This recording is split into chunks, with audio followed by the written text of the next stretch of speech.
Peter Parker moved through Midtown High School like a rumor, faint and fading, always present, never seen. The hallways burst with bodies and sound, lockers slamming, sneakers squeaking, gossip laced with laughter. But he was a shadow trailing the chaos, hun-cheated beneath the straps of a fraying backpack, eyes trained on the floor, as if every tile might judge him. A boy brushed past him, knocking a stack of worn notebooks from his arms. Peter reached down quietly, without a word, as students stepped around or over him like street trash. In the cafeteria, Peter sat alone at the edge of a table, scarred with old gum and carved initials. He picked at mashed potatoes that had the consistency of wet chalk, eyes flicking up toward the far side of the room. That's where Flash Thompson held court, varsity jacket slung over one shoulder, booming laugh drawing orbiters like flies to neon. MJ sat a few tables away, half listening to her friend Liz, while spinning a cherry soda with her straw.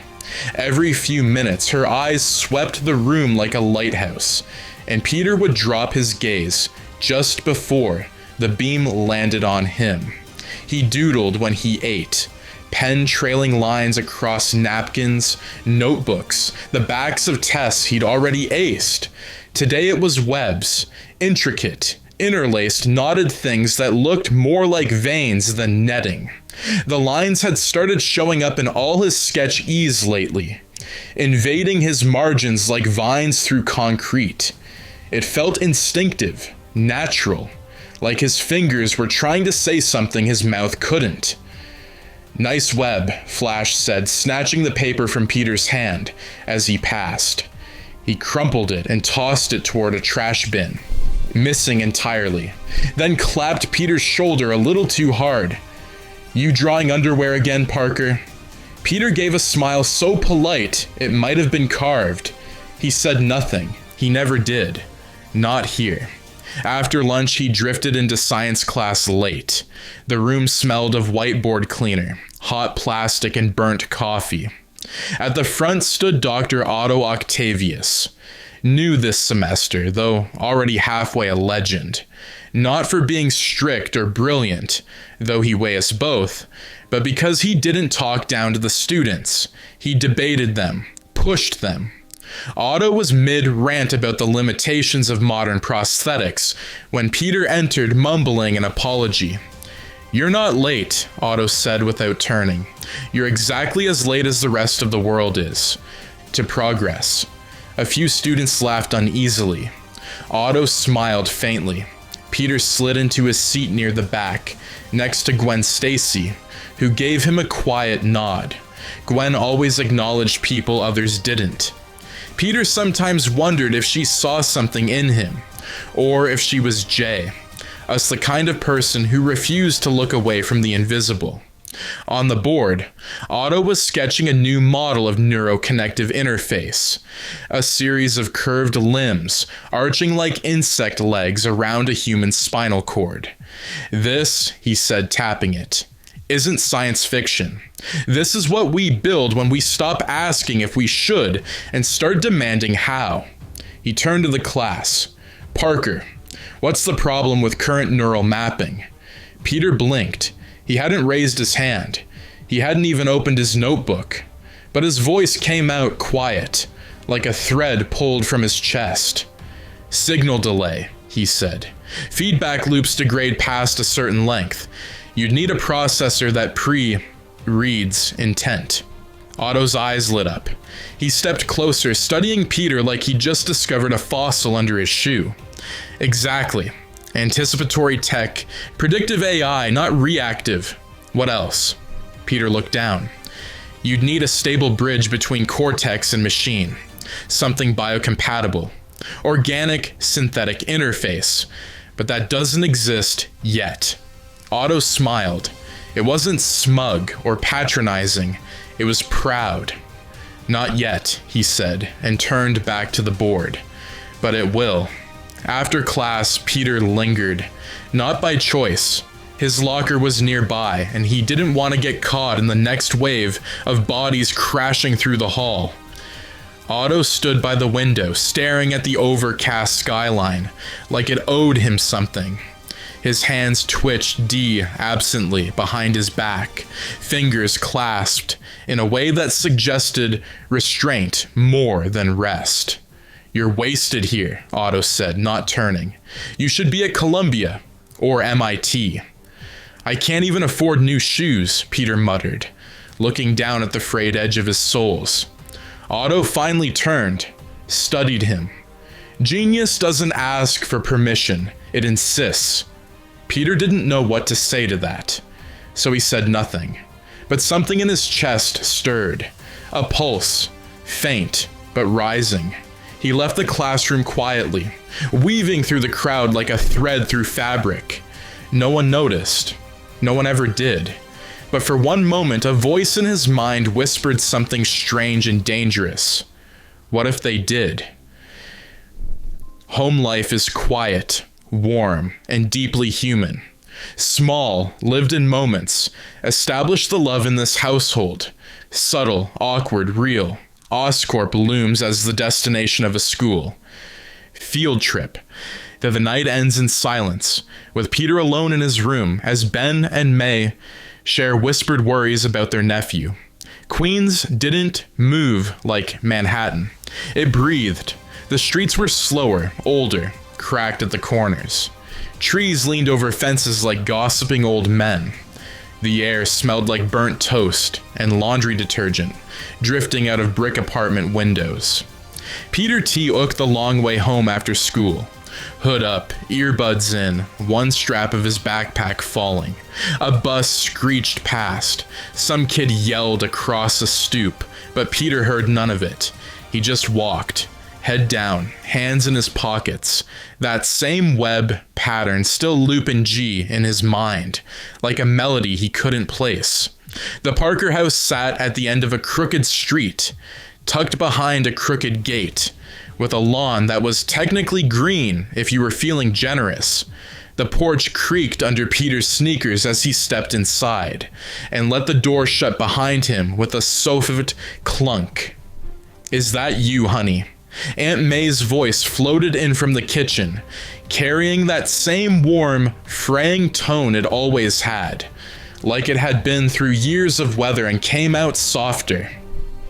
"Yeah," Peter called back, toeing off his shoes, and dropping his backpack in the same dent in the carpet it always landed in. The house was small, a little dim, but every corner had a memory stuck to it like dust. Photo frames layered too deep, a faded quill tee on the couch, an old ceramic rooster by the stove with a crack down its neck. He stepped into the kitchen just as May was pulling something from the oven. It smelled like baked regret and leftover chicken. She wore an apron that said "Whip it good," flour smudged on the hip. "You're late." "Detention," Peter said, grabbing an apple from the counter and biting into it. She gave him a look, half stern, half amused. "Flash?" Peter nodded. "Flash." "You hit him?" He shook his head. She smiled. "That's my boy." In the living room, Uncle Ben sat in his favorite chair, a fraying recliner that groaned every time he shifted. He held a paper in one hand and a mug in the other, reading glasses balanced at the end of his nose. "You let him talk to you like that again." "I didn't let him," Peter muttered. Ben lowered the paper. "Not standing up is the same as letting someone push you over. You know that." Peter looked at the floor. "What am I supposed to do? Get suspended?" Ben gave a small shrug. "Sometimes you gotta decide what matters more, rules or respect." Peter rolled his eyes but couldn't help smiling. May dropped the casserole dish on the table with a soft clunk and called them both over. Dinner was quiet. The kind of quiet that wasn't awkward, just worn in. The clink of forks, the hum of an old ceiling fan, the occasional grunt from Ben when his hip flared up. Peter poked at his food, chewing without tasting. "Got a field trip tomorrow," he said finally, breaking the silence. "Oh?" May said, brightening. "Where to?" "Oscorp," Ben grunted. "What? That company that makes all the bombs? They don't make bombs, Peter said. Well, not only bombs. Ben raised an eyebrow. I'll sleep better already. May elbowed him gently. It's science, Ben. Let the boy be excited. Peter almost said something about Otto, about how the man had challenged him, how it felt like someone actually saw him for once, but the words stayed stuck behind his teeth. Instead, he finished his dinner and excused himself upstairs. His room was a museum of unfinished thoughts. Cracked plastic models, stacks of National Geographics, a paper-mache solar system still dangling by a string from the ceiling. His desk was a war zone of parts, open hard drives, coiled wires, soldering scars. A photo of him with Ben and May sat in a chipped frame beside a cracked lava lamp. In the picture, Peter looked younger, wide-eyed. That version of him felt like a stranger now. He collapsed onto the bed, arms behind his head, staring at the ceiling as shadows from the window cast bars across the walls. Downstairs, he could hear the TV flicker to life, and then quiet conversation. I'm worried about him, May whispered. He's fine, May. He's always been like this. That's the problem. He's always been like this. Quiet. Closed off. He's a teenager. That's their job. No, Ben. He doesn't have friends. He doesn't laugh anymore. Peter shut his eyes but didn't sleep. The words sat in the room with him like smoke. He listened to them drift, then fade, then dissolve into the rhythm of the television. And, still, he said nothing. Upstairs, he opened his drawer and pulled out the folded flyer about the Oscorp trip. The paper was crumpled from being handled too many times. He smoothed it out carefully on the desk, stared at the logo, the green O, the silver lettering, the tagline, Building a Better Tomorrow. His fingers traced the letters like Braille. He wasn't sure what he was looking for, but he was starting to feel like something was coming, something big. He just didn't know if it was meant for him. Oscorp's Heartbeat building is sleek, clinical, and unsettling in its perfection. We meet Norman Osborn properly, glimpse Otto in his secondary role as Oscorp researcher, and witness the prototype neural limb tech in action.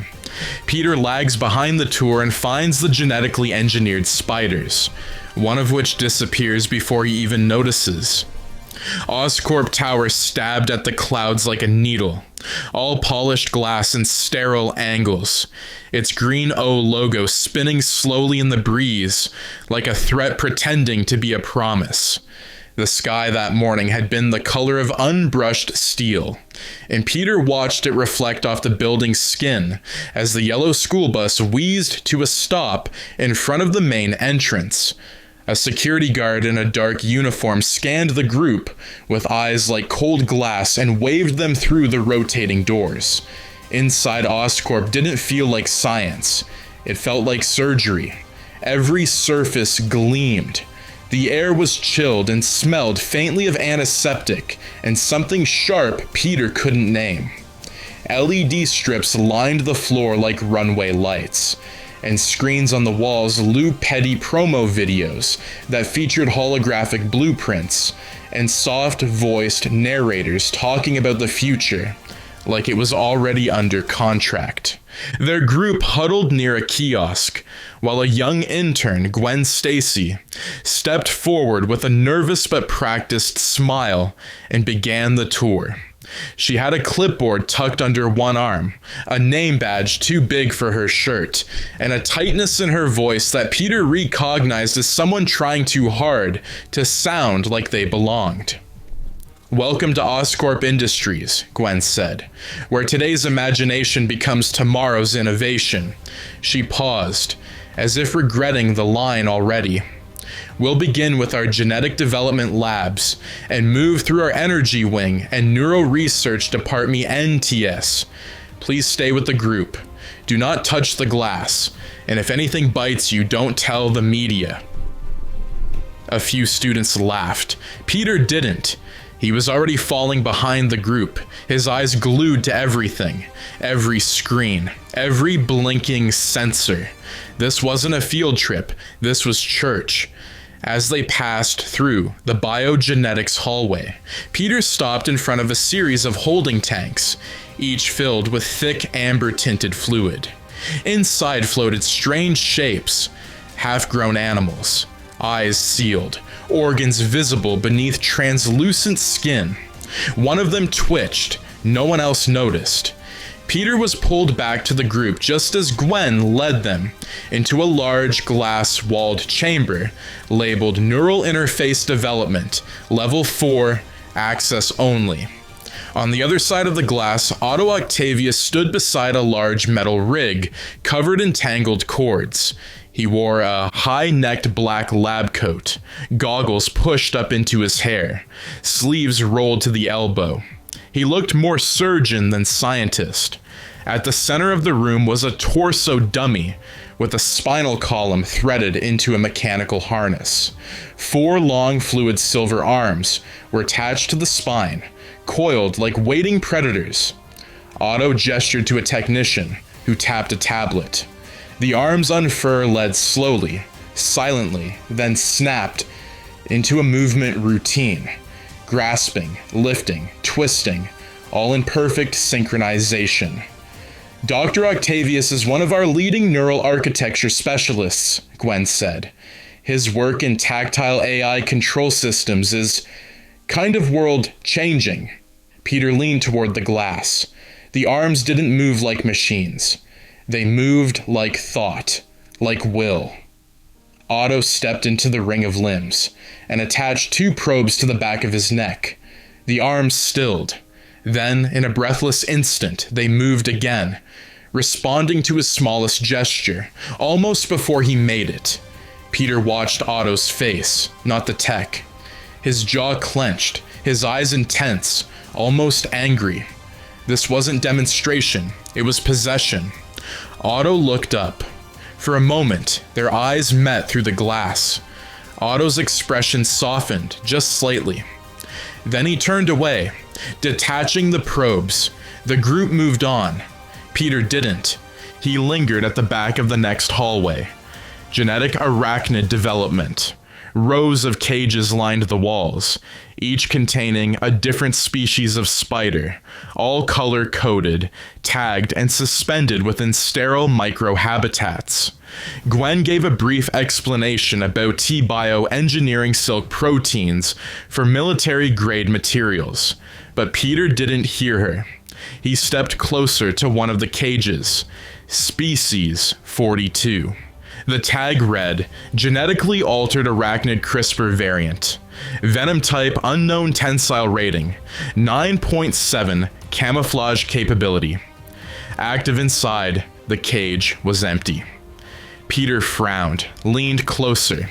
The others were all occupied, twitching or crawling or building web structures along the clear cage walls. But this one had nothing, just a web, thick, iridescent, and incomplete. No spider. Peter felt something brush the back of his neck. He swatted, but nothing was there. The tour moved on. Peter hesitated, then walked away. Somewhere above him, unseen by the cameras, something moved across the ceiling. Small, silent, and impossibly fast. It followed him all the way to the bus. The bite altered. As he tries to process his day, small signs begin to appear. Reflexes, sounds, sensations that don't belong to him. But it's in the quiet of his room that the moment St. Reichs. The spider emerges, the bite lands, and everything begins to break open. The rain started sometime after dusk. Light at first, a mist more than a storm, but enough to turn the sidewalks slick, and oil slicked under passing headlights. Peter leaned against the bus window the whole way back, watching the world blur by in grayscale. His mind buzzed with everything he'd seen. Otto's arms moving with predatory grace. The empty spider cage, the amber tubes, the unspoken tension in every corner of Oscorp's halls. It felt like he'd glimpsed something behind the curtain, and it had looked R-ite back at him. When he got home, the lights were already dimmed. Aunt May was in her robe, reading a paperback on the couch. Uncle Ben was snoring gently in the recliner, remote balanced on his chest, an old game show muttering nonsense from the television. Field trip of the century? May asked, not looking up from her book. Peter dropped his bag and nodded. Yeah, kinda was, she smiled.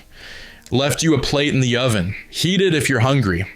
Thanks, Peter said, though he wasn't. Something in his stomach was already turning. He slipped past them, up the stairs and into his room. The door clicked shut behind him, and the house muffled itself. Peter sat at his desk and opened his notebook, flipping past half-drawn sketches and half-written equations until he found the page he'd left blank that morning. He picked up his pen. He didn't write anything. His hand twitched. He dropped the pen. He stared at his palm, flexed it. The muscles felt tighter, more wired. Not sore, more like overcharged. His knuckles popped when he stretched them, but the sound was sharper, louder. His ears buzzed faintly, picking up the rustle of Ben shifting downstairs, the creak of the floorboards in the kitchen. Everything sounded closer, like the house was leaning in. He shook his head, stood up, took a breath. Something flickered past his peripheral vision. He turned. Nothing there. The light above his desk seemed brighter than before, almost harsh. He blinked rapidly, eyes watering. Then came the sting. It was sudden, sharp, just below the collarbone, like a hot needle pressed into flesh. Peter yelped, hand flying to his shoulder. He staggered back, knocking over a chair. On his shirt, a small welt began to rise, red and already swelling. He tore the Fabric down to bare skin and saw two tiny punctures, already darkening at the edges. The spider fell from his shirt. He gasped and flinched back, hands slamming against the wall behind him. The creature hit the floor and skittered across it, slim, black, and red, unnatural in its symmetry. It crawled toward the corner of the room, its body pulsing faintly like something breathing out of sync with time. Peter reached for a book, lifted it, then stopped. He couldn't move. Not because he was scared, because his legs had gone soft. He dropped to one knee, gasping. His breath shortened. His skin flushed cold. He crawled backward until his spine hit the closet door, and his vision began to fracture. Blotches of red and green and white, like shattered glass catching headlights. The spider was gone. His body jerked once, hard enough to knock his head against the wall. Then again. And then the fever came. He collapsed sideways, face pressed against the floor, sweat already pooling at the base of his neck. His heartbeat slammed against his ribs like it wanted out. Muscles spasmed. His vision tunneled. Sounds smeared into each other. The rattle of the fan, the murmuring TV below, the creak of pipes, his own breath wheezing out like steam. His fingers curled involuntarily. A flash. MJ's face in the hallway earlier. Otto's voice. Not yet, but it will. He heard someone knocking at the door, distant and muffled. Then silence. Darkness swallowed the room. Peter didn't sleep. He shut down. And something inside him began to turn itself back on. Fever, dream, and growth. What follows is a visceral, dreamlike descent through hallucination, memory, and instinct, as the spider's DNA rewrites him from the inside out. When he wakes, he's not the same. Something alien lives under his skin, and it's hungry to move. The world returned in pulses, light without shape, heat without direction, sound without meaning. Peter's body felt like a cocoon, stitched from electric wire and sweat. every nerve shrieking and every breath too thin, too sharp, like sucking air through pure oaken glass. He couldn't open his eyes, couldn't tell if he was upright or face down, only that something inside him was crawling and coiling, rewriting his structure with cold precision. He gasped as a spasm rolled through him, arching his back clean off the floor. His fingers scraped against the wood, except they didn't scrape. They stuck. For a moment they held, locked into place like magnets, then released with a sickening peal. Flashes burst in his skull, blinding, impossible. A spider's mandibles clicking inches from his eye. A woman screaming in a language he didn't know. A drop of venom hitting water, hissing. The sensation of falling sideways into a web so huge it stretched across the horizon. His heart thudded like a war drum. He was burning, but not like sickness. It was structural, the feeling of a blueprint being torn up and rewritten in real time. His skin crawled, itched, tugged, like something underneath was rearranging the stitching of high-ass flesh. The hallucinations deepened. He was running barefoot through a hallway with no walls. Wind tore past him, but there was no air. The ceiling was a web, and it trembled with every step.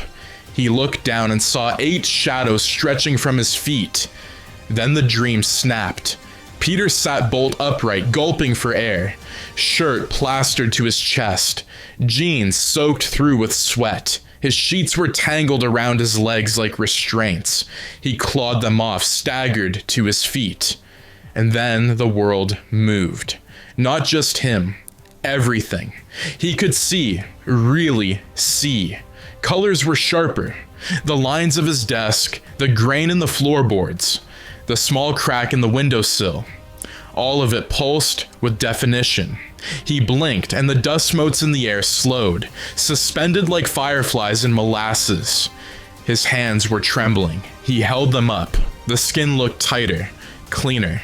His fingers moved faster than he expected. His breath came smoother.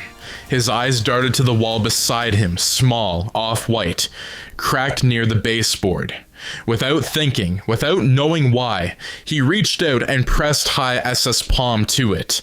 It stuck. He laughed, then panicked. He yanked back and his hand tore away with a sound like Velcro. He stumbled, lost balance, and flung a hand toward his dresser. Stuck again. His fingers latched onto the edge and wouldn't let go. His body hung mid-air, legs dangling, heart pounding. He exhaled, slowly. The instinct came again. Focus.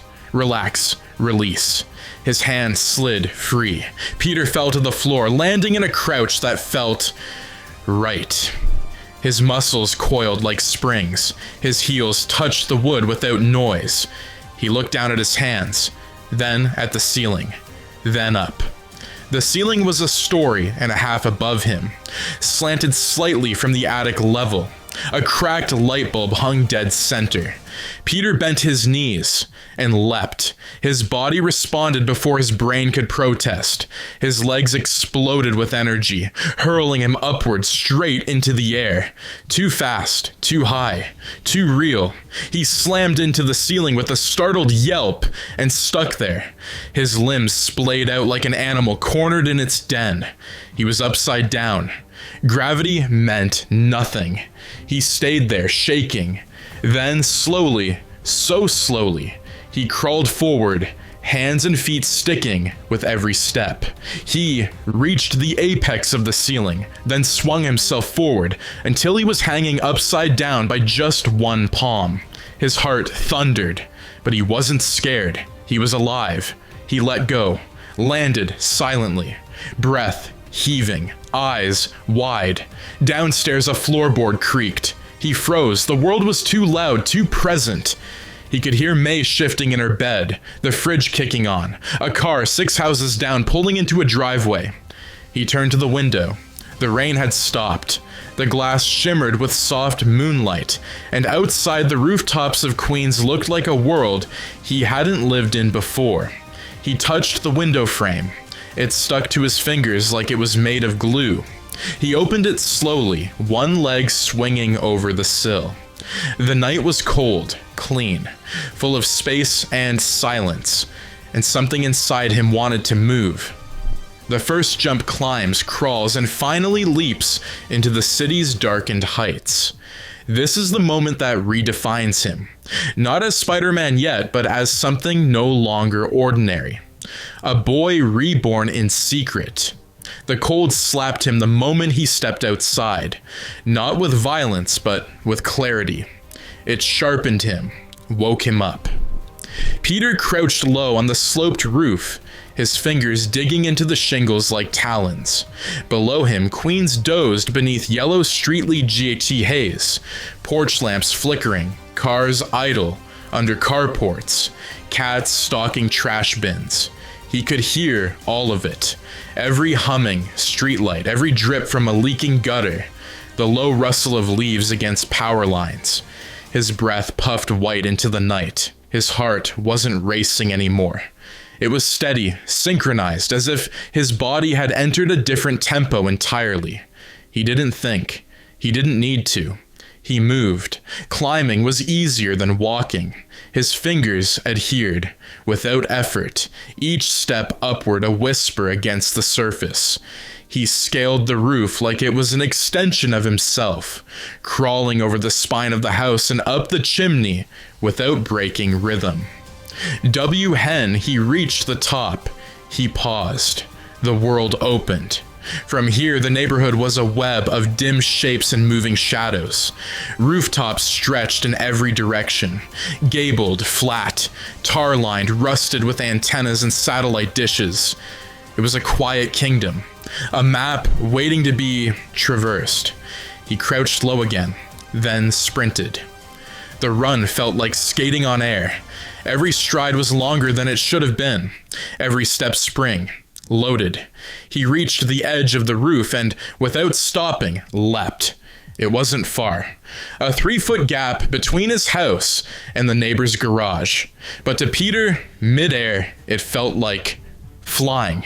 He landed on all fours. No sound, no pain. The shock went up his limbs and vanished like it had been swallowed. He kept going, jumped another gap, 5 feet, then another, then up a drain pipe. Then across a billboard for a local diner. Somewhere in the distance, a siren wailed. He stopped atop a 3-story building, crouched beside a blinking AC unit. The city's breath swirling around him. Sweat crawled down his back despite the cold. His hands trembled. Not from fear, but from the electric overload of sensation. He could feel the e-buzz of neon signs on his skin. The tremor of subway tracks deep under pavement.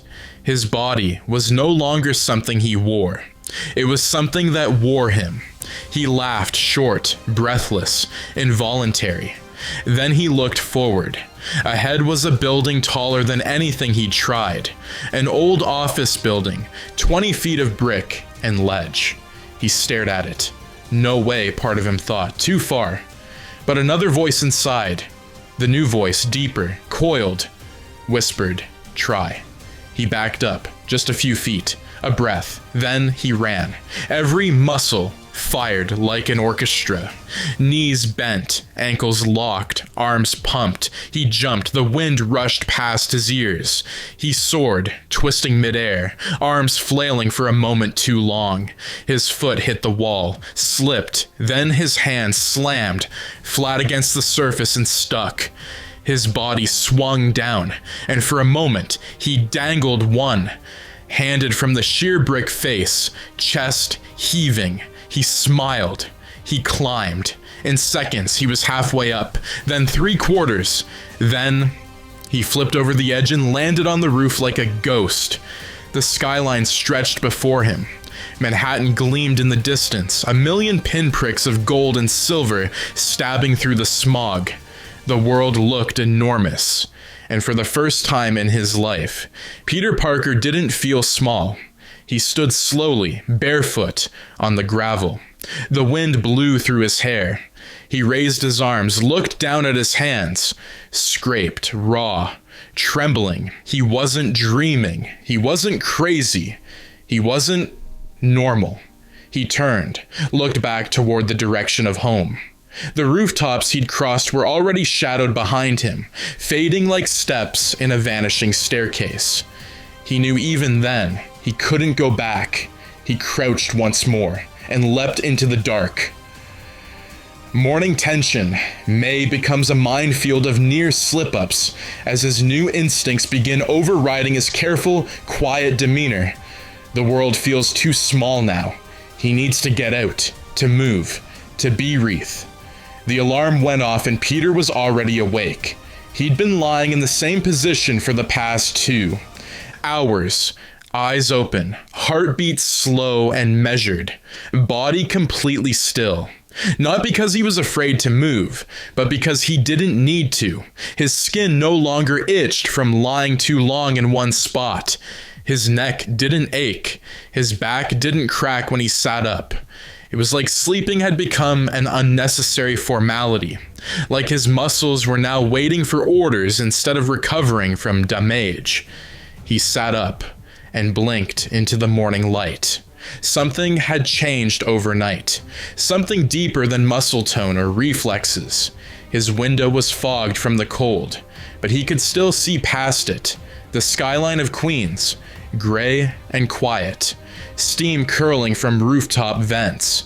He could smell toast, bacon, the dryer running in the basement. His nostrils flared, and he caught the scent of engine grease. Ben must have been in the garage already this morning. He glanced down at his hands. No shaking, no cuts. Just smooth, steady precision. He got dressed in a daze, pulling on jeans and a hoodie, moving like someone pretending to be normal. When he came downstairs, May was already bustling around the kitchen, humming a half melody under her breath as she flipped eggs in a pan. Ben was at the table in a flannel shirt, rubbing sleep from his eyes and nursing a chipped mug of black coffee. "There's the man of the hour," Ben said, offering a tired smile. "You're up early." Peter hesitated. I couldn't sleep." May turned, squinting. "You look pale, honey. You feel okay?" Peter opened his mouth to lie, then realized he didn't know how to lie about this yet. "Just tired," he said. "Field trip took it out of me." Ben grunted. "Big science labs will do that. All those brains in one place, heat starts coming off the walls." Peter sat down and poured himself some orange juice. The carton felt light in his hands, like it had been drained of its proper weight. When he lifted the glass to his mouth, his wrist moved too fast, and he nearly spilled it. He slowed down. Deliberate. Smooth. May slid a plate in front of him. Scrambled eggs, toast. A few slices of bacon. He stared at it, like it might ask him questions. "So," she said, turning her back, "what'd you learn at Oscorp? Any radioactive bugs crawl in your ear and whisper government secrets?" Peter forced a smile. "Something like that." He picked up a fork and stabbed a piece of egg. His grip felt off, too strong. The fork tines bent slightly. He adjusted, ate slower. Focused on the rhythm of chewing, pretended his senses weren't betraying him by flooding him with information he didn't ask for. The scrape of fabric as May turned, the whine of a bug zapper 2 houses down, the squeak of the ceiling fan above their heads. Then he reached for his glass again. His arm bumped the edge of the table. The glass tipped.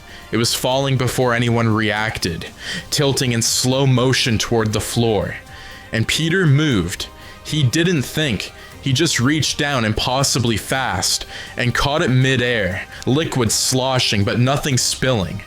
His fingers closed around it like a snake strike. Silence. May turned, blinked. "Whoa, good reflexes there." Ben raised an eyebrow over the rim of his coffee. That thing was halfway to the floor. Peter set it gently back on the table. "Guess I got lucky." He smiled. Too hard. Too fast.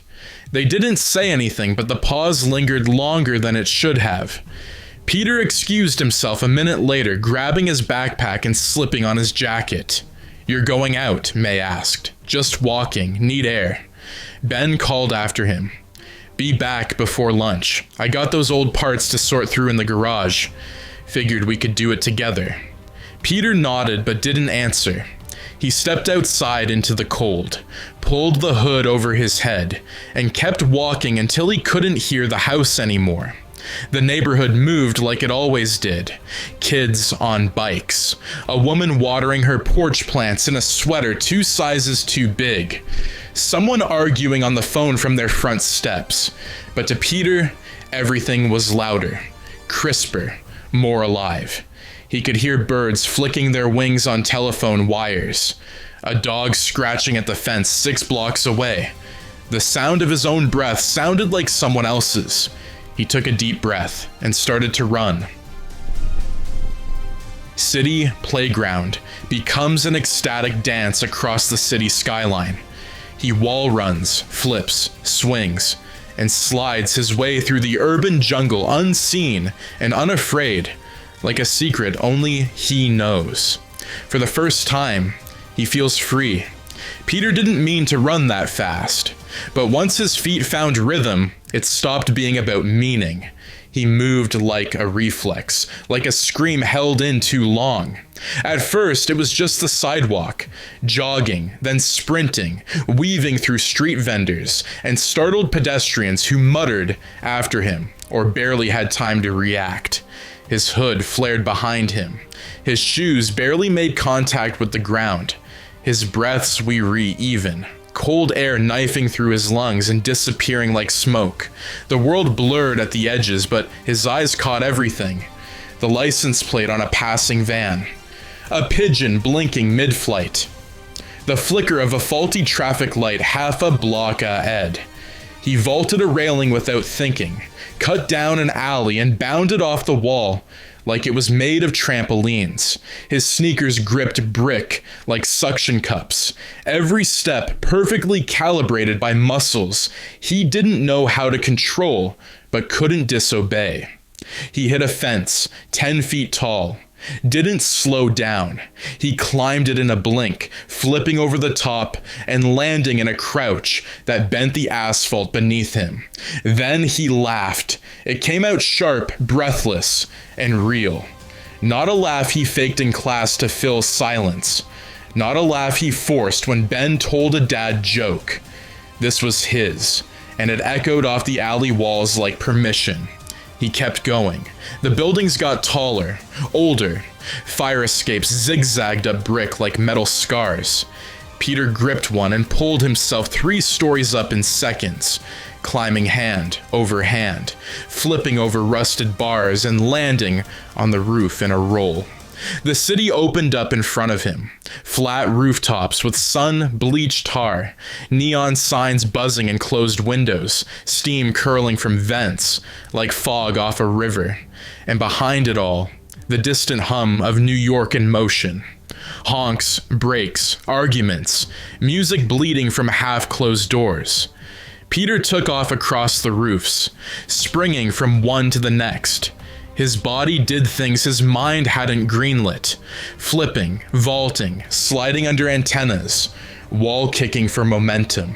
It felt like his instincts were ahead of him, like he was just tagging along G for the ride. He reached a building edge, leapt, and soared. His back arched, his arms spread wide. He landed badly. His foot caught the ledge, and he went tumbling across the gravel, rolling onto his side with a grunt. But he stood up smiling. He looked at his palms, scraped but intact. No blood, not even a sting. "Okay," he said out loud to no one. Okay. Then he saw the edge of the next building. The distance was too far to jump, and something inside him whispered, "Swing." It wasn't a thought. It was an impulse, a memory he didn't own.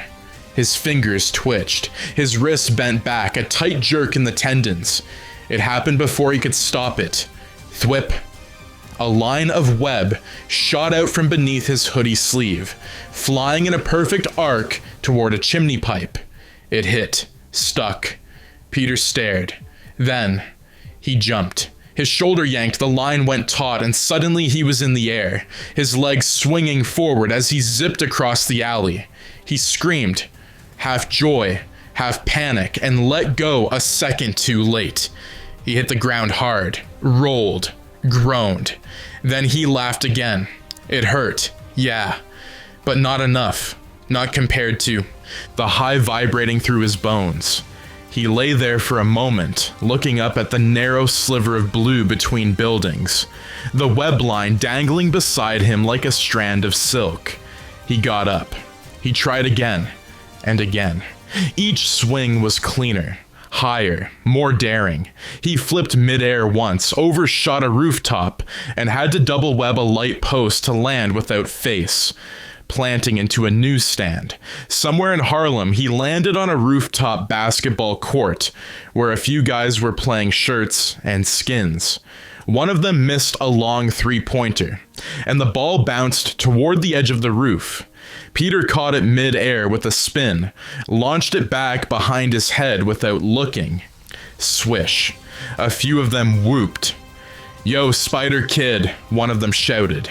Peter gave a two-fingered salute and ran to the edge, flipping off before they could ask another question. His laughter trailed behind him like a cape. He didn't feel like a loser, or invisible, or wrong. He felt real, alive in a way he didn't know he'd been waiting for. He was still Peter Parker, but only just.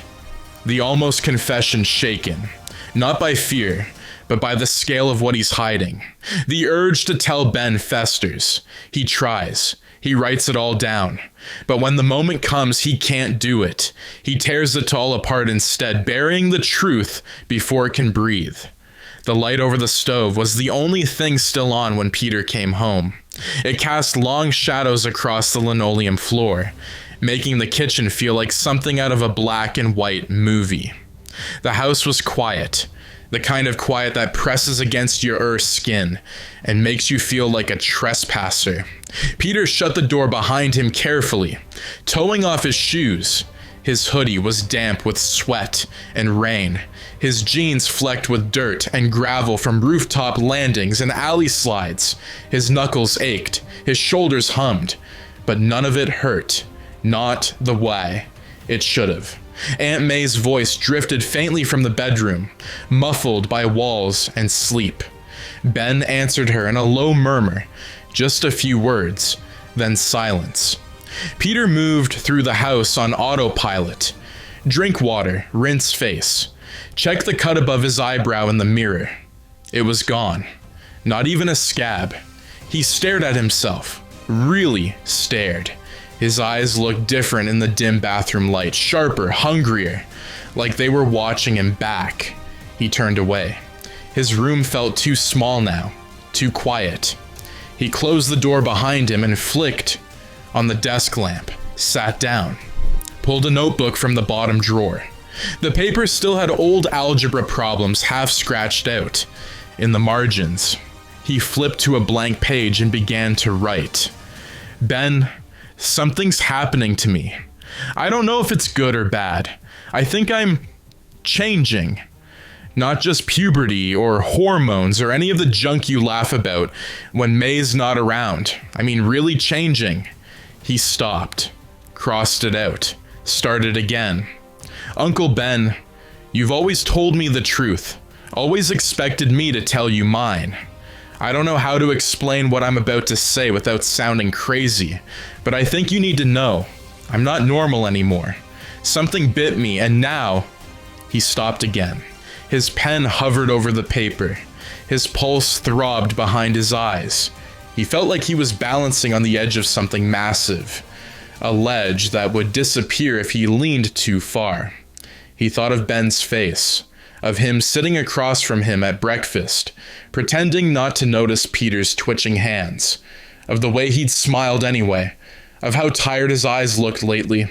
He tore the page out, folded it once, twice, held it, then tore it again, and again, until it was nothing but confetti in his lap. He sat there for a long time, motionless. Outside, the rain had started again. A soft whisper against the window pane. The door creaked behind him. He turned. Aunt May stood in the doorway in her robe, her hair tied back, sleep softening her features. She glanced down at the paper scraps. Bad math test? Peter gave a weak smile. Something like that.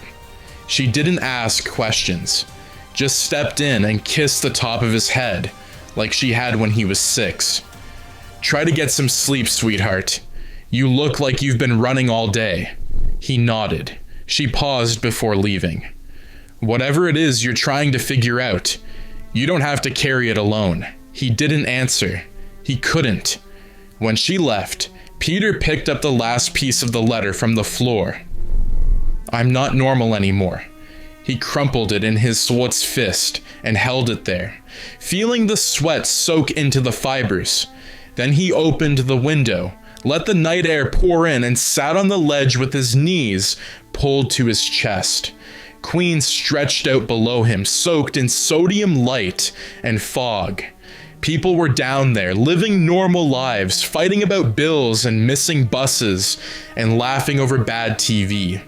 And he was up here, not quite one of them anymore, not yet something else, just in between, alone with the sky. The rooftop dare. He scales a communications tower during a late night storm, risking his life to feel what only he can now feel. The sky becomes his mirror, the wind, his warning, the city, his drug. It started with a single thought. I didn't fall last time. That was all it took. By midnight, Peter was 5 stories up, climbing the side of an abandoned maintenance building, like it was an instinct he'd always had but never noticed. Like breathing or blinking, his fingers gripped effortlessly, palms sticking and releasing with perfect timing. Rain clung to the brick around him, but it didn't matter. Gravity didn't matter. He moved like it was all a formality. The city was different this late. Stranger. It breathed slower, as if trying not to wake something. The streets thinned to moving shadows, headlights painting the walls like flickering ghosts. Distant sirens came and went in waves. Everything felt paused, except him. He reached the roof and didn't stop. The next target rose above him like a cathedral, a rusted-out radio tower.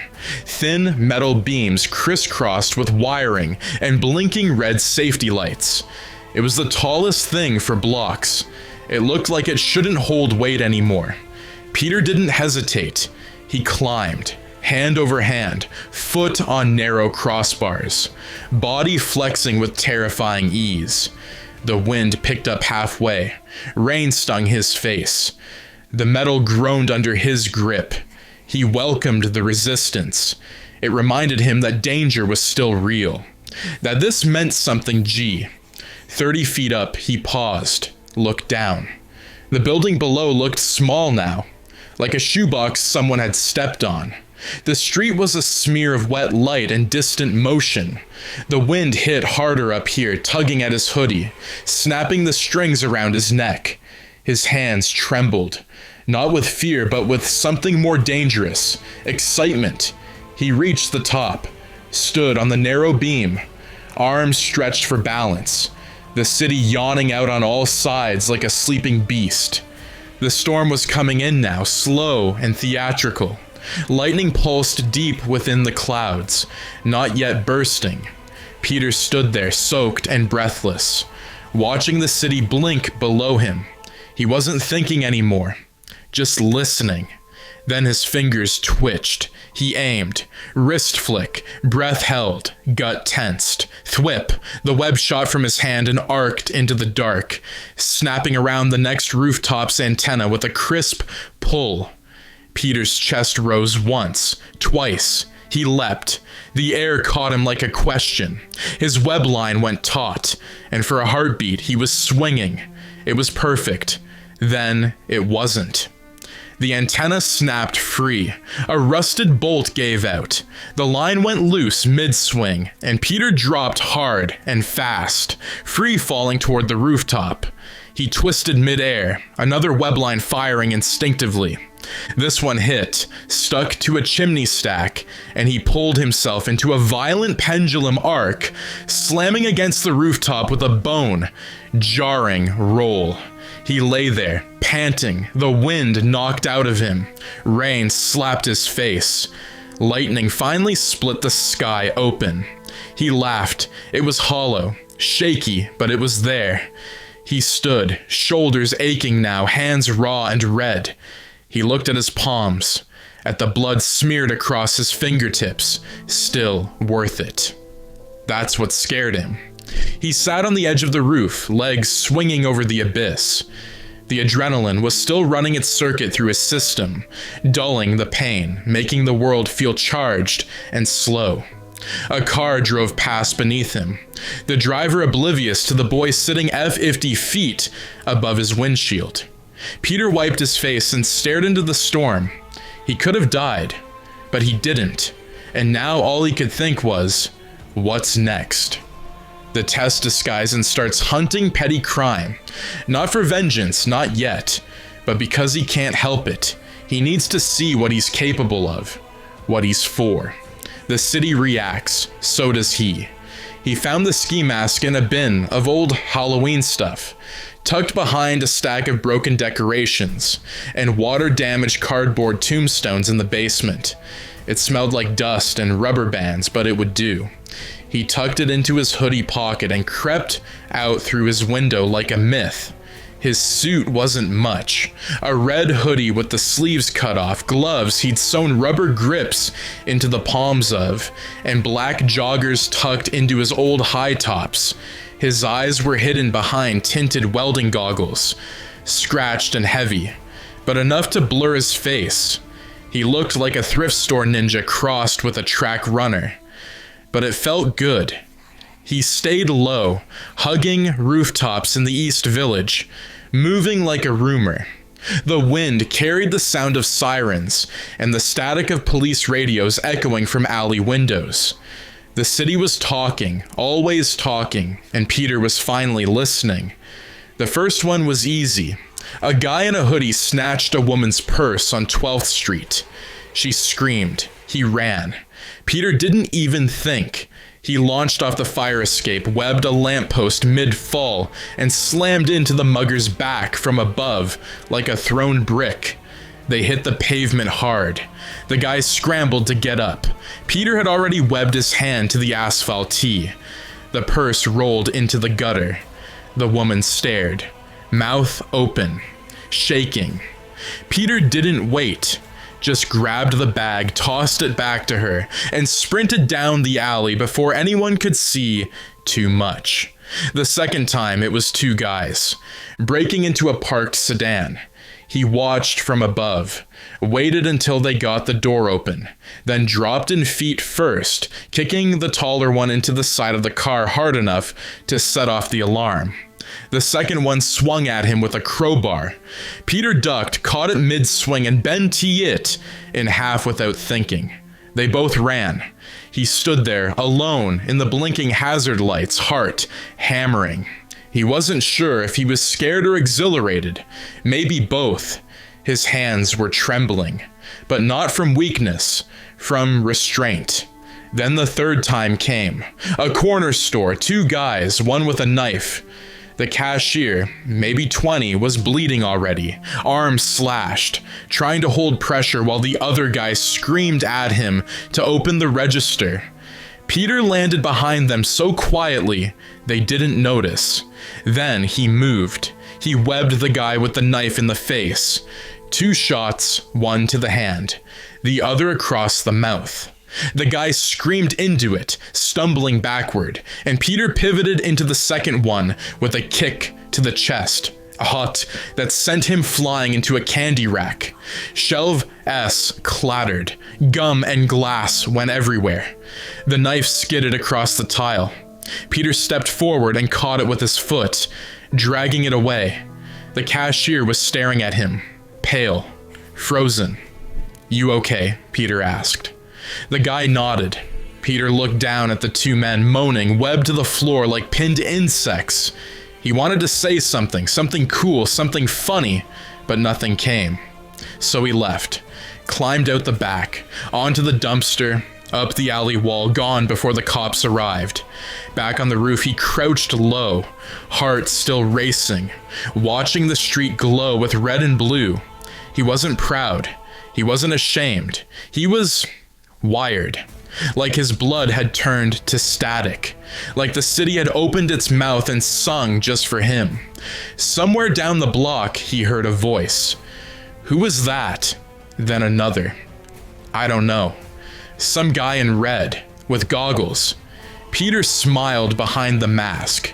Not because they liked him, because they didn't know him, because it was working. And for the first time, he didn't feel invisible. He felt necessary. And home again, waiting in the dark. Their conversation is simple, quiet, but heavy with the weight of everything unsaid. Peter's changing. Ben sees it, but doesn't push. And Peter almost tells him. Almost. The rain was soft by the time Peter got back. Not gone. Just gentler, falling in thin, crooked lines that caught the streetlights and turned them into halos. His hoodie was soaked, his shoes sloshing with every step. He felt the city's rhythm winding down, retracting, folding itself back into quiet. His limbs still buzzed from the swing, from the fight, from the voice in his head that kept saying one more street, one more block, but he was done. For tonight. He climbed in through the side window, careful not to rattle the pane, slid across the floor and socked feet, peeled off the hoodie, the gloves, the goggles. The skin underneath felt too warm. He rolled his shoulders, wincing at the bruises that were all red Y healing. Downstairs, the television flickered blue and silent. Peter crept toward the stairs, then stopped. Ben was in the kitchen. No lights, just the glow from the microwave clock. He sat at the table, hunched over a mug, rubbing his thumb along the rim. His flannel sleeves were rolled to the elbow and his glasses hung by a thread in his front pocket. He didn't look surprised to see Peter, just tired. "You missed dinner," Ben said without looking up. Peter didn't answer right away. He stepped in slowly, feeling suddenly small in his own house. His clothes dripped on the tile. The floor creaked under his heel. "Sorry," Peter said finally. "I lost track of time." Ben nodded, sipped whatever was in the mug. Probably cold coffee. "You're not in trouble," he said. "Just hard not to notice when you vanish for 5 hours." Peter leaned against the counter, arms crossed. "I was out." "Doing what?" Peter opened his mouth, closed it. "Just walking." Ben let that sit for a moment. Then he looked at him. Really looked at him. His eyes weren't angry, just searching. "You've been different lately," he said. "I don't mean bad. I mean quiet, sharp, like your thoughts are too fast for your mouth to keep up." Peter blinked. That was exactly how it felt. Ben smiled faintly. "You're smart, Pete. Scary smart sometimes, and I know the world's not exactly built to make kids like you feel safe in it. But whatever's going on, whatever's changing up here," he tapped his temple. "You don't have to handle it alone." Peter stared at the floor. 1,000 words rose in his throat. "I was bit. I can crawl on walls. I stopped a robbery tonight. I almost fell off a tower. I can hear people breathing through concrete. I can lift a car." Instead, he said, "I know." Ben stood slowly. His joints cracked like old floorboards. He stepped over, placed a hand on Peter's shoulder. "I'm proud of you," he said. "Even when I don't understand what's going on in that head of yours, especially then." Peter didn't trust himself to speak. He just nodded. Ben squeezed his shoulder once, then turned off the kitchen light and padded toward the stairs. Peter stood there, alone in the dark for a long time. When he finally went up to his room, he didn't turn on the lights. He opened the window instead, letting the cold roll in, washing over his skin like a baptism. The mask sat on his desk now. Not a real mask, just goggles, gloves, scraps. But it looked like something. It meant something. He sat on the windowsill, legs dangling, and looked out over Queens again. The city wasn't asleep, not really. It pulsed in the distance, a low heartbeat of lights and horns and need. It was always asking for something, and Peter was starting to wonder if maybe he was the answer. The push Ben and May struggling with finances. He wants to help, but he doesn't know how. Then he sees the flyer. $3,000 for 3 minutes in the ring. Just 3 minutes. That's how long it'll take. Just enough to matter. It started with voices through a cracked door. Peter wasn't eavesdropping. Not really. He'd been heading downstairs to grab a soda when he heard them. Ben's low rumble, May's thin, tired voice. The door to their room was open just a sliver. The light inside was dim. He paused. One foot on the carpet, the other on the step. Ben, we're already behind on the gas, May said, and the car insurance is due next week. I'll call the guy about that second garage job, Ben answered. Maybe he can throw a few more hours my way. May sighed. It wasn't dramatic, just weary. I don't want you throwing your back out again. We're not 20 anymore. Speak for yourself, Ben said, and she gave a small laugh. Peter stepped back quietly. It wasn't new. He knew they weren't rich. He knew bills were late, that groceries got thinner at the end of the month. But hearing it said out loud, in that tired hush, it made the floor feel less stable under his feet. Back in his room, the soda sat untouched on his desk. He stared out the window, jaw tight, heart racing for a reason that didn't have anything to do with web-slinging. He could lift a truck, crawl walls, hear whispers through concrete, and still, he was useless in the one place that mattered. He opened his laptop, started searching. Jobs, gigs, anything. Nothing paid fast enough, and nobody was looking for 16-year-olds with a strong back and no work permit. Then he found it, a flyer, digitized and shared on a sketchy local forum. The Human Bullpen Amateur Wrestling. No holds barred. $3,000 cash prize. For surviving 3 minutes in the cage must sign waiver. No questions asked. Midtown Armory. Saturday at 8 p.m. We feed the pain. Peter stared at the words. 3 minutes.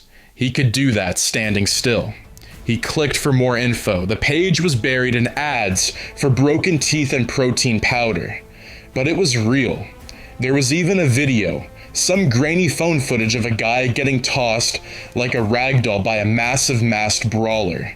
Crowd screaming, money flying. Peter's palms itched. He closed the laptop and stood up pacing. 3 minutes, that's all. He opened his closet and started pulling clothes. Old gym stuff, a red compression shirt, the black joggers from before. He grabbed the ski mask again, cut wider eye holes. Reinforced the gloves with duct tape. It wasn't a suit. It was armor made out of desperation. He stood in front of the mirror. The mask covered everything. His face, his hair, even the way he held his jaw. It made him a blank slate, not a boy, not a kid from Queens with rent issues and guilt heavy as stone.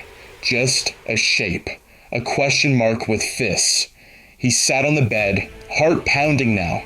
The flyer burned in his brain like a fuse. He didn't want glory. He didn't want to hurt anyone. He just wanted to help. And this was the only door open. 3 minutes. He'd make them count. Cage match. The crowd wants blood. The opponent is a mountain of muscle. But Peter isn't afraid. He's calculating. He plays with his strength, humiliates the man, and walks out untouched. He wins the fight, but not the war. The manager stiffs him. Rules changed. And something in Peter begins to crack. The Midtown Armory didn't look like much from the outside. A shuttered community center with spray paint on the doors and a broken buzzer. The sign out front still read Veterans Hall No Loitering.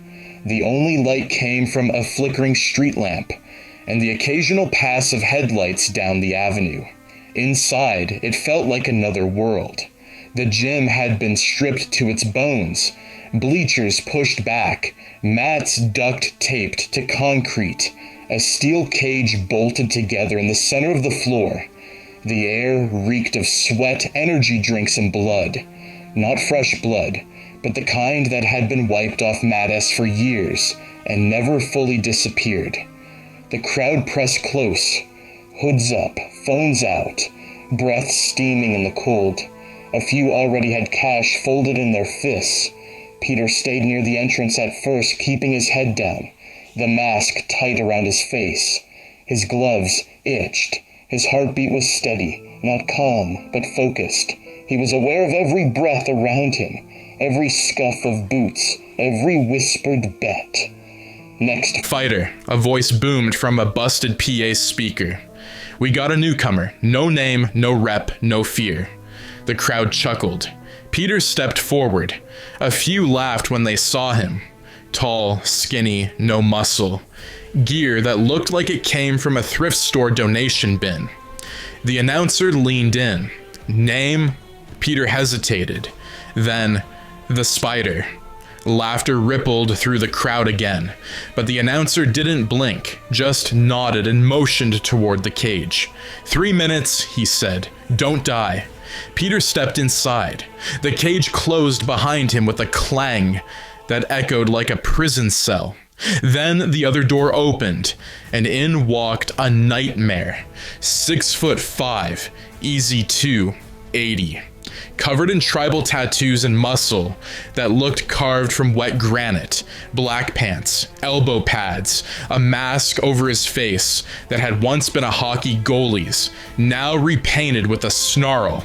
The crowd roared, "Give it up for Crusher Hogan!" Peter's stomach flipped. Not from fear, from the math. He knew this guy could kill a normal kid in 2 punches. Knew he'd done it before. Knew the crowd wanted it again. But Peter wasn't normal. He raised his hands. The bell rang. Crusher lunged. Huge, fast, no wind up. Peter stepped sideways and watched the punch miss him by an inch. The force of the swing shook the cage. The crowd oohed. Peter turned slowly, facing Crusher again. No stance, just waiting. Crusher came again, this time with a feint, a left jab, a follow-up right. Peter ducked, sidestepped, placed his hand on Crusher's shoulder as he passed, and vaulted over him like a gymnast. He landed behind him, smiled under the mask. "Is that all?" The crowd erupted. Crusher snarled and spun, this time with real rage. He charged. Peter met him halfway, slid between his legs, popped up behind him, and flicked the back of his head with 2 fingers. Just enough to humiliate.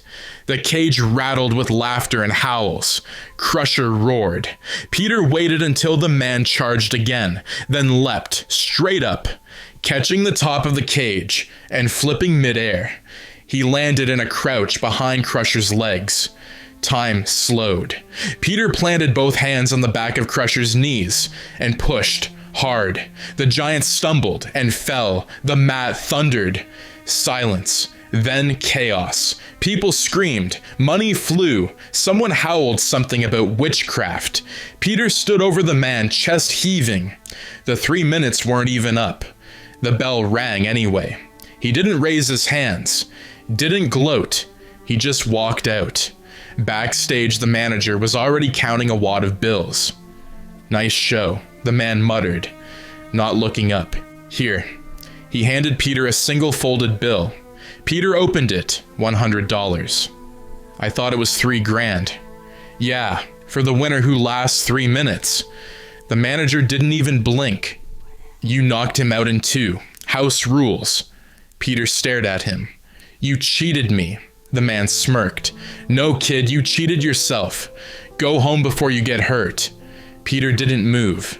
The room felt hot, too small. He clenched his fists, then turned and walked out. But the tension, that stayed. All the way down the stairs, all the way through the exit, all the way to the moment he heard the shout, then the gunshot, then the footsteps, then everything changed. Let him go, not out of fear, but principle. A petty act of revenge, a small human moment. One choice that feels justified, one choice he'll never outrun. The stairwell stank of bleach and old beer. Water leaked in thin streaks from cracks along the ceiling. Peter was halfway down, hood pulled low, fists stuffed deep in his pockets. The stolen $100 still crumpled in one hand, like a joke he wasn't laughing at. The manager's voice hit him before the footsteps did. Hey, stop him. Peter looked up just in time to see the man, a blur of black jacket and cheap jeans, shove through the side door at the top of the stairs. He was panting, jittery, eyes wide, one hand clutching a wad of cash, the other stuffed in his coat. Behind him came the manager, red-faced and furious, limping in one sock, waving his arms. That guy just robbed me. Get him. Somebody stop him. The thief didn't look back. He hit the stairs fast, bounding down, and saw Peter halfway below. They locked eyes for a second. Long enough. Peter didn't move, didn't step aside, didn't raise his hands, just watched. The thief hesitated for half a breath, then bolted past him, shoes slapping against the concrete, vanishing around the next landing like smoke. The manager hobbled down a second later, breathing hard. He saw Peter standing there, calm and still. "Why didn't you stop him?" he barked. Peter didn't answer right away. Then, slowly, he looked up. "Not my problem." The man blinked. "You what?" "I said," Peter repeated, voice flat. "It's not my problem." The manager stared at him, baffled, then scoffed. "You little freak. I should have paid you in scraps." Peter stepped aside and kept walking. The manager kept yelling, but his voice trailed behind, swallowed by the creaking stairwell and the hollow echo of what had just passed. Not my problem. It felt good saying it. It felt right. Like taking control back, like twisting the knife just deep enough to feel it. The kind of satisfaction that doesn't ask for permission. The kind that doesn't get to last. Because when Peter stepped outside, the air had changed. It wasn't the rain. That had stopped. It was the sirens. 2 blocks down, growing louder, closer. He felt it before he knew it. The pit in his stomach, the static in his teeth. He started walking, then running. He didn't know why. He didn't have to. He knew. By the time he reached the corner, the street was bathed in red and blue. 2 cop cars angled into the curb, doors open, radios crackling, a yellow tarp being rolled out, people standing on porches in their pajamas, someone crying. He slowed, crossed the street, and saw it. The car, Ben's car. Parked sideways, one tire on the curb, the driver's door open, a shape on the ground covered by a blanket. Peter stopped moving. The rest of the world kept going. A cop with a notepad, another stringing tape, a reporter trying to ask questions, May standing on the sidewalk in slippers, her hand pressed to her mouth like she was holding something in. A neighbor with an arm around her, useless. And on the ground, beside the open door, blood soaking into the street like spilled paint. Peter didn't go to them. He didn't cry. He didn't ask what happened, because he already knew. His body wasn't his anymore. It felt numb, like wearing a coat made of stone. His hands curled into fists inside his sleeves. The wind stung, but it felt far away. Everything did. A radio buzzed. Suspect on foot, white male, 20s, black jacket, heading east on Roosevelt. Peter's eyes locked forward. He turned and vanished into the dark. The shot. The police chatter, chasing the man he let go. The man who pulled the trigger. With every leap and webline, the truth sharpens. It's not just a criminal he's hunting, it's himself. The rooftops flew beneath him in staccato rhythm. Jump, swing, land, sprint, repeat. Peter's breath cut through the cold like fire. The city below blurred into colorless motion. Just shapes and sirens and streaks of red brake lights. Every landing rattled H is bones. Every swing cracked through the wind like a whip. He didn't stop, didn't think, didn't feel, not yet. The police radio was clipped from an open squad car, snatched while they were busy roping off the scene. Peter had been fast, silent. They didn't even know he was there. He tucked the radio into his hoodie and followed the voices through static and squelch. Suspect last seen heading north on Roosevelt. Officers in pursuit on foot. Shots fired near 103rd. Unit 12 responding to possible sighting near the old train yard. Peter veered northeast, his eyes burning, his throat dry. He took a corner too fast and slammed into a chimney stack, rolled with it, rebounded, kept moving. Pain flashed down his shoulder, but he ignored it. Pain was just a reminder that he was still here, still late. He dropped into a narrow alley, eyes flicking across graffiti, dumpsters, broken chain link fences. The world felt like it was narrowing, collapsing in on itself. His blood felt like mercury. Every heartbeat shouted your fault.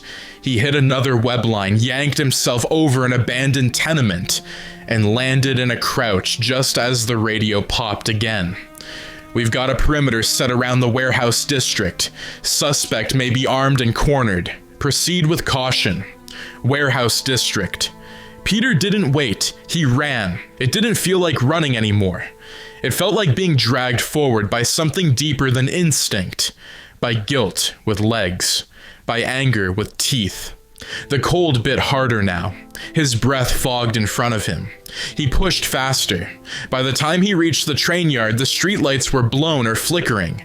The warehouses stood like dead teeth in the dark chain link fences, bent in at the edges.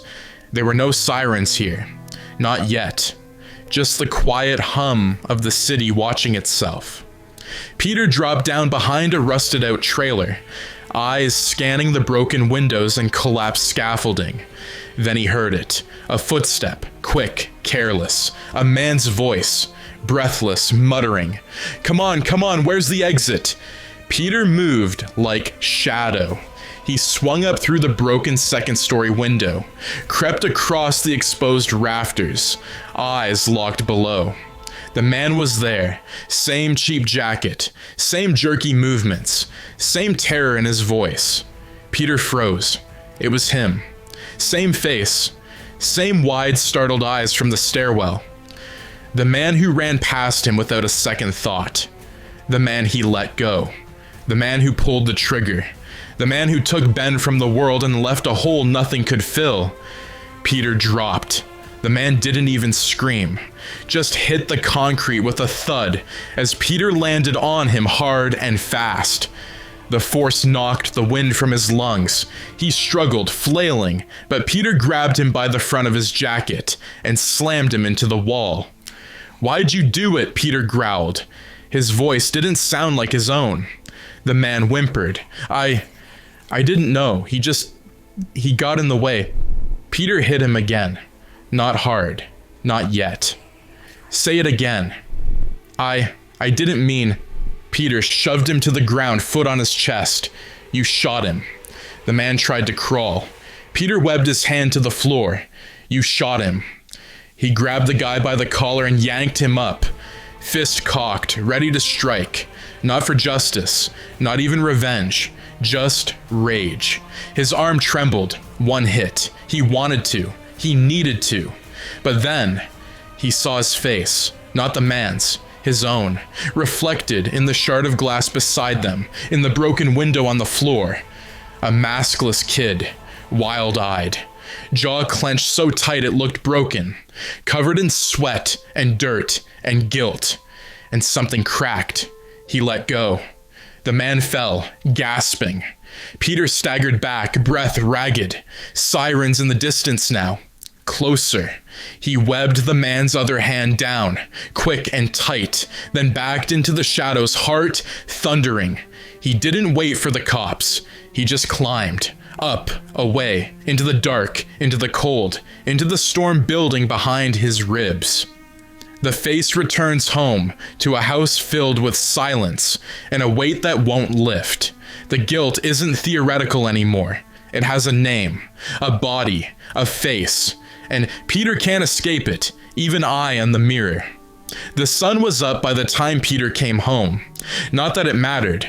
The house was darker than any sky. The door creaked the same way it always did when he pushed it open, but this time the sound scraped against his ears. Everything felt too loud. The tick of the wall clock, the soft hum of the refrigerator, the faint sob hiccuping from the next room, then stopping suddenly, like it had been caught and shoved back inside. Peter stepped into the hallway, shoes soaked, hoodie streaked with soot and dust from the warehouse. He smelled like sweat and metal and regret. May sat at the kitchen table, her hands folded around a cup that had long since gone cold. She didn't look up when he entered. There was a blanket draped over her shoulders, too big, dragging against the floor like a curtain. She didn't know how to pull back. Her eyes were swollen. Her mouth was tight. Her grief didn't scream. It just was. Peter stopped in the doorway. She didn't say his name. He wanted her to scream at him, blame him, hit something, break something, anything. But she just sat there, barely breathing. He backed out. His feet made no sound on the stairs. His room was exactly as he'd left it, untouched, like a museum exhibit. A life paused at the moment before the stairwell, before the choice, before the shot. He closed the door, dropped the hoodie to the floor, and stood in front of the mirror. He didn't recognize what looked back at him. The face was the same, mostly, but the eyes were wrong. The mouth hung different. The way the shoulders slumped, the way the light hit the cheekbones. He looked like someone pretending to be Peter Parker. He pulled open the top drawer. Inside was the makeshift suit, the gloves, the goggles, the mask. He took it out, held it up, turned it in his hands, then pressed it to his face. The room faded. The guilt didn't. He dropped it, let it fall to the floor and stay there. He sat on the edge of the bed, elbows on knees, head in his hands. His breath stuttered. Tears didn't come. Not yet. But the silence pressed in on him like a second skin. And somewhere deep in his chest, a voice whispered, "You did this." Not because he killed, but because he didn't. He let a man run. He watched. He stepped aside. And now someone else was gone. Someone better. Peter looked up. In the mirror, the mask stared back from the floor. Not judging, just waiting. The funeral metaphor left just a boy staring at the body of the man who raised him, begging for forgiveness he'll never get. It's not about guilt anymore. It's about loss, about knowing it's too late and living with it. The rain hadn't stopped, not for hours. It didn't pound or crash. It just fell, constant and steady, soaking everything with a quiet indifference that made the world feel like it had stopped breathing.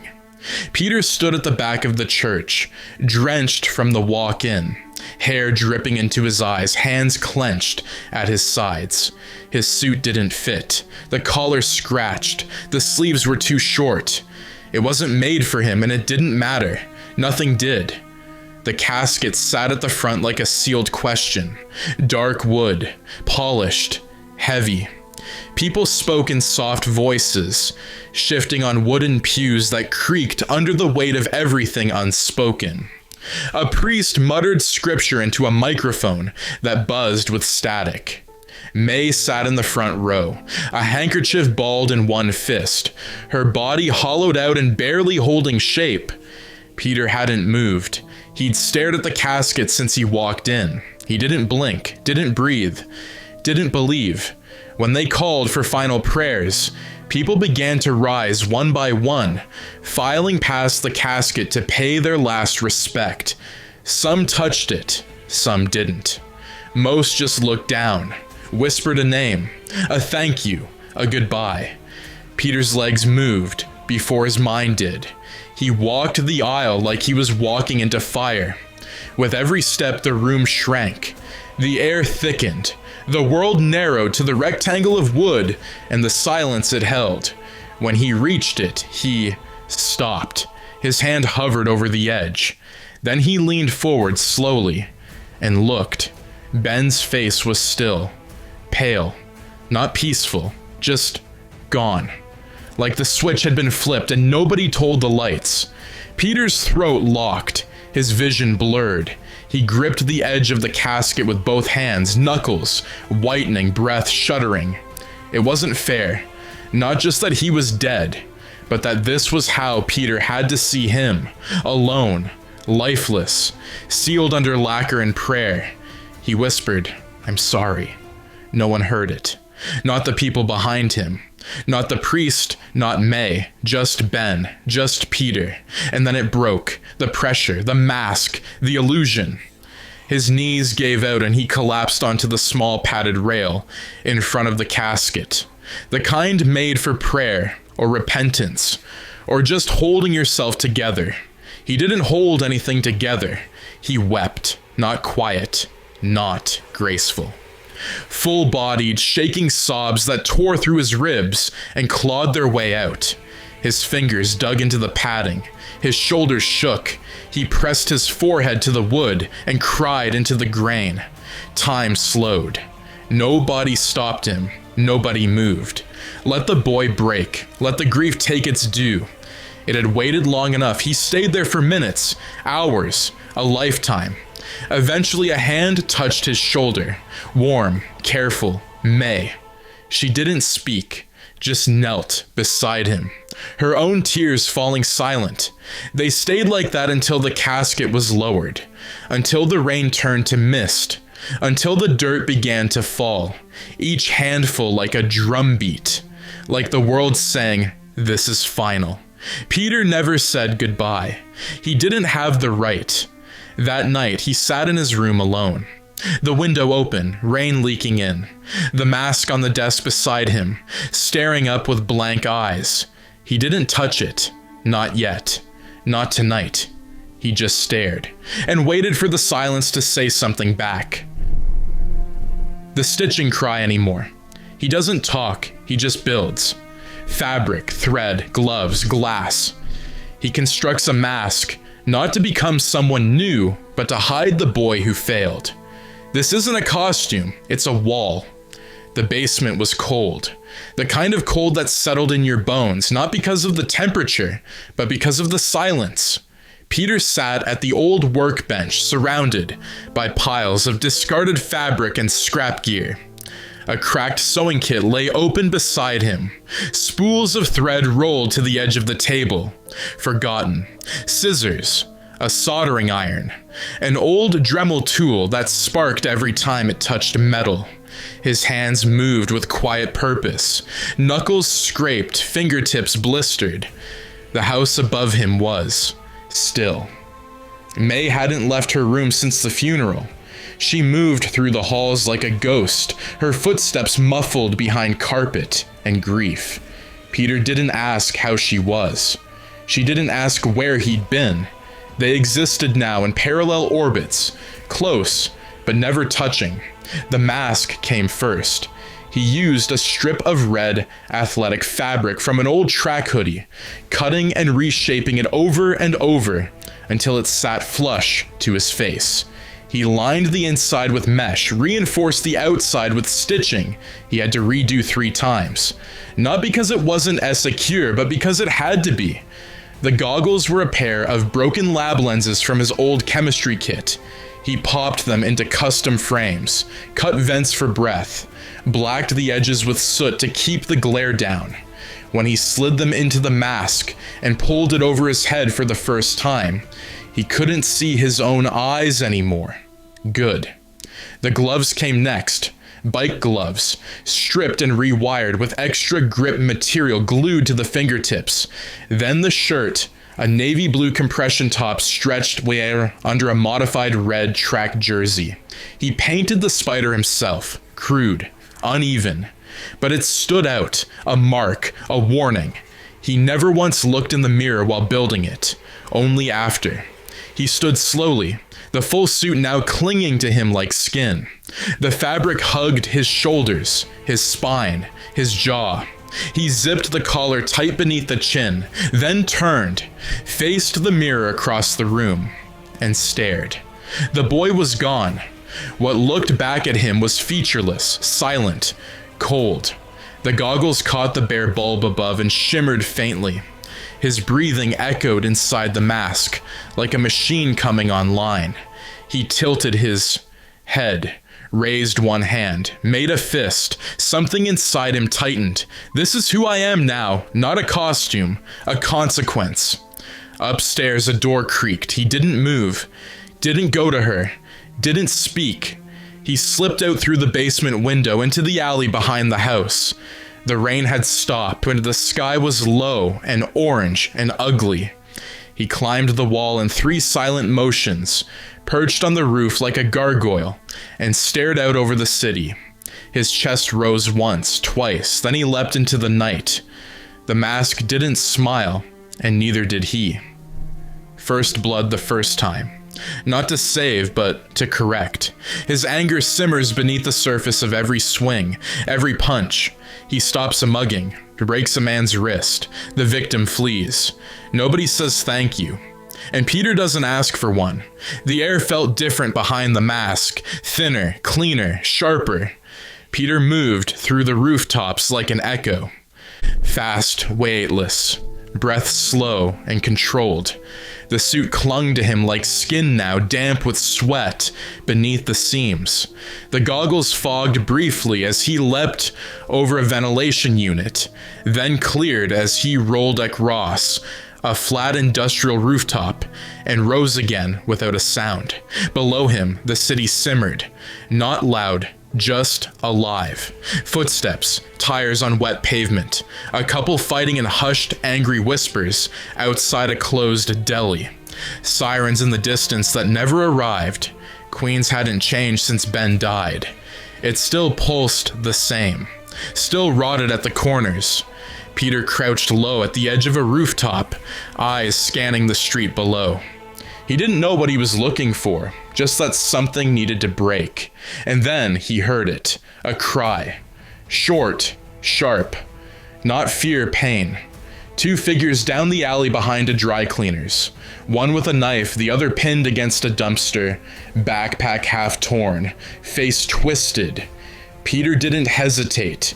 He dropped, landed in the mouth of the alley like a bolt of lightning. The mugger turned, startled by the sound. Barely had time to move before Peter was on him.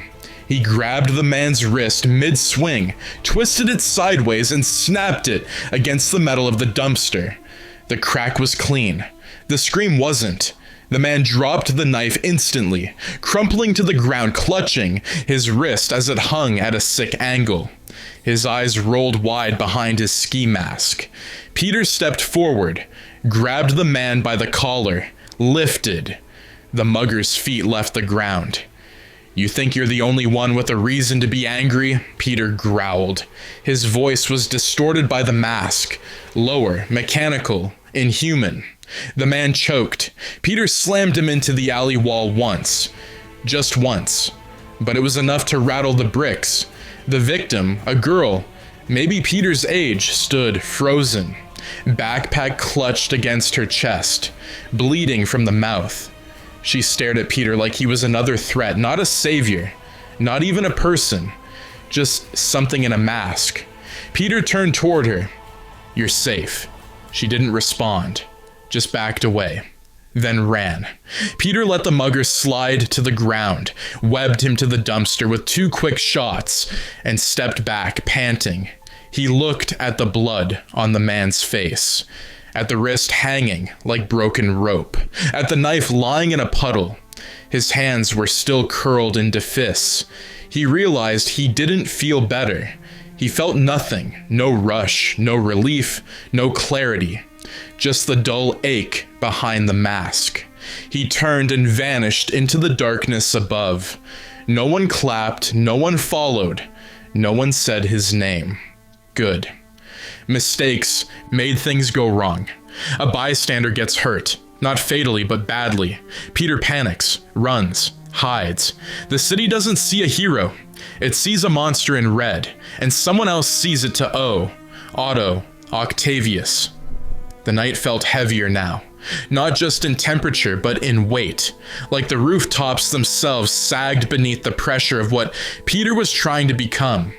His body was sore in places he hadn't known had muscle.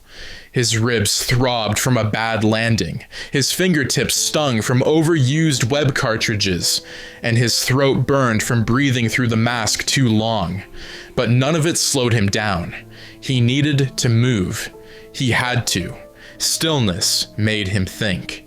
And thinking brought Ben back, the sound of his voice, the warmth of his laugh, the way his hand felt when it rested on Peter's shoulder like a promise.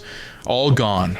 All gone because Peter had stood still once, let a man run, decided for just one moment that it wasn't his problem.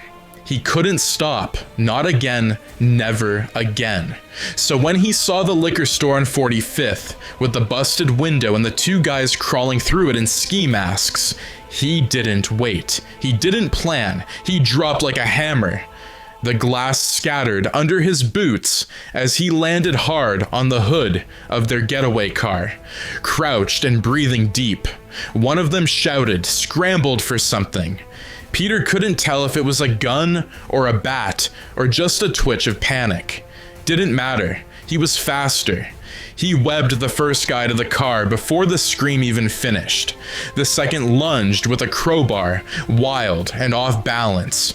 And Peter stepped inside the swing, ducked, grabbed the guy by the coat, and threw him, not far, but hard. The man crashed into a newspaper kiosk across the sidewalk. Wood cracked, glass shattered. Something groaned under the weight of the body. Then Peter heard it, a yelp. Small, human. A girl, 10, maybe 11, had been crouched between the kiosk and the storefront next to it, hiding behind her mother.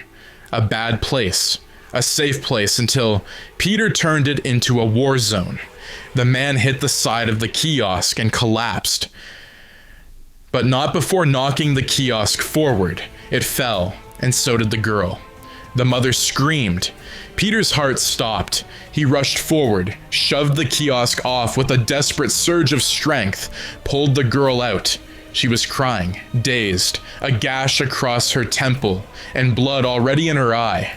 The mother tore her away from him before he could speak. "Don't touch her," she snapped. Peter stepped back, frozen. I didn't mean, don't touch her." The crowd had started to form. Phones were out. One man whispered "freak" under his breath. Another backed away like Peter was radioactive. The mother held her daughter close. The girl sobbed into her chest. Peter turned and ran. He didn't swing. He didn't leap. He just ran. Through the alley, into the shadows, across a construction yard, and up a fire escape until he collapsed onto a rooftop and ripped the mask off his face with shaking fingers. He couldn't breathe. Not through the fabric. Not through the guilt. He doubled over, knuckles on the tar paper roof, sweat pouring down his spine. His ribs ached. His eyes burned. That scream still rang in his ears. Don't touch her. His hands were still red. From the fight, from the fall, from something worse. He sat there for a long time, just breathing. Then he heard a voice. Not in his head. Not from below. From behind. "Peter." He froze. turned.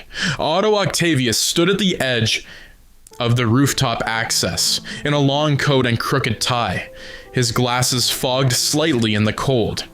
"I thought I saw something," Otto said quietly, adjusting his bag over one shoulder.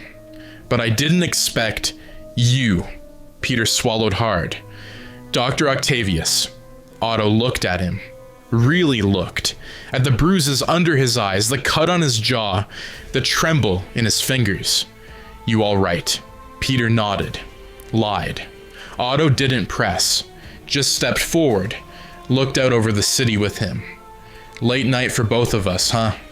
Peter didn't answer. Otto smiled. Faint and sad. "You know, I used to think the night belonged to dreamers. Now I think it belongs to people who can't afford to sleep." Peter said nothing.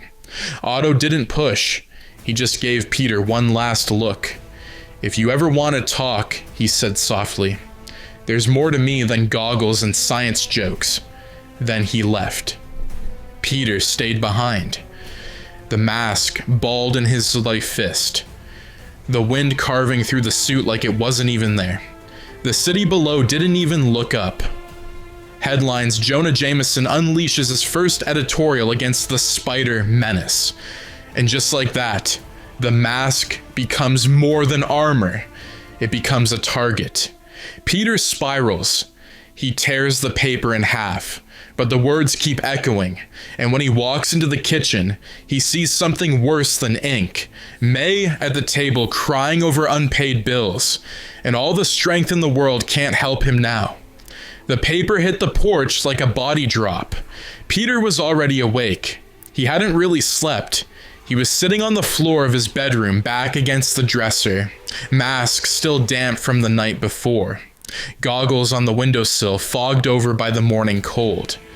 He hadn't changed out of the suit, just pulled a hoodie over it, hood up, sleeves tugged low to hide the blood and dirt. The house creaked with quiet, the kind of quiet that came after funerals, after long cries that left your body too tired to keep hurting. May hadn't said a full sentence since yesterday, and Peter had nothing left to give her, just silence, just secrets. He heard the paper land and moved automatically, like it was just another chore, down the stairs, across the front hall, opened the door, snatched the paper before the wind could carry it down the street. He didn't even glance at it until he was back inside. Then he saw the headline. Masked Menace Mauls Midtown, big red letters.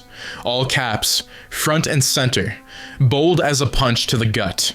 Beneath it, a blurry photo. Him, crouched on a rooftop above the liquor store, caught mid-swing, goggles gleaming like insect eyes.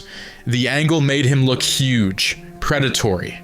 A quote underneath from a so-called witness. He was more terrifying than the guy with the knife. I don't think he's human. And then, the column. Signed, J. Jonah Jameson. Peter read it twice. It didn't feel real. It read like fiction, like a villain monologue dressed in a suit and tie. Jameson called him a threat, a vigilante, a danger to the city. Said he attacked innocent citizens, used brute force with no oversight, and terrorized Queen S under the guise of protection. Peter's hands trembled. He tore the paper down the middle. The photo split in half, but the words were still there, branded behind his eyes. Not a hero, not a savior, a monster. He slumped back against the wall, breathing hard. The paper shredded at his feet. He hadn't done this for headlines. He hadn't even wanted to be seen. But now, he couldn't be unseen. The city had made its decision, and in that moment, Peter realized something cold and unshakable. He didn't belong to himself anymore. He belonged to the mask, the suit, the myth, and it was already slipping out of his hands. He stood, stumbled into the kitchen. May was sitting at the table, hunched over a stack of unopened envelopes and crumpled receipts. A mug of tea sat untouched beside her. Her reading glasses were off. Her eyes were red. Peter stopped in the doorway. She didn't notice him at first. She was staring at one bill in particular, brow furrowed, jaw tight.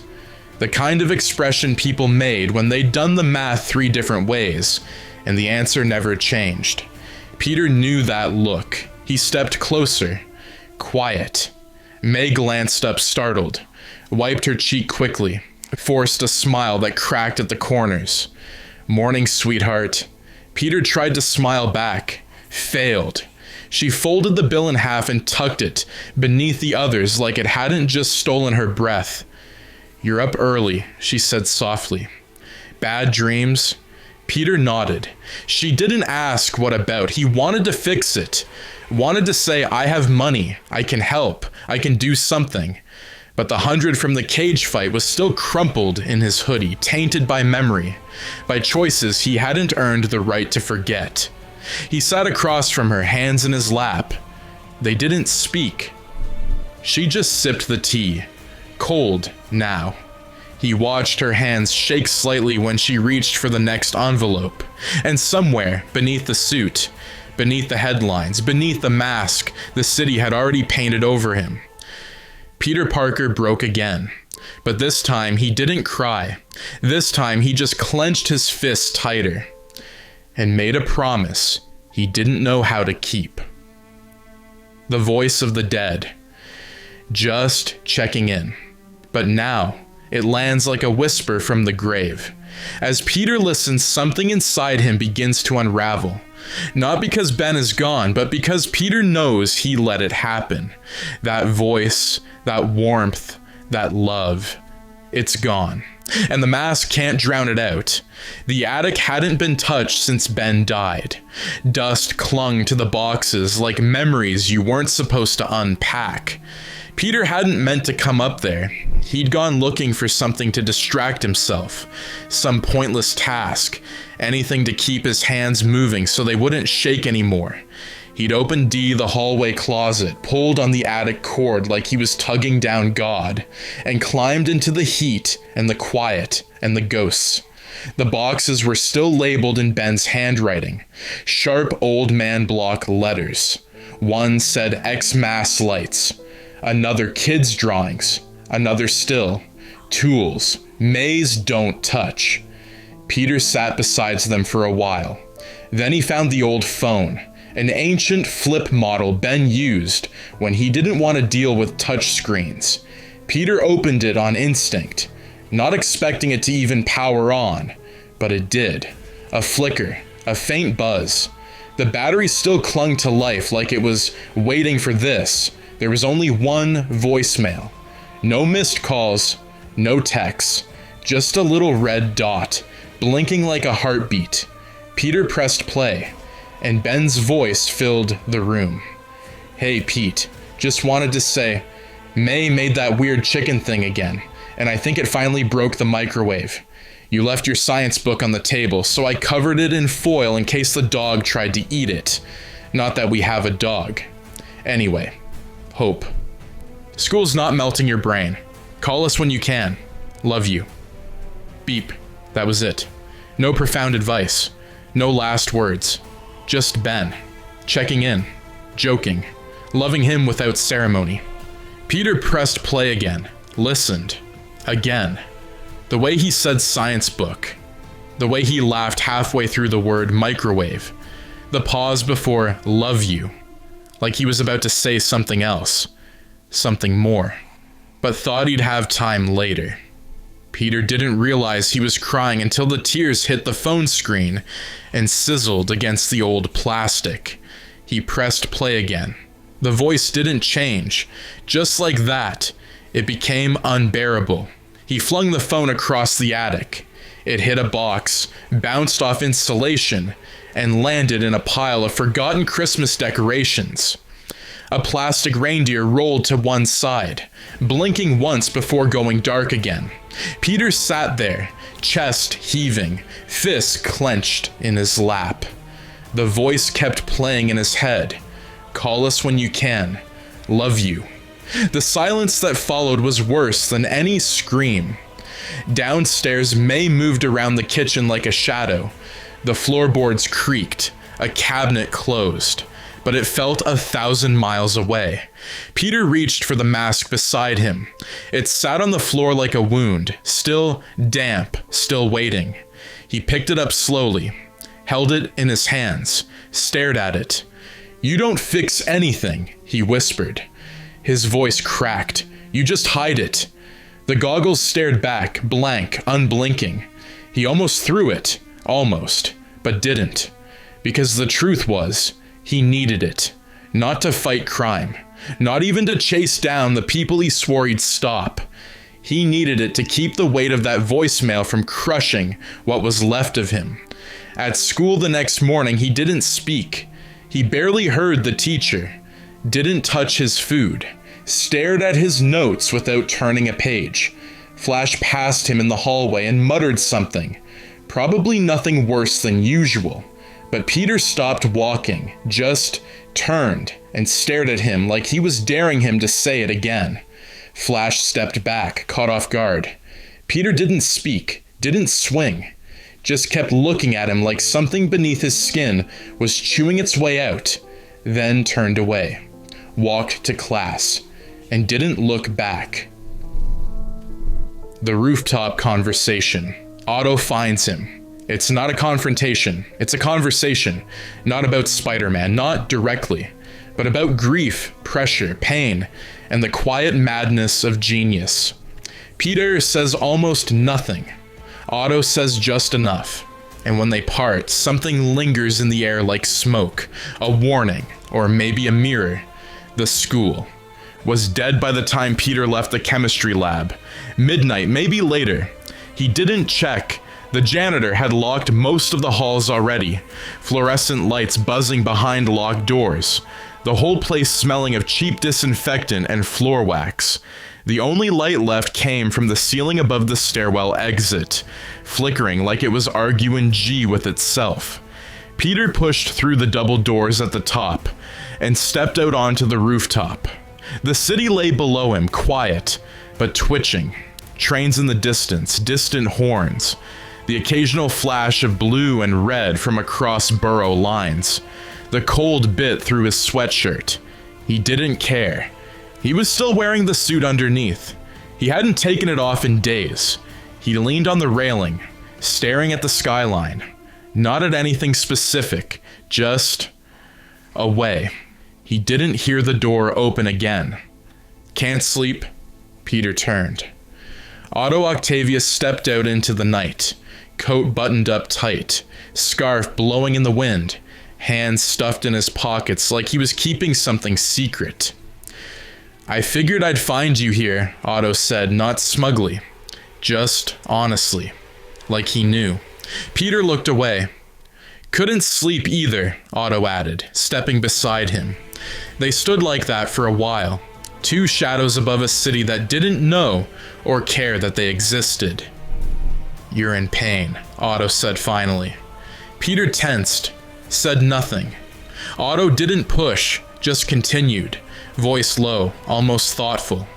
"When I was your age, I used to think genius meant escape. Like if I was smart enough, fast enough, right enough, I could outrun everything. Anger, loss, fear." Peter's eyes didn't move. His fingers tightened slightly on the railing. "I was wrong, of course," Otto said. "Genius doesn't help you escape. It just means you see the cliff before everyone else does." Peter's voice was barely audible. "What if you already fell?" Otto turned. He didn't answer right away, just looked at the boy beside him. Not with suspicion, not with concern, with recognition. "Then you find something worth climbing back up for." Silence again. A longer one. Otto stepped away from the edge, pulling something from his pocket. A small metal object, looked like a part of some failed experiment. Burnt at one end, scorched wires sticking out. He turned it over in his fingers like it still meant something. "Pain does strange things to people," he said softly. "Sometimes it turns them into something better. Sometimes it just hollows them out." He looked back at Peter. "But it never leaves them the same." Peter still hadn't looked at him. Otto gave a faint, tired smile. I see a lot of myself in you. That's not a compliment. He dropped the burnt metal piece on the ledge beside Peter and started back toward the door. Just before he stepped inside, he paused. One last thing, Otto said over his shoulder. You don't have to bleed to prove you're hurting. Then he was gone. The door clicked shut behind him. Peter stood alone. The city buzzed below. He picked up the broken metal, turned it in his hands. It was useless, but it had survived a fire. He didn't go home. He didn't sleep. He pulled the mask from his hoodie pocket, stared at it in the dark, then he put it on, and leapt. Absences, because he's stretched too thin. The balance he thought he could maintain is collapsing, and while the world keeps spinning, he's left chasing pieces of a life he's no longer really living. First came the absences, quiet ones at first. Slipping into class 2 minutes late, not turning in homework, zoning out so hard in biology that the teacher had to call his name twice. Peter had never been the kind of kid who forgot anything. Not before. Now. Now the days were melting together. Patrols bled into sunrises, sunrises into detentions. His body existed in two places, on rooftops and in classrooms. But his mind belonged to neither. He showed up with bags under his eyes, stiff joints, sometimes with BR uses dark beneath his collar, or a cut just visible at the corner of his lip. He'd wave it off. Bike accident. Took a spill. Dog bite. No one asked twice, not yet. But people were noticing. MJ noticed first. She didn't say anything right away, just gave him that look from across the lunch table. Head tilted, brows furrowed, concern written in the silence between bites of her sandwich. She asked if he was okay. He nodded, then offered nothing else. She didn't PRS, but her smile didn't reach her eyes the rest of the day. Harry covered for him during history class when the teacher called roll, and Peter's seat was still empty. Said he was helping a janitor clean up a chemical spill in the lab. Everyone laughed. The teacher let it go. But after class, Harry cornered him outside to the lockers. Man, where the hell have you been lately? Harry asked, not angry, just tired. You missed the bio quiz, and Gwen keeps asking if you're dodging her. Peter muttered something about a family thing, then changed the subject. Harry didn't believe him, but let it slide, for now. Even the teachers were starting to murmur. Mrs. Kingsley in English kept shooting him sharp glances when he didn't answer questions. Dr. Warren in chemistry, Miles Warren, who taught with all the warmth of a chalkboard, stared at Peter's latest failed test W with genuine surprise. You're better than this, he'd said, flat and disappointed, as he handed the paper back. Peter didn't even read the grade, just stuffed it into his bag and left without a word. The only one who wasn't surprised was Otto. He caught Peter outside the gym doors 2 days later, as school let out and the building emptied into the gray afternoon. You're slipping, Otto said softly, without accusation. Peter didn't stop walking. Otto followed. I know you're going through something. I don't know what, and I won't pretend to understand. But I've seen boys smarter than you lose themselves trying to be strong. Peter paused at the base of the stairs, turned halfway. What if being strong is the only thing keeping me together? Otto blinked, then nodded. Just once, and stepped aside. Peter walked past him without looking back. That night, he skipped dinner. Again. Patrolled until almost 3 a.m. stopped a mugging. Foiled a break-in. Got punched in the jaw by a meth head in a ski mask and didn't even feel it until the next morning. When he woke up, he couldn't remember if it was Wednesday or Thursday. He wasn't even sure it mattered anymore. Oscorp directive. Quiet desperation. Otto has been working alone for months. Tireless, brilliant, isolated. But now, Norman Osborn steps in, demanding progress on the neural interface PR object. The pressure is mounting. Otto wants time. Norman wants results. And in the corner of the lab, the arms wait, unfinished, twitching, hungry for thought. The Oscorp research wing never slept. It just hummed, a low, sterile hum like the inside of a machine that had forgotten it was built by human hands. Floor to ceiling glass, recessed lights set to clinical white, chrome work tables, everything modular, wipe-able, dead. Otto Octavius stood at the center of it all, goggles pushed up on his forehead, lab coat unbuttoned and smudged with ash and solder dust. He hadn't left the lab in almost 16 hours. Coffee had stopped helping 6 hours ago, but he was close. So close HE could feel it. Before him stood the prototype, 4 mechanical appendages, each jointed like a spine, wrapped in titanium alloy plating, outfitted with precision hydraulic actuators. The pincers at the ends were razor, perfect, surgical, elegant. Each arm mounted to a reinforced steel harness wired with neuromuscular sensors and powered by a dedicated fusion core, small enough to fit in a backpack. It was a marvel, but it wasn't complete. Not without the neural interface, and that was still unstable. He tapped a few keys on the console, watching the signal response lag by milliseconds. Not enough for an amateur to notice, but Otto noticed. He noticed everything. The lag was dangerous, lethal.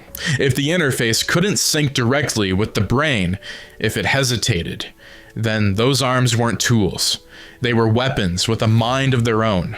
The lab door hissed open behind him. He didn't turn. "I'm not taking visitors." A slow clap answered him. "Well, now I'm insulted." Otto closed his eyes for a half second, collected himself, then turned. Norman Osborn stood in the doorway like a vulture, dressed for a boardroom. Perfect gray suit, hands folded behind his back, thin smile stretching across a face that had long since forgotten how to mean it. "Otto," Norman said, stepping inside like he owned the air. "How's my favorite theoretical arms dealer?" "I'm a scientist," Otto replied, stiffly. "You were," Norman said, glancing over the equipment, "before you got romantic about perfection." Otto didn't answer. Norman circled the workbench like a shark. "You're over budget, behind schedule, and the board's breathing down my neck like a pack of finance hounds who've never built a damn thing in their lives. Do you know what they asked me this morning?" "I'm sure you'll tell me," Otto said, jaw clenched. "They asked," Norman continued, ignoring the venom, "if we'd considered moving the project to AI-based control entirely, taking the human element out, making the arms fully automated." Otto's fist curled. "No," he said. Flat, cold. Norman tilted his head. "No. They were designed for interface, direct mind link, precision through intention.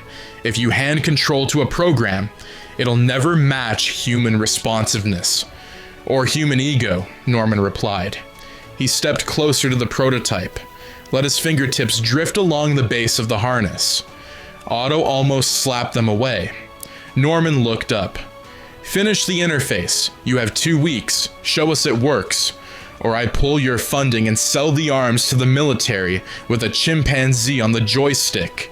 Otto's lips parted, something biting, sharp, electric rising up in his throat. But he said nothing, because it wouldn't matter. Norman turned, satisfied, and walked toward the door. "Don't overthink it, Otto. Sometimes genius isn't about doing something new. It's about doing what you were told." The door slid closed behind him. Otto stared at the arms. They stared back. Then, click.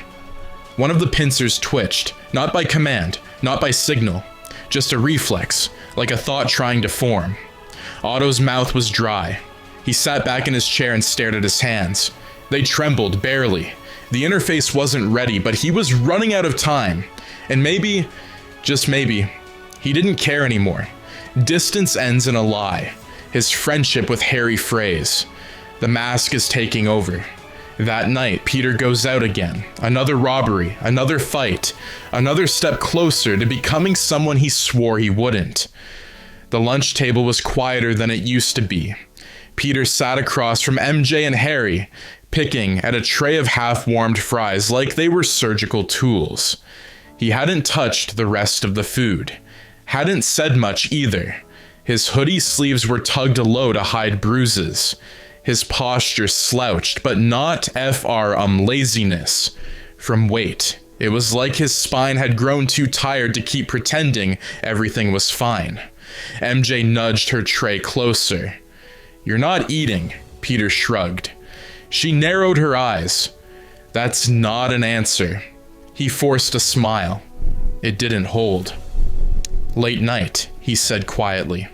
"Studying." Harry scoffed. "Studying? You ghosted me all weekend." Peter glanced up. Harry was trying to keep it casual, but his voice had that slight edge, the kind that builds up over time, not from one bad day, but from a lot of almost. Almost calls, almost hangs, almost explanations. "I tried," Peter said. "I had stuff." "Stuff," Harry repeated. "Great, very specific." MJ leaned forward slightly. Her tone was softer. "Pete, you don't have to talk about it, but whatever this is, you're shutting everyone out." Peter looked away. "I'm fine." She stared at him for a second, then slowly leaned back. "Okay, if that's how it is." Harry didn't say anything else, just shook his head and stabbed his fork into a piece of cafeteria chicken like it owed him money. Peter stayed quiet the rest of lunch. That evening, the city felt meaner than usual. The wind bit harder. The streets hissed under passing tires. The alleyways crawled with steam and restless tension. Peter moved through them like a whisper, just another shape in the shadows. Red and blue stretched tight across sore muscles. The mask tugged low, goggles set. He didn't need a reason to patrol anymore. He just needed noise. The robbery was small. 2 guys busting into the back of a corner liquor store on 88th. They had a crowbar, a stolen van, and a bad plan. They never saw him coming. Peter landed behind the mid-break inn, silent as smoke. The first guy turned just in time to take a boot to the ribs. He hit the pavement with a grunt. Wind knocked clean out of him. The second guy raised the crowbar. Peter caught his wrist mid-swing. Twisted, hard. The snap wasn't clean. The scream was. Peter didn't stop. He webbed the guy's legs, yanked him off balance, slammed him into the side of the van hard enough to dent the panel. He wasn't fighting smart. He was fighting hard, heavy, reckless, angry. He didn't notice the store owner standing just inside the broken door. An old man, maybe 70, trembling in his undershirt, holding a baseball bat, like it was the last piece of himself he could still lift. The old man looked at Peter, at the goggles, the fists. The trembling thug pinned to the van, weeping into his hoodie, and he didn't say, "Thank you." He just raised the bat slightly, defensively. Peter froze. It was subtle, but it said everything. You're not here to help. You're here to hurt. Peter webbed the last guy to the wall without a word, turned, and vanished up the fire escape like he'd never been there. He stopped 3 rooftops later, tore the mask off his face. His breath fogged in the cold. His hands shook. He wasn't saving anyone. He was just breaking people slightly slower than they broke themselves. Back home, the lights were still on. May's room was dark, but the kitchen light bled down the hall. Peter stepped inside quietly. Dinner was on the table, cold, covered with foil. May was asleep on the couch in the next room, a blanket tugged up to her chin, her breathing shallow but steady. She looked smaller than usual. Peter didn't wake her. He just stood there for a while, then sat in the empty chair at the table and said nothing. the fracture hasn't admitted aloud. During patrol, he misfires a web and almost dies. At school, he snaps at a teacher in front of everyone. It's not just stress anymore, it's unraveling. And Otto? He sees too much. The city didn't care if he was tired. It just kept breathing, bleeding, calling. Peter swung through a low arc over a bank roof, spine tightening with every motion. His left shoulder screamed. He'd taken a hit the night before that hadn't bruised, but deepened, like something inside had torn loose. He hadn't eaten since yesterday, hadn't slept since the night before that. Every movement came with a warning now, but he didn't stop. He couldn't. The rooftops blurred below him as he swung northward, tracking a stolen car across avenues. Police sirens trailed behind, muffled, distant. He leapt to the next building, twisted midair to land on a water tower, and misfired. The web shot too early, too low. It clipped the side of the tower. Peter's arm yanked forward mid-rotation, off balance, off angle, spiraling. He fell, hard, crashed shoulder first into a rooftop billboard, splintered a metal support beam, bounced off a security camera, and finally hit the gravel rooftop in a crumpled heap. Breath knocked clean out of him. For a second, he couldn't move, just lay there, mask skewed, vision doubled. His head rang. "You're not okay." He groaned, rolled onto his side, tried to sit up.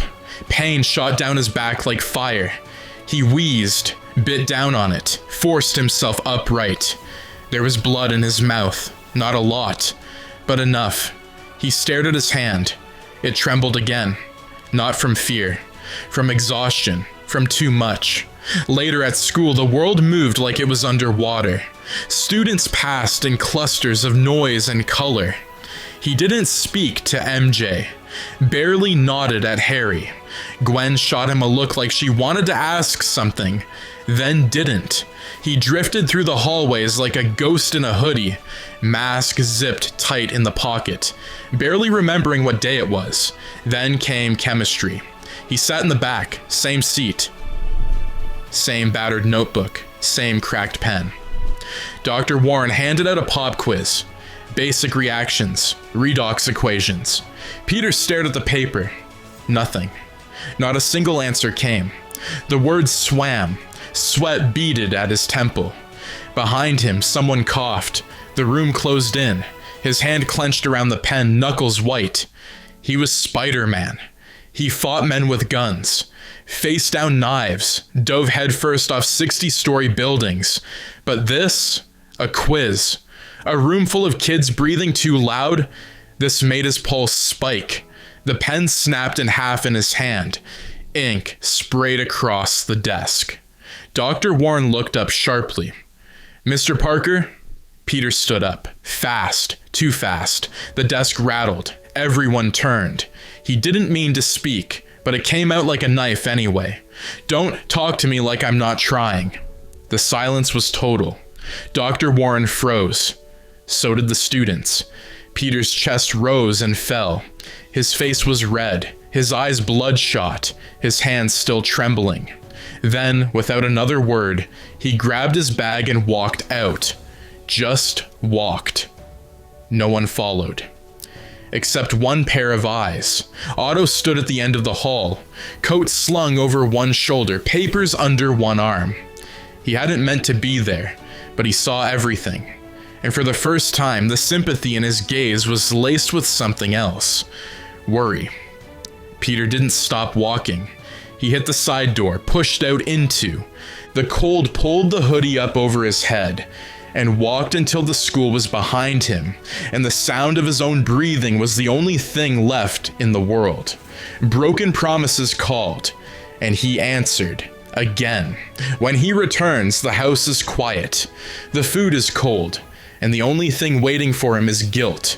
Not the explosive kind, the quiet kind, the kind that lives behind the walls. He didn't mean to stay out, that was the worst part. He hadn't planned a long patrol.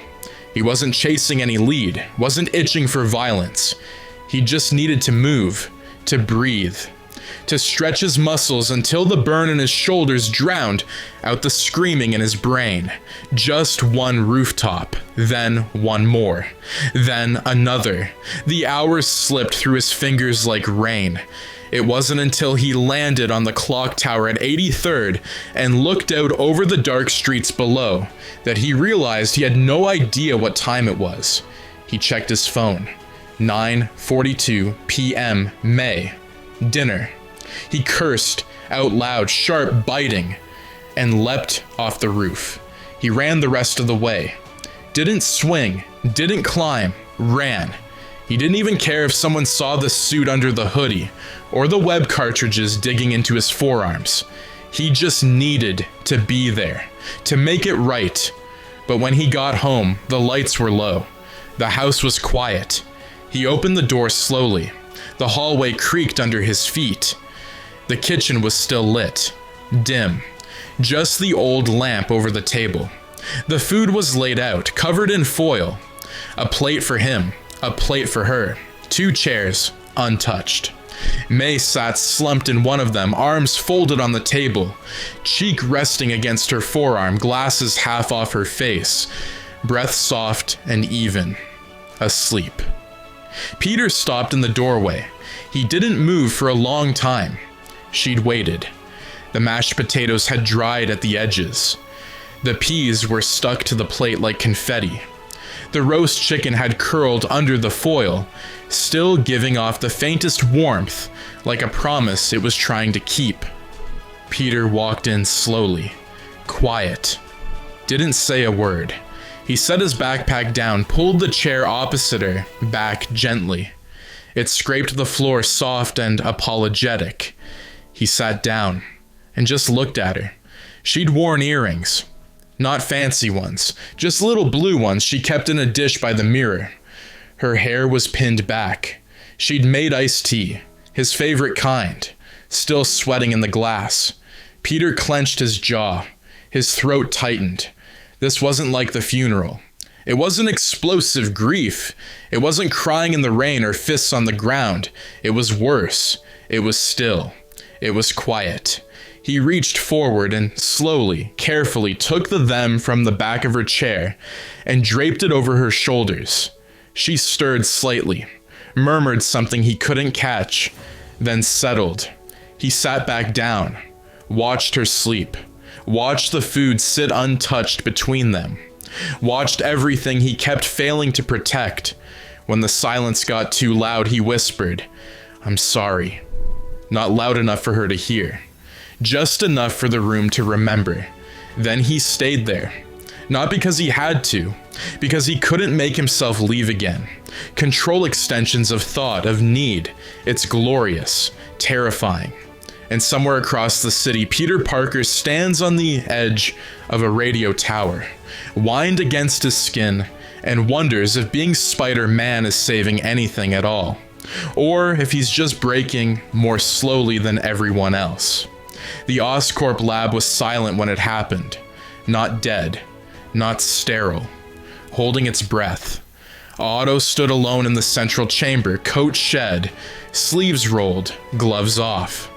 The interface rig was strapped around his head, circuit points aligned at the base of the skull, wires trailing like veins into the black spinal harness at his back. The arms hung limp behind him, like wet ropes, still mounted to the exoskeleton cradle. Waiting. He checked the calibrations one last time. They were wrong, but they were close. Close enough. His fingers trembled as he lowered the neural sync lever. Contact. There was a second of nothing. Then a snap. Electricity. Noise. Thought. The world blurred. Otto staggered forward, and the arms moved. Not by button. Not by code. By will. The left upper arm curled toward his side, the pincers opening and closing like a heartbeat. The lower one flexed, catching a metal stool before it fell. The right arm swept a cable out of the way without touching a thing on the table. The fourth one, shortest, fastest, rotated like a serpent, balancing his weight, coiling protectively behind his shoulder. Otto gasped, not from fear, from clarity. For the first time in months, the tremor in his hands stopped. The headache vanished. His thoughts came in perfect order, stacked, clean, direct. The arms weren't just tools, they were amplifiers. They took the noise in his mind and gave it shape, speed, focus, direction. He reached for a wrench. Before his hand could even grasp it, the third arm had already plucked it from the tray and placed it in his palm. His lips trembled. A single laugh escaped. Then another. Tears welled in his eyes, hot, unfiltered. "Oh my God," he whispered. "It works." He turned slowly to the mirror at the back of the lab, looked at himself. He didn't look like a man anymore. He looked like something else, not monstrous, not yet, but transformed. A silhouette framed by steel and spark, posture straighter, breath steadier. For the first time in a long time, Otto Octavius didn't feel broken. He felt whole. And across the city, somewhere high above the streets that never quieted, Peter Parker stood at the edge of a radio tower, mask off, wind pushing through his sweat-drenched hair. The city pulsed below, windows blinking, sirens rising, tires hissing. He didn't move, didn't web away, just stood there, eyes half closed, letting the weight of everything he couldn't say press down on his shoulders like gravity. He wasn't thinking about villains, or headlines, or grades. He was thinking about May asleep at the table, about MJ's voice at lunch, about Flash's stare in the hall, about Gwen's glance, about Ben's laugh, and about the silence that came after it. He opened his hand, let the mask dangle between his fingers, watched it flutter in the wind. It wasn't a symbol, not tonight, just a piece of fabric holding too many lies. He didn't cry. He didn't speak. He just stared down at the city he kept trying to save, and wondered if it had already made up its mind about him. Feedback loop cleaner, louder, but they don't feel like they all belong to him anymore. Norman visits the lab, tries to shut it down. Otto insists he's fine. He believes it. The arms twitch H. The heat rises, and no one notices the scorch mark on the wall until it's already too late. There were voices now, not out loud, not in words, but in rhythm. Otto moved through his lab like a conductor without an orchestra, hands floating just above the machinery, fingertips twitching in precise staccato. The arms moved with him, not behind him, with him, like they were reacting to intention, not instruction. Each one had a name now, not literal, not spoken, but a personality. Top left was methodical, slow, surgical. Bottom left was aggressive, impatient. Top right corrected the others, always. Bottom right, restless, curious. Otto didn't know when it started. The sync had always been tight, always immediate, but now it was instinctual. He didn't reach anymore. The arms reached for him. He hadn't slept in 3 days. Didn't need to. The interface pulsed at the base of his skull, humming low like a second heart beat. It burned sometimes, just beneath the skin, but in the heat was clarity. Every problem, every design flaw, every limitation, gone, smoothed into nothing beneath. The title, W-Av of Innovation. He wasn't tired, he was ascending. The door opened behind him. He didn't turn. "Leave it on the counter," Otto said without looking. "I told security, no more unannounced interruptions." "I told security I own the floor," came Norman Osborn's voice, slick and uninvited. Otto exhaled slowly. The arms twitched. Norman approached, glancing around the lab. It had changed since his last visit. Cables sprawled across the floor. New weld lines traced the walls. Reinforcement plates had been bolted into the ceiling without company approval. And in the center of it all, Otto stood in his makeshift cradle, arms hanging like dormant serpents behind him. "You look like hell," Norman said. "I feel fantastic." "Do you?" Norman stepped closer, watching the interface pulse. "Because this doesn't scream sanity." Otto finally turned. His eyes were bloodshot, not with fatigue, with focus, with fire.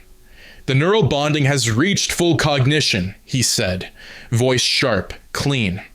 "I can operate 4 limbs, 4 sensors, and 8 manipulators simultaneously with no delay." Norman raised a brow. "You're proud of that?" "I'm living in it." "You're marinating in your own madness, Otto." Otto chuckled, soft, bitter. "What are you afraid of, Norman? That I'll actually finish something you couldn't even understand?" Norman didn't flinch, but the air changed. "This stops now," Norman said. "The board's pulling funding. You'll shut it down, pack it up, and if there's anything salvageable, we'll bury it in R&D until someone smarter finds a use for it." Otto didn't move, but the arms rose behind him, just slightly, like cobra hoods catching wind. "You think I need your board?" he asked, calm, dangerous.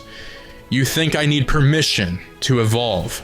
Norman stepped forward, right up to him. "You're a man with metal toys and a god complex." Otto's jaw clenched. "And you're a coward with a Rolodex and a crown built on other people's backs." The arms tensed. Norman saw it, didn't blink.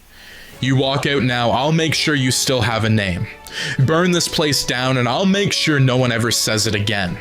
For a second, Otto said nothing. Then he smiled, slow, empty.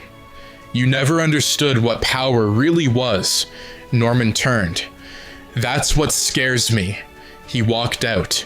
This time, the door slammed. Otto stood in the silence that followed. The arms slowly lowered. He stared at the wall for a long time. Then, without a word, he reached for the metal spanner on the desk, gripped it in his hand, and squeezed. The tool buckled, bent, creaked, split in half. He let the pieces fall. The top right arm caught one mid-drop, balanced it on a scalpel, returned it to the tray. Otto looked at it and nodded, like they understood each other now.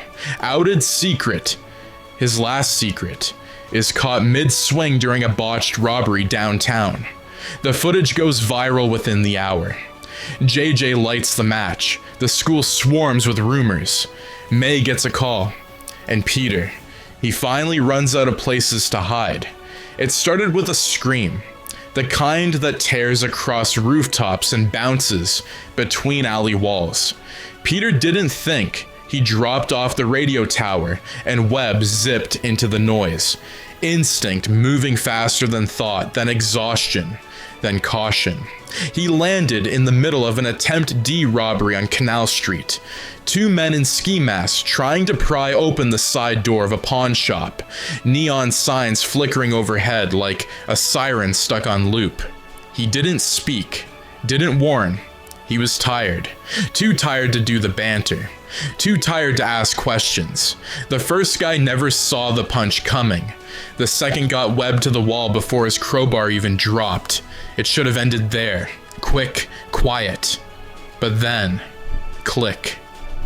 A teenager on the balcony of the apartment, across the street. Phone raised, flash on. Peter looked up too late. The shutter caught him mid-turn, mask half off, goggles in his hand, face fully exposed. One frozen moment, one frame of vulnerability. And the kid didn't run. He cheered. "Holy crap, it's him! I got it, I got it!" Peter's heart stopped. "Delete that," he shouted, mask halfway up. But the kid was already gone, back inside, already uploading. It hit the internet in 27 minutes, an account with no followers, then 50, then 300. Then someone posted it on Reddit, then Instagram, then Twitter. By the end of the hour, the footage had been reposted over 12,000 times. The caption, "Spider-Man is a kid, and I know where he goes to school," That was enough. Jameson didn't wait for confirmation, didn't wait for PR, didn't wait for ethics. He aired it live. Breaking, the mask comes off. The Spider Menace is a minor hiding among our children. The Daily Bugle's headline was worse. Spider-Boy exposed. Is he lurking at your school? Peter watched it all unfold from a rooftop behind the library. Hoodie zipped up, knees pulled to his chest. The phone trembled in his hand as each new notification hit like a punch to the ribs. At school the next morning, it was war. Students swarmed the halls with phones out. Some just stared, some whispered. Others asked questions he couldn't even comprehend. A few asked for selfies. One shoved a microphone in his face like they were running a vlog. He didn't answer anyone. He just walked until he saw MJ. She stood at her locker, phone in hand, expression unreadable. He stopped. She looked up. And in that silence, everything he'd hidden unraveled. "You lied," she said. Not loud, not bitter, just empty. "I was trying to protect you," he said. "You don't get to say that." Harry stepped up behind him. Didn't speak, just stood there, watching. Like he already knew. Like he had for a while, and didn't know what to do with it. "I wanted to tell you," Peter added weakly. "Then you should have." MJ's voice cracked. "We were there, Pete. After Ben. After the funeral. I thought I knew what you were going through, but you weren't even there. He was." Peter opened his mouth. Nothing came out. She turned and walked away. Harry didn't say a word either. He just followed. The school called May, left a message. Peter never played it, but the expression on her face when he walked in said everything. She didn't yell. She didn't scold. She just looked at him with this stunned quiet, like she was looking at someone she didn't recognize. "I thought we told each other the truth," she said softly. Peter couldn't meet her eyes. May didn't cry. She just stood there in the doorway and whispered, "You're not him anymore," and closed her door behind her. The detonation point, everything he built. But Otto doesn't scream, doesn't cry. He smiles, nods, leaves. And when the building sleeps that night, it isn't Otto who breaks down. It's the arms. The fire is fast, precise, surgical. What emerges from it is no longer a man with an idea. It's a man with a mission. The Oscorp boardroom was cold by design. A glass tank 10 stories above Midtown. White walls, chrome edges, no warmth. It wasn't meant for comfort. It was meant for control.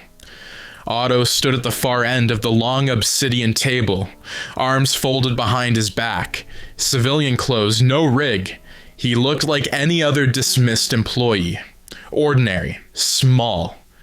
Norman sat halfway down the table, surrounded by half a dozen men in suits who hadn't touched a lab in years.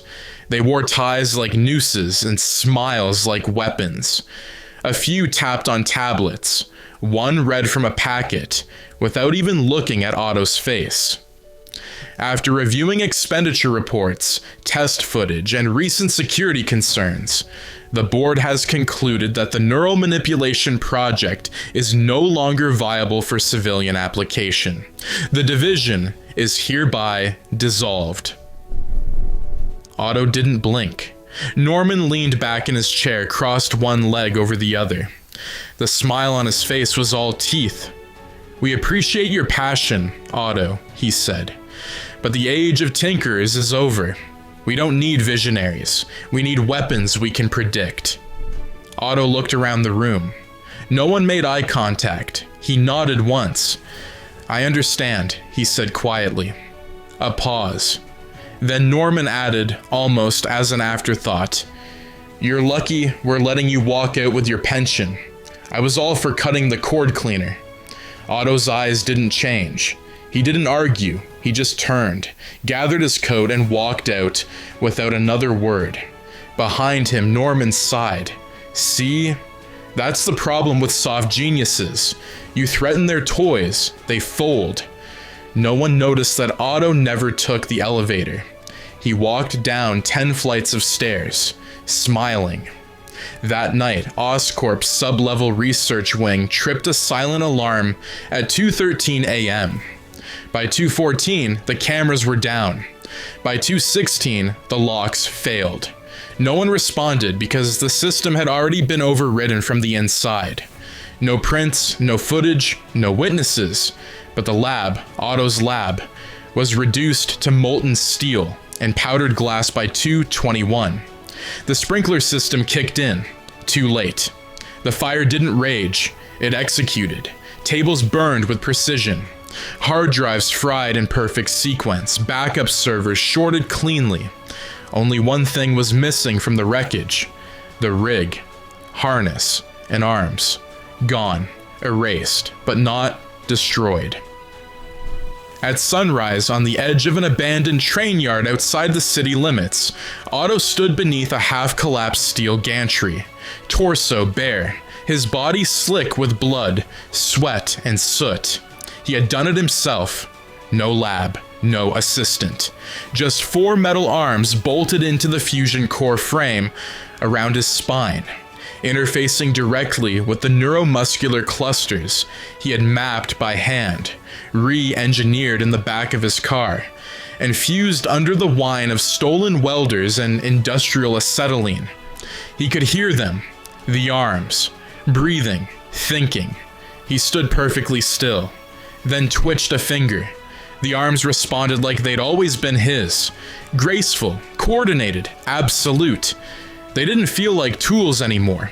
They felt like limbs. Otto Octavius closed his eyes, and when he opened them again, he wasn't angry. He was ready. Aftershocks home too late again. The food is cold again. The house is too quiet, and this time there's no one asleep at the table. He doesn't cry. He doesn't scream.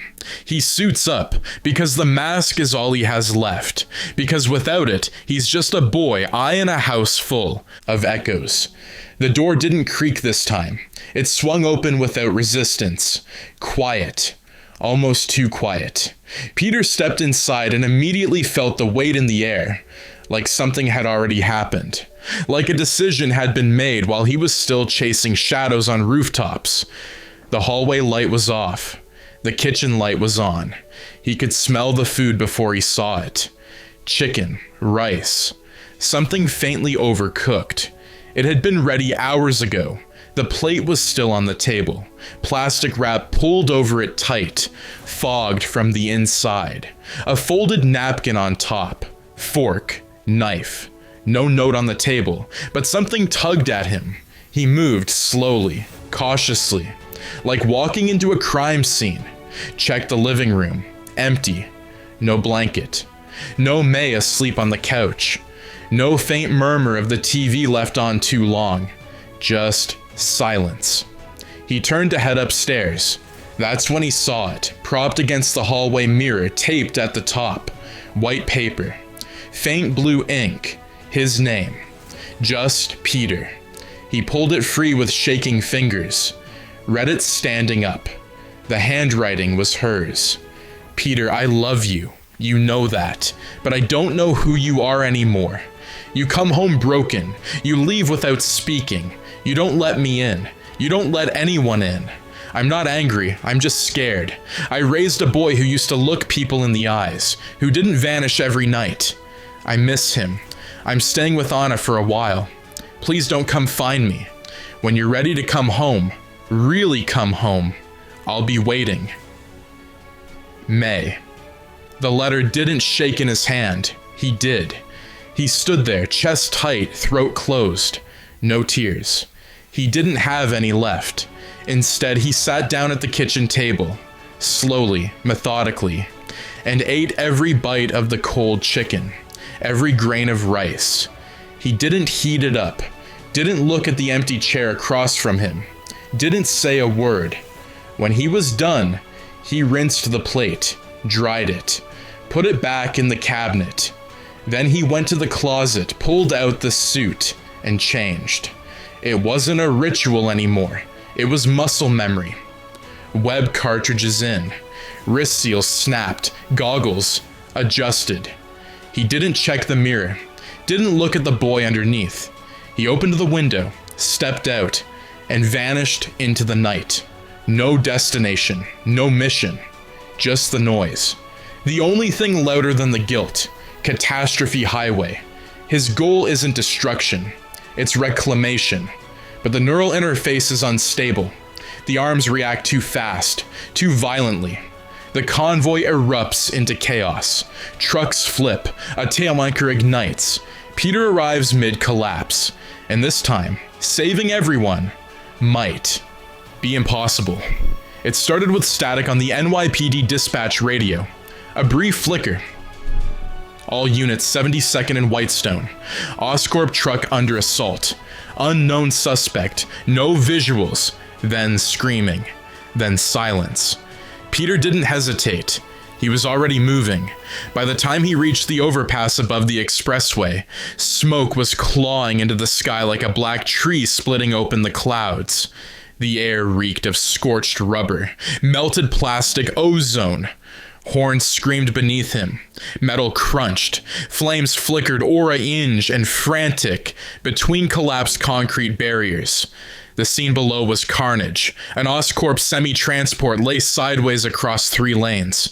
Engine split, cab torn off. Cars jackknifed around it. Civilians stumbling, blood on the railings. One of the trucks, smaller, black, plated, likely carrying biocore equipment, was missing its rear-due RS. The payload was gone. Peter scanned the chaos. Then he saw him.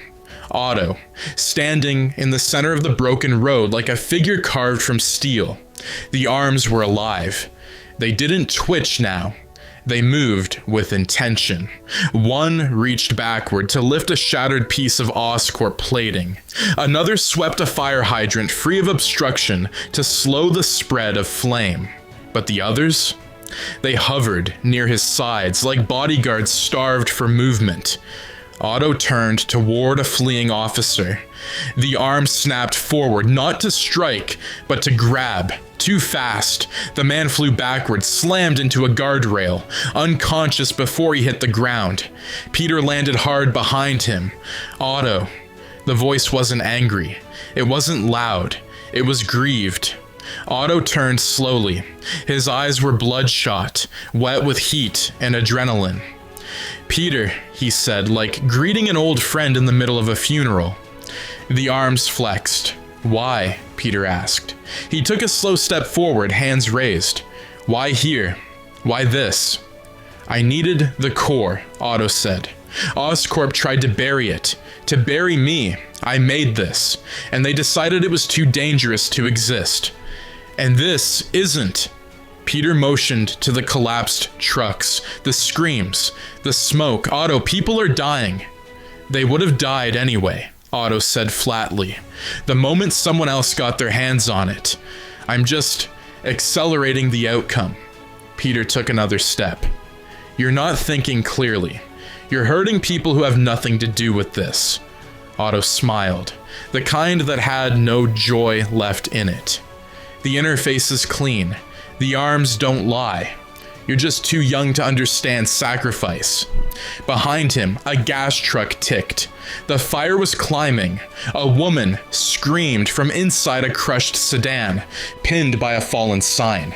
Flames licked at her window. Peter flinched just once, and Otto saw it. "You see, even now," Otto said, "you hesitate. You think you can do both, save them, and stop me. I can. You can't." Peter moved. A blur of red and blue. Web shot, pulled the woman's door off. He yanked the twisted sign away with a grunt, scooped her up just as the flames reached her feet, and dove away from the car right as it exploded behind him.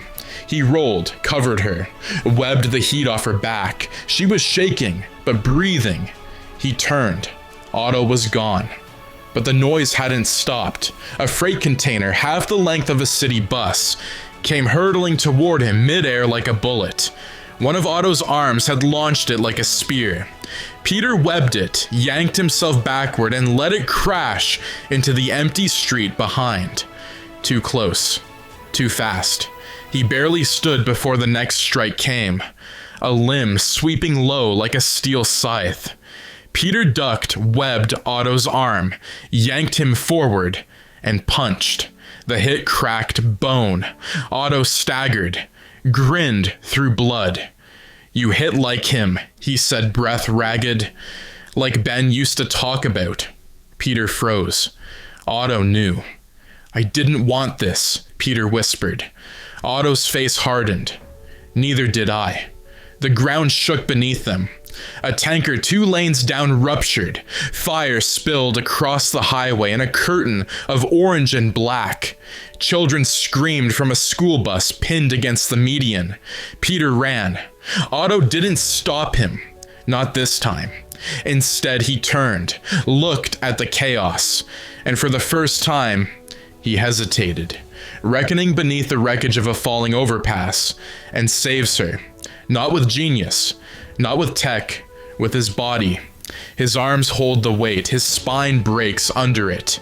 Peter drags HM from the rubble, and in that final moment, Otto says Peter's name not like an enemy, but like a man handing off the last thing that still mattered. The bridge groaned like it was alive. Cracks split the pavement like lightning veins, creeping across concrete that had held too long against too much weight.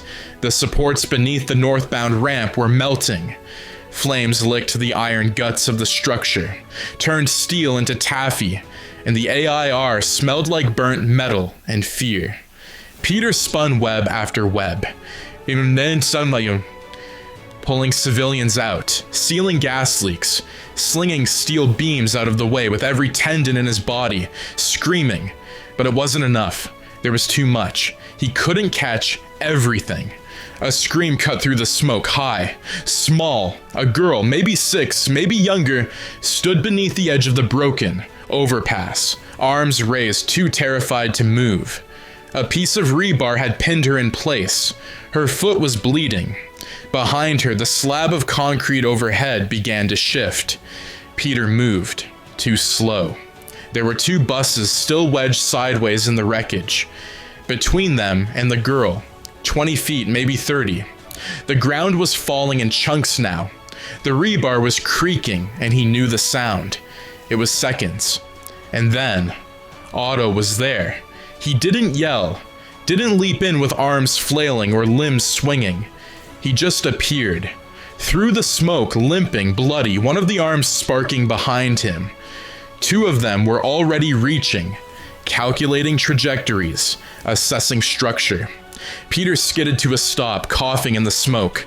But Otto didn't look at him. He looked at the girl. Their eyes locked, then, boom, the slab fell.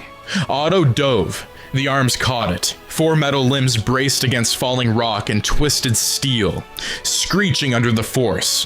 One arm snapped at the joint. The girl screamed again. Otto shouted over the noise, "Go!" Peter moved, swung in low, grabbed the girl, yanked her free as the final supports gave. He hit the ground in a tumble, shielding her with his body. Looked back. Otto was still holding it, just long enough to smile. Just long enough for Peter to see him. Then, the arms buckled. The overpass fell. The sound wasn't a crash. It was a roar. Concrete shattered like bone. Steel twisted like wet cloth. The dust swallowed everything in a cloud that blanketed the air. So thick Peter couldn't see 5 feet ahead. He coughed, shouted, "Otto!" Nothing, just smoke. The girl sobbed in his arms. He set her down, handed her off to a nearby EMT, then turned and ran back into the debris. Over broken glass and glowing rebar, his lungs burned, his ribs throbbed. Then he saw him, half buried beneath a split section of the overpass. The arms were mangled. One was gone entirely. The others twitched, barely responsive, like dying insects. Otto was pinned from the waist down. Blood pooled under him, slow and dark. Peter dropped to his knees. "Don't move," he said. "I'm going to get you out." "No." Otto's voice was hoarse, but steady. "You already Did. Peter swallowed hard. No, don't talk like that.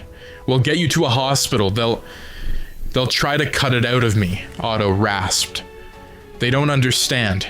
It's not a machine anymore. It's part of me. Peter reached for the debris. Otto grabbed his wrist. Surprisingly strong. Don't waste your time on what's already finished. Peter's voice broke. You saved her. Otto smiled. It didn't last. Wasn't about her, he said softly. It was about remembering I could, just once. The light in his eyes dimmed a little. He blinked slowly, then whispered, I saw your face. At Midtown, first day. Peter froze. Otto nodded. You wore guilt like a uniform. I thought it was weakness. He coughed, a crackling, dry sound. I was wrong. Peter lowered his head. Tried to keep the tears in. Failed. Otto's hand found his shoulder. For just a moment. Be better, he whispered. Then the hand went still.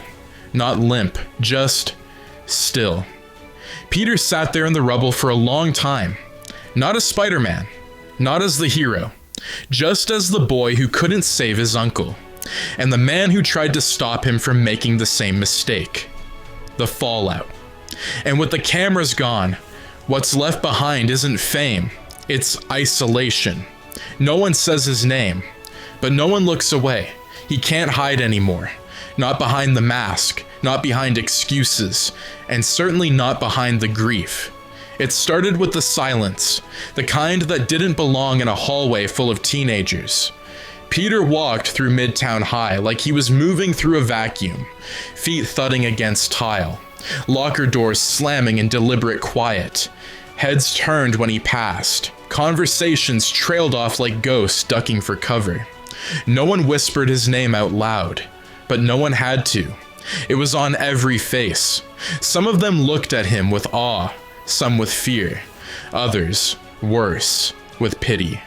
He hated the pity. The bruises on his jaw hadn't healed yet. His shoulder ached with every step. One eye was still bloodshot from the debris. He hadn't slept in 2 nights, hadn't answered May's texts, hadn't logged into anything since the footage went viral. He passed a row of lockers. Saw a copy of the Daily Bugle Duct taped to one of them. Spider-Boy, masked menace, or misunderstood monster. His own face stared back at him. Blurry, half-lit, but unmistakably him. Peter stopped just for a second, and in that second Flash Thompson walked past. Didn't bump him, didn't speak. Just kept walking, slow, deliberate. Peter could feel it. The way the space around him widened, like people were expecting him to explode, or collapse, or something. He didn't. He just kept walking. At lunch, no one sat at his table. Not Harry, not MJ, not Gwen. He ate cold pasta out of a cracked Tupperware container with his hood up and his earbuds in, even though they weren't playing anything. Across the room, Gwen sat with 2 friends, eyes flicking toward him every few minutes. MJ sat alone. Harry sat with the basketball team, silent, head down. Peter didn't look at any of them. He just kept eating, kept breathing, because it was that or scream. After school, Principal Rollins called him in. No press, no cameras, just him and Peter. The man didn't yell, didn't accuse. He just folded his hands and asked, "Is it true?" Peter didn't lie. He nodded. Rollins exhaled slowly, looked tired. "I should expel you." Peter didn't answer. "But if I do that, you're out there unsupervised." Still, Peter said nothing. "I'm going to recommend leave of absence," Rollins said. "Officially for health reasons. Unofficially for the sake of everyone else's nerves." Peter nodded again. The principal hesitated, then added, "You're a good kid, Parker, but you can't unring this bell. Whatever happens now, that mask doesn't come off again. Understand?" Peter met his eyes. "Yeah," he said softly. "I understand." That night, he stood on the roof of the Parker house. No suit, just jeans and a sweatshirt. The skyline pulsed in the distance, alive and uncaring. Beneath his feet, the world kept moving. Sirens, tires, distant music, new tragedies waiting to be born. He stared into the wind. No web slinging, no swinging. Just stillness. Not because he wanted to be still, because he didn't know where else to go. The war room truth isn't what matters, it's the narrative. Peter isn't just a masked vigilante anymore. He's a brand, a threat, a symbol. Jonah intends to destroy him before the city decides to love him. The Daily Bugle wasn't a newsroom anymore. It was a war room. Screens lined every wall. News cycles, trending hashtags, TV anchors mispronouncing Peter's name, between curated footage of collapsed overpasses, crying children, flaming wreckage. At the center of it all stood J. Jonah Jameson, like a storm cloud stuffed into a suit. His sleeves were rolled up, his tie was gone.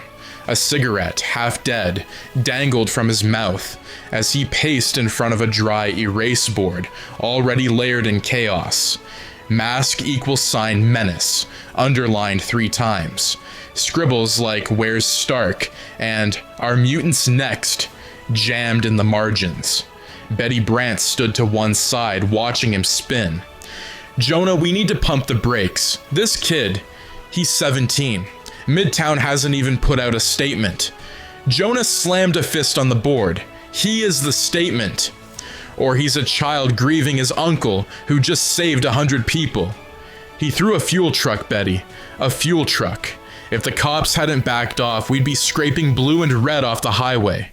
She didn't flinch, but she didn't back down. "Are we reporting or hunting now?" Jonah turned slowly. His face softened. For a second. Just a second. Then it turned into steel. "We're protecting the public. If he wants to play God, he'd better be ready to get crucified." Across the room, Ned Leeds tapped furiously at a laptop, muttering to himself. "We're tracking IPs from all 5 boroughs. Some are calling him a vigilante. Some think he's a clone. One guy claims he's a time traveler." Jameson ignored him. He grabbed the front page mock-up off the printer. Big, bold font. Spider-Man, the kid who lied to the city. A side-by-side photo. One of Peter in his mask, mid-leap. One of Peter at school, head down, flanked by security. Betty looked away. Jonah didn't. "Print it," he said, and walked back into his office. Back in Queens, Peter stood outside the corner store on Roosevelt, staring at the headlines in the display rack. They were stacked like coffins. Menace unmasked. Is Peter Parker the next big threat? Mayhem at Midtown. He didn't pick one up. He didn't need to. His face was there, everywhere. A little boy looked up at him from the sidewalk, mouth hanging open. "You're him," he said. Peter froze. The kid smiled wide. "My brother said you saved a dog that got stuck on the A train. He said you threw it over a police car and caught it in the web." Peter blinked, then softly. "It was a pigeon." The kid gasped. "Still cool." Peter forced a smile. "Thanks." He walked away before the kid could ask for a picture. That night, Jameson's segment aired. Ladies and gentlemen, the curtain has been pulled back. The Spider-Menace is no longer hiding. He's in our schools, our streets, our homes. This isn't a debate. It's a crisis. Footage ran of the highway, slowed to emphasize the chaos. The bus, the explosion. Blurry shots of Peter dragging Otto from the rubble. Jameson's voice cut through. "He's dangerous. And worst of all, he's human. Just a kid. Angry, untrained, unstable." Peter sat in his room. Mask off, laptop closed, lights off. He didn't speak, didn't cry, didn't throw anything. He just sat there, listening to the voice trying to turn him into a weapon he never wanted to be. And somewhere far above the Bugle's towers, Norman Osborn watched the same broadcast from his penthouse office, silent, smiling. Behind him, a steel case clicked open. 4 prototype grenades inside, glowing faint green. Bridges that matter. But they don't snap back like webs. MJ is distant. Harry's angry. Gwen says what no one else will. Then May comes home. And when she does, Peter's forced to sit, listen, and answer to the one person who doesn't care who Spider-Man is, only who Peter has become. The knock on the door wasn't loud, just steady. Peter paused at the kitchen sink, hands still dripping. He didn't call out, didn't ask who it was.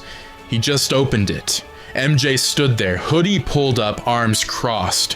Her hair was messy. She looked like she'd walked a mile just to say something she hadn't decided yet. "Hey," she said. Peter stepped aside. She walked in. Neither of them sat. The silence stretched, finally. "People think you exploded a gas truck." Peter nodded. "It exploded near me." "They think you broke a cop's ribs." "He tackled me." She exhaled. Then, "Do you even want me to ask how you are?"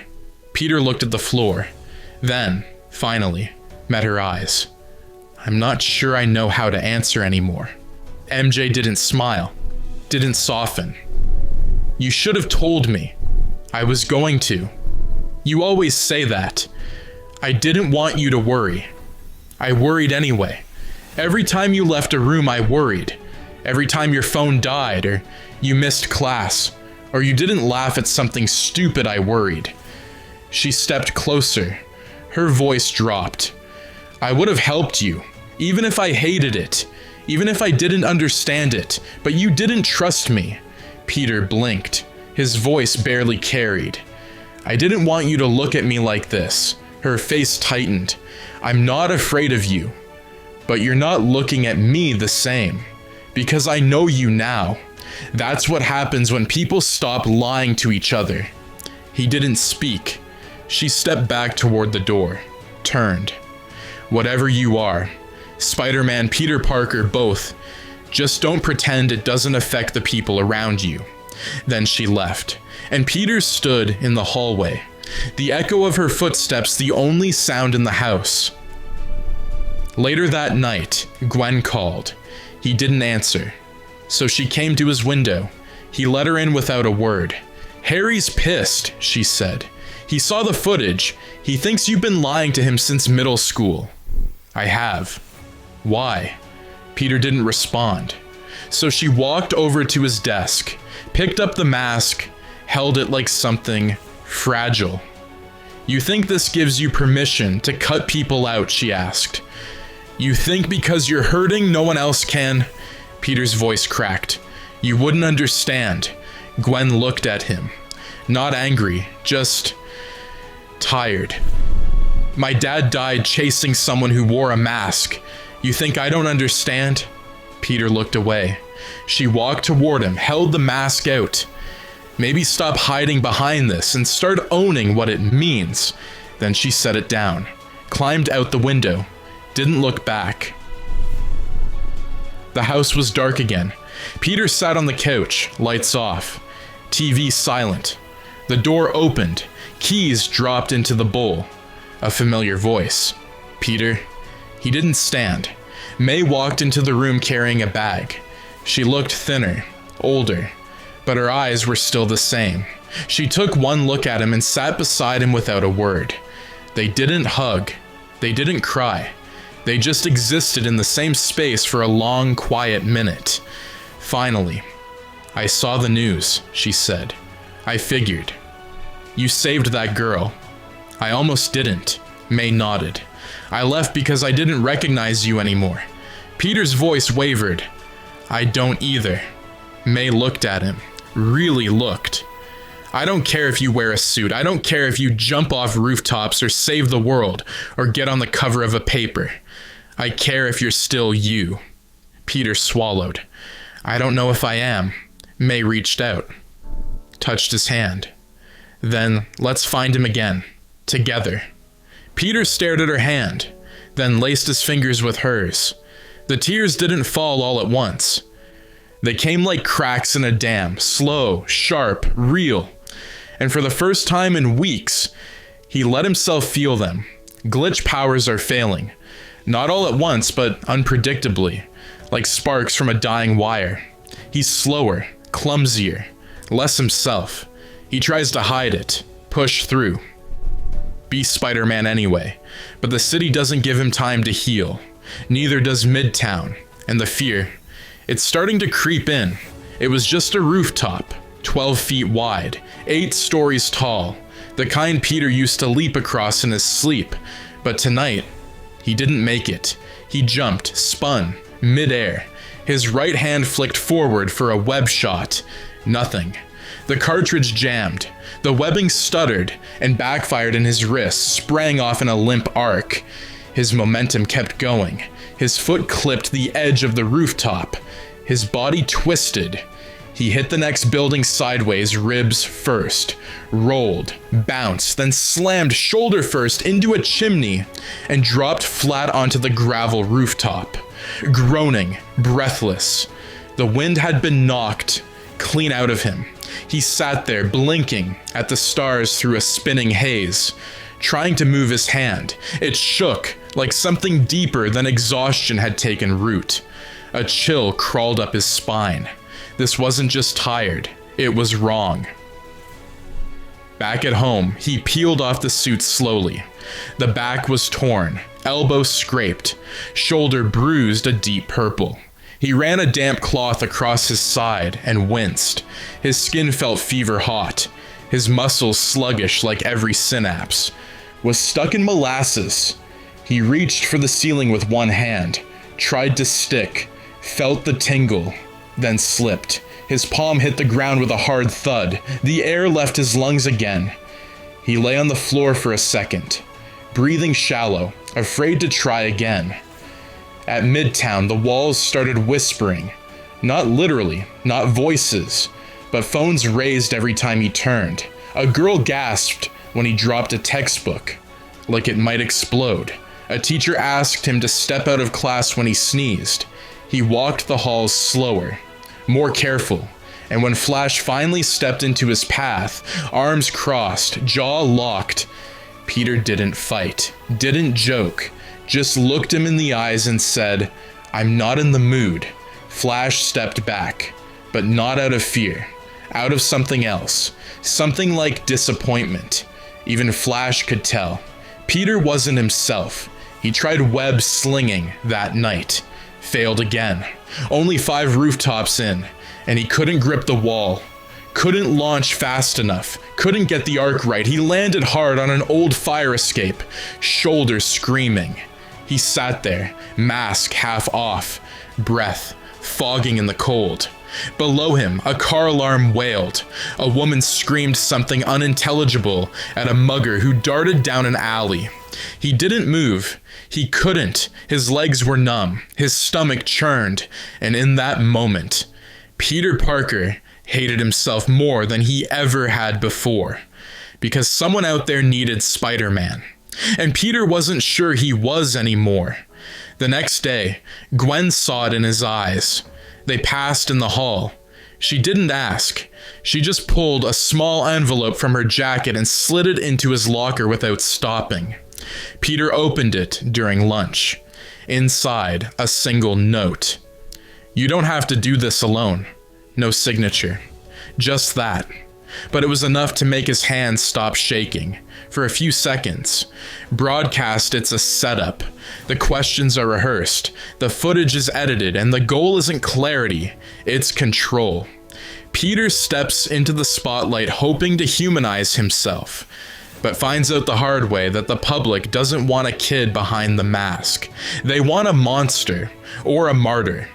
The studio lights were hot, uncomfortably so. Like stage lights at a school play, or interrogation bulbs in a noir movie. Peter sat in the center of the set, surrounded by slick black walls, bugle logos spinning slowly on the monitors behind him. The desk was clear glass. The microphone knee was tiny, The chair was too tall. Everything about the setup screamed power and balance. Jonah stood off stage, hands behind his back, not smiling, not greeting Peter, just waiting. Across from Peter sat Bethany Lee, the Bugle's rising face, young, sharp, poised like a scalpel in heels. She didn't offer a handshake, just a soft, TV-ready smile and a folded paper of bullet points on her lap. "You ready?" she asked. Peter nodded quietly. His suit jacket was too tight around the shoulders. Not the Spider-Man suit, a real one, black, Aunt May's idea. "Something that doesn't look like you swung in from a crime scene," she'd said. He tugged at the collar once, regretted it. The floor manager counted down from 5, 4, 3, 2. Red light on. Go. Bethany smiled to the camera. "Good evening, New York. Tonight we're joined by a name you all know, and a face you've come to recognize. Peter Parker, the young man behind the mask of Spider-Man." The camera turned. Peter tried to smile. It barely landed. Bethany folded her hands. "First off, thank you for being here. Thanks for having me." She nodded, warm. The trap was set. "So, let's start simple. Why hide your identity? Why pretend to be someone you're not?" Peter hesitated. "I didn't do it to lie. I did it to protect the people around me. And yet many of those people are now in danger because of that secret. That wasn't..." Peter paused, cleared his throat. "That wasn't the plan. I never wanted anyone to get hurt. But they did." "Yes." Bethany leaned in. "Why did Otto Octavius attack that convoy?" "I don't know. But he was your mentor. He was my teacher. You knew he was unstable. He wasn't, at least not at first. But you kept working with him. He saved lives. He nearly took them too." Peter looked down, then straight at the camera. "I tried to stop him. I did stop him. But I couldn't save him." Bethany let the silence hang, then gently. "Are you a hero, Peter?" Peter blinked. The studio felt suddenly 10 degrees colder. "I'm trying to be." Bethany's smile sharpened, just slightly. "Even when the powers don't work." Peter froze. Something in his spine went stiff. "Excuse me." Bethany pulled a card from her lap. "Reports say your webbing misfired at the 64th Street site, that your landing on the ambulance was delayed by nearly half a second, that your wall crawl failed on the southern column. Would you call that responsible?" Peter's hands curled into fists. "How do you even..." "We've spoken to EMTs, to surveillance experts, to Oscorp affiliates." This was supposed to be a chance to explain, not a witch hunt. Bethany didn't blink.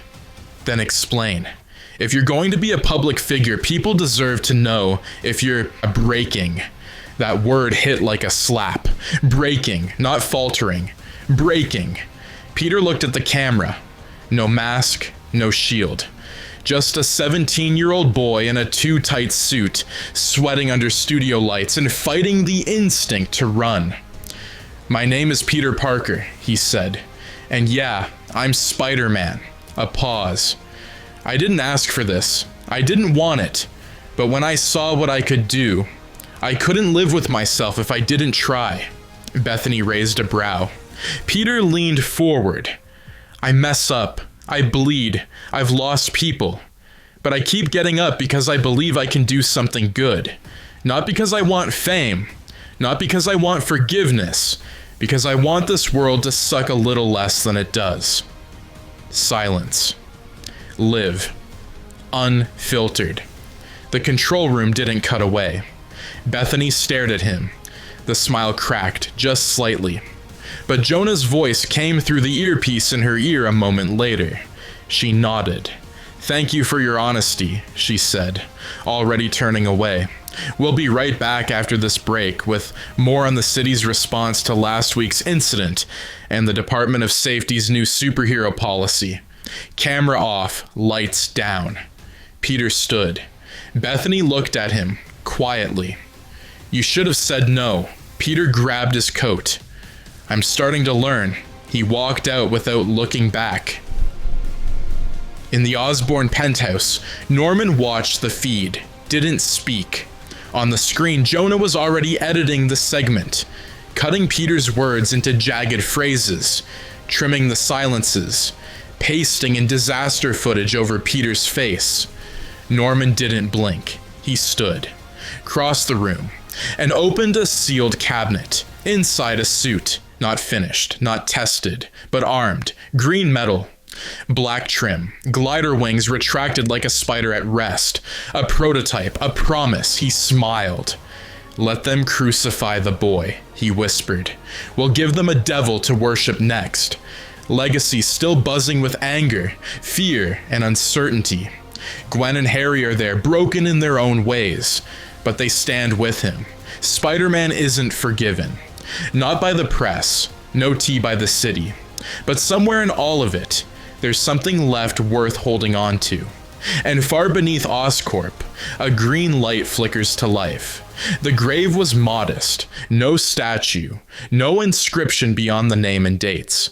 The grass around it was slightly overgrown, and the dirt still looked fresh beneath the edges of the stone. The city hadn't built a monument. There was no foundation in Otto Octavius's name. No ceremony, just silence. Peter stood with his hands in his jacket pockets, the autumn wind pushing through his sleeves. The chill made his fingers ache, but he didn't pull them out. Behind him, Gwen said nothing. Harry hadn't spoken since they got out of the cab. He just stood there, dark sunglasses covering his eyes, jaw tight, mouth flat. His suit looked expensive, black on black. Peter wondered if Norman had even noticed his son left the tower. Peter didn't ask. He just stared at the grave. I never hated him, Peter said quietly. Even after everything. I kept thinking about the way he looked at people. Like he actually saw them. Like he was figuring them out in real time. Gwen nodded, arms wrapped around herself. He was kind to me, in class. He made me feel smart. Peter tried to laugh, but it came out hollow. He said you were smarter than me. She gave a faint smile. He was right. They fell silent again. Harry finally stepped forward, dropped a single flower on the grave, white, clean, no stem ribbon. Then he turned to Peter. He saved people. Peter nodded. He also killed people. Peter closed his eyes. I know.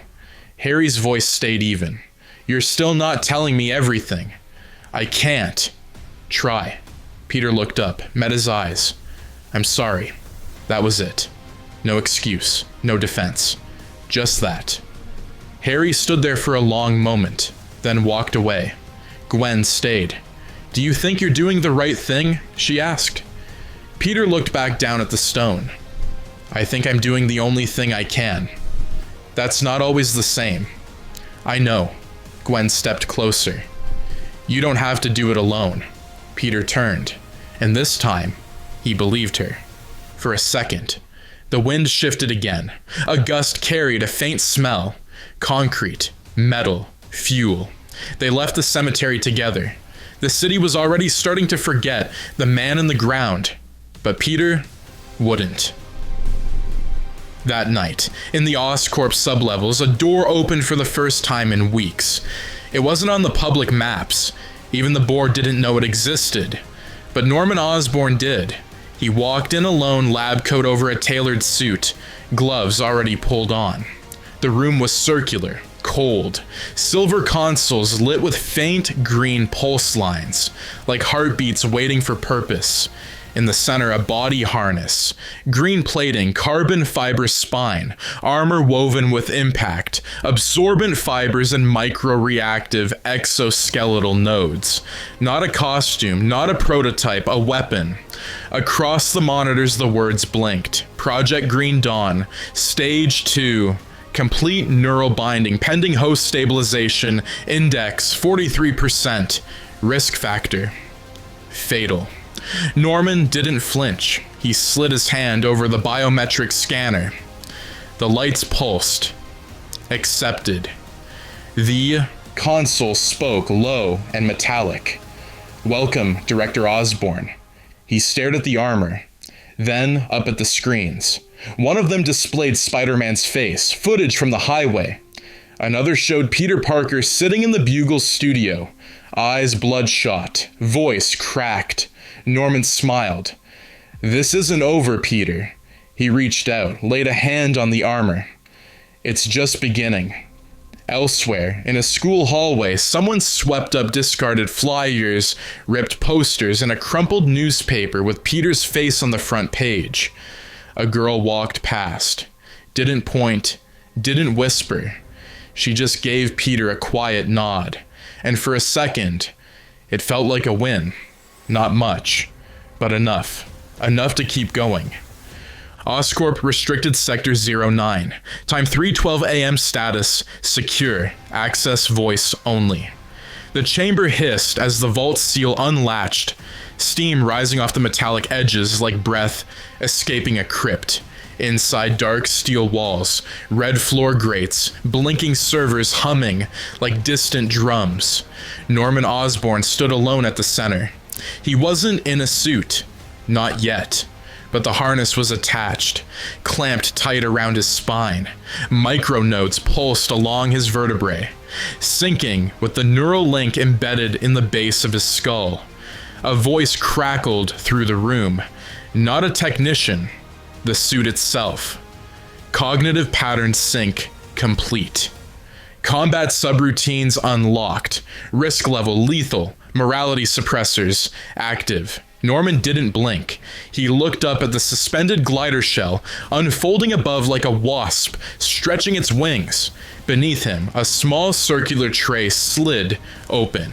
4 green vials clinking faintly as they rose from refrigeration. He didn't hesitate. He picked one up, held it to the light.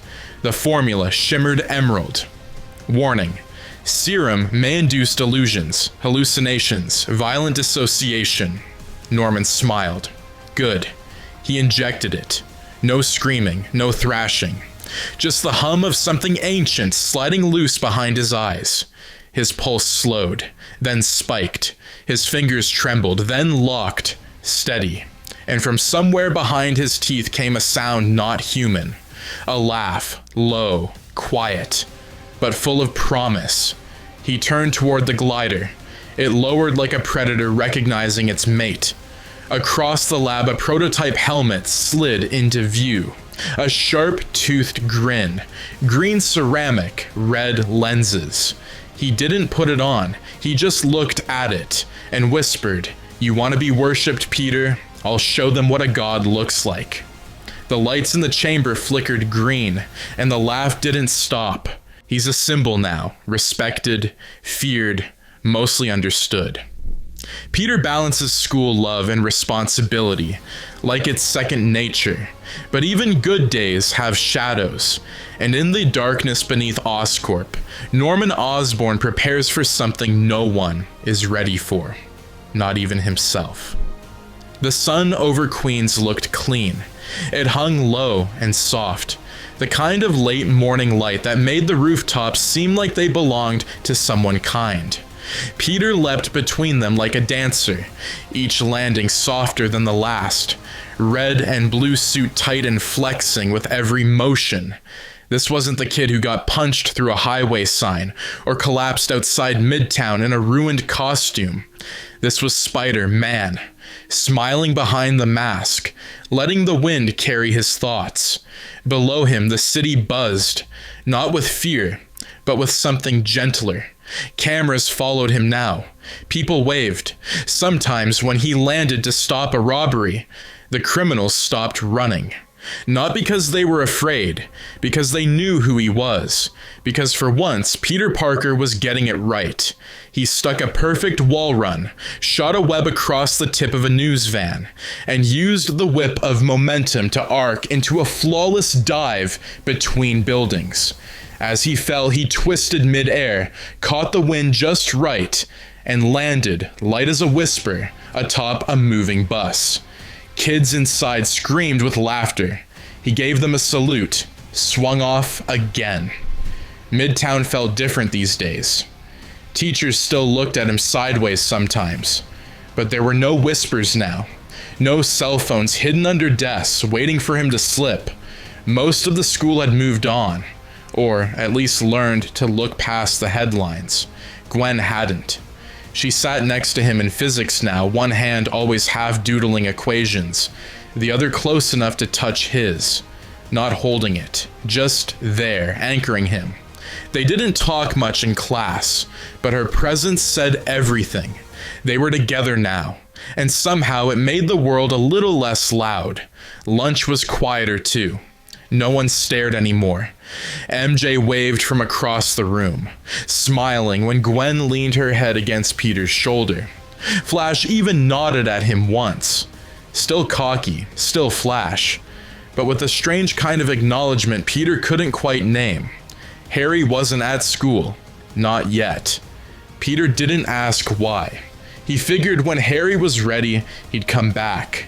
After school, he stayed behind in the science lab. Not for detention, to help. Miles Morales, freshman, shy, wicked smart, hovered near the back table, scribbling in a notebook, too big for his backpack. Peter leaned over, checking the circuit design Miles was building.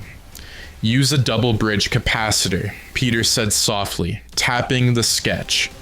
Less feedback. Miles blinked up at him. You read that upside down. Spider sight. That a thing? Peter grinned. Kinda. Miles nodded, eyes wide. Cool. Peter clapped him on the shoulder. You're gonna make a better lab partner than Harry ever was. Thanks, man. Call me Peter. Miles grinned. Cool again.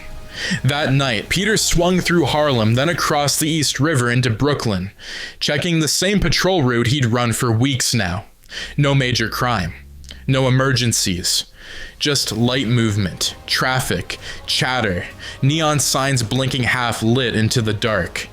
He perched on a lamppost for a while, watching people walk, and for the first time in a long time he let himself think, maybe this is what normal feels like. Maybe he could have this.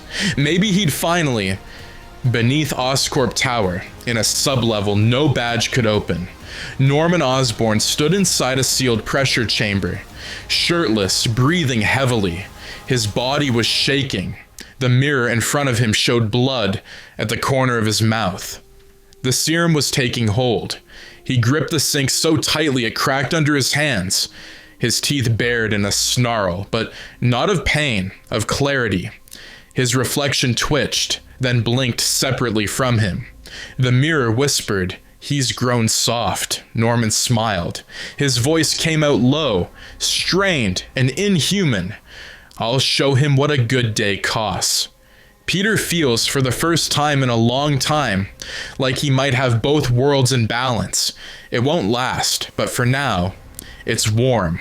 The apartment was smaller than the old house in Forest Hills, but warmer somehow. It breathed slower, with wide wooden floors and lace-curtained windows that let the golden light in like it was welcome. Aunt May's new place smelled like rosemary, red sauce, and something floral Peter couldn't name. There were fewer pictures on the walls now. No framed newspaper clippings. No dusty diplomas. Just a single old photo of Uncle Ben tucked discreetly on the sideboard, next to a bowl of keys. Peter stood in the entryway a moment longer than he meant to. Gwen touched his arm. You okay? He blinked out of it. Yeah, sorry. Just... Flashback. First time I came in here, she still had all the boxes sealed like she was gonna move again.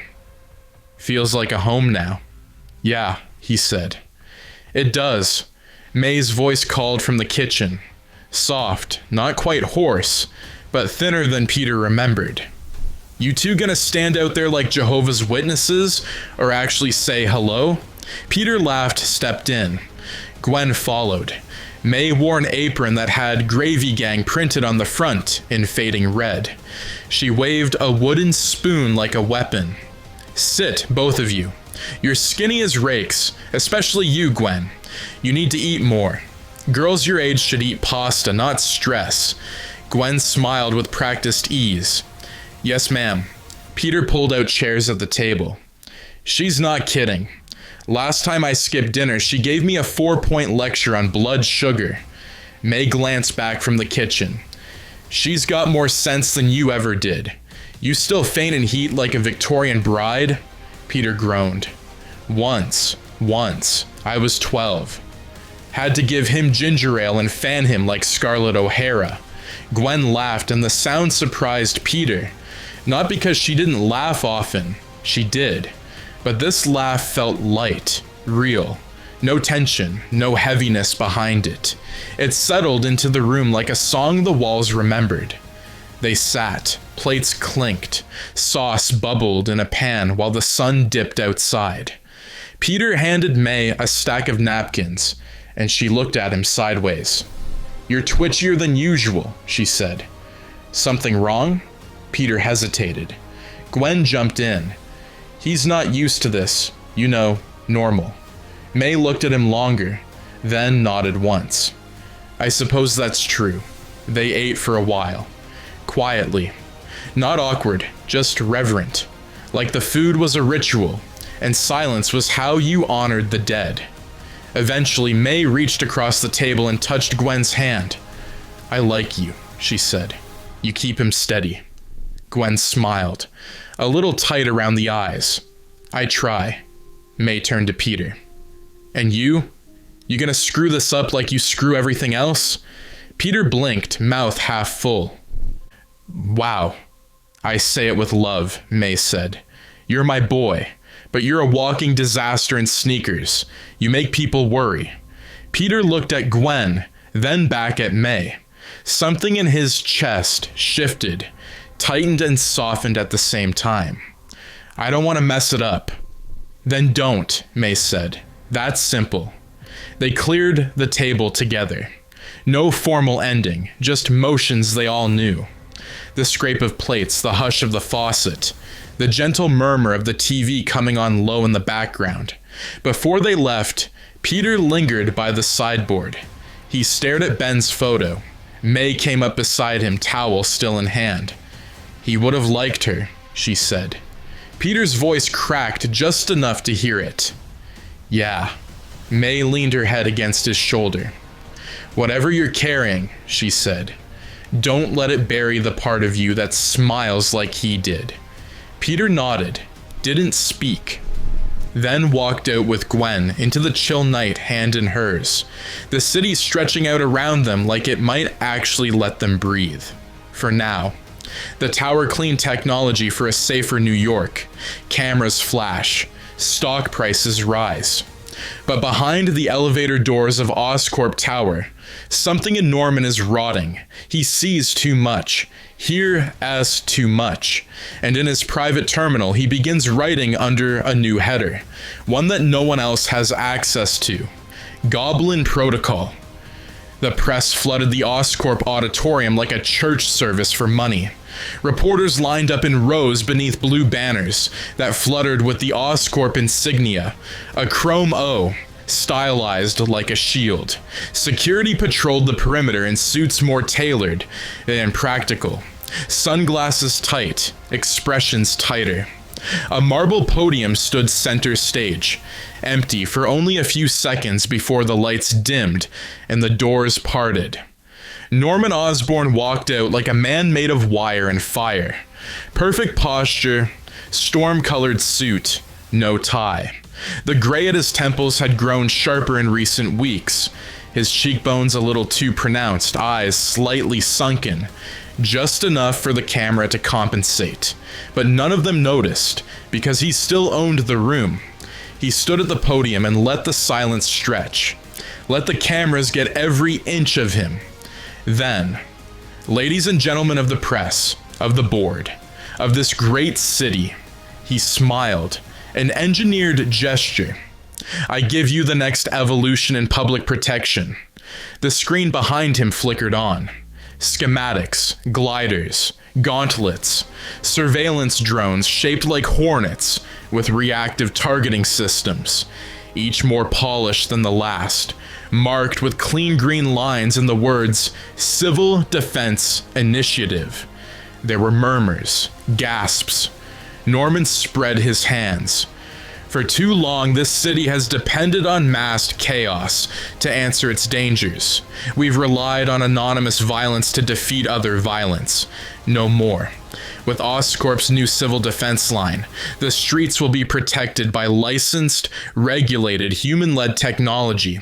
No mass, no secrets, just security. Flashbulbs, claps, a few cautious stares. In the front row, an older man in a Stark Industries badge frowned behind his clipboard. Norman clocked him, but ignored it. The first patrol drone will deploy by end of quarter. Civilian response teams will be integrated next fiscal year. And for those of you wondering, yes, Oscorp is in active conversation with the mayor's office for exclusive distribution rights. There was a pause, a moment where the crowd hung between awe and unease. Norman smiled again, bigger this time, hungrier. Chaos wears a mask, he said, but order wears a badge. The room applauded. Later, in his private elevator, the silence was almost too loud. The walls hummed. Norman's jaw clenched. He tapped a code into the screen on the panel. 8 digits, 2 pauses, and a retinal scan. The panel slid away to reveal a second interface. Black background, green text, hidden even from his lead engineers. The words at the top blinked once. Project Goblin Protocol, Access Level 0, Osborne only. He entered. The screen unfolded downward, a rapid scroll of data. Combat projections, enhanced metabolic reactions to Gen 7A. Muscle overgrowth estimates, neural instability logs, voice logs. The most recent file was a recording, audio only. Norman tapped it. His own voice played back, but different.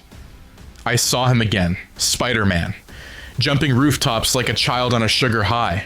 They love him, they worship him, but they never see me. A pause, then the second voice, his voice, but not, rasping, hungrier. They'll see you soon.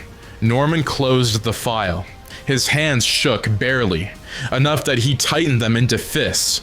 He took off his watch, set it down, and cracked his neck slowly. The reflection in the polished wall across the elevator didn't follow him. It blinked once, then smiled. Norman didn't. He stared it down. Not yet, he whispered. Not until he needs it. The reflection licked its teeth and vanished. In the lab below, engineers packed up crates filled with Oscorp drones. The side of each box bore the new logo. A stylized G overlaid with a hornet's wings. Green, sharp, and patient. Quiet test problems that don't fight back. But while testing some wall crawl calibration for fun, something slips, not big. Just a second's delay. A skipped step. A pulse out of rhythm. It's the first real sign that something is off. Meanwhile, Gwen glimpses Norman's deterioration, just for a moment, and it's enough to make her start digging deeper. She doesn't tell Peter, but she will. The lab at Midtown always smelled like warm circuits and dusty books. It was the only room in the building where time felt slower, stretched out under fluorescent lights and the hum of aging equipment. Peter liked it here. It felt like being underwater with no pressure. Everything moved a little more quietly. It was the only place where he didn't have to watch his every word, or flinch when someone said Oscorp, or wonder if someone else knew. Here he was just a science nerd. He sat cross-legged on a stool, half-focused on a half-built microcoil, oscillating between thought and instinct as he adjusted the soldering iron's arc. Miles sat a few feet away, half in and half out of focus, typing notes on his laptop. "You're not gonna fry the capacitor like that?" Miles asked, not looking up. Peter smiled without glancing. "You think so?" "I know so." Peter let the iron rest, leaned back, arms folded. "You're getting cocky." Miles cracked a grin. just accurate. It was the last normal thing they'd say to each other. Peter stood, stretched, and walked to the reinforced testing wall. He slapped his hand against the surface. Fingers splayed. Felt the tug. That faint electric sense of adhesion. He gripped, lifted himself. 1 step. 2. Vertical, legs dangling, shoulders relaxed. Always forget how cool that is, Miles said, watching. Feels like something out of a video game. Peter grinned under his breath. Then, his right hand slipped. Not a full fall, not even a loud slip, just a stutter. A moment of lag between thought and reaction, like a video frame skipping forward. Peter caught himself, planted again, but the grin faded. He climbed down slowly, shook out the hand. Static in the air, he said.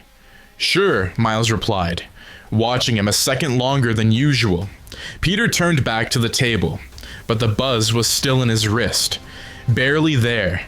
A ghost of discomfort, like a frequency he couldn't quite shake. He didn't tell Miles. Didn't want to name it. Didn't want to make it real. 15 minutes later, Miles closed his laptop. Peter looked up. Heading out? Miles nodded. Yeah, my uncle's picking me up. Said there's something going on. Might not be around next week. Peter raised an eyebrow. Everything okay? Yeah, just family stuff. Might be switching schools. Peter blinked. What? Miles shrugged. Not definite yet, but you know how it is. Peter didn't. But he nodded anyway. Hey, he said. You're smart, Miles. You ever need anything, you find me. Miles smiled. Then left. The door clicked shut behind him, and just like that, the lab was quiet again. Too quiet. Peter looked at his hand, flexed it. The buzz was gone, but it left something behind. A doubt. Across town, Gwen stepped into the Oscorp lobby and flashed her temporary intern badge. The security guard didn't question her, just scanned it and waved her through. She took the elevator up to the 22nd floor, heart steady, expression calm. She'd come under the pretense of following up on her volunteer research hours from the Science Scholarship Fund. Nobody batted an eye. She walked past the open conference room, then paused. Through the glass, Norman Osborn stood alone. No staff, no meeting. Just him, in front of a projection screen displaying DNA models. Human, spider, fused sequences shifting rapidly between cells. He wasn't looking at them. He was staring at his own reflection in the darkened glass of the opposite wall. Not smiling, not moving. Until he twitched, just once, fast, violent. Like something behind his eyes snapped a rubber band and recoiled. Then he whispered something. Gwen couldn't hear it, but it looked like a name. And his face, what little she could see of it, wasn't fully human in that moment. It passed. He turned, smiled, composed again. Gwen ducked around the corner, heart hammering. Something was wrong, and this time she wasn't going to wait to tell Peter. She just had to know what first. Mask on by cameras, shouted praises, even applause. But every cheer just adds weight to the silence that follows. Gwen and MJ, crossing paths at Midtown, finally talk about Peter, about truth, about survival. And Harry Osborn, nowhere to be found, pours another drink in the dark, too afraid to call his best friend back. The mask went on smooth that night. No hesitation in the fingers, no wince at the web, cartridge snap. It fit tighter these days, like his skin had learned to grow beneath it. Peter stepped onto the ledge above Delancey, and let the city wind rush up against his ribs, steady and cold. He'd caught chatter on the police band about a robbery in progress on East 84th. No guns. Just a couple of guys with brass nerve and poor timing, trying to slip out of a pawn shop with a busted register and 3 smashed display cases. He could have let the cops handle it, could have waited, But he didn't. Not because they needed him. Because he needed it. He dropped into the alley like a whisper, landed hard low, one knee to the pavement, red eyes glowing, faint in the dark. The robbers turned mid-sprint, one holding a bag, the other waving a tire iron like it might do something. Peter said nothing, just tilted his head and moved. The first one went down with a flick of the wrist, webbed to the side of a dumpster, gagged before he could get out a curse. The second got bold, swung the tire iron. Peter ducked, popped up under his arm, and tagged him across the jaw with the kind of punch that sounded like a knuckle cracking in a glass jar. The guy dropped. Peter stood over him for a second too long. The sound of a camera shutter brought him back. Across the alley's mouth, a cluster of pedestrians had gathered, phones out, flashing, some applauding. Spider-Man! Yo, that was sick. You get that punch on video? Peter didn't wave, didn't pose, just fired a web upward and disappeared, but the voices echoed behind him. The mask stayed on until he was 3 rooftops away. When it came off, his breath was ragged, not from the fight, from the noise. The noise that didn't stop even when he won. Midtown's quad was still open late. The trees were lit with golden up lights and a slow jazz playlist crackled from somewhere in the garden's speakers. MJ sat on a bench, half watching her phone screen, half battling her second coffee. Gwen spotted her from the walk, almost kept going, then didn't. She stepped forward. Mind if I sit? MJ looked up, blinked, then scooted over. Free country. Gwen sat. The silence was stiff at first, but not hostile, just old. Finally, MJ said, "So, you and Peter." Gwen nodded. "Yeah." A pause. MJ didn't look at her. "Good." Another pause. Then MJ laughed, short, tight. "Sorry, that sounded bitter." "It's okay." "No, it's not. You're good for him." Gwen looked at her carefully. "Thanks." More silence, the kind that only 2 women who know the same pain can sit through. "I think," MJ said softly, "I used to think he didn't love anyone. Like, not fully.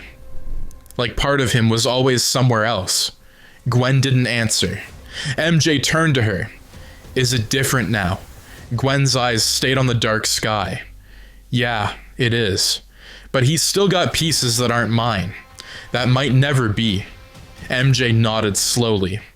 "Hold on to what you've got then," she said. "Because if he breaks all the way." Gwen looked at her, saw something in MJ's eyes that hadn't been there last year. Weight, wisdom, loss. They didn't hug, didn't cry, didn't promise friendship. But when Gwen stood, MJ said, "Watch his back." "I do." In a penthouse suite lit only by the flicker of a muted TV, Harry Osborn sat in a velvet armchair with a half-empty glass in his hand. The drink was cheap. The suit wasn't. His tie lay across the floor. His phone buzzed once, then went still. He didn't check it, didn't move. Just sat there, staring through the window at a city that kept spinning without him. His eyes were rimmed in red, his mouth set in stone. The bottle on the table was almost empty. So was the man, the mirror. This time, he pushes deeper into the goblin serum, needing to feel something sharp, real, something stronger than the voice scratching behind his teeth. But the second dose doesn't amplify him. It tears him open. Hallucinations take shape. His reflection moves without him.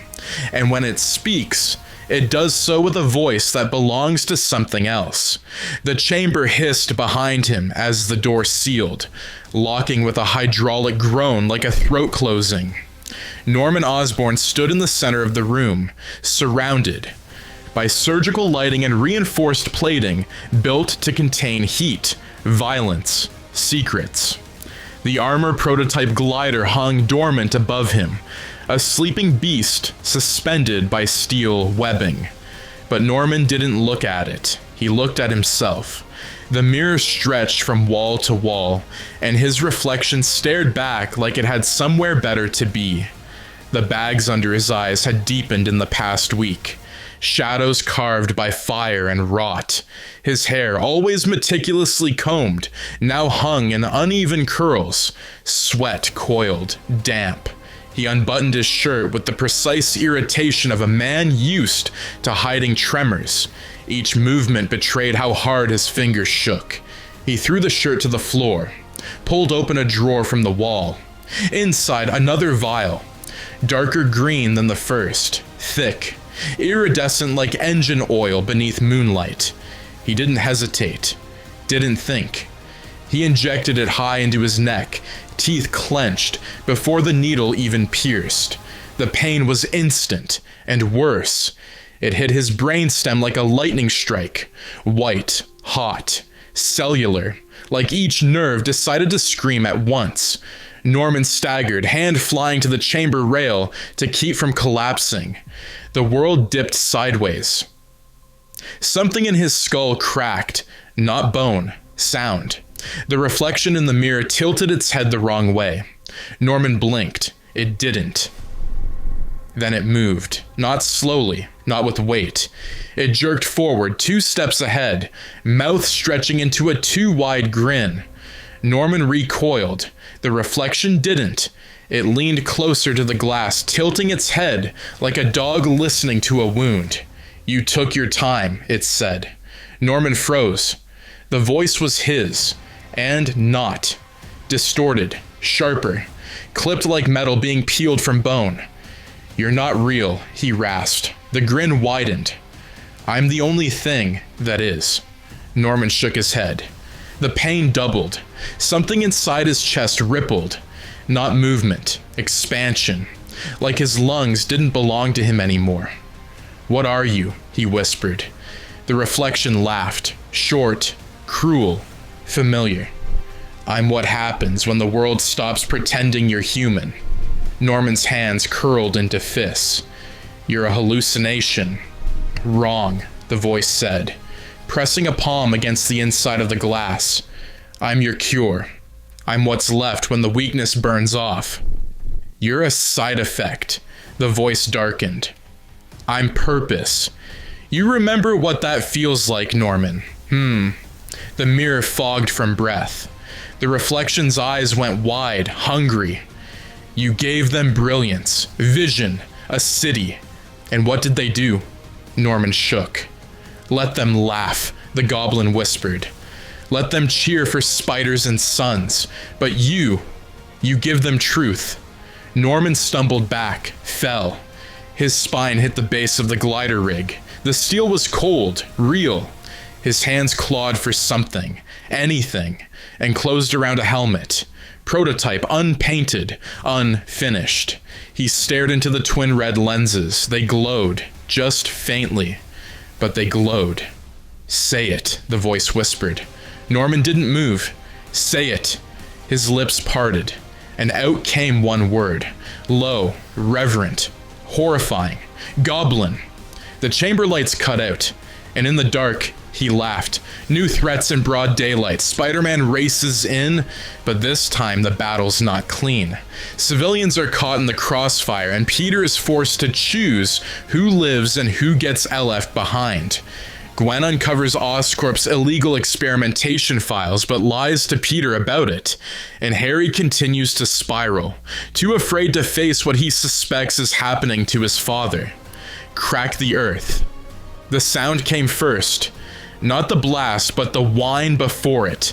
A sound like the skink stretching too far, bending inward. Then, boom! The street on the edge of Midtown cratered in a burst of concrete and flame. Dust flew high into the air.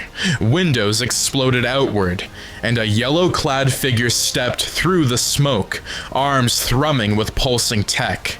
His boots hissed with hydraulic pressure, and gauntlets bolted to his forearms glowed red, hot. The shocker grinned behind his modded visor. "Hey, New York," he growled. "Let's loosen the bolts a little." He slammed both fists into the asphalt and unleashed A radial shockwave tore outward, launching parked cars like bottle caps and ripping streetlights in half. People screamed. Peter Parker heard it 3 blocks away. And then, by the time he hit the roof above the wreckage, the street looked like a war zone. Flames curled from a flipped van. A hydrant geysered water 40 feet into the air. A father clutched a child beneath a half-crushed mailbox, screaming for help. And Shocker stood in the middle of it all, arms wide like he was conducting a symphony. Peter didn't hesitate. He leapt, flipped, midair, and landed full force on the edge of a broken SUV. You know, Peter called, some people break up with Oscorp by email. Shocker turned. Oh, he said, the bug shows up.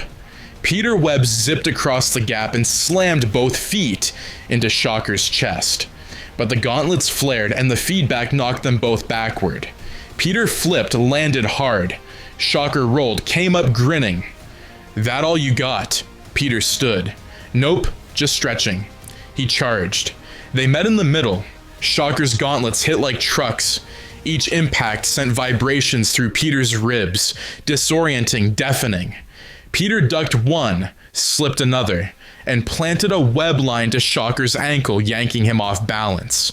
Shocker hit a light pole hard, but came up snarling, hands raised. Then, choice. Peter heard it behind him. A scream, the flipped van on fire, a woman inside trapped. Same time, a piece of the awning above the father and child cracked and began to fall. He had 2 seconds. He moved, leapt for the child, webbed the beam as it fell, swung his legs to cradle the kid, and rolled to cover him just as the wood shattered across the sidewalk. Safe. The kid sobbed against his chest. Peter stood, handed the boy off to the father, turned. The van exploded. The screamings had never finished. Peter stood frozen, smoke curling around him. Shocker stared at him from across the wreckage. Feel that, he said. That's what choosing feels like. Peter charged, webbed Shocker's hand to a parking meter, and drove his fist into the side of the gauntlet until it sparked. Shocker screamed, twisted, and launched a blind blast. The street cracked under their feet. Peter dodged, closed in again. This time, he didn't go for style. He took Shocker down like a savage. Fists, knees, elbow strikes, each hit louder, harder, until Shocker slumped, barely breathing, gauntlets twitching with dying power. Peter stood over him, chest heaving, then looked at the crowd. No applause, no cheering. Just silence, and smoke, and the echo of a scream he hadn't saved. Classified moment, he chose who to save and who to let die. Meanwhile, Gwen breaks into Oscorp's secure servers using a hidden admin credential she found weeks ago. What she uncovers isn't just illegal, it's personal. Oscorp is running Gen 7A, a genetic manipulation program based on Peter's DNA. And listed beneath the file's clearance log is a single name: Goblin Protocol. The screen was blank for a long time. Gwen sat in a vacant Oscorp office after hours. Just her, a half-drained coffee, and a terminal rigged with backdoor access she still wasn't sure wouldn't get her arrested. Her badge wouldn't have gotten her far, but the string of admin credentials she'd quietly lifted from an engineer's lunch laptop 2 weeks ago, that opened doors. The terminal hummed softly. A cursor blinked. Then the words appeared. Welcome, Green Dawn. Archive access. Her stomach flipped. She typed carefully, searching the terms she'd seen in the notes Otto had passed to Peter in private months ago. She tried genetic acceleration. She tried DNA host retention. She tried bioweave neural fusion. Then she tried Peter Parker. One hit, one file. It wasn't labeled by name, just genome code. But Gwen recognized it instantly. She'd studied it under Dr. Warren. The anomalies in base pair sequencing were distinct, like a fingerprint, like a signature. The file opened, but parts of it were redacted, thick bars of blacked out data that flickered with access warnings. The pieces that remained were enough. Project Gen. 7. A experimental host, subject P, redacted, phenotype stability, 87.4% behavioral disposition, unknown source, NYC, private donor, mutagenic, status, active tier, G clearance. A few lines lower, associated research branch, goblin protocol. Gwen swallowed hard. Her heart started to hammer, not because she didn't understand, but because she did. Oscorp was running trials on Peter's DNA. Had been, possibly since before Otto's death. She searched Goblin Protocol. It required clearance she didn't have. She tried twice. On the third attempt, the screen locked. A loud beep filled the air. Sharp and sudden. She yanked the flash drive out of the port and killed the monitor. A bead of sweat slid down her back. No alarms. Not yet. But her hands were shaking. That night, she found Peter alone on the clock tower above Grand Central. He didn't turn when she arrived. Just sat near the edge. Mask half off. Looking at the lights like they belonged to someone else. Gwen sat beside him, slow and quiet. He didn't speak.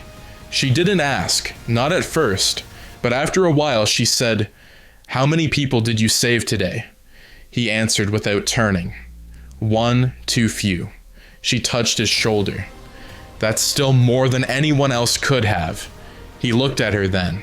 His face was pale, not sad, haunted. "They were cheering last week," he said, laughing, waving. "Today she burned in a van and no one said anything, not even me. You couldn't save them both." "I'm supposed to." "No," Gwen said softly. "You're supposed to try." He looked down again, and Gwen stayed there, right beside him, not saying what she'd seen, not yet, but the weight of it pressed against her ribs like a secret with teeth. Rattle the cage meant to hear. It confirms his worst fear. Norman's not just hiding something, he's becoming something else. But Harry says nothing to Peter. Not yet. Shame, grief, and confusion choke him.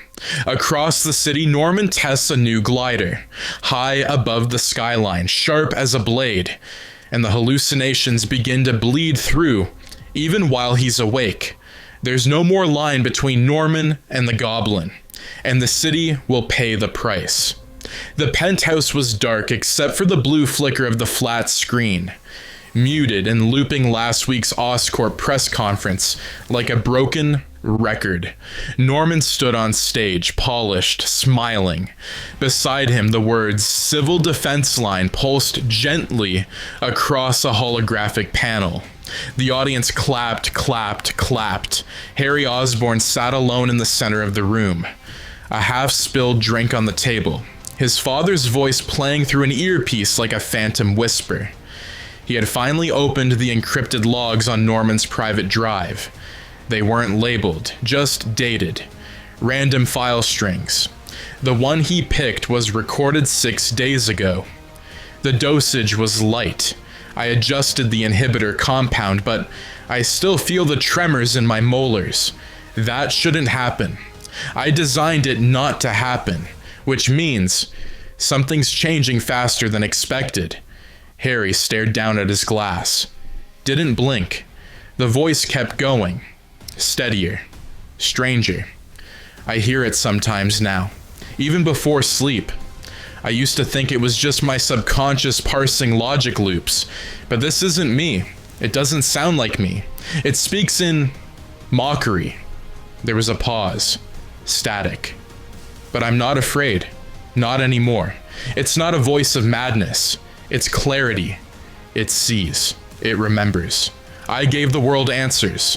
They gave me back paper cuts and lawsuits, but this voice, it understands the exchange rate. Power for peace, fear for order.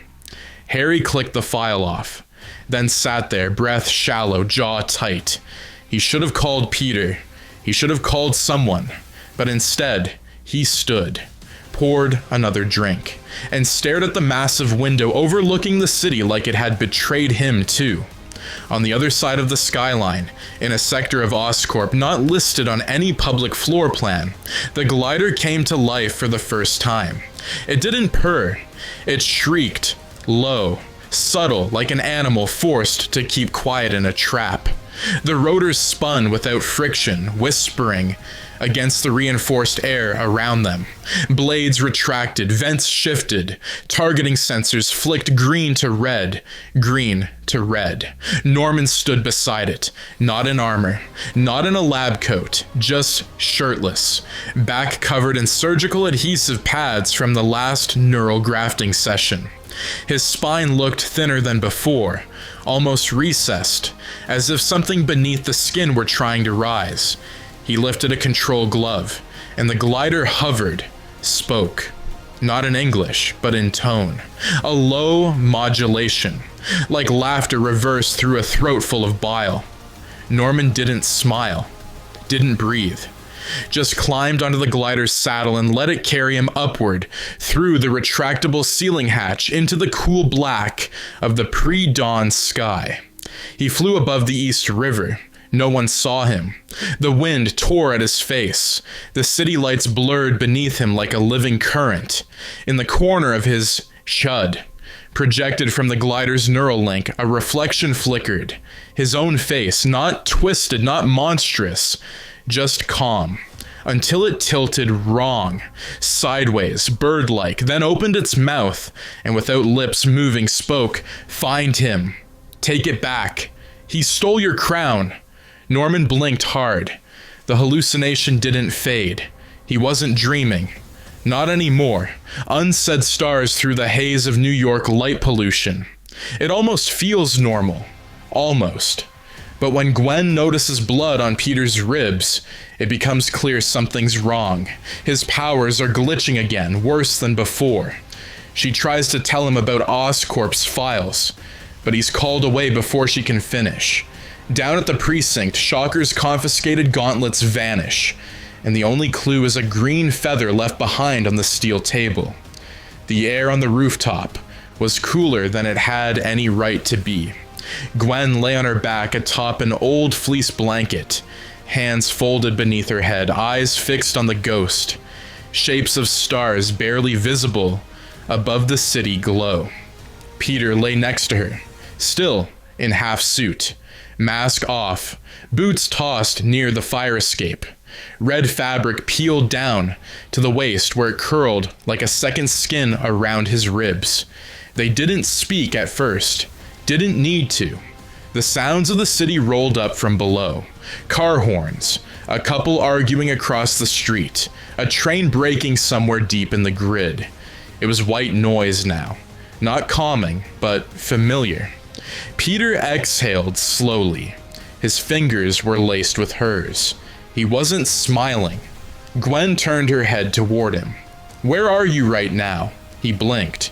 "What do you mean?" "You're staring at the sky like you're waiting for something to fall out of it." He glanced over, managed a faint smile. "Meteor, alien ship, another villain with a branding problem. Take your pick." Gwen sat up slightly, brushing hair from her face. Her eyes dropped to his side. "Peter," she said gently, "you're bleeding." He looked down. The edge of his suit was damp with red, just under the rib, near the scar tissue from where one of Otto's tentacles had caught him last fall. He touched it, winced. "I didn't even feel that." "You didn't feel it," he shook his head. "I must have gotten clipped when I yanked Shocker's gauntlet." Gwen was already digging in her bag, pulling out antiseptic and gauze. "You said it was just some bruises." "It was, is. I didn't notice this one." She looked at him harder now. "You're glitching again, aren't you?" Peter didn't answer. She started cleaning the wound in silence. He flinched slightly, but more out of guilt than pain. When it was wrapped, she sat back.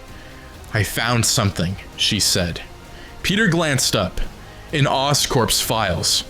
His brows twitched. What files? I hacked into the Green Dawn archive. He sat straighter. Gwen. I had to, she snapped, then softened. I had to know what Norman was hiding. Peter's jaw worked. He looked like he wanted to argue, but didn't know how. They're running something, she said. It's called Gen 7A. They're using your DNA, Peter. Direct samples. And there's something else. A connected program. It's redacted, but I saw the name. Goblin Protocol. He stared at her. For a moment, all the sounds of the city dropped out of his head. Then, his phone buzzed. Hard, urgent. He glanced. Police scanner alert. Precinct break-in. I have to go, he said, standing. Peter, tell me everything when I get back. She nodded, but she didn't let go of his hand until the last possible second. The NYPD evidence vault on 43rd was locked down. 3 cruisers flanking it with doors open and sirens still turning slow. No sound. The front door had been blown inward, not with explosives, with force, precision. The security footage went dark 30 seconds before it happened. No explanation. Inside, the steel table that held Shocker's gauntlets was empty. Not even a scrape mark. Just one thing left behind. Something small, delicate, green, a feather, tipped with something oily and dark at the base, half singed.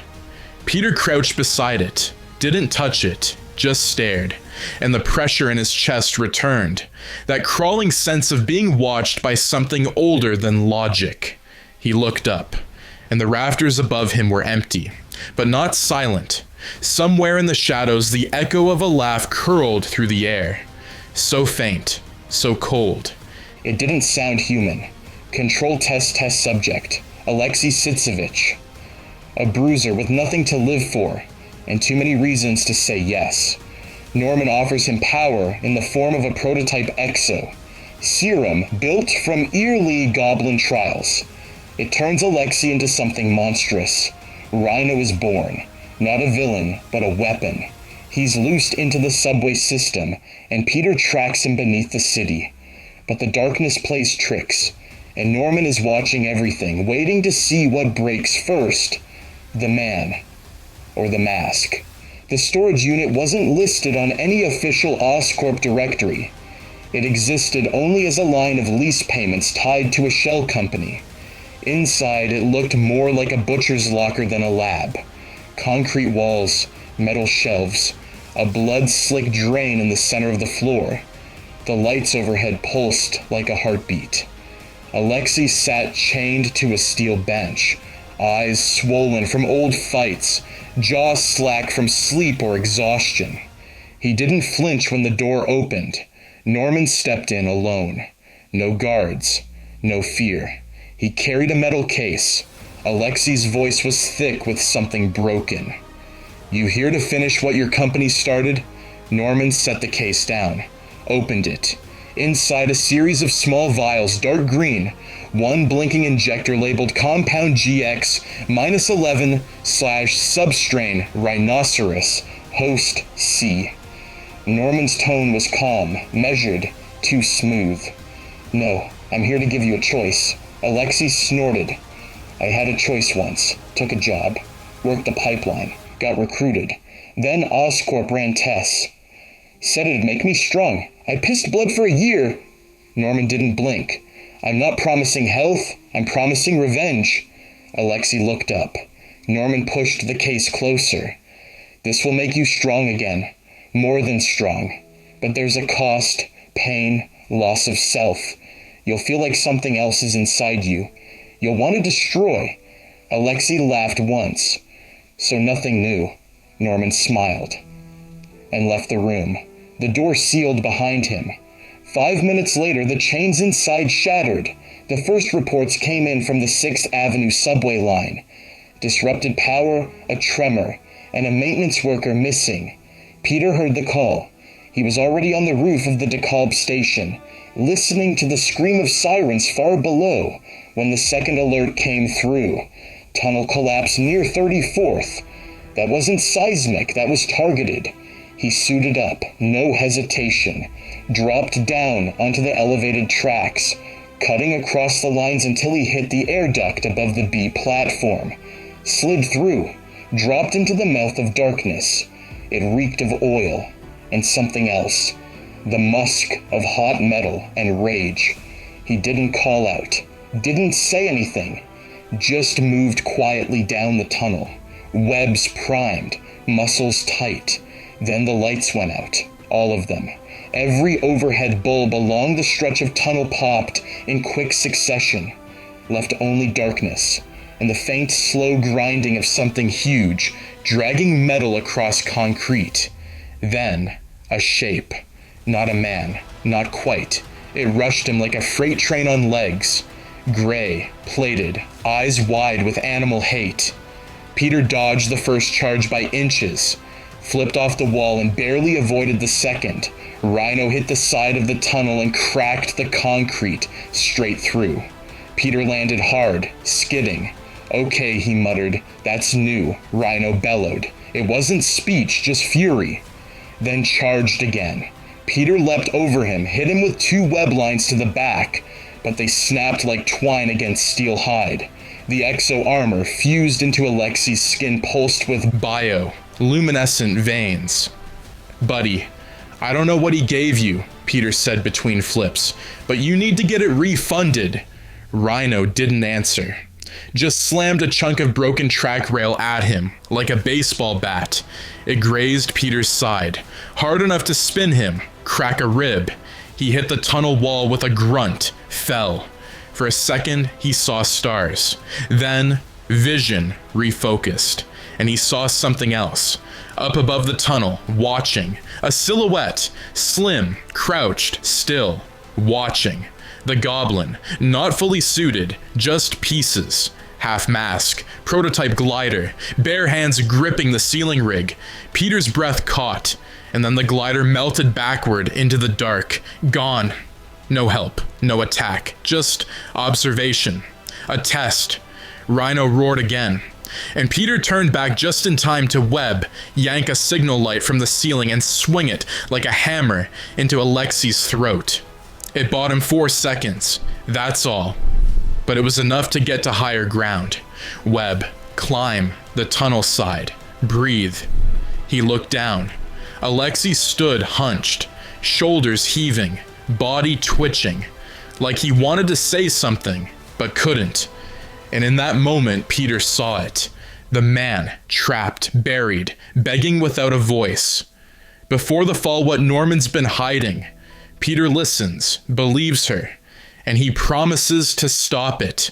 But before he can act, Norman, fully consumed by the goblin persona, strikes. Not in the Shadow S, not in secret, in public. A city event becomes a war zone.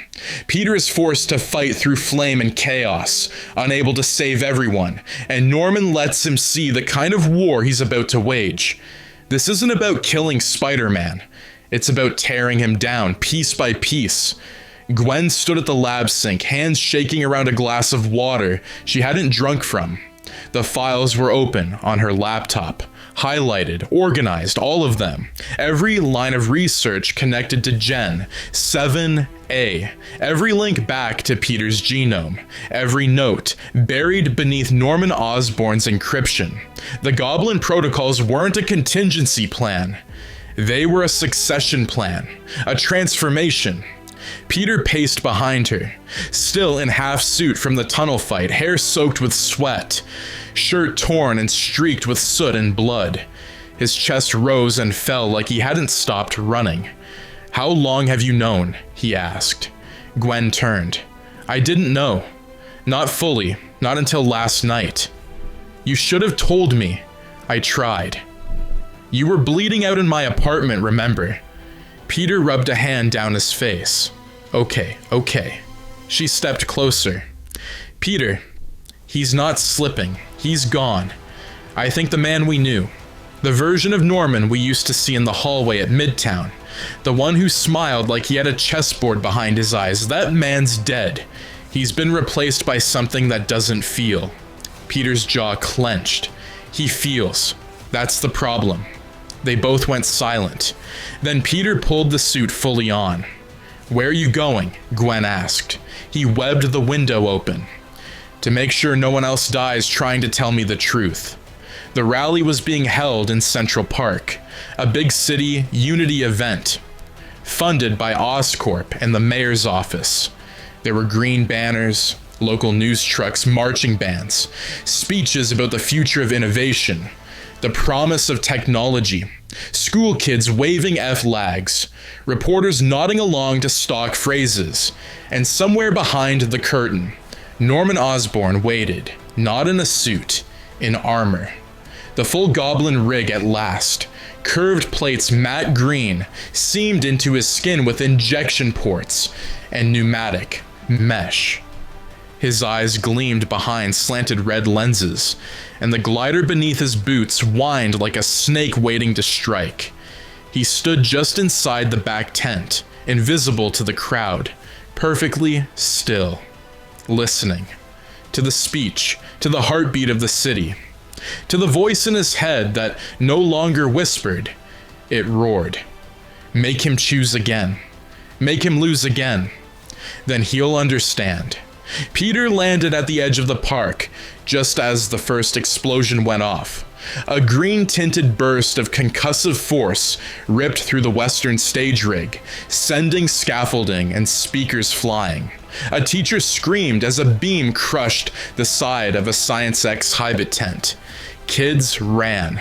Parents trampled each other trying to flee. The glider screamed overhead.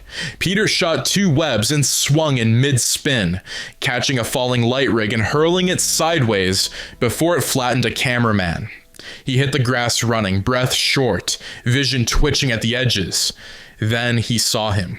Goblin, hovering above the stage, one hand outstretched, palm open. A child floated helplessly above it, caught in a stasis field Peter didn't recognize. The kid couldn't scream, just hung there. "Peter," the voice came through the glider speakers. Twisted, warped, familiar. "Let's show them how well you choose." The D&3 goblin bombs arced into the crowd. Peter's heart seized. One was headed for a teacher. One for a bandstand full of kids. One for a mother trying to crawl away. He moved, too fast for thought, webbed the bandstand bomb, yanked it into the air, flipped over, caught the second, absorbed it into a web, cocoon, threw it skyward. The third exploded, not close, but not far enough. The blast wave hit him, sent him crashing through a sculpture. He stood, bleeding again, glaring up. The child was gone. So was Goblin. Only a laugh remained, echoing off the park trees like a memory scratched onto glass. Peter didn't go home that night. He stayed on the clock tower again. Gwen didn't ask. She just sat beside him. This time he was the one to speak. "I saw him." "Norman?" "No," Peter said. "I saw the thing wearing his skin." And he didn't cry, but his eyes stayed fixed on a place only he could see, where a man once stood, before the fall.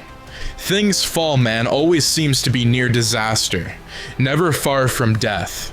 Gwen's involvement with Oscorp is nearly exposed after internal firewalls trace unauthorized access. She covers he/our tracks, but not before someone else notices. Harry vanishes after a voicemail he doesn't finish. Peter tries to keep it together, but Norman Osborn, now fully consumed by the goblin, moves to strike where it will hurt the most. He doesn't want to kill Aunt May. He wants her to see what her nephew is before taking her away from him forever. For 3 days straight, it tapped the city with soft fingers, filled gutters with grease and glass, stained the sky a bruised gray that never cleared. It wasn't cinematic rain, just heavy enough to make everything ache. Peter sat across from the TV in Aunt May's living room, hunched forward, elbows on knees, barely listening. On screen, a blonde newscaster leaned toward the camera with a thin frown, speaking over drone footage of Central Park's disaster. And while city officials confirm no fatalities, witnesses say that the masked vigilante known as Spider-Man was already present before the first explosion. This raises new questions about his connection to recent escalations in super-powered violence. Peter turned the volume down with the remote, thumb trembling slightly. May walked in with tea. "You don't have to watch it." "I'm not watching." She handed him the mug anyway, sat beside him. "People forget fast," she said gently. He stared at the carpet. "Yeah, until they don't." He didn't drink the tea, just held it between both hands. May glanced at him sideways, studying the cut on his temple, the way he leaned to the right to ease pressure off his ribs. "You didn't sleep again." He said nothing. She didn't push. The silence between them was never empty. Across town, Gwen sat in the back of the Midtown Science Lab, alone, staring at a red security notification flashing on the school's admin dashboard. Unauthorized server access detected. Oscorp satellite relay.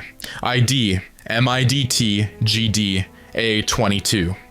She'd wiped the logs, deleted the flash backups, erased the credential pings. But someone knew.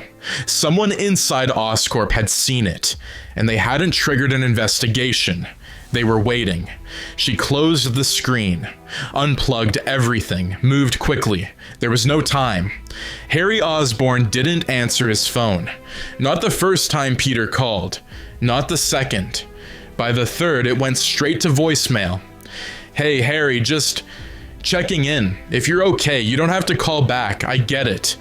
But if you hear this, I'm here." Click. The voicemail icon stayed unread. Across the river in a suite littered with unopened mail and shattered glass, Harry sat curled in a chair near the balcony, rocking slightly, voice hoarse from days of silence. He held his father's journal open in one hand. Most of it was incomprehensible. The last page had only 2 words. "He knows." Harry stared at them.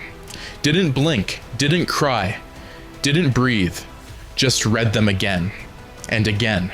Norman moved through the night like a phantom. No glider, no mask. Just a hood and coat. Face drawn tight with something poisonous behind the skin. He walked past the metal gate behind Queen's General, through a maintenance tunnel, and into the old boiler room that connected to auxiliary grid power. He opened a panel with fingers too steady, pulled 3 wires, connected a red patch board marked with Oscorp's symbol, then stepped back and smiled. He didn't want the building to collapse. He wanted the power to flicker, the tension, the fear. The moment before the blade falls. Then he left a gift on the table behind him, a small silver orb. No light, no beep, just a timer. Engraved with a spider, and under it, her name, May Parker. No reason it should have triggered, unless someone was there. He doesn't hesitate. No phone call, no warning. He sprints across rooftops, the city a smear beneath him. When he reaches the apartment, the lock is intact. The lights are off, the tea is still warm, but May is gone. And waiting for him in the kitchen, left with careful, cruel precision, is the goblin's mask, smiling up at him like it knows his ever-why weakness. He didn't remember leaping out the window, didn't remember when the suit came on. Just that 1 second he was sitting in the living room with May's tea growing cold between his hands, and the next he was gone. Vaulting between fire escapes, snapping web after web, like his bones were wired for it. Every part of him screaming the same word over and over. May. The tracer shouldn't have gone off. He'd embedded it behind the top hinge of her front door months ago, back when Otto was still alive, back when he thought maybe things would get bad again someday. But he had buried it, forgotten it. It was analog, low frequency, barely pinged against his suit's heads, up display. And now it was blinking, not a soft ping, a pulse. Peter landed on the building wall 4 stories up and skidded down hard enough to leave sparks in the brick. The hallway inside was quiet. Too quiet. His boots hit the balcony rail, and then he was at the door, still closed, still locked. He pressed 2 fingers to the wood, felt it, heat, wrong. He webbed the handle, yanked it, and stepped inside. The living room looked exactly as it had an hour ago. Carpet neat, 1 book turned down on the couch arm. Nothing broken, nothing forced, no blood, but empty. He called out, not loud. "May?" No answer. He moved forward. The kitchen light was off, but the hallway bulb behind him cast enough glow for him to see the object on the table. He stopped cold. It was small, metallic, green. The mask. Not the full goblin helmet, just the lower jaw section. Fused circuitry and reinforced titanium. Split smile etched into its surface. The kind of expression designed not to be read, but to unread you. Peter stepped closer. There was something inside the mask. A note, torn from one of May's old recipe pads. Scrawled in blood. Colored ink. "You let her believe you were saving the world. Now she'll see what it costs." Peter's hand trembled as he picked it up. Then he saw it. On the counter. A teacup. Still warm. The tea was steeped and untouched. She'd been here. Just minutes ago. He turned, heart lurching into his throat, scanning the shadows, the ceiling, every inch of the space. But there was no one. Nothing. Just the mask. And that laugh, barely audible. Curling from the hallway vent like smoke through the teeth of something ancient. Until she isn't. Norman Osborn enters, maskless, but nothing about him is human anymore. His voice is calm, his eyes are wrong, and the thing he wants as most isn't information or vengeance, it's clarity. He wants to see what makes Peter Parker hurt, what makes him weak, what will finally snap him. And May, even as she's locked in this moment of horror, does something no one else has. She doesn't beg, she names the monster. And she holds his gaze. The first thing she noticed was the hum. Not loud, not mechanical. It was more like being inside a blood vessel, a steady, unnatural pulse. Aunt May opened her eyes slowly, blinking against the half-light. The walls around her were curved steel, seamless, slightly wet looking. The floor was grated metal. Her wrists ached, not from pain but from stiffness. She was unbound, but not free. She sat up on the cot bolted to the far wall, steadying herself against the chill. There were no windows, no handles, just a single panel across the room. A door with no seam, the kind that only opened from the other side. She didn't scream, didn't cry, just breathed, steadily, and waited. It wasn't long. The door unlatched with a hiss, like pressure releasing. He stepped in, alone, dressed in dark military-grade tactical mesh, streaked in matte green and deep black. His boots barely made a sound.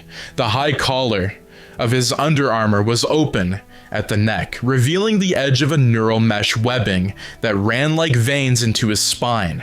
But it wasn't the suit that struck her. It was the face. Norman Osborn. He didn't smile. He didn't posture. He just looked at her like a surgeon watching a body on a table. May didn't move. She met his eyes. Quiet. Unblinking. "Norman," she said. The name hit. The room like a bell. His eyes narrowed slightly, not surprised, but not pleased. "You remember me?" he asked. "You brought Peter cookies when he got into Midtown. You wore that ridiculous navy scarf and called it a vintage. You used to send postcards to my sister in Florida. Of course I remember you." A pause.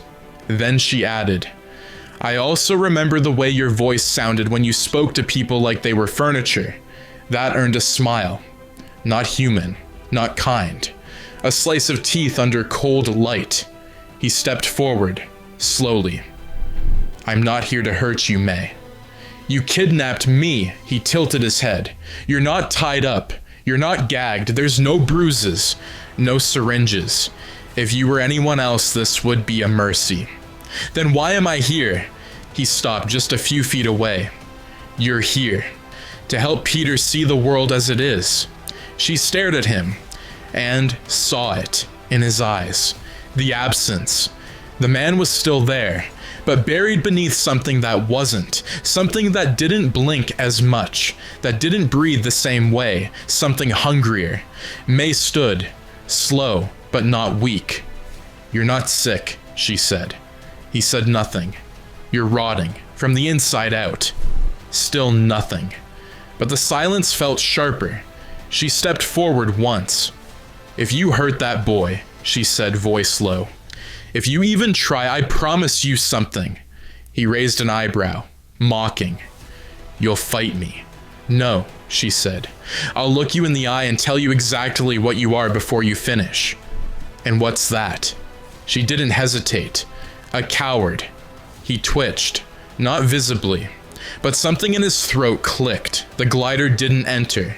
He didn't hit her, didn't threaten her. He just turned and walked out. The door hissed, closed, leaving her in the dark again. But this time, she wasn't afraid. Choice broadcast band, a frequency Peter barely remembers decrypting back during the auto days, but the voice is unmistakable. It isn't distorted. It isn't masked. It's Norman, calm, articulate, and cold. And the offer is simple: one life for another. Gwen Stacy or May Parker. Peter has 1 hour. No negotiations, no tricks. Just a countdown. And the sound of a man on the other end who knows exactly how to hurt him. The apartment was silent. Peter had torn it apart after finding the mask, checking crawl spaces, ducts, rooftop access, the back stairwell no one ever used. Nothing, no blood, no struggle. But she was gone, and not random, not accidental. This was surgical. He stood by the window now, hands gripping the sill, rain cutting sideways through the open gap. The city didn't even seem to notice. People moved down on the street like the day was normal. Then the suit's HUD flickered, just once. Then a new frequency slid into place, low, analog, like an old radio trying to find its voice. It clicked, a soft crackle, then a breath, then, "Hello, Peter."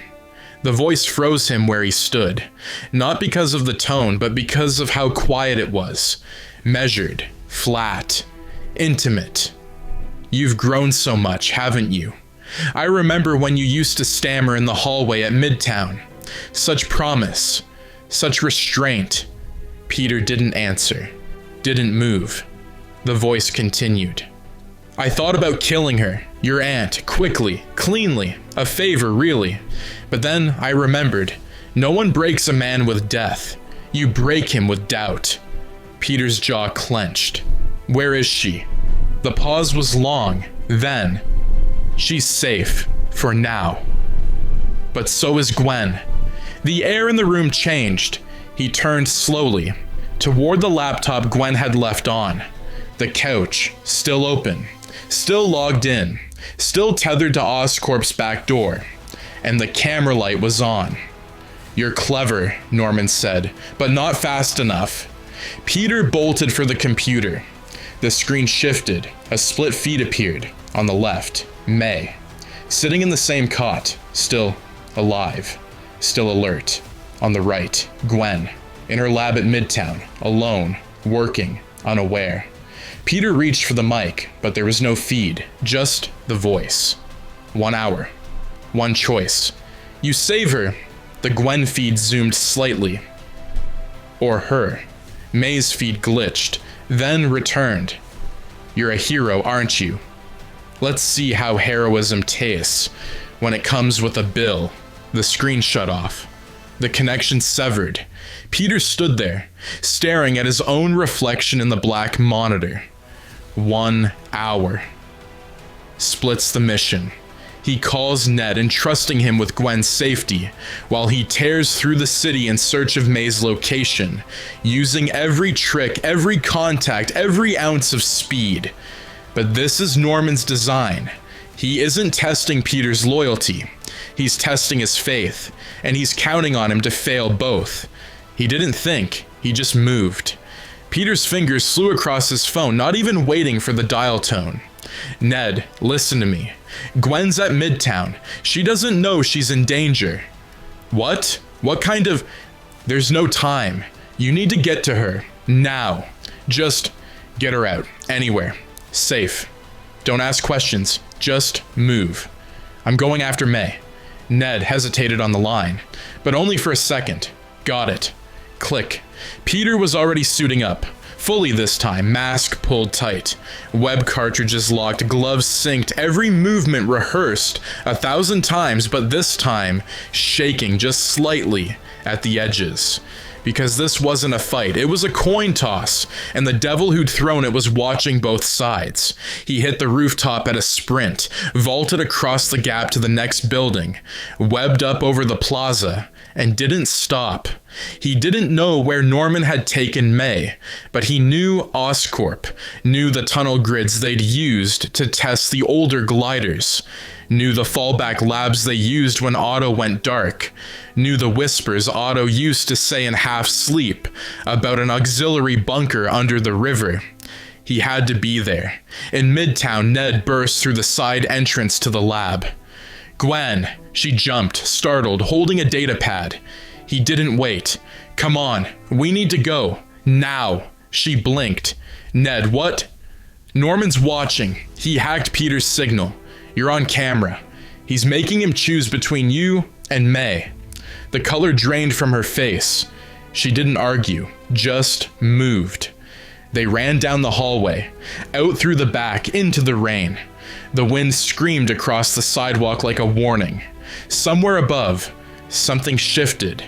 A shadow across the roofline, watching. Peter landed near the old maintenance shaft by the Hudson Rail spur. The tunnel there had been condemned a decade ago. Rebar twisted through concrete.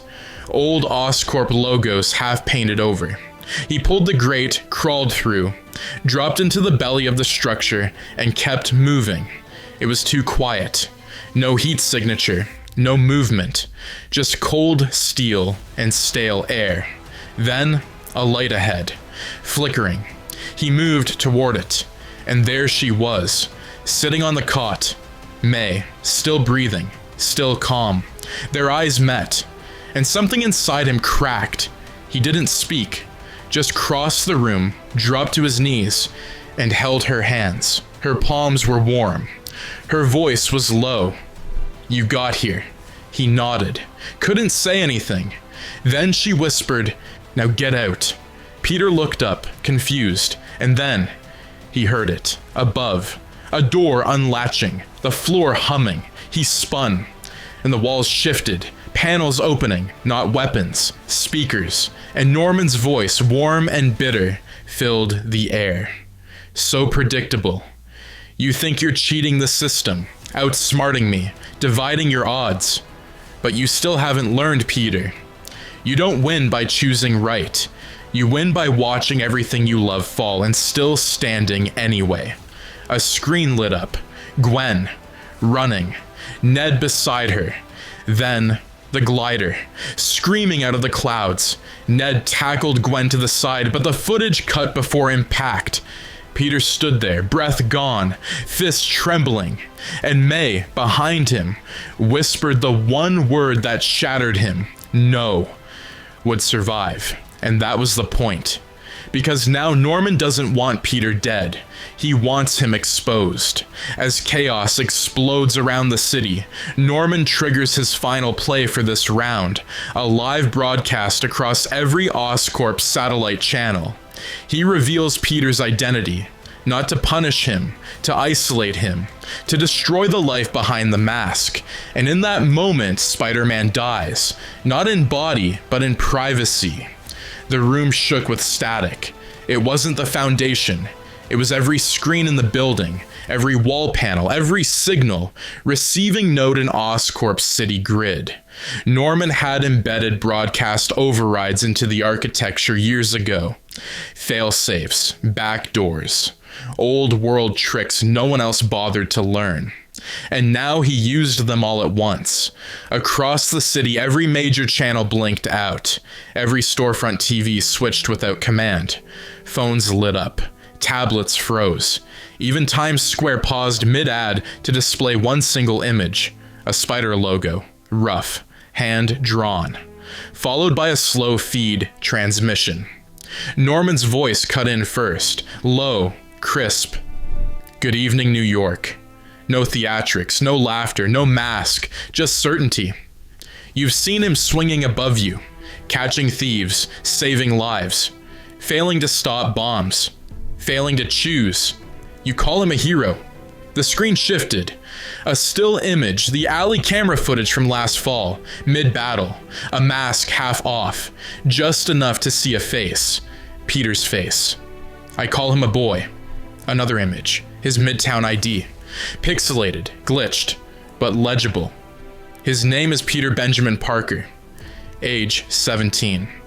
Student at Midtown School of Science and Technology. Lives in Queens. The screen zoomed in. He lives among you. He bleeds. He lies. Then the screen cut black. No music, no sound, just void. Peter stood frozen in the hallway of the Oscorp bunker, watching it all unfold on a warped wall monitor. His face, his school, his name, his life. May sat behind him, hand to her mouth, whispering something too quiet to hear. Gwen's phone blew up. Ned's did too. And in that moment, the city turned. Not fully, not yet. But the whisper started. Spider-Man, Peter Parker, a kid, a liar, a threat. The media swarmed Midtown before the hour was out. Police were called to contain the crowd. The front gate of Aunt May's neighborhood lit up in flashes, reporters shouting questions at a window she didn't open. Gwen shut her phone off. Peter threw his away. And up in the rafters of Oscorp's highest maintenance wing, Norman stood on the edge of the glider rail, staring out across the dark water of the East River with the kind of silence that doesn't come from peace, but from completion. The first real blow had landed, not on Peter's body, but on his world, the boy behind. The mask was real now, and now he was alone. Public enemy now a hunted, hated face. Midtown locks him out. Daily bugle runs hit pieces. Aunt May vanishes off the grid. Gwen refuses to leave his side, but it's costing her everything too. The goblin doesn't strike with bombs this time. He strikes with ideas, whispers, influence. His war isn't with Peter's fists, it's with Peter's mind. And now, Norman makes his final offer. Join me and I'll stop. I'll fix it. I'll rebuild your name. Turn your shame into a kingdom. Say no, and I burn it all. The cost of knowing it. Started with the stares. Not anger, not screams. Just eyes. Watching him walk through the subway, shoulder to shoulder with 100 strangers, and no one spoke. No one asked for a picture. No one called him a menace. They just parted around him like gravity had changed. Peter wore a hoodie, pulled low, hands in his pockets, head down. It didn't help. The phone still clicked. The whispers still followed. He stepped onto the A train, and no one sat next to him. No one moved. A woman with a baby stood rather than share the bench. He stared at the floor, said nothing. He hadn't been to school in 3 days. Not since the name dropped. He didn't know if he was even still enrolled. He didn't care. The Bugle had run 4 stories already. Teen vigilante exposed. Midtown mutant. How long have they lied? Osborne. I tried to help him. Peter didn't read them, but he didn't have to. He saw the fear in their faces now. The same way they looked at broken Transformers. Like he might go off next. Midtown's gates had closed the moment the story broke. Officially, Peter was suspended for safety reasons. Unofficially, the school board leaked a statement that harboring enhanced individuals created a liability. Even the teachers stopped responding, except one. Dr. Warren sent a message. Not sympathy, not anger. Just this. You'll evolve, or you'll perish. The gene never lies.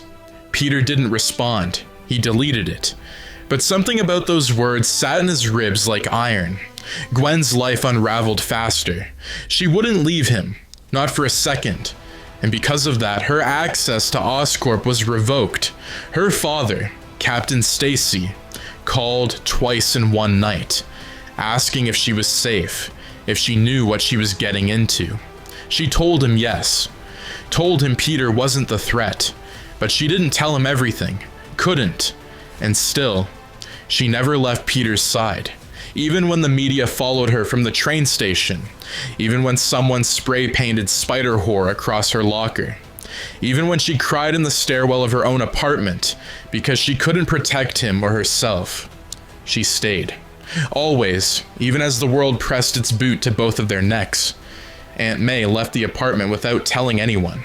Peter came home one night to find it cold, lights off, dresser emptied, but the photo of Ben still on the table. Folded beneath it was a note, handwritten. You're not alone.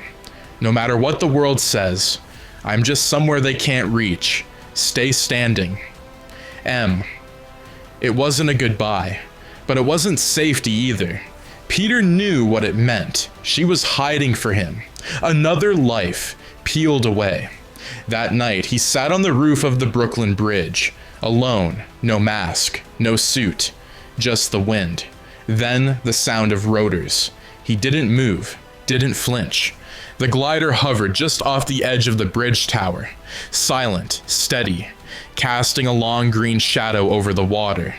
Norman stood tall on it, fully armored, helmet off. No need to hide now. He looked younger somehow, sharper, like the madness had refined him. Peter stared straight ahead. You've ruined everything, he said flatly. Norman just smiled. No, Peter, I've revealed everything. You've made me a target. You were always a target. I just gave you a face. Peter turned his head slowly, eyes sharp. I'm not joining you. Norman nodded once, not angry, not mocking. Not yet. A pause, then, but you will. Peter didn't blink, and Norman didn't press. He simply said, when you've buried everyone who ever loved you, and the city still calls you a freak, you'll crawl back, not because I forced you, but because I'm right. Then he dipped the glider backward into the wind and vanished into the night, leaving Peter on the bridge. No words, no plan, no mask, just a boy and his face. For public accountability. But the fire's already been lit. Misinformation spreads. Emotions boil. Gwen gets caught in the Crow D while trying to film the truth. Peter shows up too late to stop the riot, but not too late to save. He throws himself into the chaos, maskless, catching bricks, deflecting flames, dragging people from the wreckage. Someone films it, and the city sees something they didn't expect. A boy saving the same people who wanted him gone. The first bottle flew just after 3 p.m. It wasn't thrown at Peter. It wasn't even thrown at the cops. It was tossed at a streetlight, glass shattering against the metal with a crash that sounded far too much like a gunshot. The crowd scattered a little, then tightened. No one knew who threw it, and no one cared. That's how these things start. Not with intent ion, but with heat. The rally had been set up on the steps of City Hall. Protect our streets. Bring the mask to justice. Dozens of signs, hundreds of faces, angry, confused, tired. Some were parents, some were students, some just wanted to be seen shouting. The words didn't matter anymore. Peter stood 4 blocks away, hood up back against the shadowed brick of a bank building. He didn't need a scanner to hear what was happening. It was in the air. The kind of tension you could feel in your teeth. Gwen had texted him 20 minutes ago. They're turning it into something else. I'm filming it. You should see what they're saying. She hadn't responded since. Peter moved, fast. He weaved through back alleys, swung once, low and fast, behind a billboard, then dropped to the south corner of the square, just in time to see the crowd change. The line between protest and panic isn't drawn in noise, it's drawn in posture. And Peter saw it the second the riot squad rounded the corner. Someone shoved, someone screamed. Then came the tear gas. Peter didn't hesitate. The mask came out of his pocket. He didn't even think about it, just pulled it over his face and ran into the smoke. Gwen was pressed against the wrought iron gate outside the courthouse, camera clutched in one hand, other arm shielding her head. Someone beside her threw a rock. Another screamed something about mutant freaks. She tried to move, sideways, backward, anywhere to get free. Then the smoke hit. Her throat closed, her vision blurred. She coughed once, hard, and dropped to her knees. Then a shadow broke through the white. Red, blue hands, strong, Peter. She didn't see his face, just felt the grip, steady and fast, lifting her to her feet and dragging her through the tear gas, through the crowd, through the flames beginning to curl up the side of a tipped over hot dog cart. Someone screamed his name. Someone else yelled, "Get him!" But Peter didn't stop. He kicked open the back door of a deli, pulled Gwen inside, slammed it shut and braced it with a shelf. She fell to the floor, coughing, eyes wet. Peter. He pulled the mask up to his nose, breathing heavy. "You okay?"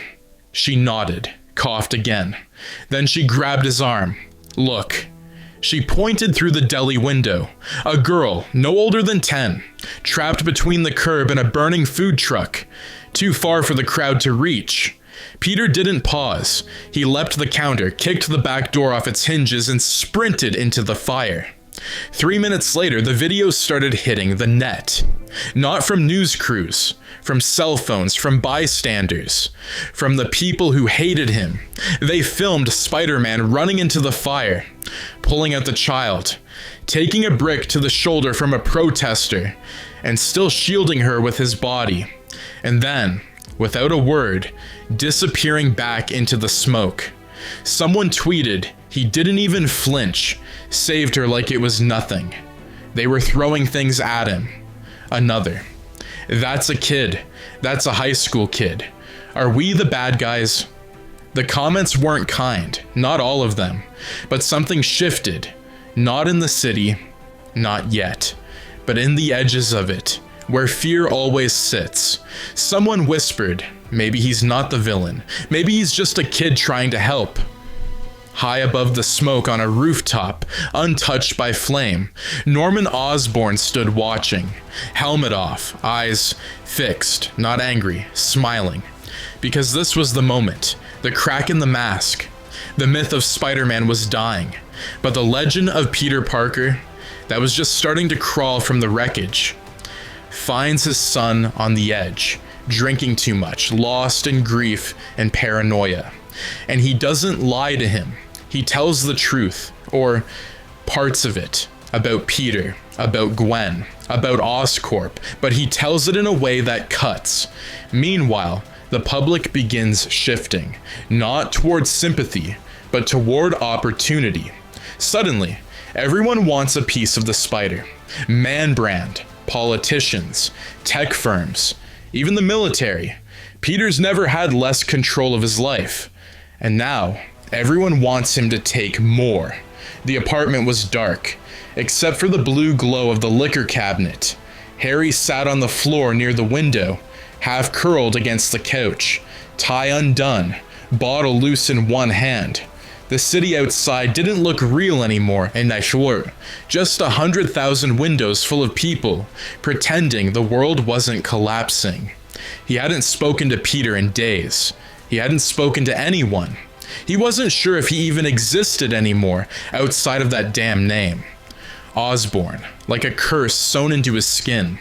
The door buzzed once, then again. He ignored it. The third time, it didn't buzz. It opened. Norman stepped in, quiet as breath. Harry didn't look up. "You don't live here anymore," he muttered. Norman crossed the room, slow, unhurried. "I never left, Harry." "You did."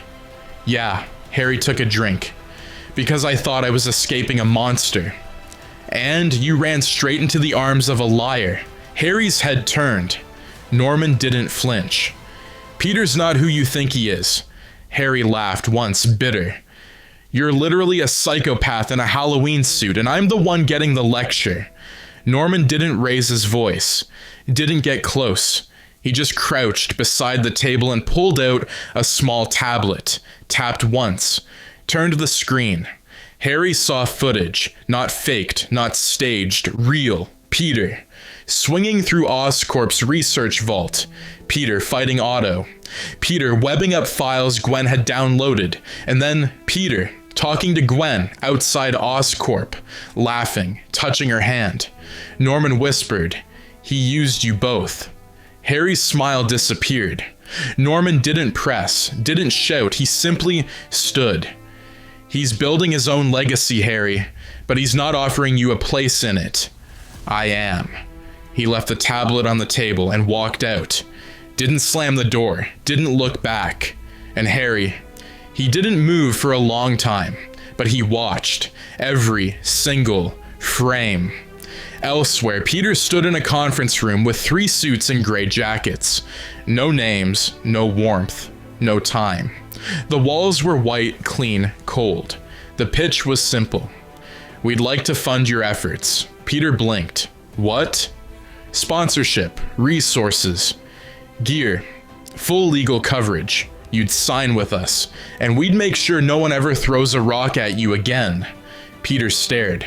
Another voice chimed in. "You've seen what people think of you, but public opinion is malleable. You could be the face of something bigger, something safer, something profitable." They slid a folder across the table. Inside, a prototype suit redesign, bulkier, tactical, logo rebranded, American flag on one shoulder, slogan underneath. Spider-Man protector, partner, patriot. Peter closed the folder, didn't touch it again. "Who are you?" The men didn't answer. The lead one simply smiled. "You're the most valuable piece of IP in North America right now. Don't waste it." Peter left without shaking hands. Back in Gwen's apartment, he sat with her on the floor, folder still unopened in his bag. "They want to make me a brand," he said quietly. Gwen brushed a knuckle against his wrist. "You already were. You just didn't sign the licensing." He looked up. She was smiling, but behind her eyes he could see it, the weight, the fear, the understanding that everything was slipping faster than either of them could hold. Outside the window, 2 helicopters passed overhead. The sky was no longer safe, and Peter knew something now. This wasn't about Norman trying to kill him. It was about rewriting him, word by word, brick by brick, until the Spider-Man they knew was just another product, or just another villain. Follows an old Oscorp paper trail to a name long thought erased. Dr. Elias Marsh, a retired geneticist who once worked under Norman during the prototype goblin serum years. What Peter finds is not a monster, not a villain. Just a broken man with too many secrets.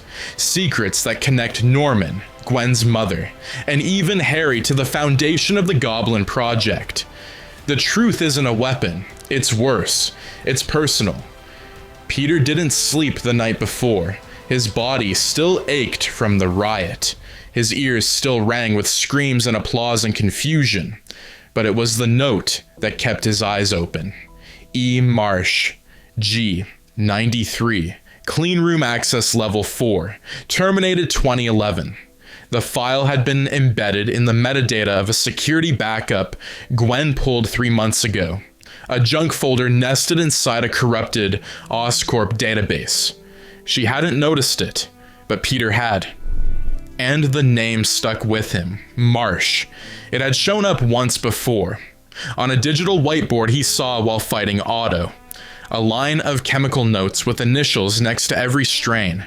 One was labeled GMMHO. And that third name, it had to be him. Finding Elias Marsh wasn't hard. He hadn't vanished, he just changed names, moved upstate, small house, no car, no phone. He lived with a backyard full of dying plants and a single metal lock on the mailbox. Peter didn't knock. He waited until Marsh came out to smoke, then dropped from a tree branch onto the porch. The man didn't scream, didn't flinch, just looked at him, eyes hollow. "Spider-Man," he said. Not a question, a diagnosis. Peter removed the mask, slowly, carefully. "I'm not here to hurt you." Marsh turned and opened the door. "You wouldn't be the first Oscorp ghost to try." Inside, the place smelled like dust and solder, old tech piled in corners, stacks of data drives wrapped in rubber bands. Elias poured tea, hands shaking. "Why now?" he asked. Peter didn't sit. "You worked on the goblin serum." "I built the first version, the stable one. Norman modified it later." "Why?" Marsh stared at his tea, then said, "Because the original didn't do what he wanted." Peter's heart beat slower. What did it do? Enhanced cognition, reflexes, spatial awareness. It made you clearer, stronger. But Norman, he wanted more. Control, obedience. He kept pushing the neural amplifier component. Peter frowned. "That's what corrupted it?" Marsh shook his head. "No, that's what unlocked it." He stood, crossed to a filing cabinet, unlocked it, pulled a single folder, dropped it on the table. Inside, photographs, notes, Gwen's mother, a research assistant, Harry, blood samples, from when he was 8, and Peter. A newborn medical record with P.B. Parker scrawled on the corner in ink. Peter's breath caught. "What is this?" Marsh lit a cigarette. Didn't inhale. "It wasn't just a serum. It was a program. You weren't the only one bitten, Peter. You were just the one who survived it." Peter's mind spun. "Are you saying Gwen, Harry? They weren't infected. They were monitored. Their genetics were part of the baseline for every trial Norman ever pushed through. He never wanted to save the world. He wanted to build one." Peter's voice dropped. "Why me?" Marsh looked at him for a long time, then said, "Because your mother told him no." Peter left before dark. He didn't say goodbye, didn't thank him. He walked for miles before swinging home. His thoughts weren't sharp, they were numb. His mother, Oscorp, Gwen's mom, Harry's blood. Norman wasn't just erasing lives, he was writing them. And Peter, he was page 1. Press, in the heart of Oscorp's tower, he rebrands himself as a savior betrayed. He speaks not of war or vengeance, but of legacy, of tragedy, of his son. He paints Peter as unstable, dangerous, a child with too much power and no oversight, and the media eats it up. The people listen, the sympathy shifts. And for Peter, the world begins to feel like it's closing in. He wears the suit, but he has no voice, no platform, no protection, only the truth, and no one to hear it. The podium was white marble. The backdrop was Oscorp's crest in silver on a navy blue silk banner. Norman wore no armor, no mask. Just a tailored black suit and a pale green tie, the same color as his old lab coat, the same color as his glider's paint, a quiet message, calculated. The press conference was streamed live across 4 networks. Peter didn't watch it on a TV. He watched it through the lens of a building's glass facade across from Oscorp, crouched 4 stories up, listening through a hacked satellite mic clipped to a ledge. He watched the lie take shape in real time. Norman's voice rang out soft and solemn. This has been the most painful year of my life. I lost friends. I lost colleagues. I lost my son. The crowd didn't react, not yet. Norman continued. And I lost him to Spider-Man. Flashes erupted. Reporters shouted questions. Norman raised a hand. Let me be clear. I do not seek vengeance. I seek truth. I mentored that boy. I guided him. I saw promise in him, but power without control is chaos. Power without accountability is terrorism. More flashes. One question cut through the others. Do you have proof that Peter Parker's dangerous? Norman didn't smile. Didn't pause, just turned to the screen behind him. A clip began to play. Footage from Peter's earlier battle near the school. The girl he saved, but the angle changed, showing only the fire, the panic, the explosion. Cropped, twisted, Peter running from the scene. This is not heroism, Norman said softly. It's fear, and fear breeds destruction. The press murmured. The public did more than murmur. By nightfall, Midtown's board had issued a permanent expulsion. Aunt May's bank accounts were frozen by security compliance checks. Gwen's Oscorp internship was revoked, and every major news outlet had one name in their lead story: Norman Osborn. Some called him the real victim. Some called him a man of vision. Most just called him credible. Peter stood on the roof of an old tenement in Hell's Kitchen. The suit felt heavier. Not in the arms, not in the chest, in the symbol.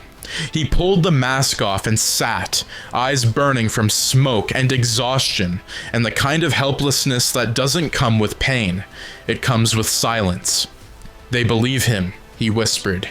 Gwen, seated beside him, rested her shoulder against his. Only for now. No, Peter said. They want to. She looked at him.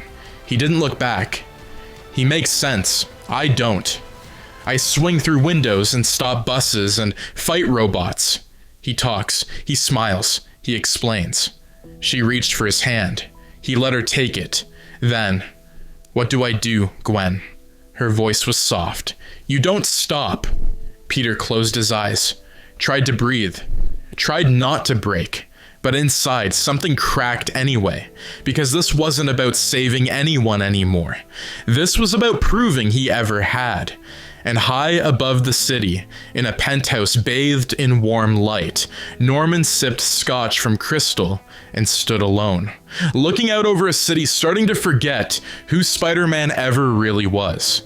Behind him, a blueprint lay across the table, labeled in bold font, Project Goblin Legacy, and beneath it, Candidate, Harry Osborn. Peter's there now, discredited, alone, chased. He's not hunted by costumed maniacs this time, but by quiet, efficient men with silencers and state-grade tech. Someone has put out a contract, clean, silent, final. Peter survives by instinct, not strategy. He's bleeding, angry, and tired of being polite.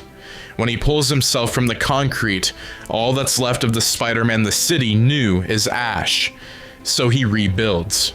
Not for justice, for survival. The new suit doesn't inspire, it warns. He smelled the hit before he saw it. The sweat, the rubber gloves, the ozone crackle of silenced rounds tearing through the night air. He was mid-swing over the warehouse district in Gowanus when his sixth sense flared wrong. Not like the usual danger, not crime, predation. He tucked mid-air, webbed left, and just missed the first bullet by inches. It caught the edge of his shoulder and spun him off course. He crashed through a rooftop awning, rolled once, twice, hit pavement, and sprang back up before the next shot clipped Hayas's skull. No mask, no crowd, just silence and movement. 3 of them, all black, tactical gear, visors, no insignia. They didn't yell warnings. They didn't try to arrest him. They came to end him, and it was clean, clinical, a job.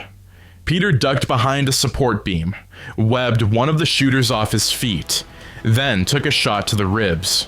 Vest caught it, but the impact still cracked a breath out of him.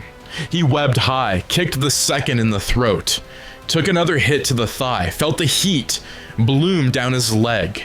He couldn't win this by being clever. He ran. He didn't know how long he moved, just that he didn't stop. He left a blood trail across 3 burrows, collapsed in an abandoned subway tunnel. His suit was torn in half, his fingers numb. The cold air made his lungs feel hollow. He sat there for hours, and no one came looking. No cops, no friends, no press. He wasn't Spider-Man now. He was prey. And something in him shifted. He thought of the folder, of Gwen's internship, of May's vanishing, of Harry's silence, of Norman's glass of scotch gleaming under chandelier light, and his hand clenched in the dark. No more red and blue. No more bright logos. No more waiting to be understood. The old suit lay shredded in front of him on the floor of a maintenance bay beneath an old, shield safe house. One he'd once patched into with Stark's help, months before everything went wrong. The new suit started as scraps, old tech, spare plating, burnt wiring, but it took shape fast, no light, no shine. Black, navy accents under the right light, thicker forearms, reinforced shoulders, a new lens design, wide, unblinking. The spider emblem, smaller, tighter, almost etched into the fabric like a scar. It wasn't made to comfort anyone. It was made to end fights faster. He stood in front of the mirror, looked at what he'd become. This wasn't the Spider-Man of Midtown. This was something else. And the city? It would learn that. One broken lie at a time. End of Through the Smoke. Episode defending and starts hunting. Armed with the new suit and raw clarity, he launches a silent war against Oscorp's black sites, tearing through labs, data hubs, and hidden experimental chambers. Each one reveals another sin buried under Norman's empire. But as Peter goes deeper, he begins to see something else forming in the dark, something not entirely human. Meanwhile, Gwen is warned to run. Harry disappears, and Norman begins building the next goblin. Not in armor, but in flesh. The first Oscorp lab was under an old MTA service yard in Queens. Just a few camera eyes, 2 silent guards, and a biometric panel Peter bypassed with a pressure spike and a crack of webbed tension. No alarms. He went in silent, came out with 5 drives, 2 vials of unapproved neuro serum, and a list of 13 names tied to projects that never saw daylight. The second was dirtier, buried under an old cosmetics plant near the Bronx River. This one had failed clone cells and preservation tanks, genetic drift simulations, human tissue designed from spider-altered templates.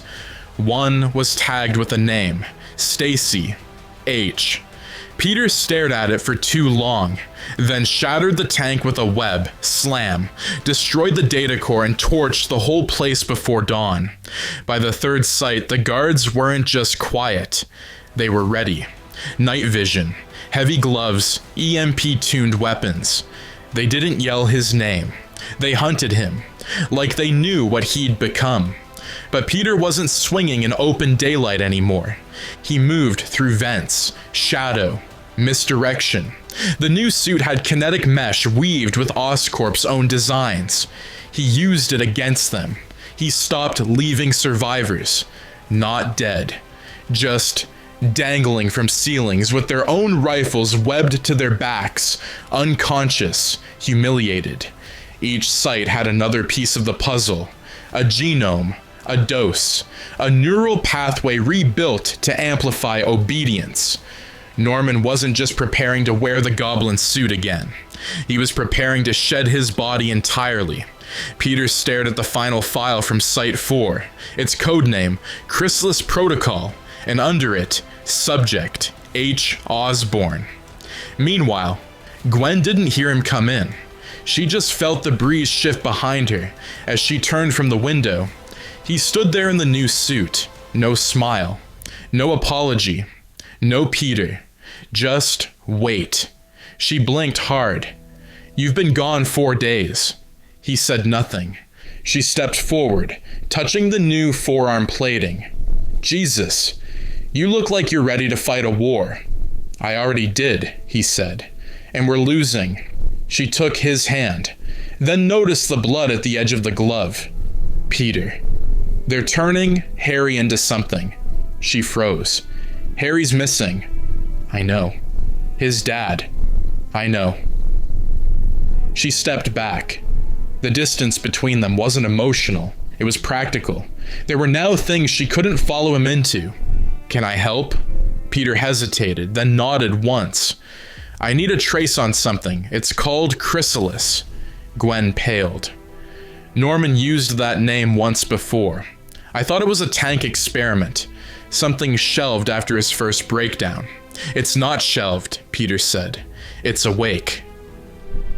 Far across the city, in a chamber sealed with biometric locks and retinal scanners, Harry Osborn stood alone, shirtless, covered.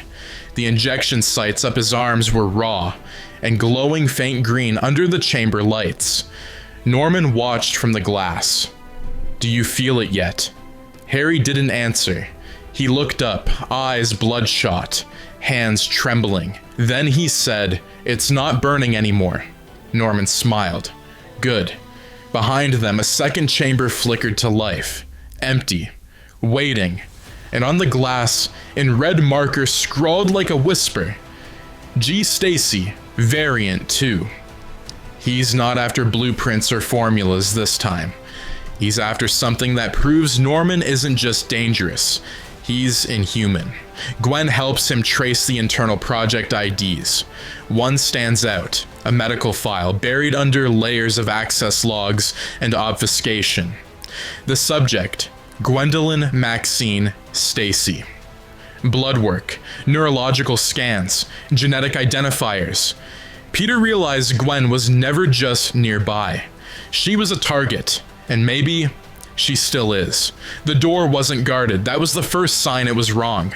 Oscorp had sentries on everything, but the access tunnel to the West Harlem relay station had no motion detectors, no guards, just a retinal scanner left wide open, like it was waiting.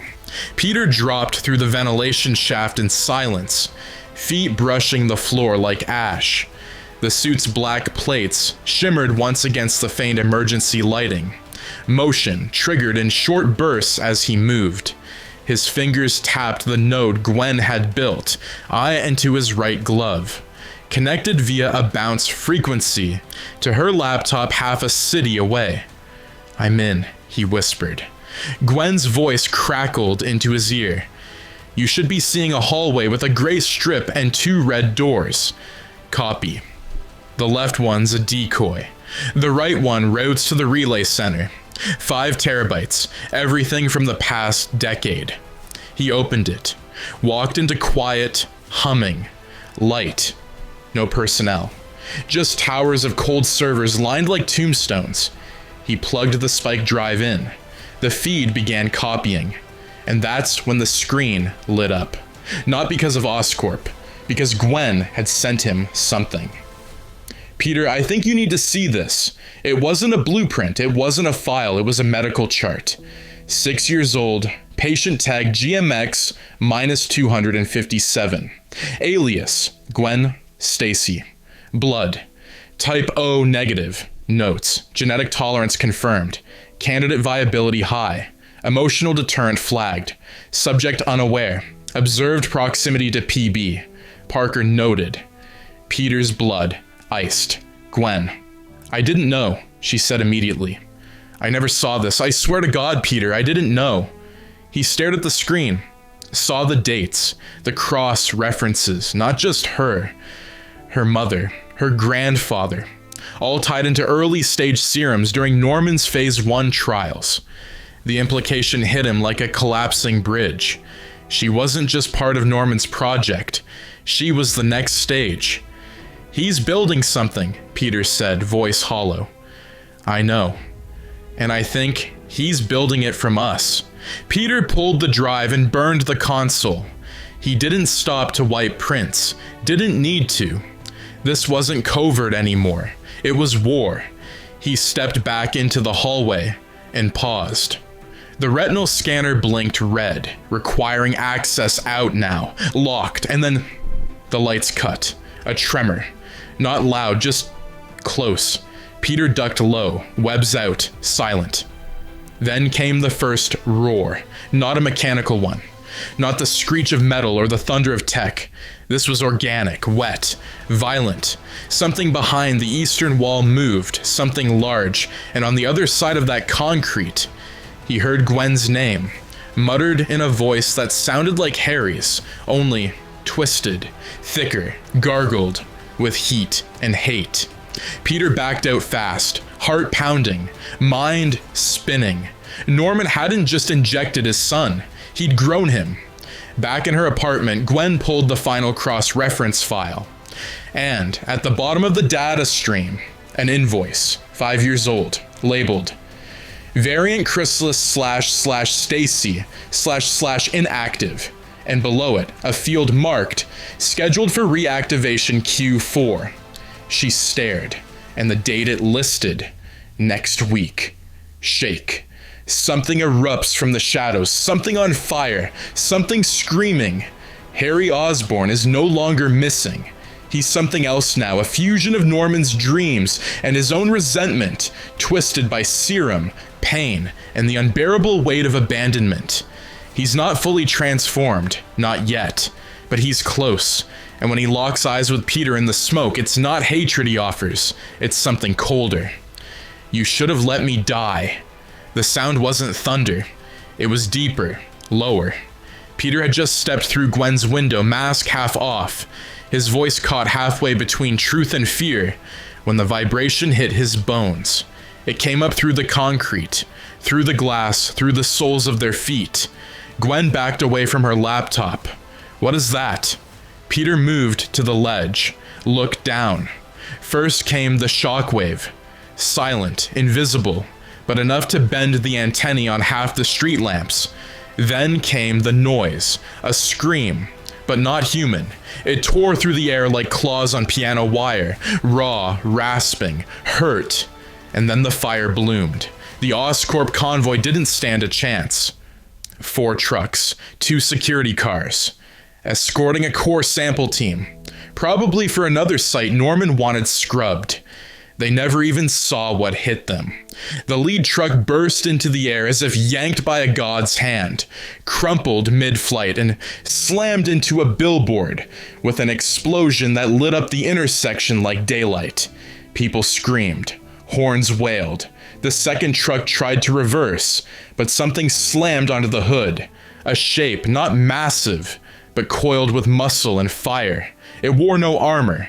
Its skin was scorched red and black, veins pulsing green like molten copper. Its hair, flaming at the edges. Its eyes, unmistakably hairy. Peter stared, couldn't move, couldn't think. Gwen was already pulling on her coat, yelling, "Peter, go!" He didn't need to be told twice. He landed in front of the wreckage, just as the third Oscorp vehicle jackknifed sideways, skidding across the asphalt. Harry stepped over it like it wasn't even there. His hands dripped green energy, webbed with blistering veins, his voice ragged and guttural.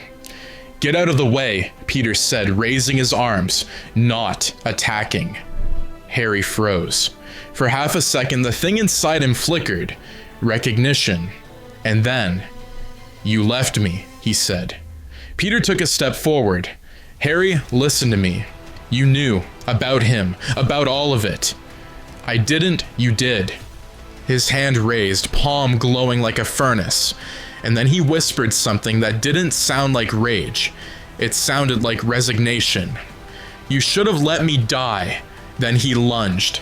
Peter dodged left low, slid beneath a crushed bumper, sprang up behind Harry and webbed his shoulders tight, but the heat snapped the webbing mid-pull, and Harry spun with a backhand that sent Peter through a parking meter and into a row of bikes. Pain speared through his ribs, not broken, but close. Harry charged. Peter used the last of the tripwire web to catch his leg, just long enough to tumble him, to get his body weight moving sideways. They crashed through a deli window together. Glass, heat, smoke. Harry groaned, crawling to his knees, one arm trembling under his own weight. Peter hovered above him, not to strike, to see. Harry looked up, half his face blistered, eyes glowing. And for the first time since the transformation began, something clear broke through the smoke of his voice. "Tell Gwen. I'm sorry." Then he grabbed his own chest and leapt through the floor. He vanished into the sewer steam below, body disappearing in a hiss of fire and filth and echo. Peter didn't follow. He couldn't. He just knelt there, glass in his gloves, breath fogging, hands shaking. And in his ear, Gwen's voice cracked in over calm.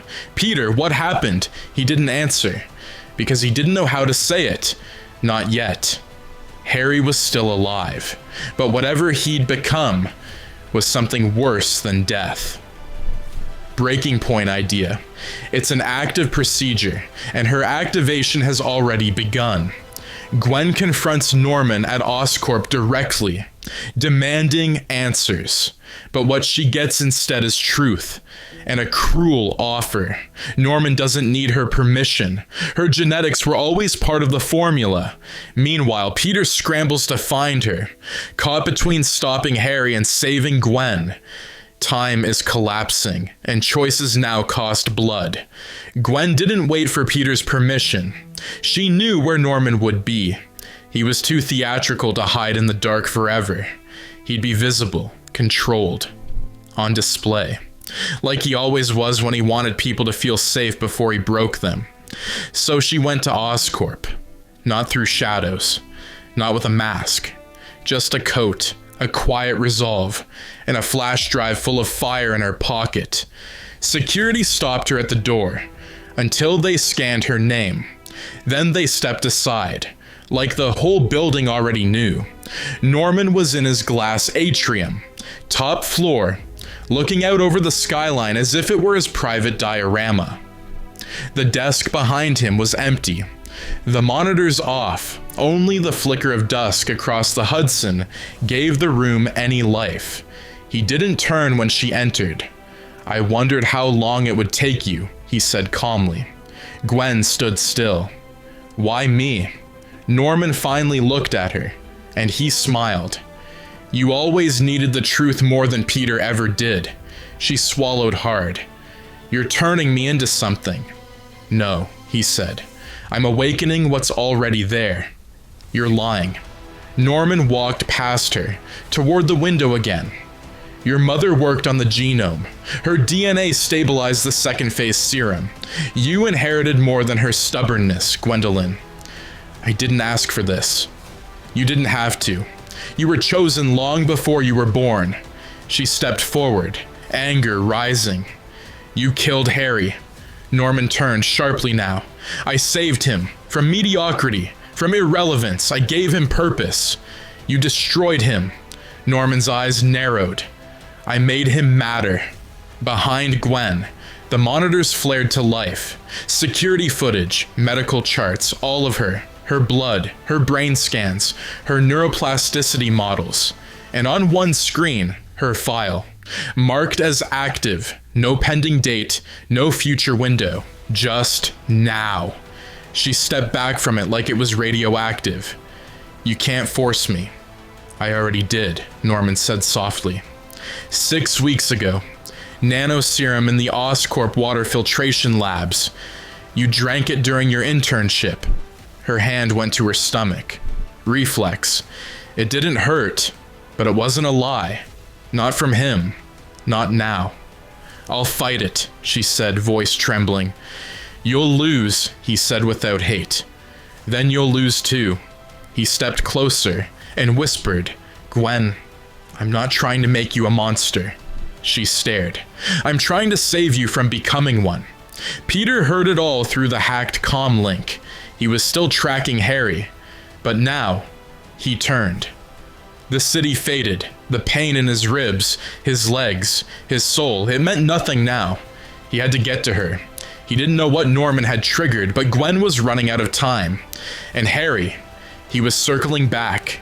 The thermal trace confirmed it. 2 threats, 2 loved ones, 1 decision, and somewhere deep in Peter's chest, a snap, like bone under pressure.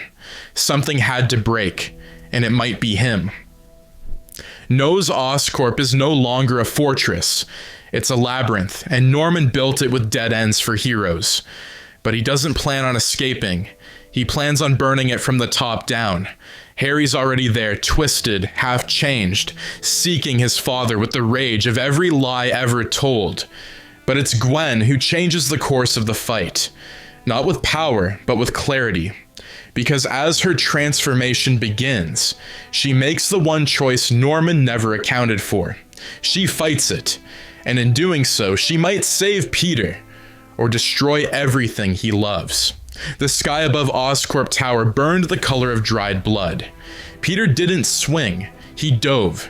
From the Empire Spire across 20 blocks of chaos, fire, sirens, rising plumes of smoke. His body was a single black arc against the poisoned light, a missile of silence and intent. No one cheered, no one screamed. There were no crowds anymore, just watchers, cameras, and the slow pulse of fate. The building rose like a monolith, glass shimmering with lies, windows all dark except one, the top floor, Norman's floor, Gwen's cage. Peter smashed through the side wall, not the front, not the elevator. He went through steel, concrete, screaming. The alarms triggered after he was already inside. He landed on broken tile, steam rising from the suit, shards embedded in his arm, blood somewhere beneath.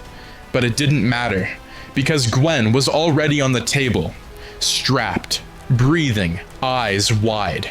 And Norman stood beside her, holding a syringe like it was a pen signing her into eternity.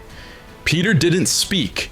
He didn't threaten. He moved, a single, clean lunge. Norman caught the web in his hand, bare-handed, grinning. "It's already begun," he said. Then Peter slammed into him. They tore across the room through glass, through a sculpture, Norman laughing the whole way. He didn't fight like a scientist anymore. He fought like a prophet. And then, a scream split the floor. Not Norman's, not Peter's. Gwen's. She was glowing. Hands flexed against the restraints, body arching, light pulsing under her skin in green veins that flickered blue at the edges. Her mouth opened, and instead of words, she roared. And something in the building responded. The floor beneath them trembled. Peter turned, staggering. Gwen. And then Harry crashed through the opposite wall. He was monstrous now. Not goblin yet, but close, hunched, veined, skin stretched like molten leather, eyes all pupil. He moved on clawed limbs, mouth open wide in a snarl that was almost a scream. He didn't speak, he just launched, straight at Norman. The impact cracked the marble floor. Norman rolled with it, drawing a blade from his belt. Syringe, thin and glowing red. He stabbed toward Harry's ribcage. Peter webbed the blade mid-strike and yanked, but it was too late. Harry ripped into his father's side with a scream that shattered the glass behind them. Blood sprayed. Norman dropped, and Gwen. She broke the restraints. Her eyes were glowing green now, but her voice was still her own. She stumbled toward them, hands shaking, light flickering under her skin like a dying star. "Peter," she gasped. "I'm not ready." He caught her, held her tight. But her pulse was wrong, fast, sharp, surging. The change wasn't complete, but it had started. Norman gasped from the floor, clutching his side. It won't stop now. You're perfect. The evolution's yours. You just need to let it in. Harry turned, blood in his mouth. Shut up, he growled. Then he looked at Gwen and stopped. His voice cracked. Gwen? She nodded. I'm still here. Not for long, Norman wheezed. And then Gwen stepped forward, face pale, hands glowing, and she touched Harry's chest. The light flowed. A shockwave of green and blue arced between them, slamming the furniture against the walls. Peter shielded Norman's body out of instinct. When the light faded, Harry had collapsed, unconscious, human again, and Gwen stood still, silent, power drained. And then she fell. Peter caught her before her head hit the ground. She was breathing, but barely. Whatever she'd done, it had stopped the change. For now. But he could feel it. This wasn't victory. This was the edge. Oscorp lay in ruin. Norman, bleeding, but alive. Harry, unconscious and broken. And Gwen, somewhere between girl and ghost. Peter whispered her name once, and the room finally went still. War that will never fully end. Gwen hovers between recovery and collapse, her body no longer fully her own, her blood still whispering with the remnants of variant chrysalis. Norman bleeds quietly. Harry breathes, but not deeply. And Peter stands in. The center, 1 foot in mercy, 1 in wrath. This isn't about justice anymore. It's about what kind of man Peter will be when there's no one left to save. And when the final choice comes, it's not about power, it's about control. Peter knelt beside her for what felt like an hour. He didn't speak, didn't move, just stared at Gwen's face as the glow faded from her skin, fading into flickers and small tremors, until she settled into stillness. He pressed 2 fingers to her wrist. The beat was weak but present. She was still fighting, still her. Behind him, Norman groaned, every breath dragging like gravel through broken glass. He hadn't died. That would have been too simple, too clean. His side was leaking warmth across the white tile. The red so vivid it looked staged under the fluorescent light. He wasn't screaming, he was smiling. Of course, Norman rasped, not looking at Peter. It would be her, not you. Peter didn't respond. He couldn't, because something had broken in him the moment Gwen collapsed, and it hadn't started healing. He stood, walked to Norman, knelt beside him slow, mask off, eyes dead, and he said in a voice too quiet to carry, "You lose." Norman's smile didn't fade. "I never played to win," he said, "only to change the board." Peter's jaw clenched.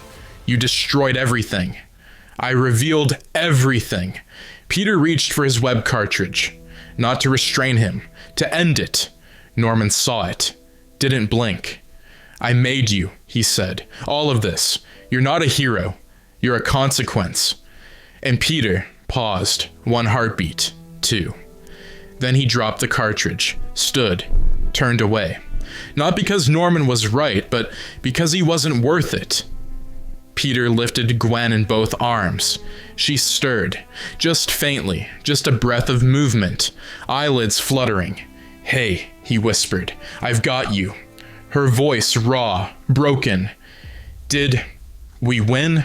He looked around, at the ash, the glass, the ruins, at Norman still bleeding and breathing and smiling his monster's smile, at Harry curled against the far wall, broken in ways no hospital could fix, at the skyline flickering with fire and confusion, and he said, "No, but we're alive." And right now, that had to be enough. 36 hours later, Oscorp released a statement. Unfortunate damage due to a containment breach. Heroic efforts by our private security force prevented mass casualties. Norman Osborn currently recovering under protective care. No comment on the vigilante involvement. No mention of Peter. No mention of Gwen. No one wanted the truth. They just wanted to move on. In a small apartment with the blinds drawn tight, Gwen sat at the edge of her bed. Peter beside her, their hands quiet and tangled. She looked out the window. "I can still feel it sometimes," she said. Peter looked at her. "The serum." She shook her head. "No, the choice. That I almost didn't make it. You did." "I don't know if it was strength," she whispered, "or just luck." Peter squeezed her fingers gently. "I don't care. You're here." She looked at him then, and he smiled, small, tired, real. "I'm not giving up," he said. "On what?" "On us." Gwen let out a breath that might have been a laugh or a sob. "Then we hold." "For how long?" "As long as we can." In the ruins of a hidden Oscorp vault, miles away and forgotten by press or public, a heartbeat pulsed inside a locked chamber. Not Harry's, not Gwen's. A third strain, a failed experiment. Morales, M. And inside that chamber, something opened its eyes. Peter begins losing his abilities in subtle but terrifying ways, right as the city's pressure mounts and his personal life begins to fray. Rain licked the rooftops like fingers over a cracked piano. The sky was heavy with a dark gray that hadn't moved in hours, hanging low over Midtown like it wanted to fall down and crush the city. Peter Parker crouched on the ledge of an apartment building, mask on, shoulders hunched, breathing quiet and shaky. The air felt thick, not just with moisture, but with weight. His hands trembled. It had started 2 nights ago. He missed a wall crawl during a chase, slipped on a patch of brick he never would have missed, brushed it off. Then the web line misfire last night. Brushed that off too, but today, he had fallen. A full story. Landed on his back in a puddle behind a deli. No injuries, but no reason for the fall either. His reflexes had just missed. He rubbed his gloved fingers together now, staring at them. No tingling, no warning. No pull to the next wall, the next swing, the next leap. It was like his body had gone quiet. The sirens screamed somewhere to the west. He didn't move. He should have. He always did. But this time, he sat, waited, listened. In the distance, over near Bryant Park, red and blue lights flickered against the fog. He blinked into the darkness, adjusted his mask, tried to convince himself it was nothing, just stress, just a phase, like last time. Except this wasn't last time, and the pressure building behind his ribs wasn't nerves, it was fear. He leapt finally, but it was sluggish. The launch was a half second too slow. His web thwipped, latched onto the corner of a billboard, and he swung into motion. But there was no rhythm to it. It felt like dragging. His landing near the scene was clumsy. He rolled, clipped the edge of a dumpster, nearly went face first into a parked cab. A bystander gasped. He gave a 2-fingered salute and darted into an alley to breathe. What the hell is happening to me? He yanked off his mask and pressed the heel of his palm to his forehead. Sweat. Not from heat, from panic. The police scanner crackled in his ear. Bank robbery on 37th. Armed suspects. 1 hostage. No sign of a supervillain. Just desperation and guns, and the kind of chaos he should handle with muscle memory. He looked up at the fire escape and hesitated. His phone buzzed. Gwen. "Where are you? You said you'd meet us at the lab." He stared at the message for too long, then typed, "Running late. Be there soon. Lie." He wasn't going. He didn't know how. He jammed the phone back into his belt and slammed a web against the alley wall in frustration. It sputtered. Just a few thin strands, barely enough to stick. Peter leaned back against the brick, closed his eyes. For the first time since he was 15, Spider-Man felt human. And in the pit of his stomach, Peter Parker hated it. The media machine turns vicious. J. Jonah Jameson escalates his war on Spider-Man, turning the city's fear into outrage. and Peter, now shaken by fading powers, feels the squeeze close in. On all fronts, the screen in the electronics shop window burned blue against the overcast sidewalk. A dozen pedestrians paused in the light rain to watch it, hoods up, coffee cups in hand, muttering under their breath as the volume on the wall-mounted TV clicked up another notch. And once again, ladies and gentlemen, the so-called hero known as Spider-Man has disappeared in the middle of a public crisis, spat J. Jonah Jameson, his finger wagging with the ferocity of a courtroom prosecutor. 2 civilians injured, 1 car overturned, and no sign of our friendly neighborhood wall crawler. Maybe he's too busy writing poetry again. The panel behind him, filled with yes, men, and blank stares, offered no real objection. Just the nods of exhausted producers waiting for the next outrage to fill the time slot. Peter, standing across the street, his hoodie up, jaw tight, watched himself get shredded in 1080p. The footage was grainy. Someone's cell phone recording of his last encounter with Electro 2 nights ago. You could barely tell what was happening. Just flash-ease of light. Shadows moving too fast. And then the brutal image of Spider-Man flung into the side of a bus like a rag doll. You call that a hero? Jameson continued, voice rising. Let's call it what it is. Negligent, reckless, dangerous. What happens when this lunatic finally decides to stop saving people and starts choosing who lives and who doesn't? How long before Spider-Man decides you're the villain? The screen cut to the network's logo. The crowd slowly moved on. Peter didn't. The rain was seeping through the back of his jacket. He didn't care. His body still ached from the fight. His palms still trembled. The power boost from the symbiote hadn't happened yet. This was still him, barely hanging on, slipping further every hour. He pulled his hood tighter and crossed the street, shoulders hunched. The murmurs followed him like ghosts. Didn't he used to be more active? My cousin says Spider-Man works for the cops. He dropped a car on that guy. Crushed his arm. I saw the video. Peter ducked down into the subway entrance and let the crowd drown him. Later, at the ESU science lab, Gwen's voice cut through the quiet like a scalpel. You stood us up again, Pete. He looked up from the microscope, not having realized she'd walked in. Her hair was tied back, eyes puffy with frustration, her coat dripping with rainwater. MJ was behind her, arms crossed, silent, watching him like she was trying to read a headline buried behind his eyes. I know, he said, voice low. I've just been dealing with... You don't answer your phone. You vanish for hours. And when you are around, you act like you're 5 seconds from collapsing. I am 5 seconds from collapsing, he muttered under his breath. Then maybe talk to us, Gwen snapped. Or better yet, let us in. MJ stepped forward then. We're not asking to wear the suit, Peter. We're just asking not to be treated like civilians. That hit harder than any punch from Electro. Peter looked at them both. Gwen, exhausted and angry. MJ, steady and piercing.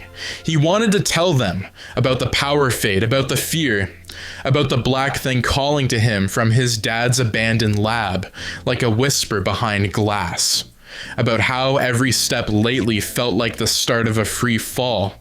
But instead he said, I'm fine, and walked past them into the hallway, heart hammering, jaw tight. Behind him, Gwen whispered, No, you're not. And for the first time in weeks, Peter agreed. Peter's silence begins to poison the lives around him. Gwen, MJ, and Aunt May all feel the chill of distance, and as Peter pushes people away, the isolation grows unbearable.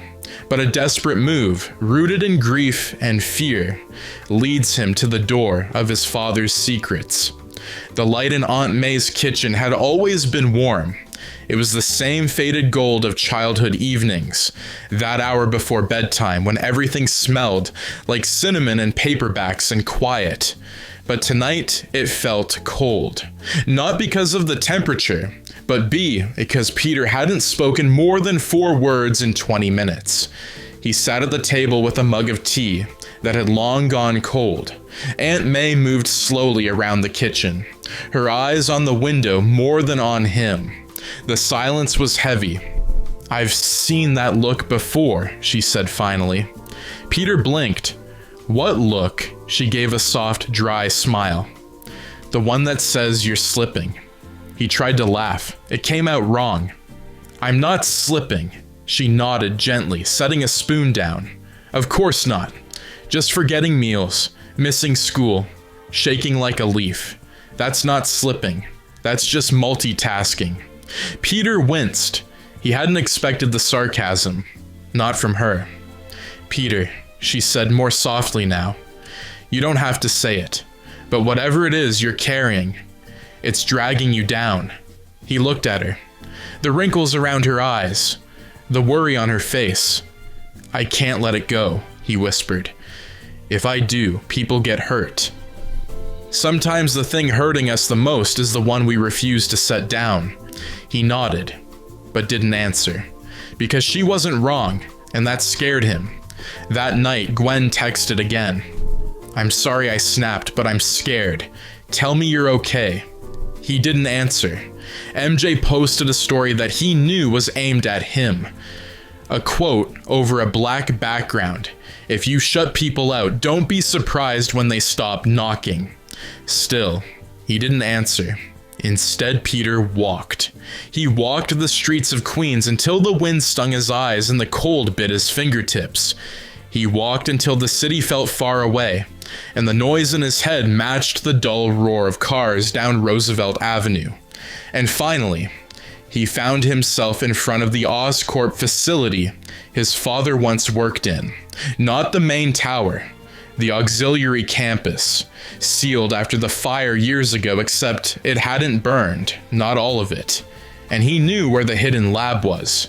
His dad never wanted him to know. But Peter had always been curious, and that curiosity had saved his life more than once. He cracked the security keypad open with a hard web, thwip, and crawled down the narrow maintenance shaft, deeper and deeper into the forgotten shell of Oscorp's past. Dust and silence swallowed him. The lab was cold. No power. Just metal skeletons of machines long abandoned. Tubes of broken glass. Notes scrawled on peeling corkboards. And one containment chamber in the corner, still humming faintly. Inside it, something pulsed, black, alive. The suit, not cloth, not synthetic. It didn't move, but Peter felt it watching him, like it knew him already. He stepped closer, rested a hand on the glass, and in that moment, the tremble in his hand stopped. The ache in his back vanished, and the voice in his head, the one telling him he was slipping, failing, crumbling, went silent. For the first time in days, he didn't feel like falling apart. He felt right. Peter uncovers the truth about his father's research, the early days of genetic symbiosis, its origins in military contracts, and the accident that erased all trace of the Black Suit Project. The deeper he digs, the more he realizes this thing didn't find him by chance. It was always meant for him. The containment glass was cracked around the edges, but still intact. It hissed when Peter's fingers grazed it. Not enough to release the substance, just enough to remind him it was alive, watching, waiting. He stepped back, eyes scanning the room, flicking over every metal surface and scorched display. The lab had once been state-of-the-art.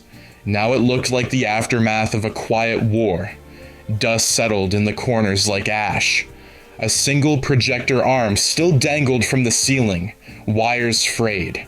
Screen curled in on itself like old paper. Peter's father had worked here, his real father. He wasn't sure if that made him angry or grateful. He found the drive slot buried under a panel in the corner. The console was dead, but Peter had his portable decryptor, a little something he'd cobbled together with Harry's help last year, back before things went to hell. The blue glow flickered to life. A name blinked on screen. Project Silk, Symbiotic Integrative Lifeform Kernel. Peter exhaled, Silk. He scrolled. Pages of logs, video entries, research notes. One entry marked Redacted stood out. Time-stamped over 20 years ago. He opened it. His father's face filled the screen. Younger, tired, beard unshaven, eyes raw with guilt. If you're watching this, then the project wasn't shut down like I ordered. The symbiote is alive.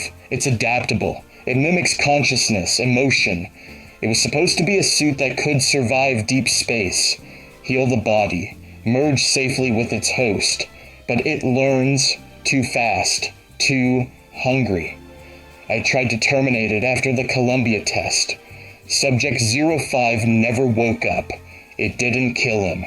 It emptied him, left a shell. But Oscorp wouldn't let me shut it down. Norman wanted to weaponize it, said he'd use it to create the next stage of the soldier. I threatened to walk. He said he'd bury me if I did. Peter stared at the screen. I hid the core sample here. You can't destroy it. Not completely. It wants to live, but if you found this, Peter, don't use it. I know what you are. I know what you'll become. But This isn't the way.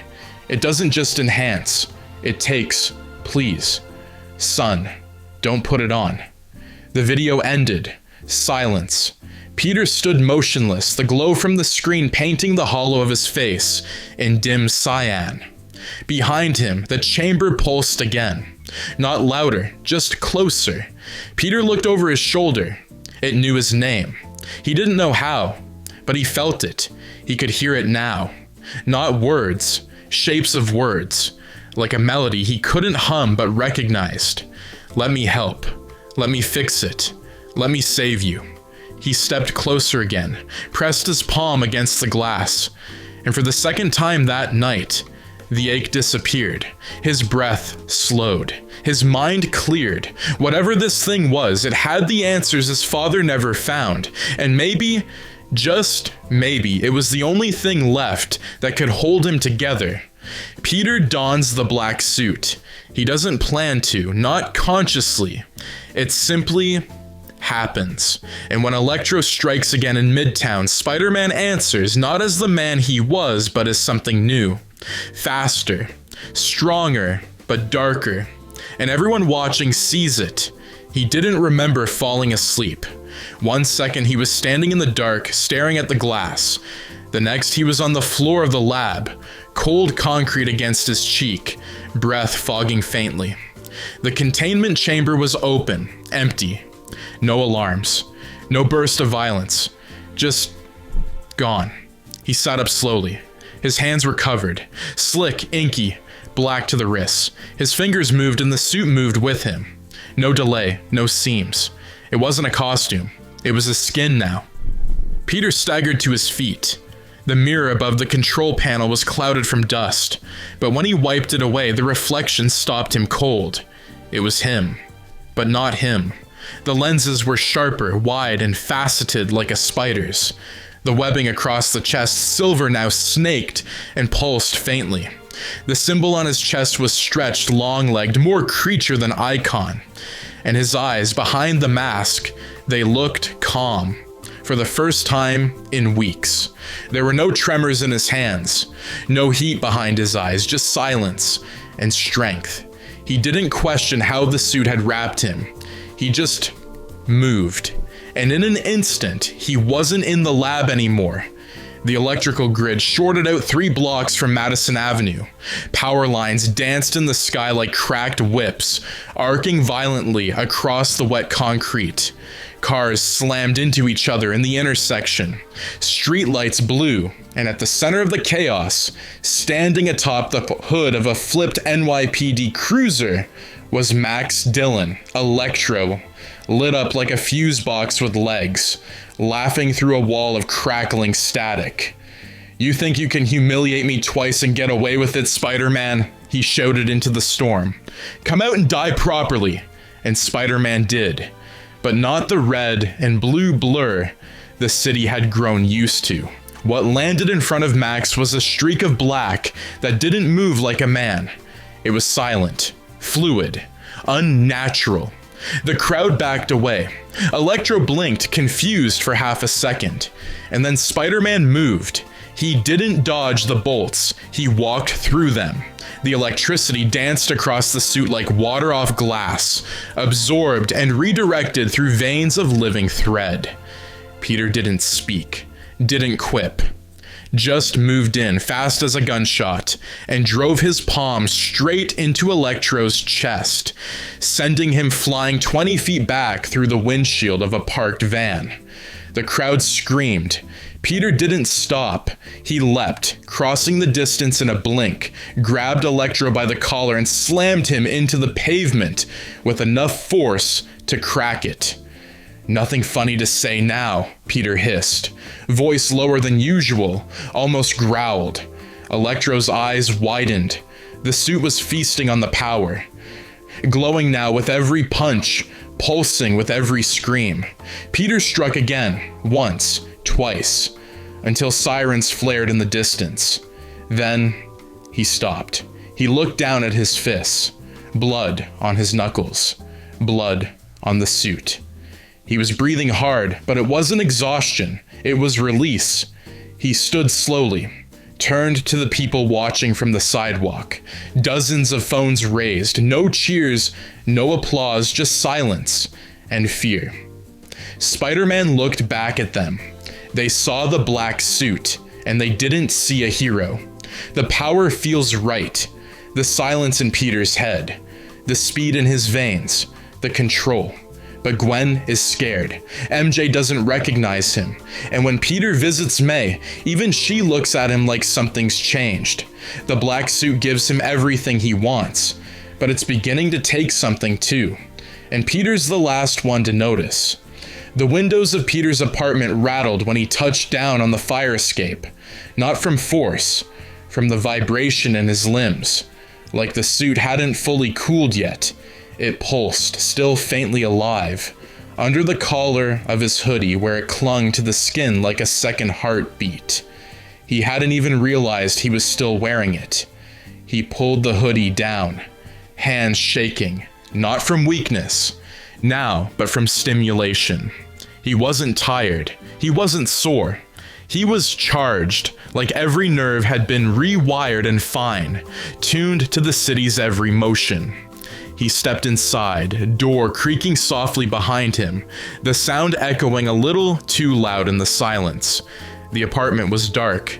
May had left the hallway light on, the same warm amber bulb that used to greet him when he was little, when the only monsters he faced were under his bed. Now they were inside him. He walked into the bathroom, flipped on the light. The face that stared back from the mirror wasn't wrong, it was just cleaner, sharper. His skin looked rested, his eyes clearer. The shadows under them had vanished, but there was something off about the way he smiled. It didn't reach the eyes.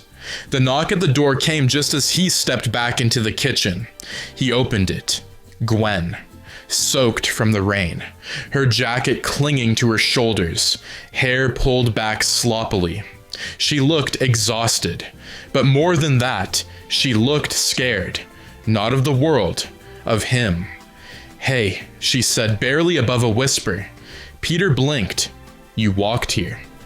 You weren't answering your phone." He stepped aside. She didn't move. "I saw what happened," she said, "with Electro." Peter's spine stiffened. "He attacked civilians." "I know, and you stopped him, but the way you did it, Pete, you scared people. I did what had to be done." "No," she said, stepping inside now, wet boots squeaking. "You hurt him. You enjoyed it." Peter said nothing. She turned, locking eyes with him. "What are you wearing?" He didn't answer. "The suit," she said. "It's different. It's not fabric. It's... what is that thing?"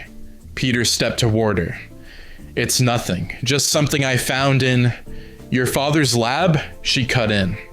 That stopped him. You think I didn't check? She said. You think I wouldn't follow up when you started acting like a stranger? He looked at her, jaw tight. I feel stronger, he said. I can see that, she replied. Do you know what it's like? He said, voice rising. To finally not wake up feeling like you're 10 seconds away from failing the whole damn city? That's not power, she said. That's poison. Peter turned away. You should go. Gwen's voice softened. Pete. I said go. She stared at his back for a long second, then turned. The door closed gently behind her. Peter stood in the quiet, alone, again. He looked down at his hands. The suit pulsed faintly just beneath the skin. Like a satisfied predator, he whispered just barely. I didn't mean to yell. The suit didn't answer, but it didn't need to. It already had. Peter takes to the streets in the black suit. Unapologetic, unstoppable. His final encounter with Electro becomes a public spectacle. And for the first time, New York begins to fear Spider-Man. He tells himself it's necessary. He tells himself he's in control. But this isn't a new chapter. It's the start of something darker. The sky broke open just before dawn. Pale strips of orange clawed across the horizon, chasing out the remnants of the storm. The streets were damp, still steaming in places from last night's downpour. Midtown was quiet, the kind of quiet that only came before real chaos. Peter could feel it, like pressure building behind the eyes. A migraine just before it started. He crouched above 6th Avenue, eyes scanning the early morning grid. Traffic was thin. Sidewalks were still sleepy. The city hadn't fully woken up, but he had. And the suit was thrumming, like it knew something was coming. His lenses twitched. Sirens. Far off. South of Bryant. He moved without thinking. One clean swing, then another. The black suit absorbed wind like silk. His trajectory was perfect. No slip, no stutter. Every surface welcomed him. Every web line landed like instinct. He wasn't fighting gravity anymore. He was commanding it. Electro had come back, and this time, he wasn't grandstanding. He wasn't on camera. He wasn't waiting to be seen. He was angry. 2 substations disabled. 3 transformers blown. A blackout crawling up the spine of the city like a virus. This wasn't revenge. This was war. He stood in the middle of 43rd, cloaked in blue lightning, eyes wild, mouth twisted with something closer to grief than rage. Around him, storefronts sparked and failed. Traffic lights shattered overhead. People screamed and ran. Car horns jammed and died. Then the black shape dropped from the sky like a goddamn guillotine.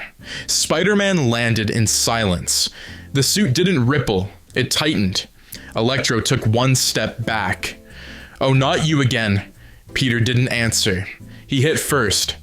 A punch to the chest that sent Electro cartwheeling through the side of a parked MTA bus. Metal caved. Sparks flew. Peter moved faster than human vision. By the time Max got up, Spidey was already midair again, both feet crashing into him, with the Force OF a battering ram. They tumbled into a department store. Glass exploded. Outward, screams followed. Security cameras caught the rest. Peter didn't hold back. He hammered Electro through the perfume counter, then Webb yanked him back, only to slam him through the floor into the subway level below. The suit soaked up the electric bursts, turning them into feedback energy. The angrier Max got, the stronger the suit made Peter. The fight ended not with a punch, but with Peter holding Max's throat against a concrete column, the villain barely conscious, gasping, suit singed and flickering. Next time, Peter whispered, voice like wet gravel, you die. The silence afterward was crushing. Then, a sound. A camera drone hovered above the shattered escalator. Peter looked up. So did Max. The drone's lens glowed red. Live feed, broadcasting. Peter dropped Max like garbage and vanished into the ceiling in one movement. Nothing but a smear of black into shadow. But the footage had already gone wide. By breakfast, everyone had seen it. He stood on the rooftop of his old school hours later, mask off, the city stretching out below him like a tired apology. His phone buzzed again and again in his pocket. He didn't answer. The suit was quiet now, content. He stared down at his hands. They didn't tremble. They were steady, strong, and not entirely his anymore. After the brutal confrontation with Electro, the city is unsettled, and so is Peter. Haunted by the violence, and with the black suit tightening its grip, Peter turns inward. He begins digging G into the secrets left behind by his father, and unearths truths that could fracture everything he thought he knew about his family, and himself. The glow of a dozen screens bathed Peter's face in sterile light. Oscorp archives, private databases, buried emails, all cracked and siphoned through a custom OS rigged together in his bedroom. The room was dark except for the monitors and the weak morning sun fighting through his blinds. Outside, birds chirped. A dog barked somewhere down the street. Peter didn't hear any of it. He hadn't slept. The footage of his fight with Electro had gone viral overnight. Every news channel looped it on the hour. Every talk show dragged him across the table. Spider-Man crosses the line. What's wrong with the city's masked menace? Do we need a task force to keep him in check? And J. Jonah Jameson? He was already having a field day.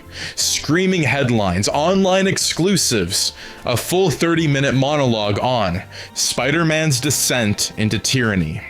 Peter hadn't watched any of it. He didn't need to.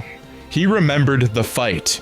He remembered how good it felt, and that scared the hell out of him. So he buried himself in something else, his father's legacy. Lines of code scrolled past like static, images of blueprints, symbiote genomes, cross-species neural meshes. But one folder wouldn't open. Label, S.13, contact shadow. He tried bypassing the firewall. No response. He rerouted it through Oscorp's old VPN. Nothing. Only after hard. Jacking into a decade-old backup drive. Locked inside a drawer under the floorboard, did the folder twitch open. Inside, a list of subjects, experiments tagged under a black level designation. Peter's eyes froze on the last entry. Subject 13. B. Richard and Mary Parker. There was no data, no notes, just one attached file, a video feed. He clicked it. His father's face filled the screen again, older, paler. The bags under his eyes had deepened. His hand was shaking. If this is being accessed, I failed. I failed to protect you from it. From him. Norman has rewritten the project's intent. The symbiote is no longer for interstellar medicine. He's merged it with something older. Something not born in a lab. Something unearthed. They wanted to test it. Not on soldiers. On us. Mary tried to stop it. She tried to warn people. That's why they said she died in a plane crash. That's why they erased us. Peter, it's in your blood now. You have to end it. Before it decides you're not the host. Just the start. The feed cut. Peter stared at the blank screen. The suit still wrapped under his hoodie pulsed once. Not as reassurance, but like it had heard. And it was smiling. Peter's grip on the line between right and wrong weakens. Gwen and MJ, now fully aware something is wrong, confront him. But Peter doesn't budge. He's convinced this power is necessary. He's starting to believe it's his evolution. The people closest to him see what's happening. He just won't let them in. The lab was supposed to be neutral ground. Gwen had picked it specifically because it wasn't tied to Oscorp or Midtown High or any place that might trigger Peter's defenses. Just a quiet little research wing in an offshoot building of Empire State University. A room full of old equipment, dusty glassware, and the sound of humming fluorescence overhead. Peter arrived late, not out of defiance, just because time no longer moved for him, the same way it did for everyone else. He stepped in like a shadow, hoodie up, mask balled in one hand. His body language wasn't angry, it was calm, disturbingly calm, like nothing inside him was moving fast enough to bother him anymore. MJ and Gwen stood near the center table. They didn't look at him right away. MJ was the first to speak. "Your picture was on 3 different news stations this morning." He said nothing. Gwen added, "You broke a guy's orbital bone. You fractured his ribs, Pete. People saw." "He was electro," Peter said flatly. "He's done worse." "You could have killed him," MJ snapped. He met her eyes, steady, unflinching. "But I didn't." That quiet answer chilled the room more than a yell would have. Gwen stepped forward. Her voice wavered. "You're scaring people." "I've always scared people," Peter said. "They just didn't know why." "Is this the suit talking, or you?" she asked. He didn't answer. She took another step. "We trusted you." "You still can," Peter said. "I haven't changed. I'm just finally strong enough to fix things." "No," MJ said. "You're not fixing things. You're just hitting harder and smiling less." Peter's jaw tightened. "You two don't get it," he muttered. "Every time I held back, someone died. You remember Uncle Ben? You remember Gwen's dad? I do. Every day. And I'm done pretending I can play by rules the bad guys don't care about." Gwen's voice cracked. "You're not done pretending, Peter. You're done being you." The room fell silent. Peter looked at them both, then said calmly, "Maybe I outgrew who I was." Gwen took a shaky breath.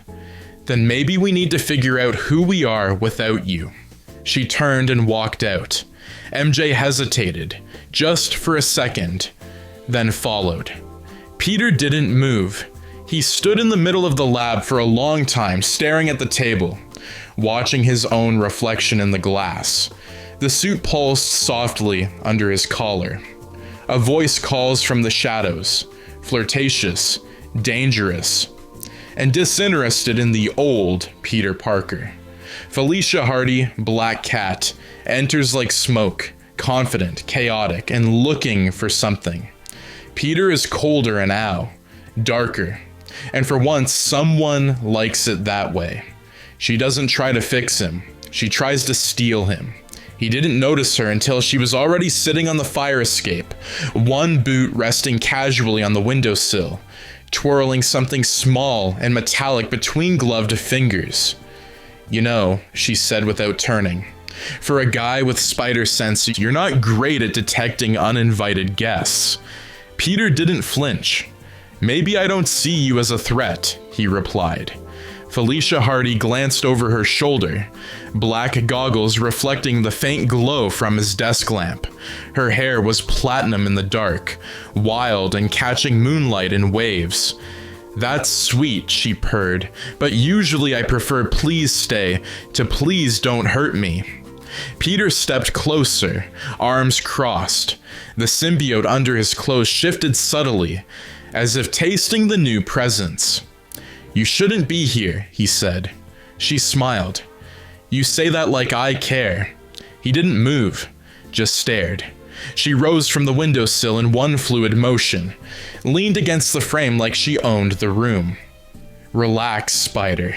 I'm not here to fight, or flirt, or at least not only to flirt." Peter narrowed his eyes. "Then why?"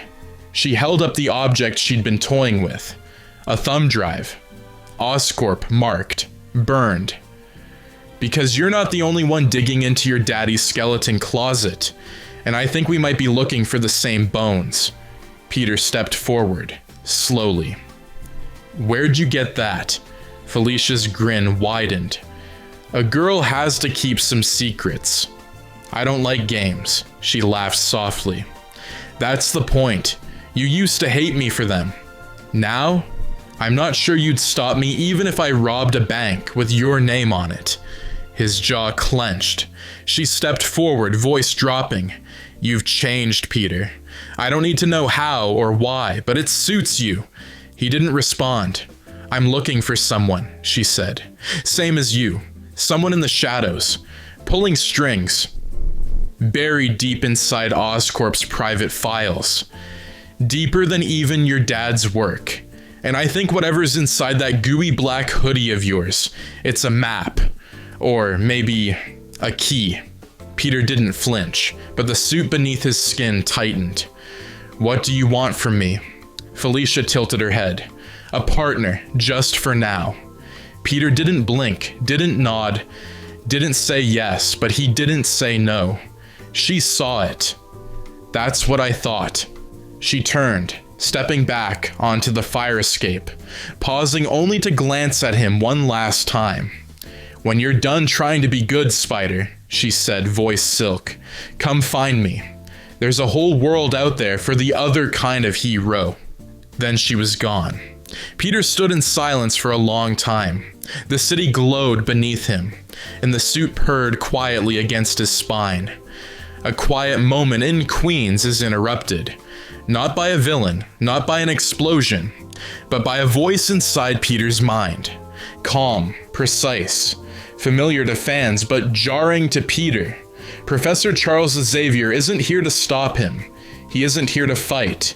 He's here to offer a glimpse of what Peter's future looks like if he doesn't let go. And the vision is nothing short of devastating. The apartment was still. The air conditioner hummed its tired rhythm, and Peter sat cross-legged on the edge of his bed, the black suit peeled halfway back, draped over his hips like a second skin shedding. His chest rose and fell in slow, steady beats. On the floor beside him were pages, handwritten notes from his father's hidden files, scattered like the aftermath of a failed experiment. The silence was clean. For the first time in days, no phones rang, no headlines screamed. And then, Peter. He jolted. The voice didn't come from the hallway or the street. It came from inside. He leapt off the bed, eyes wide, heart jackhammering. "You're not in danger," the voice continued gently, "and I mean no harm." The world around Peter slowed. The shadows stretched unnaturally. The walls of his room warped like melting wax. His bare feet touched the hardwood, but the temperature vanished. The sounds of the city dulled into nothing. He turned, half-dressed in the suit, and standing at the far end of the room, impossibly, was a man in a perfectly tailored black suit, seated in a floating metal chair, hands folded calmly in his lap. Bald, stern, eyes like polished steel. Professor Charles Xavier. Peter didn't move. "What the hell? This is not a dream," Xavier said. "This is not a hallucination. This is a conversation. Psychic, brief, and entirely confidential." Peter stepped back. The symbiote hissed beneath his skin. Xavier tilted his head, unbothered. "I didn't come to accuse, or to warn you about the suit's origin. You already know where it came from. That's not why I'm here." Peter's voice was quiet, careful. "Then why are you here?" Xavier's eyes locked onto his. "To show you what happens if you keep it." And then the room vanished. The vision was sharp, searing, not abstract, real. Peter saw himself, years older, face drawn and hollow, in a city on fire. The buildings cracked and broken, bodies, civilian bodies, strewn across streets. A Daily Bugle building with a black spider symbol painted over its logo. Police forces on their knees. Heroes nowhere to be found. And in the center of it, Peter, standing tall, alone, wrapped head to toe in the suit, but no longer recognizable as a man. His movements were insectile, beautiful, monstrous, a god in spider's clothing. His voice in the vision echoed like thunder. "This world betrayed me, and now it kneels." Peter gasped. The vision snapped back. He was in his room again, gasping, sweating, knees weak. Xavier watched, not smugly, not angrily, just quietly. "That isn't a metaphor," the professor said. "It's a probability." "I wouldn't let that happen," Peter breathed. "You wouldn't choose it," Xavier said. "That's the difference." Peter stared at the wall, the papers, the suit. "What do you want me to do?" Xavier turned his chair toward the window. The sunlight had returned. "Nothing," he said. "You are not my student. You are not my soldier. I only came to show you that if you don't make a choice soon, the suit will make one for you." Peter clenched his fists. "You could have stopped me." "I could have tried," Xavier agreed. "But I don't believe in stopping people. I believe in letting them save themselves." The psychic space dissolved like dust. Peter stood alone. The suit, still draped around his waist, pulsed once, no louder. But it didn't like being threatened, and it made sure Peter felt that. Rhino's back. Bigger, dumber, angrier. A standoff in broad daylight forces Spider-Man into the open. But it's not the old Peter Parker who answers. The fight becomes something else entirely when a hostage situation goes wrong, and Peter makes a decision that haunts Gwen in real time. For the first time, she sees how far he's willing to go, and it shakes her to her core. The street was chaos. Smoke unfurled from the blown-out windows of a corner bank on 41st and Lexington. Sirens wailing from both ends of the block. Police had cordoned off the area, evacuating civilians while shouting into megaphones. Overhead, a traffic camera spun in place, glitching as sparks popped from its mount. A deafening roar shook the street. Then came the sound of something massive, crashing through stone and glass. Rhino burst through the brick face of the bank like a living tank, 8 feet tall, all steel and muscle. Foam bills sticking to his horn, as he dragged a heavy black duffel in one hand and a trembling hostage in the other. A woman, middle-aged, bleeding from the temple, barefoot. "Anybody move, she dies," he bellowed. NYPD officers ducked behind their cruisers, weapons trained. But no one fired. The tension was brittle. The kind of tension that could snap the wrong way with one bad word, and then something black dropped from the sky and crashed into the sidewalk behind him. Spider-Man. But not the old one. This one didn't pose, didn't banter. He rose from a crouch like a reaper, his new suit glistening, void-like in the dust and heat. His eyes were sharper now, less like lenses, more like slits. Rhino turned. "Not you again." Spider-Man didn't answer. He just stepped forward. The hostage whimpered. "Back the hell off," Rhino barked, yanking her closer, horn gleaming with dried blood. Spider-Man stopped. Then, voice quiet but sharp, he said, "Let her go." "Or what?" Rhino snarled. "You'll make another viral video?" Spider-Man raised one arm. Thwip, a web line launched. Not at Rhino, but the hostage. It yanked her back in a clean, perfect arc, just as Rhino threw a punch. But Peter caught the punch. Dead. Stop. With one hand. He didn't flinch. The ground under him cracked. Then he moved. He slammed Rhino's fist aside, leapt onto his back, and began pounding, again and again, black fists against armored hide. The suit hissed with every hit, absorbing impact, delivering force like a wrecking ball. Rhino screamed. Peter didn't stop. One of Rhino's tusk plates cracked. Another blow shattered it completely. A gasp rippled through the crowd. Gwen Stacy had arrived just moments before, pushed through the panicked line of onlookers, heart hammering. She saw the hostage crawl to safety, saw the police call for calm. Then she saw Peter, not fighting, beating. There was a moment when Rhino collapsed to one knee, dazed, bleeding, barely conscious, and Peter cocked his arm again. "Peter," Gwen whispered. The cops yelled something. Civilians screamed. Peter didn't hear any of it. The suit surged forward, whispering, "Finish it." Gwen ran forward. "Peter!" The voice cut like a knife. His arm froze mid-swing, and for a single blink of time, the black veil lifted. He looked down at Rhino, his knuckles, the cracked concrete under his feet, the fear in Gwen's face, and he stepped back, just once, then disappeared in a blur of shadow and web, vanishing into the skyline before anyone could follow. Later, in an alley, Peter tore the mask from his face. The suit clung to him now, reluctant to let go.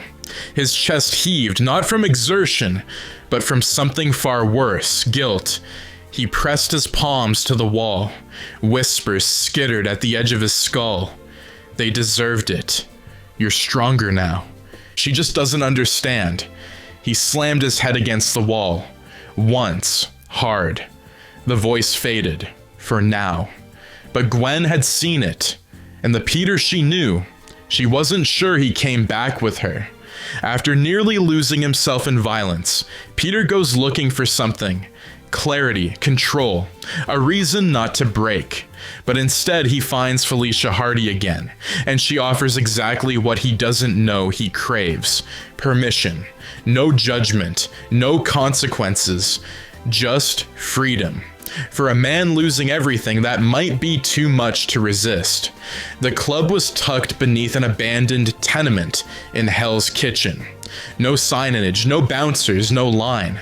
Just an alley door that shimmered faintly with blue light when you knocked twice and stepped back. Peter had been watching it for an hour from a rooftop across the street, the black suit folded beneath his hoodie like a second heartbeat. He wasn't here for trouble. That's what he told himself. He just needed to talk, just needed to see her again. He dropped down in silence, landing between piles of empty crates, slick with rain and beer foam. Knocked twice, stepped back. The door clicked, opened. He stepped inside. It wasn't loud inside, not in the way most underground clubs were. There was no music thundering through your ribcage, no sweaty crowd pressed wall to wall. This place was low, lit, velvet-lined and hushed like a cathedral made for vice. The music, if it could be called that, was a low-trip hop rhythm looping beneath whispered conversation and the clink of glass. And Felicia Hardy was waiting for him, at the far end of the bar, reclined in a half-moon booth, legs draped over the edge, black leather hugging her like a second skin. She sipped from a glass of something dark and thick, raised one eyebrow as he approached. "No mask tonight?" she purred. "I'm not here for a job." "Didn't think you were." She leaned forward, setting her glass down with a soft clink. "But you're not here for a lecture either. So what are you here for, Spider?" Peter didn't sit. He looked down at her, eyes shadowed beneath the low lights. "I lost control." Felicia tilted her head. "You're not the first. I almost killed someone." "Almost," she said, swirling her drink. "But you didn't." He stared at her. "Doesn't that bother you?" She smirked. "Does it bother you?" Peter didn't answer. She stood, closing the space between them slowly, her fingers dragging along the seam of the table. She circled him like a cat might circle a sleeping dog, confident, smooth, aware of the line, but not particularly interested in avoiding it. "I know what it feels like," she said softly, "to have the world scream at you to hold back, to smile, to compromise, to behave." She stopped in front of him. "Sometimes you don't want to save the day. You want to own it." Peter's voice came out hoarse. "And what if that makes me the villain?" Felicia's hand reached up slowly, resting against his chest, where the suit still rippled faintly beneath the fabric. "Maybe you've been trying so hard not to become the bad guy," she whispered. "You never stopped to ask who wrote the rules in the first place." Peter didn't pull away. The voice inside him stirred, not angry, just eager. Felicia's breath brushed against his neck as she leaned closer. You came here because you wanted to feel okay about not being okay. And I'm not here to fix you.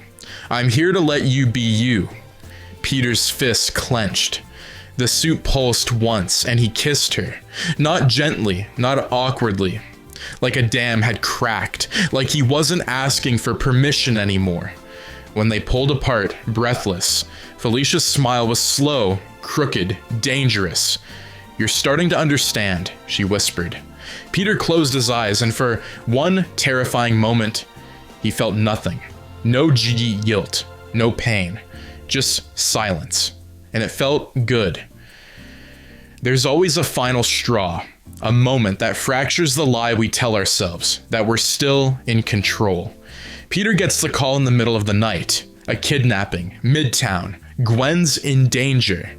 But this isn't a coincidence. This is punishment. Someone has been watching, waiting for Peter to cross the line. And now they're going to show him what it costs. The sky had gone black again. Not the kind of dark that comes with nightfall, but the heavy soaked black of an early storm. Lightning flickered over the rooftops as Peter sat alone on the edge of Felicia's fire escape, elbows on his knees, watching the sea tie breathe below him. The taste of her was still on his lips, her voice still echoing in the hollow of his ribs, and the suit was still, comfortable, like it had settled in. Then the phone buzzed, once, twice. He ignored it. Buzz, buzz. He pulled it from his pocket, barely glancing at the screen. MJ. 3 missed calls. Then, MJ. Peter, it's Gwen. You need to come now, Midtown, please. His heart stopped. His whole body moved before his brain did. He didn't remember jumping from the fire. Escape. Didn't remember hitting the first rooftop. Only the wind in his face, and the sharp hiss of the suit tightening across his skin like armor. He landed in the alley behind Midtown High, like a weapon dropped from orbit. MJ was there, pacing, breath ragged, phone still clutched in one hand. She turned, relief crashing through her like a wave. Peter, oh my God, finally. He grabbed her shoulders. What happened? Gwen, she was walking home. I lost track of her for 2 minutes, Pete. Then she stopped answering. I called her, nothing. Then this thing showed up on my phone, a live feed. She handed it to him. Peter looked down, a camera feed. Static flickered. Then Gwen, bound, gagged, terrified, strapped to a chair inside what looked like a dim, echoing warehouse. And behind her, a shape moved, massive, wrong. The silhouette of something armored, but familiar. Peter's breath caught. He knew that frame. But it wasn't Rhino. It wasn't Shocker. It wasn't even Kingpin. It was a man in a hybrid exo. Suit. Military. Illegal. Advanced. Sleek, matte. Crawling with artificial muscle. The kind of thing Oscorp never publicly developed. The man stepped into the frame. Helmeted. Breathing steady. Voice masked, but clear. You've been a busy little spider, and messy. You want her back? Come alone. Come now. The screen went black. Peter stared at his reflection in the phone screen, then handed it back to MJ. Where is it? We don't know. Peter didn't blink. I'll find it. MJ reached for his arm. Peter, but he was already gone. The suit took over. He didn't swing. He flew. Through intersections, over cars, straight up the sides of skyscrapers with a grace that no longer felt human. The city didn't blur, it bowed, and when he closed his eyes, he heard Gwen's breath through the echoes of the live stream. The fear, the panic, and beneath it, something cold, calculating, watching him. He found the warehouse by instinct, a shell of metal on the edge of the East River, abandoned on the books, but humming with heat. The door opened before he touched it. It wanted him inside. He stepped through. Silence. Gwen sat at the far end of the hangar, unmoving. Her eyes flicked up when she saw him, and they pleaded. Then the lights snapped on. The armored man stepped from the shadows. "You're not the same," he said. "I've been watching." Peter said nothing. The man stepped closer. "You lost your way." Peter's voice was low. "You're going to regret this." "No," the man said. "You are." And then he charged. The fight was brutal, not flashy, not cinematic, just bone and blood and concrete. Peter tore into him with everything he had, but the armor held. The man trained for this. He had studied Peter, countered his moves, matched his strength. The suit whispered, "Kill him." Peter nearly did, but then Gwen screamed, and the man smiled, pressed something on his gauntlet. The floor opened beneath Gwen, a drop, fast. Peter moved before he even breathed, web firing, catching her a second before impact, yanking her up, cradling her mid-air, like something precious about to break. They landed hard. She gasped. He didn't let go, didn't look at the man again, just held her. The silence that followed wasn't relief. It was realization. Someone was playing with him. Someone had engineered all of this, and Peter had let them. Because for the first time, they weren't scared of Spider-Man. They were using him. There's a weight that settles in when the anger drains out. Not peace, just silence. The kind that follows ruin. Gwen is safe, but the damage is already done. Peter can feel it in her eyes, in MJ's voice, in Aunt May's quiet stares. The black suit hasn't made him a better Spider-Man. It's made him something else entirely. And now, maybe it's time to let go, if he still can. Rain clawed down the side of the building in jagged streaks, fogging the windows of the apartment like breath on glass. Peter sat on the fire escape, knees pulled to his chest, suit half, stripped, face bare to the sky. He hadn't moved in an hour. Not since Gwen left. Not since she looked at him like he was a stranger. He kept hearing it. The way she said his name. The way she flinched when he raised his voice. The tremble in her hand when she brushed it against his jaw and whispered, "This isn't who you are." And the worst part, she was wrong. Because it was. The black suit clung to him like a memory he couldn't shake. It didn't scream, didn't surge, just waited. Like it knew he wasn't ready to say goodbye. Like it didn't have to fight anymore. He was doing it to himself now. He walked through Queens that night, in the old hoodie again. No mask, no webs, no purpose. Just a shadow of a boy who used to believe in right and wrong. The city had changed, not because of him, because of what he let himself become. He passed a TV shop window. The news was on, muted. Footage of his fight with the armored figure replayed again and again. But this time, there were faces in the crowd, civilians, crying, holding each other, cops pushing people back, Gwen's scream echoing under the slow zoom on her terrified eyes. Peter looked away. He wandered deeper into the neighborhood, back to the one place he hadn't dared visit since the symbiote took hold. The cemetery. Row after row of polished headstones. Trees swaying against the black sky. He found it. The grave of Ben Parker. Still clean. Still watched over. He stood there, fingers curling at his sides, lips pressed into a hard line. "I tried," he whispered. "I really tried." No answer. Just the sound of distant thunder and the weight of everything crashing in at once. Peter dropped to his knees. The suit inside him twisted, uneasy, unfamiliar with this kind of surrender. His shoulders trembled, and for the first time in weeks, he cried. Not rage, not guilt, grief. And somewhere in the black at the edge of his skull, the symbiote recoiled, because grief was human, and Peter, despite everything, still was. Later that night, long after the streets quieted, long after his tears had dried, Peter stood in the alley behind a laundromat staring at a dented metal trash can. He didn't speak. He didn't give a speech.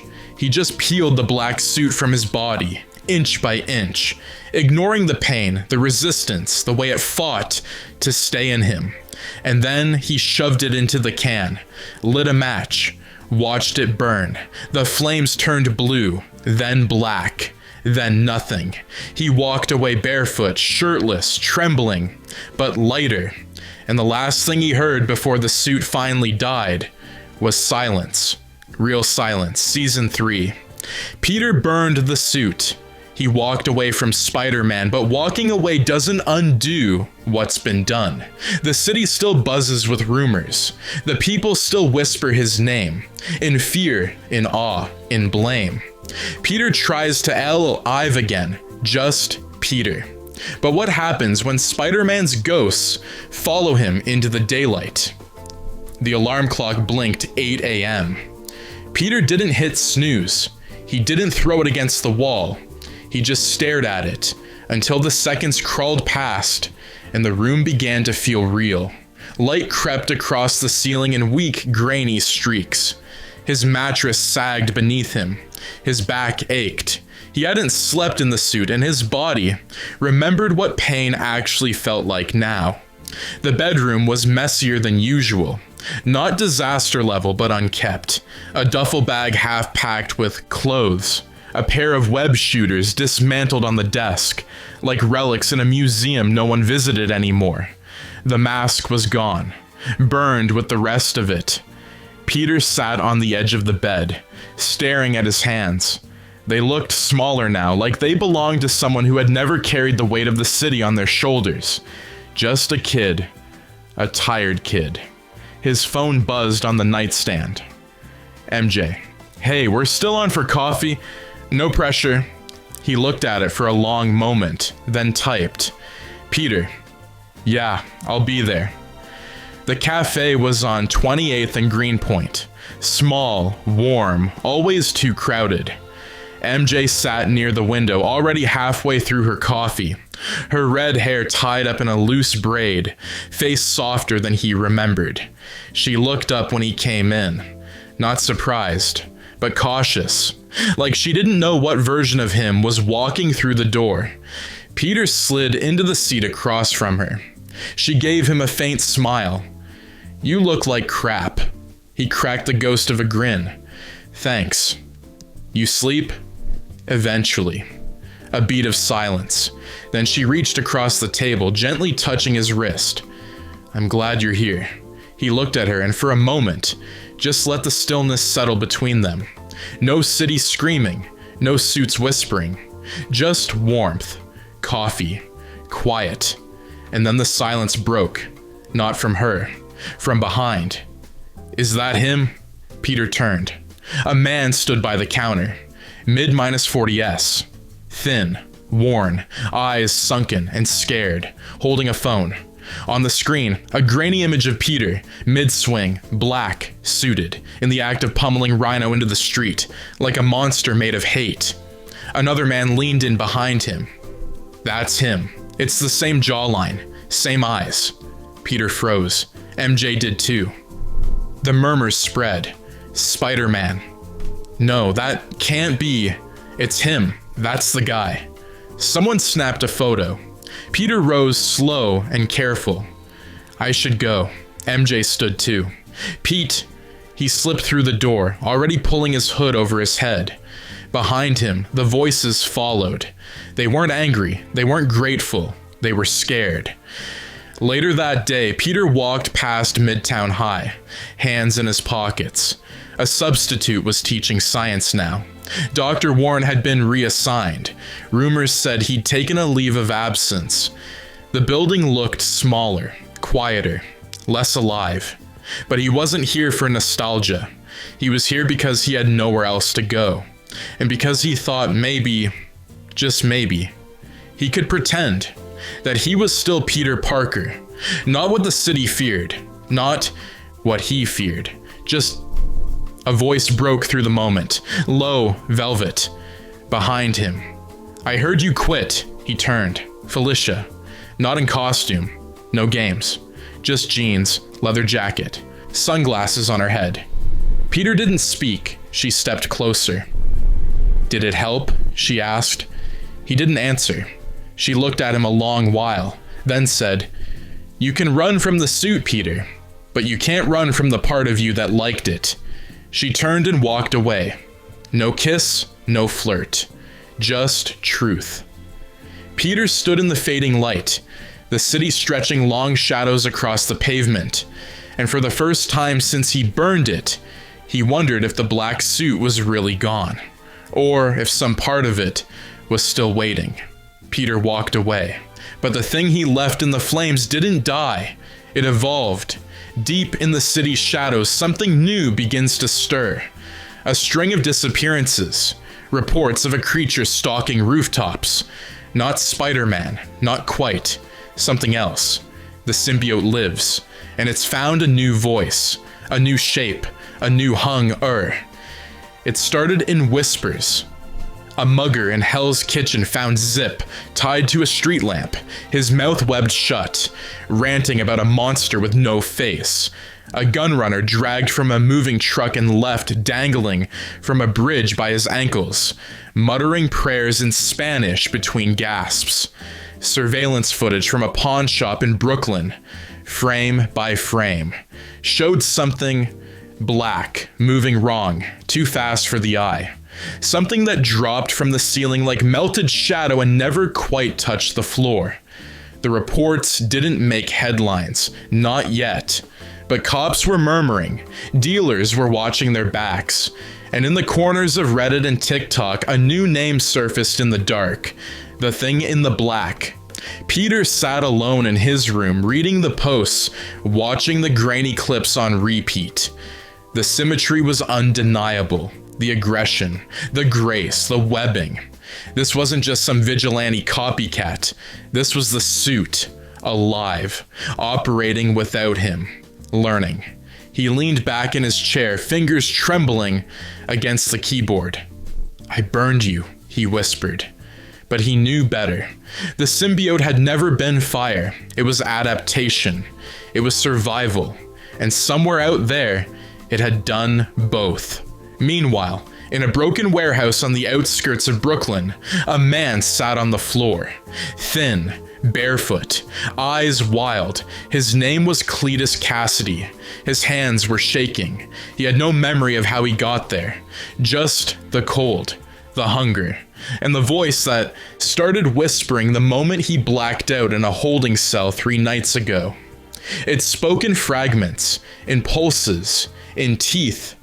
And now it was here, wrapped around him, feeding him, changing him. The last thing he remembered clearly was pain. So much of it, and then a sound like meat tearing in reverse, and a shape, smiling. Elsewhere, Peter sat across from Gwen at a park bench. She hadn't said much, neither had he. They just sat, watching the breeze tug through the trees like invisible hands. "I saw a post last night," Gwen finally said. Peter didn't respond. "Someone said they saw you webbing up a liquor store thief." He turned toward her. "It wasn't me." She nodded slowly. "I know." A beat passed. Then she said, "Is it back?" Peter looked down at his hands, then closed them into fists. "I think it's worse. The city sleeps fitfully. Somewhere beneath its skin, something slithers." Peter follows the trail. Black webbing on lampposts, walls slick with tar like residue. Criminals left in grotesque poses of mercy. Whatever this is, it's smarter now, faster, meaner. It's not trying to be Spider-Man, it's trying to be better than him. Deadlier. And Peter knows. It learned from him. Every swing, every blow, every rage. The map on Peter's wall was cluttered with pins and scribbles. Queens, Brooklyn, Lower Manhattan. Strings of red threads stretched between photos printed on cheap paper. Images pulled from message boards, security feeds, even hand-drawn sketches by terrified witnesses. It all pointed to something moving, not random, territorial. Each incident had common traits: late night, lone targets, precision.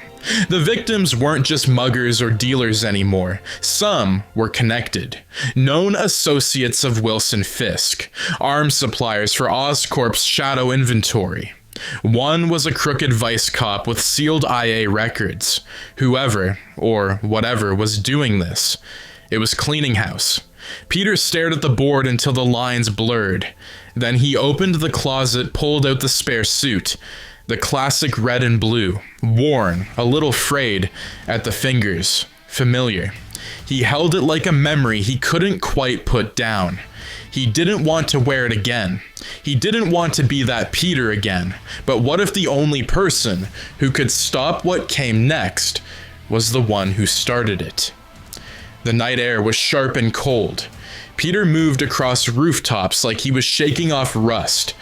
His swings were tighter, more careful, but slower than they used to be. Not from weakness, from caution. The joy of movement was gone. Now it was a hunt. He followed the trail. A smashed drone shell on 8th Street. Its lens carved with a symbol he didn't recognize. A man left sobbing in a dumpster with webbing burned into his arms. Peter asked questions, took pictures, recorded frequencies, pieced it together. Then, finally, on a rooftop near Roosevelt Island, he found it.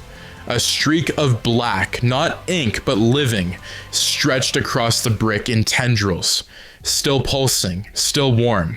He touched it and felt it. Pain, rage, hunger, and recognition. It remembered him. And worse, it missed him. He staggered back, breath caught in his throat. Then he heard it. A noise behind him. Not footsteps, a scrape. He turned. The silhouette stood in the dark, tall, broader than his own frame.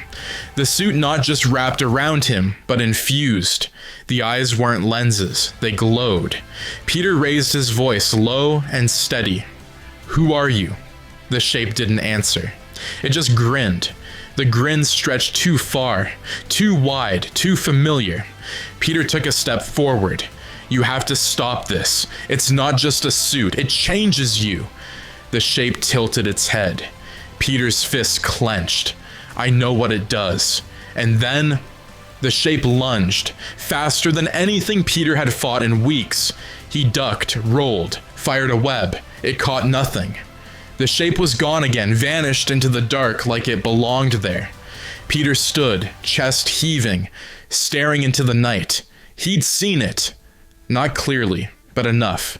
The suit was alive again, and it had a new host. Peter's burned the suit, but it's back. He can feel it. The signs are everywhere. The streets speak in whispers of something, moving in the dark, smarter than before. And the deeper Peter digs, the more he uncovers that the symbiote's reappearance isn't an accident. It's the fulfillment of a project his father helped design. One Oscorp never buried deep enough. The lab was dead quiet, save for the soft hum of the old laptop and the scratch of Peter's pencil as he scrawled notes faster than his eyes could read. He'd broken into the back room of the public library, rerouted a terminal through 3 VPNs, and was operating off a backup battery to avoid power grid trace. He didn't want to be found, not by Oscorp, and definitely not by it. On the screen was an encrypted archive labeled simply Genesis Protocol. The metadata dated back over 17 years, before Norman Osborn's rise, before Oscorp was even public. He bypassed the first few firewalls with ease. His father's coding patterns were still muscle memory. Inset files, dozens, some corrupt, others only fragments. One video still loaded clearly. He watched as a younger Richard Parker stood at a console beside another scientist, blurred by time or by design. The two of them argued in hushed tones. "It's not ready." "Then we give it to someone who is." "You don't understand, it doesn't obey. It mimics, it learns through pain." "Exactly. We give it pain. It adapts. That's the point." The video cut. Peter leaned back, blood gone cold. It wasn't an alien accident. It was a human invention, or worse, a fusion of both. He scanned the notes again. Keywords jumped out. Neurological imprinting, synthetic aggression amplification, recombinant bonding architecture. But one line stood out in red. Do not allow symbiote to imprint full emotional signature. Subject P. Parker. Peter's heart seized. The symbiote hadn't just mimicked him, it had memorized him. He needed access to Oscorp's private archives, the off-grid ones. The ones even Harry might not know about. But there was only one person who could get him close. Dr. Kurt Connors, a former mentor. A man with one arm and too many buried regrets. Peter found him working at an independent biotech lab now, trying to rebuild after the lizard incident. He caught Connors late at night, locking up. "Peter," he said warily, "I heard about Midtown, about you in the suit. I'm not wearing it anymore." "I know." Connor's eyes were cautious. "But something else is." Peter didn't waste time. "I need access to the archives, the old symbiote studies, the ones you and my father worked on." Connors froze. "That project was shut down." "Was it?" Peter asked, voice flat. "Then why is there black webbing showing up all over the city again?" Silence. Connors rubbed the scar where his missing arm used to be. "I'll help you," he said at last. "But not because I trust you. Because whatever that thing is, it remembers me too." Back in Queens, Peter pored over what Connors sent him. Schematics, old lab photos, failed bonding trials. Still no name for the new host, but there was a pattern. The attacks followed a circle, tightening, not random, not wild, stalking him, and every step closer it came. The more it smiled like him. Peter isn't being hunted because he's the enemy. He's being hunted because he's the one that got away. The symbiote is out there, alive, free, and angry. But it's not trying to destroy Spider-Man. It's trying to bring him back. And what better way to do that than to break everything he's trying to rebuild? The rain didn't stop for 2 days. Heavy, gray, unrelenting. It bled through rooftops and gutters and down through the cracks in the subway stations. It soaked the city to its bones. The kind of rain that made everything feel slow, muffled, wrong. Peter stood on the scaffolding outside a condemned apartment in Midtown, staring at a wall smeared with something thick, only thing left that could hold him together. Peter dons the black suit. He doesn't plan to, not consciously. It simply happens. And when Electro strikes again in Midtown, Spider-Man answers, not as the man he was, but as something new. Faster, stronger, but darker. And everyone watching sees it. He didn't remember falling asleep. 1 second he was standing in the dark, staring at the glass. The next he was on the floor of the lab, cold concrete against his cheek. Breath fogging faintly. The containment chamber was open, empty. No alarms, no burst of violence. Just gone. He sat up slowly. His hands were covered, slick, inky black to the wrists. His fingers moved, and the suit moved with him. No delay, no seams. It wasn't a costume. It was a skin now. Peter staggered to his feet. The mirror above the control panel was clouded from dust, but when he wiped it away, the reflection stopped him cold. It was him, but not him. The lenses were sharper, wide and faceted like a spider's. The webbing across the chest, silver now, snaked and pulsed faintly. The symbol on his chest was stretched, long-legged, more creature than icon. And his eyes, behind the mask, they looked calm. For the first time in weeks, there were no tremors in his hands, no heat behind his eyes, just silence and strength. He didn't question how the suit had wrapped him. He just moved. And in an instant, he wasn't in the lab anymore. The electrical grid shorted out 3 blocks from Madison Avenue. Power lines danced in the sky like cracked whips, arcing violently across the wet concrete. Cars slammed into each other in the intersection. Streetlights blew, and at the center of the chaos, standing atop the hood of a flipped NYPD cruiser, was Max Dillon, electro-white, lit up like a fuse box with legs, laughing through a wall of crackling static. "You think you can humiliate me twice and get away with it, Spider-Man?" he shouted into the stores. "Come out and die properly." And Spider-Man did. But not the red and blue blur the city had grown used to. What landed in front of Max was a streak of black that didn't move like a man. It was silent, fluid, unnatural. The crowd backed away. Electro blinked, confused for half a second. And then Spider-Man moved. He didn't dodge the bolts. He walked through them. The electricity danced across the suit like water off glass, absorbed and redirected through veins of living thread. Peter didn't speak, didn't quip, just moved in, fast as a gunshot, and drove his palm straight into Electro's chest, sending him flying 20 feet back through the windshield of a parked van. The crowd screamed.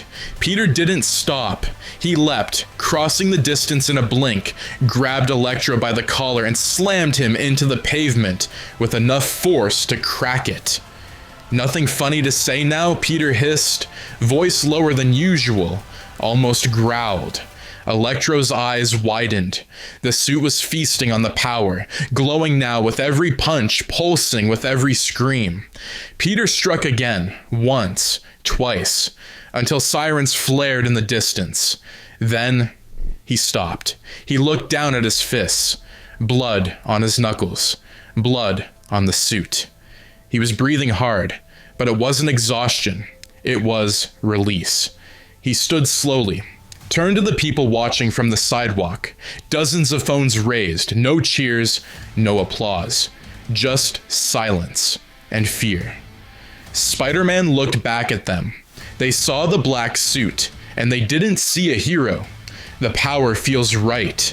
The silence in Peter's head. The speed in his veins. The control. But Gwen is scared. MJ doesn't recognize him, and when Peter visits May, even she looks at him like something's changed. The black suit gives him everything he wants, but it's beginning to take something too, and Peter's the last one to notice. The windows of Peter's apartment rattled when he touched down on the fire escape, not from force, from the vibration in his limbs. Like the suit hadn't fully cooled yet. It pulsed, still faintly alive, under the collar of his hoodie where it clung to the skin like a second heart beat. He hadn't even realized he was still wearing it. He pulled the hoodie down, hands shaking, not from weakness now, but hands twitched. "You think you're me?" "No," the symbiote said, stretching taller. "We're better. No guilt, no limits, no hesitation. We are what you tried to be and never could." Peter's foot shifted back. Combat, ready. "Then why are you here?" The voice dropped to a whisper. "To give you a choice." It opened its arms. "Come back, rejoin us, be complete." Peter stared, and in that flickering second he heard it. The throb in his skull, the echo in his chest, the call. It wanted him. Still, Peter stepped back. No. Silence. Then the creature smiled and struck. It was like fighting a version of himself without any fear. Every web line countered, every punch absorbed and thrown back harder.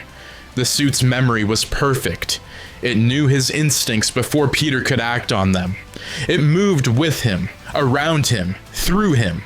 They smashed into a water tower. Peter launched a double kick, missed. The creature vanished behind him, appeared again.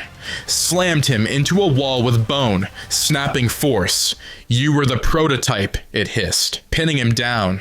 "We are the evolution." Peter gasped, spitting blood. "No, you're just a bad memory in someone else's skin." He fired a web into its eyes, twisted, and drove his elbow into the jaw. It reeled back, just enough for Peter to break away. They stood on opposite ends of the rooftop now, breathing hard. One man, one echo. "You'll never be me," Peter said. "You don't have the heart." The thing looked at him, then whispered, "That's why we'll win." And with that, it melted back into the shadows. Gone. Peter stood alone in the rain, chest burning, bones cracked, and heart pounding, because this time, he hadn't won. He'd barely survived. And somewhere out there, something in his image was wearing the future like a glove. There's a moment after the impact, when everything stops vibrating, but the damage is still sinking in. That's where Peter is now. Broken ribs, torn ligaments, pride shattered. He faced the thing wearing his old skin, and barely made it out alive. But worse than the pain, worse than the defeat, is the creeping truth he can't shake. The city might not need Spider-Man anymore, because it already has something stronger, meaner, and it wears his face. The hospital bed creaked every time he breathed, which made breathing a calculated decision. Peter laid there in the half-dark curtains, drawn around him like theater wings, holding back the next act. A thin line of blood trailed down from the gauze above his ribs, and he hadn't spoken since arriving, just mumbled fake names, nodded when the nurse, a sked if he'd been in a bike accident. No one questioned it. No one looked too closely. He made sure of that, but MJ did. She sat by the edge of the bed, hands wrapped around a styrofoam coffee cup, her eyes burning through him. "You're not healing." Peter blinked up at her. "What?" Normally, after you get wrecked like this, you're back on your feet in hours, but this time, she looked at him hard. "You're still here, still broken." He tried to sit up, failed. "The suit made you stronger," she said. "Didn't it?" He nodded just once. "And now, you're just Peter again." Silence stretched between them. Then MJ whispered, "What if you can't beat it without it?" Peter looked away. The thought had been circling him like a vulture since last night. He didn't answer, because part of him didn't want to. The next day, he limped through the front doors of Connors' lab, hoodie drawn up, sunglasses masking the bruising around his eyes. The lab was quiet. Early. Connors was already inside, hunched over a table scattered with slides and blood samples. Peter dropped a vial onto the desk. "My blood," he said hoarsely. "Compare it to the sample you took before I burned the suit." Connors turned slowly, jaw tight. "You're thinking about putting it back on, aren't you?" "No." Peter's voice was sharper than he meant. I need to know what it took from me." Connors said nothing, just nodded, turned back to the samples. He was quiet for a long time before saying, "It didn't just amplify you, Peter. It balanced you. Stabilized your worst impulses while it fed off your best ones. And now that it's gone," Peter stared. "You mean I'm unstable?" "No." Connors looked him in the eye. "But incomplete." That night, Spider-Man didn't swing. He walked alley to alley, rooftop to rooftop, not chasing crime, but watching it unfold. Small-time dealers getting scooped off streets before they even ran. Police scanners lighting up with calls about a Spider-Man in black intercepting drug shipments, breaking bonus, leaving notes webbed to doors that read, "You're welcome." The city was responding. They were grateful. The new Spider-Man didn't ask for love, didn't hesitate, didn't fail, and Peter felt it like a splinter working its way deeper under his skin. He wasn't the only one anymore. He might not even be the best, and worst of all, people were starting to prefer it this way. The Daily Bugle once called Spider-Man a menace. Now, it calls him obsolete. Because there's a new Spider-Man on the streets, deadlier, cleaner, more decisive. Jonah Jameson doesn't care that it's not Peter behind the mask. He just knows it gets results. And Peter, he watches as the city he bled for starts to forget who he is. starts to prefer the thing that replaced him. Peter stood inside the fluorescent burn of a corner bodega, unmoving, face blank, staring at the television mounted above the fridge full of expired soda and half-stocked milk. The news anchor smiled like a hostage behind the desk as the footage played a guy in, low resolution, grainy, but clear enough. A man in a ski mask fleeing down the alley behind 34th and Park. And then black webbing everywhere, slamming the guy into the concrete hard enough to bounce. A shape dropped from the ceiling, humanoid, huge. The ski mask thief screamed, until the new Spider-Man wrapped a single massive hand around his jaw. Then silence, just that blank, gleaming white grin. The camera cut. Back to the newsroom. Jonah Jameson's face filled the screen next, bright-eyed, leaning into the mic like he was born inside it. Finally, the real hero of this city shows his face. This black-suited enforcer, who we're calling Spider-Man Prime, isn't swinging around posing for selfies. He's not running away from fights. He's not letting killers like Rhino and Shocker run amok just because he's having a bad day. No. This Spider-Man gets it done. Peter closed his eyes. Jameson's voice kept going, louder now, in that barking rhythm he'd honed to a science. Now I've been tough on Spider-Man. I've called him a fraud, a danger. But this new guy, I'd vote for him. I'd shake his hand. Hell, I'd build him a statue. Today. Because maybe what we needed all along wasn't a kid in spandex swinging on guilt. Maybe we needed a predator. Peter left the store without paying. The city had changed. He saw it on the faces of the people he used to save. The vendor on 10th Street, who now kept a laminated cutout of the black-suited Spider-Man taped to his cart. The kids on the subway drawing crude sketches of the new mask in their notebooks. The woman who whispered, "Thank you, Spider-Man," into the air after seeing a pile of gang weapons webbed to a dumpster. And none of them were talking about him. Peter walked past a mural that used to feature his likeness, faded but proud, red and blue in a swirl of movement, web pulled taut mid-swing. It had been repainted.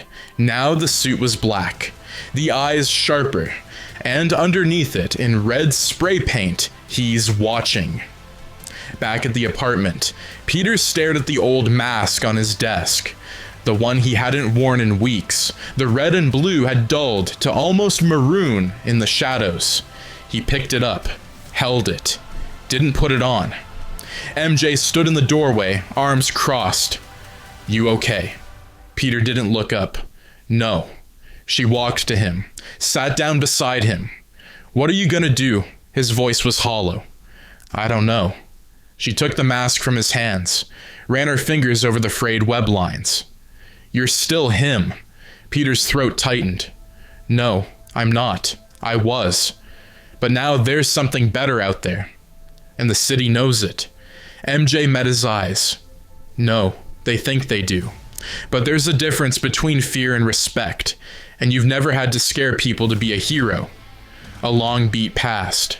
Then Peter stood, not with fire in his eyes, not with purpose, but with something worse. Resolve. "I need to know who's wearing that suit," he said, "and I need to stop them before they start calling me the copy. The mask isn't enough. The moves aren't enough. Whoever's inside the new suit knows how Peter thinks, how he reacts, how he hesitates. But the face underneath, that's the real question. Because if Peter see and find the host, maybe he can stop this before it all caves in. Before the city replaces him forever. But every lead brings him closer to something that feels less like coincidence and more like design. Peter moved like a ghost through the archives of Oscorp's secondary servers, deep in the basement of a decommissioned facility in Brooklyn. It wasn't guarded because no one knew it was still running, but Harry did. And Peter had begged one last favor. And Harry, tired, strained, eyes red with something deeper than guilt, had given him the clearance codes in silence. Peter worked the terminal like a surgeon, bypassing the shell files and firewalls, ignoring the dozen fake logs meant to look clean. He was after something deeper, hidden, black, boxed. And there it was. Genesis Protocol, Reclamation. He clicked, a hidden directory opened. Logs, scans, and biometric templates, all tied to the symbiote. Only 2 known successful bonds on file. The first, Peter Benjamin Parker. The second, redacted. Peter's fingers froze. He traced the data thread. The redaction wasn't clean. Someone had tried to erase the second name, but not well. A couple clicks, some forced decryption, and then a name. Elias Kessler. Peter. Whispered it aloud, like tasting glass. No photo, no medical file, just a string of genetic flags and behavioral markers. The ID tag listed Kessler as a former Oscorp intern. No address, no family. But the logs were recent, very recent. One entry stood out. EK approved for physical recombination trial. Subject demonstrated enhanced compatibility with symbiote residue following Parker rejection. Emotional calibration confirmed. Fixation, abandonment trauma, identity dissociation. Peter sat back in his chair, heart thudding. They didn't find the symbiote. They gave it to someone. Someone carefully selected, built to carry it. Hours later, Peter leaned against a rusted lamppost across the street from a halfway house in downtown Brooklyn. The windows glowed faint yellow behind steel bars. His hood was up, his breath fogged in the cold. He watched as a young man exited the building. Late 20s, thin, wiry, skin pale, eyes sunken but sharp, like light trying to shine through smoke. His walk was strange, like his center of gravity wasn't quite human anymore. Peter followed, rooftop to rooftop, silent, careful. Until finally, the man ducked into an alley and stopped. Peter landed behind him, crouched. The man didn't turn. "You're not very good at hiding," he said quietly. Peter stepped forward. "You're Kessler." The man smiled. Didn't answer. Peter took a breath. "You're wearing something that doesn't belong to you." Kessler finally turned. "No," he said. "I'm wearing something that chose me. Something you threw away." His eyes shimmered. Too dark, too wide. Peter flinched. Kessler stepped closer, tilting his head. "You left it behind like a bad dream, but it didn't forget you. It felt you. Everything. And now, it's ours." He paused. "You want it back?" Peter's fist curled. "I want it gone." Kessler smiled. "That's the difference between us. You fight your shadow. I became mine. And then, he changed. Not fully, just enough." Black tendrils split down his arms. His jaw widened. Eyes became lenses, monstrous and glowing. Peter fired a web. Missed. Kessler vanished into the wall like smoke curling through a crack. Gone. And Peter stood alone again. Not confused, not even angry. Just afraid. Because now he knew the face. And worse, the purpose. There's a new rule in the city's underground. If you've ever fought Spider-Man, start packing. Because something worse is coming. Something that knows who you are. Where you sleep. What you fear. Kessler isn't hunting Peter. Not yet. He's hunting Peter's enemies. One by one. Erasing them like mistakes on a chalkboard. And Peter, he knows exactly why. This isn't a war. It's a gift. The body was folded in half, literally. Peter crouched beside the corpse, under a crumbling overpass in the Bronx, the stench of blood and burned concrete mixing with the stink of the river. The man's chest cavity was collapsed inward, like a car had parked on it, and black webbing pinned what was left of his arms to a street pole above his head. Peter didn't need a name. He recognized the tattoos. A minor enforcer for Hammerhead. Someone Peter had webbed up 6, maybe 7 times, always for the same thing: guns, extortion, a pipe wrench to the jaw of some poor bodega owner. Now, he was silent, forever. Peter stepped back and stared at the wall behind the corpse. Written in webbing, "He won't hurt you again." Peter's hands shook. By nightfall, there were 2 more. A mob runner found webbed to the underside of a moving bus, every bone shattered. A corrupt narcotics cop stuffed into a steel storage unit, suffocated in gift, wrapped in layers of viscous black slime. Every time, the message was the same: a promise, a threat. Spider-Man fixed it. Peter slammed his fist into Connors' table, shattering a stack of test tubes. "He's copying me, but not like a mirror, like a rewrite." Connors stood quietly across the room, expression unreadable. "He's not just trying to scare the underworld," Peter continued, pacing, wild-eyed. "He's cleansing it, using the suit to do what I never would. And now people think it's me." "They don't," Connors said softly. "Not the ones who matter." Peter stopped. "The ones who matter are already dead." Connors didn't argue. That night, Peter suited up again, red and blue, frayed wrists, scarred knees, not for headlines, not for forgiveness, but because the last person on the symbiote's list was still breathing. Mac Gargan, Scorpion. He was hiding out in a boarded-up meth lab in Staten Island, guarded by mercs and paranoia. Peter knew it wouldn't matter. Not against him. He got there too late. The guards were unconscious. Alive. Barely. But Gargan, gone. A trail of black sludge marked the wall behind where he'd tried to escape, only to be caught, dragged, a hole blown through the side of the building. Peter followed it, all the way to the docks. Kessler stood near the water, face unreadable, black, suit rippling like it breathed on its own. Gargan lay at his feet, webbed to a piling, gasping for air. Peter landed 20 feet away. "That's enough," he called. Kessler didn't look back. "You should thank me," he said calmly. "I'm cleaning up your past." Peter moved closer. "That's not justice. It's not about justice." Kessler turned now, his face, half suit, half flesh. "It's about clarity. You tried to be something in between. Hero and victim. Savior and son. The suit doesn't need that." Peter's voice cut through the wind. "You think this makes you stronger? It makes you nothing. You're just a puppet with teeth." Kessler smiled. "The city is safer, cleaner, and they love me for it." Peter didn't move. "Let Gargan go, or I will stop you."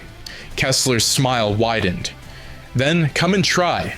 He wears the same eyes, moves with the same GR ace, uses the same webs, the same rhythm, the same pain, but he isn't Spider-Man. Peter faces Kessler in the cold moonlit emptiness of the docks, alone, surrounded by broken men and burning silence. And tonight, it won't be enough to win. Tonight, Peter has to prove that Spider-Man isn't just a mask, it's a choice, and Kessler never made it. Kessler moved first. A flick of his wrist and the black web lashed out. Fast, brutal, a razor whip through the fog. Peter barely ducked, felt it slice the air, an inch above his scalp. The ground exploded behind him where it hit, concrete erupting like shrapnel. Peter rolled forward, launched himself with a kick, straight into Kessler's chest, but it felt like hitting steel. The symbiote absorbed the impact, molded around Peter's leg like water, then snapped back, flinging him off with violent force.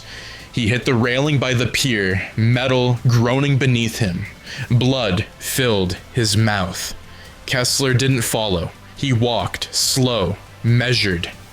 "You're slower," he said, voice two-toned and impossibly calm. "Weaker. You lost the edge the moment you threw me away." Peter stood breath ragged, ignoring the fire in his ribs. "You're not me." "No," Kessler said, stepping forward. "I'm what you couldn't be. Then he launched again, a blur of black muscle and flashing teeth. Peter flipped, dodged, fired webbing, aiming high, tight, trying to tangle Kessler's legs. The symbiote burned through it in seconds. Peter landed on a storage container, crouched low, sweat burning into his eyes. Kessler was already climbing up the side, not leaping, slithering, moving like a shadow with muscle. Peter shouted down, "This isn't protecting people, this is cleaning your conscience with blood." Kessler leapt. They collided mid-air. This time, Peter used his momentum, twisted, drove a knee into Kessler's shoulder, felt something pop. They both crashed through the rusted roof of the container, metal shrieking as they landed hard inside. Dim light, dust. Kessler staggered back, arm dislocated, breathing ragged. Peter rose, body shaking. "You're not a hero," he said. "You're a mirror, cracked. You look like me, but you only reflect what you want to be." Kessler didn't reply.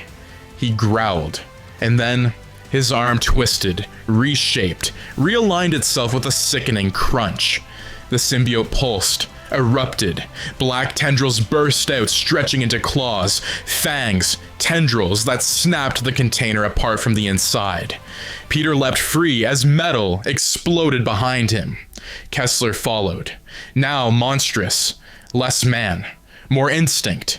But Peter saw it beneath the snarl, beneath the power, fear.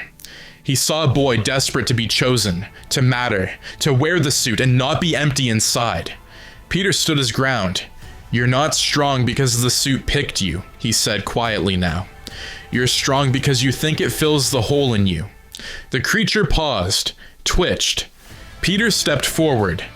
But the hole was always there, and it can't love you. It can only use you.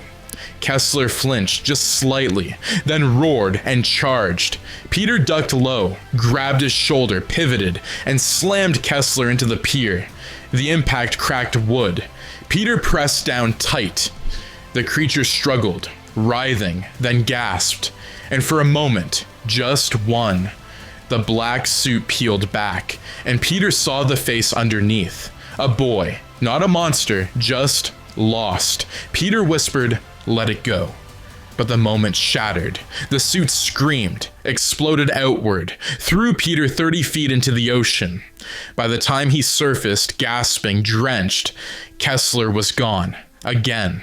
But something had cracked. This wasn't over. This wasn't victory. But it was the first break in the mask.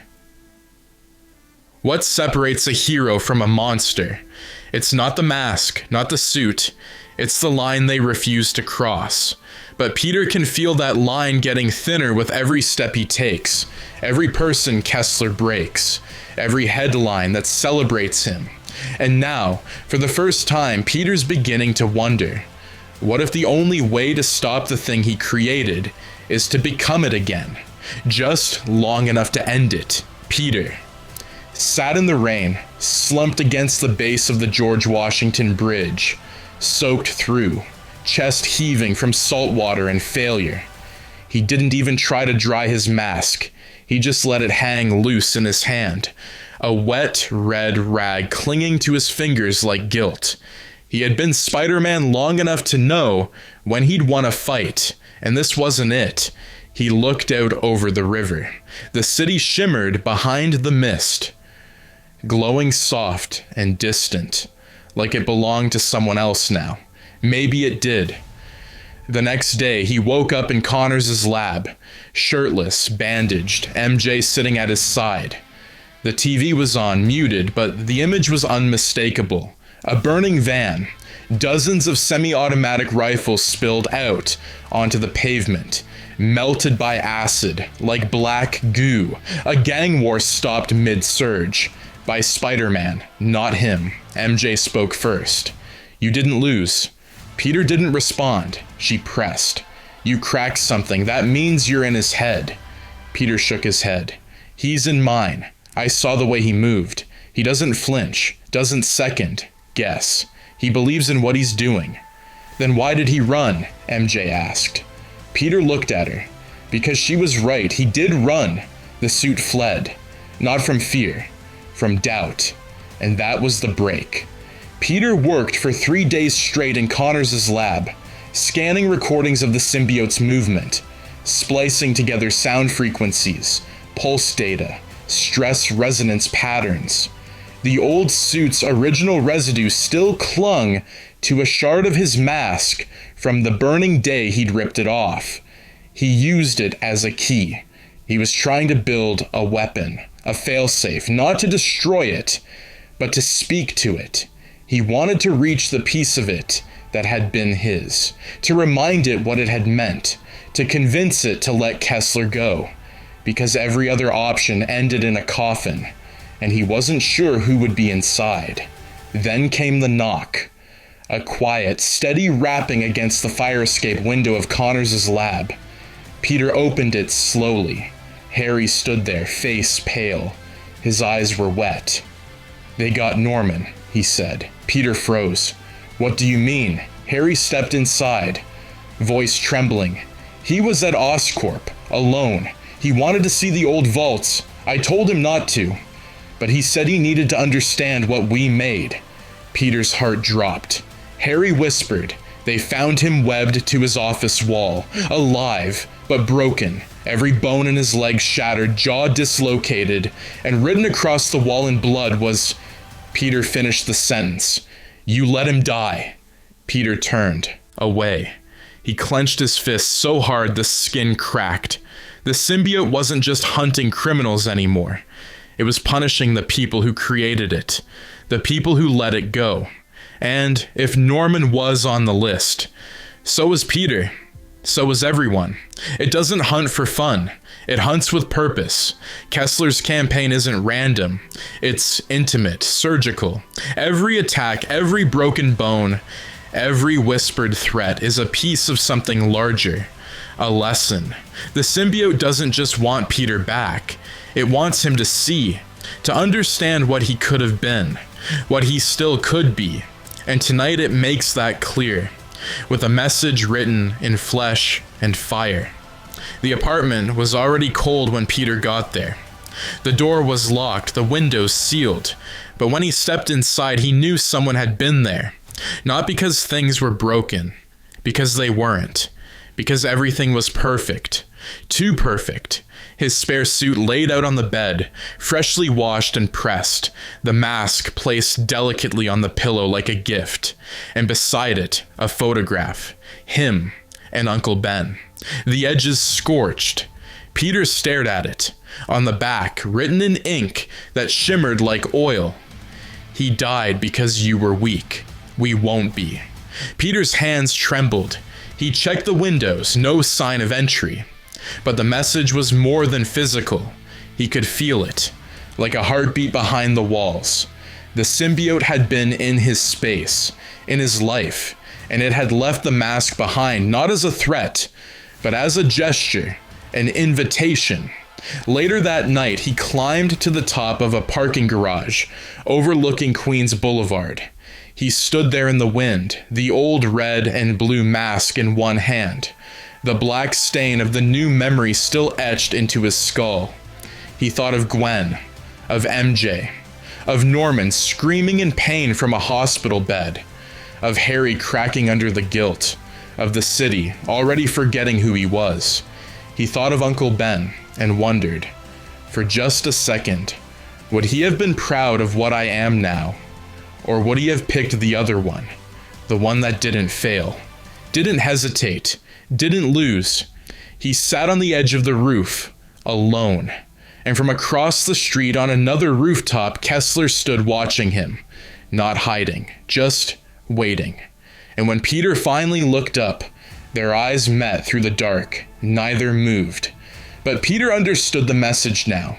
He didn't need a letter. He didn't need a voice. The message was the silence. Join us, or be erased. There's no going back. The city is. Caught in a quiet civil war. One masked figure in red and blue, another in black. One clinging to responsibility, the other drenched in rage. And the worst part, The people don't know who's who anymore. Peter doesn't get to hide behind the mask. Not tonight. Tonight the world sees everything. Because Kessler is done with shadows. He's coming out. And he's bringing the whole city with him. The city woke up to war.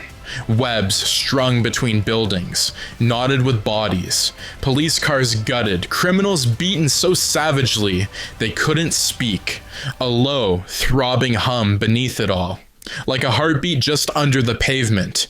Fear had a rhythm now, and it moved with black tendrils. The news didn't call him Spider-Man anymore. They called him the other one. The headline said, Spider-Man versus himself. Who's the copy? Which one saves you? And which one destroys? Peter watched it unfold from atop a cathedral spire, eyes locked on the city below. He hadn't slept, couldn't. Every siren pulled at his spine. Every scream made him flinch. And every time he looked in the mirror, he saw Kessler. By noon, the bomb threat hit Midtown, Oscorp Tower, a black web cocoon clinging to the top floors, rigged with something that looked alive, pulsing, twitching, leaking smoke. Peter arrived first, not swinging, climbing. He needed silence, precision, stealth. Inside the top floor, dozens of Oscorp scientists strung from the ceiling in black goo, unconscious, some convulsing. Peter moved fast, cutting them free, checking vitals, moving them toward the elevator shaft one by one. Then, a sound behind him, wet, breathing. He turned, and there he was, Kessler. Standing in the center of the boardroom, hands at his sides, eyes glowing. I waited, he said. Peter raised his fists. You're not leaving here. Kessler tilted his head. I'm not trying to. He stepped closer. You still think this is about revenge, about jealousy. It's not. I'm not trying to take your life, Peter. I'm trying to honor it, to finish what you should have. Peter shook his head. You don't understand a damn thing about what I gave up. Oh, I do, Kessler said softly. That's why I'm here. You walked away from it. I embraced it. Peter's voice cracked. It's not strength, it's infection. Kessler smiled. No. He took another step forward, and the lights dimmed. Symbiote matter crawling up the windows like moss. It's evolution. And then he struck. The glass shattered around them as Kessler tackled Peter through the upper floors. They plummeted 5 stories, crashed into an open-air courtyard full of Oscorp drones. Peter twisted midair, kicked off Kessler's chest, rolled on impact, then launched a wee blind to yank down a steel beam above. It missed. Kessler had already split in 2, his symbiote form peeling from his body to create decoys. They struck from both sides. Peter screamed as a tendril wrapped his throat, another coiling around his ribs, trying to crush him, break him like it broke Norman. He roared, ripped through it, fired web into the creature's mouth, exploded it outward with a well-timed sonic blast from a modified bug device in his gauntlet. It screeched in agony, and then it stopped. Kessler stood again, breathing hard. You don't want to kill me. No, Peter said. I want to save you. You can't. The suit boiled over his body, and for the first time it grew wings, huge bat-like appendages that erupted from his back and carried him into the air. He hovered there, silhouetted against the sunset, like a demon from scripture. I'm what comes after you, Peter. And then he vanished into the sky. The line's been crossed. Kessler isn't hiding anymore. The world saw the black wings, the impact, the way he fought Spider-Man like he knew him. And now, it's not just the cops, the press, the city, it's everyone. No one knows who to trust, and Kessler's counting on it. He's not asking anymore. He's demanding. And Peter, he's running out of time to choose between saving lives or keeping his soul. The press conference played on every screen in Times Square. J. Jonah Jameson looked haggard, disheveled, his collar twisted, tie pulled loose, like he'd just walked through a tornado, which wasn't far from the truth. His offices had been ripped apart the night before. Files scattered, interns terrified, studio walls webbed with a single burning symbol. A black spider with wings. Jonah stood behind a podium flanked by NYPD brass and city officials. "This city," he said, voice cracking just enough to matter, "is under siege. We are being impersonated, and the imposter is using Spider-Man's identity as cover for a campaign of terror." He paused, cleared his throat. "Until the real Spider-Man comes forward and clears his name, publicly, we will treat both of these masked vigilantes as threats to public safety." Peter watched the broadcast from a rooftop across the square. His suit was torn again, caked in soot, blood under his fingernails. He didn't say a word. Not when the mayor called for a citywide curfew. Not when Jonah told the world to look up and duck. Not when Gwen's face appeared on screen next, crying, eyes puffy, as she begged Spider-Man to come home. That night, the apartment window was already broken when Peter arrived. MJ's phone was buzzing on the counter. He ignored it. Instead, he turned to the wall. Words were scrawled there in sticky black lines. Webbing melted into drywall, still wet, still twitching. "Tell the world who you are." Peter's hands trembled. Across town, Gwen sat alone in her dorm, door barricaded with a chair, baseball bat in her lap. Her laptop was open. She was trying to hack into Oscorp's public server, again, but her fingers kept slipping. She hadn't slept, she hadn't eaten. Her voicemail was full of threats. Half the city thought she was Spider-Man's accomplice. The other half thought she was his hostage. And maybe they were both right. A knock at the window made her scream. Then she heard his voice. "Gwen, it's me." She opened it fast. Peter climbed in, dripping from the rain. She threw her arms around him before he could speak. He held her like she was the only thing left, holding him together. "You can't keep doing this," she whispered into his chest. "I know. They're going to kill you." "I know." She looked up at him. "Then why haven't you stopped?" He didn't answer. "Because the truth wasn't clean. It wasn't because I have to, or because it's right. It was because Kessler was winning, and Peter didn't know how to beat him without becoming the thing he swore never to be." 30 minutes later, every screen in the city went black, just for a moment. Then the message began. No networks, no servers, just a hijacked broadcast reaching every phone, every tower. A face appeared, Kessler's, maskless, calm. The symbiote rippled around his neck like a collar.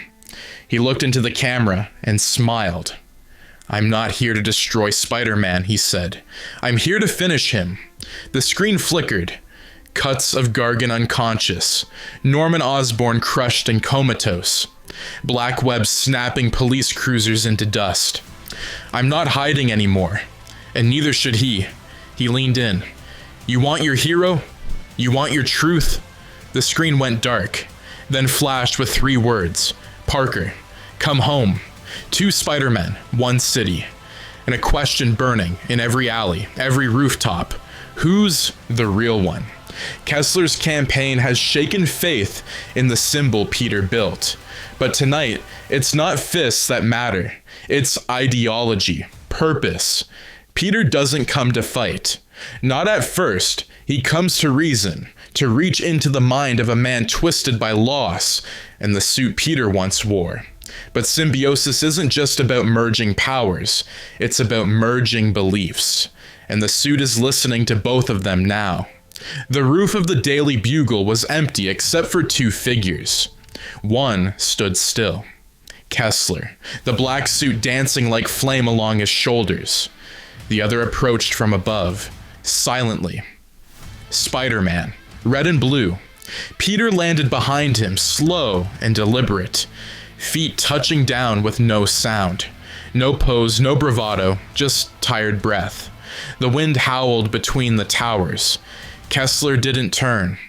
I knew you'd come. Peter took a step forward. Wasn't much of a choice, was it? Kessler turned then. The suit curled over half his face like a veil, teeth exposed in jagged crescents of shifting mass. I gave you chances, Peter. Warnings. The people you let walk free, I stopped them. The corruption you danced around, I burned it out. You murdered them, Peter said flatly. Kessler's eyes gleamed. They deserved it. Peter clenched his fists. You don't get to decide that. I do now, Kessler growled, because they listen to me.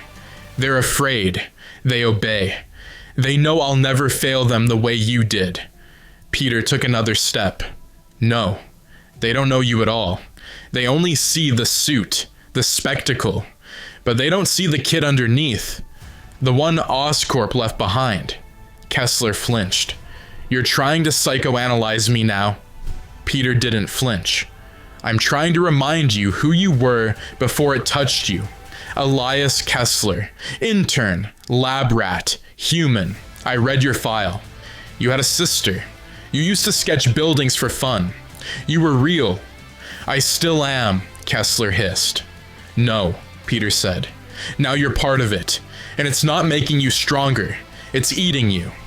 The symbiote surged along Kessler's chest, growing fangs where there were none, writhing.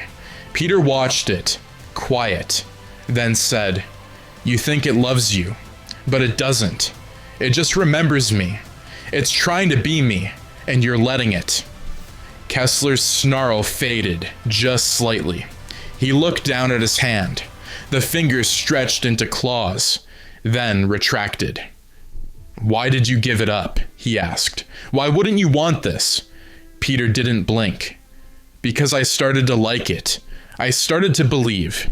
I was above people. Smarter, meaner.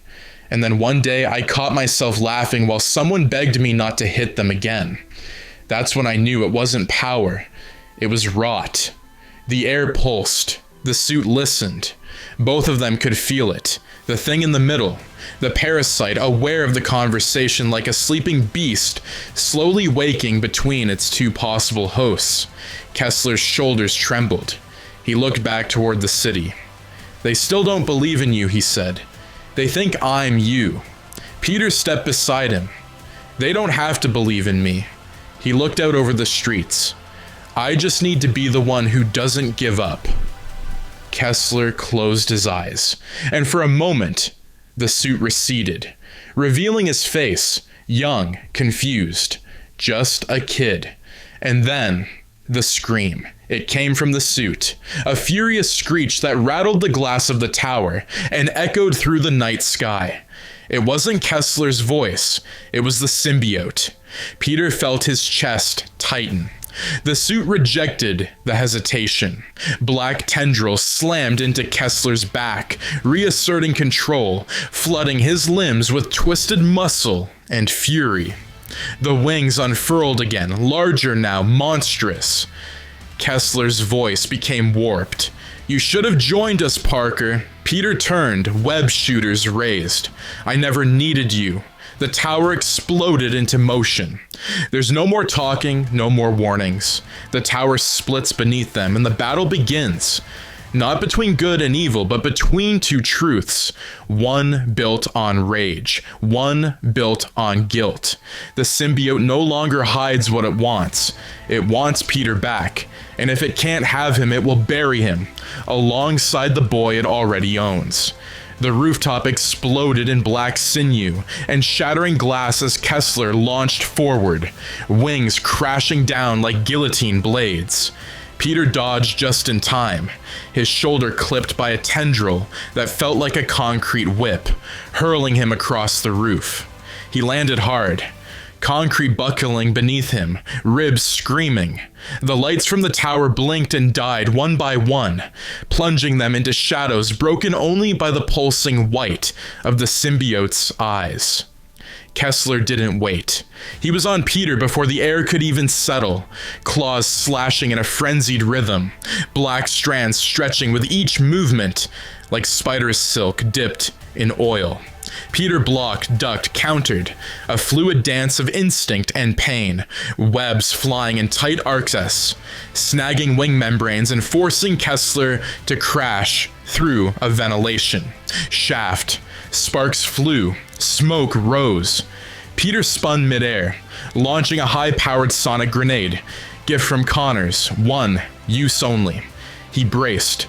The moment it detonated, the rooftop trembled with a low, keening wail that shattered glass across 4 city blocks. The symbiote screamed, tearing away from Kessler's chest like it was being flayed. His form staggered, exposed, a human for a split second. Peter moved, tackled him. They tumbled across the roof, fist to jaw, elbow to collarbone, grappling like animals.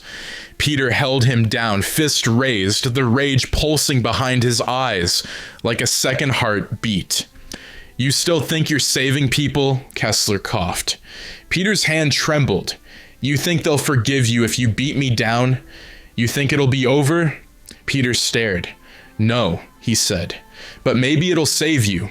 Kessler's laugh was choked but bitter. I don't want saving.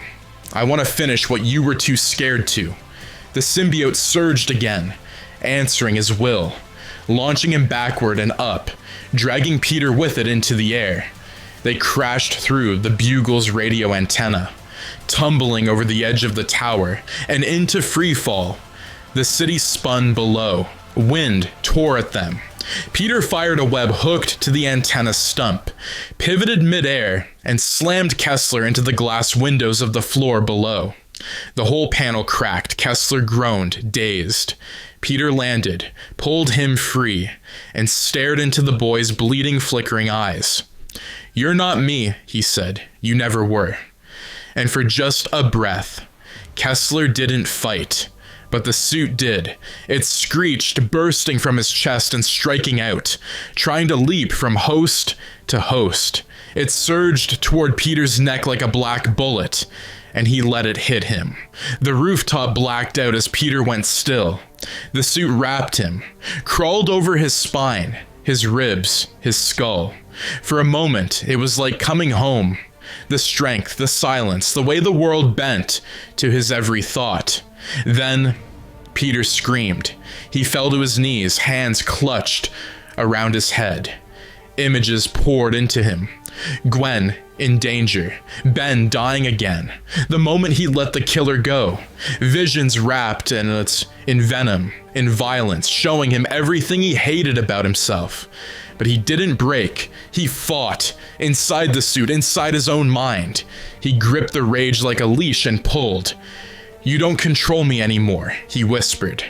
The suit hissed, constricted, tried to tighten its hold, but Peter ripped it from his chest, piece by piece, yelling in agony as it screamed in protest, and when he tore it off raw and shaking, it lashed back, only to be caught by Kessler, still conscious, still bound by guilt and fire. He looked at it. The living black mass, and without a word he turned and hurled it down the side of the tower, into a containment pod dropped by a drone from Connors' lab. The suit hit the chamber like a living storm, and it was sealed. Peter collapsed, so did Kessler. Neither of them spoke. They just laid there, 2 boys who once wanted to be better. 2 boys almost destroyed by the same promise. The symbiote is sealed. Kessler's broken but alive. And Spider-Man isn't sure what he is anymore. The battle ended, but the city didn't cheer. There were no crowds, no headlines calling him a hero. Just a shattered tower, a cold sunrise, and a question echoing inside Peter's chest. Did he win? or just survive. The hospital room was quiet. No machines, no guards. Just sunlight bleeding through blinds and a steady beeping from the heart monitor. Kessler lay still, bandaged from shoulder to hip, face bruised, eyes flickering behind shut lids like someone locked inside a dream they couldn't control. Peter stood in the doorway. No suit, no mask. Just a hoodie pulled tight and shadows under his eyes. He didn't step inside, didn't move. He only watched. The weight of it all hung heavy, like he could feel the symbiote still breathing somewhere in the city. Trapped, yes, but not dead, not finished. Kessler twitched in his bed. Peter finally turned away. Connors sat at his desk in the lab, his cybernetic arm humming faintly as he slid a containment report across the table. "The material's adapting," he said without looking up. "It's learning how to beat the sonic seal." Peter didn't flinch. "How long do we have?" Connors finally glanced at him. "That depends on how long it takes before someone decides to use it again." Peter looked down at the folder. Inside were photos of the sealed symbiote, resting, writhing, mimicking shapes in the glass. A moment of silence passed. Then Peter whispered, "We should destroy it." Connors leaned back. "Then we better do it right this time." Outside, New York moved like nothing had changed.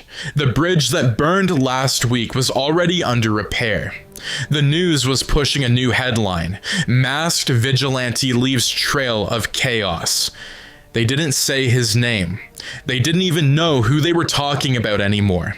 And that, Peter realized, might be a good thing.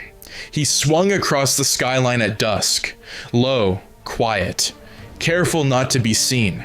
Not because he was hiding, but because he was watching the people below, the ones who never saw the suit ripple or the wings spread, the ones he saved without asking them to remember his name. Later that night, Gwen met him on the rooftop. She didn't ask how he was. She didn't need to. She just sat beside him and handed him a paper bag with a peanut butter sandwich and half a bottle of orange soda. Peter smiled, bit into it. They sat there for a long time, listening, breathing, letting the city move without them. And somewhere far beneath the concrete, beneath the sewers, beneath the deepest tunnels, a black shape pulsed quietly against the glass walls of its new cage, watching, waiting. Because symbiosis never dies. It just sleeps until it finds someone lonely enough to need it again. The black suit is gone, but something deeper has taken root. Questions, ghosts. Peter's left with scars that don't show on skin, and a trail of documents left by his father that opens more than a door. It rips a hole in everything he thought he was. Oscorp was just the surface. Beneath it, a web stretching all the way to Weapon X, to failed super soldier trials, to spies, to killers, to blood, and now someone is hunting that truth, because they know Peter's getting close. Rain again. Cold, stinging, relentless. The kind that blanketed New York in gray like a shroud. Peter stood outside a warehouse on the Lower East Side, his hoodie soaked through, the keycard in his hand trembling. Not from cold, from fear. This place hadn't existed on any map, no records, no online presence. Just a set of coordinates scribbled in the margins of a file folder, once buried under Richard Parker's name. He stepped inside. Dust, rot. Fluorescent lights flickering like dying stars overhead. The walls were covered in corkboard, yellowing photos, file diagrams, anatomical sketches. A photo of Richard Parker, another of Mary. A third one, a baby Peter.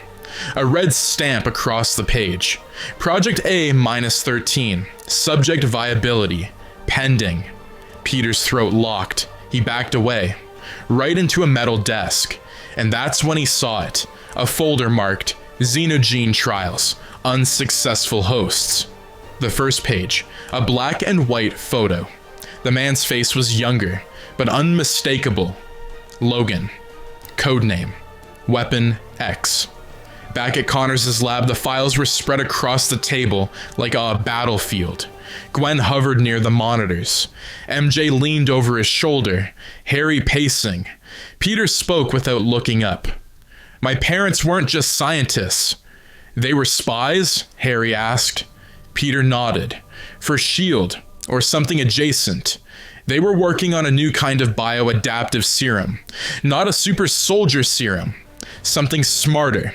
Something that could evolve with the host. MJ read aloud from the file. Tissue merger projected with synthetic neuroresponse. Symbiotic enhancement intended for infiltration use. Peter finished the thought. They were working on something like the symbiote years before it was ever found, and they tested it on soldiers. Gwen turned the page. Logan was one of them. That night, Peter tracked down the last location pinged from the file's metadata. A cabin in the northern Adirondacks. No address, no contact, just a pulse. He traveled by web, train, foot, for hours. Snow falling harder the higher he climbed. And when he reached the cabin, the door was open. The smell of whiskey and blood hit first, then the voice. Rough, worn. Not bad for a city kid. Peter didn't speak. He stepped inside. And there he was. Logan. Older now. Scruff thicker. Shirt unbuttoned to the chest, showing scar tissue that looked like it had been carved by history itself. He sipped from a metal flask. You got your old man's eyes. Peter swallowed hard. You knew him. Logan didn't answer. He just tossed the folder onto the fire. Watched it burn. Yeah, he said finally. Knew him. Trusted him. Until he gave the green light on turning me into a thing. Peter's voice cracked. He didn't. He did. Logan turned, eyes sharp now. And, in them, Peter saw a storm still raging decades later. They wanted me to carry the suit you wear now. The black one. The early version. It bonded. It broke me. And when I begged for it to stop, your father said run one more trial. Peter stepped back, hands shaking. I didn't know.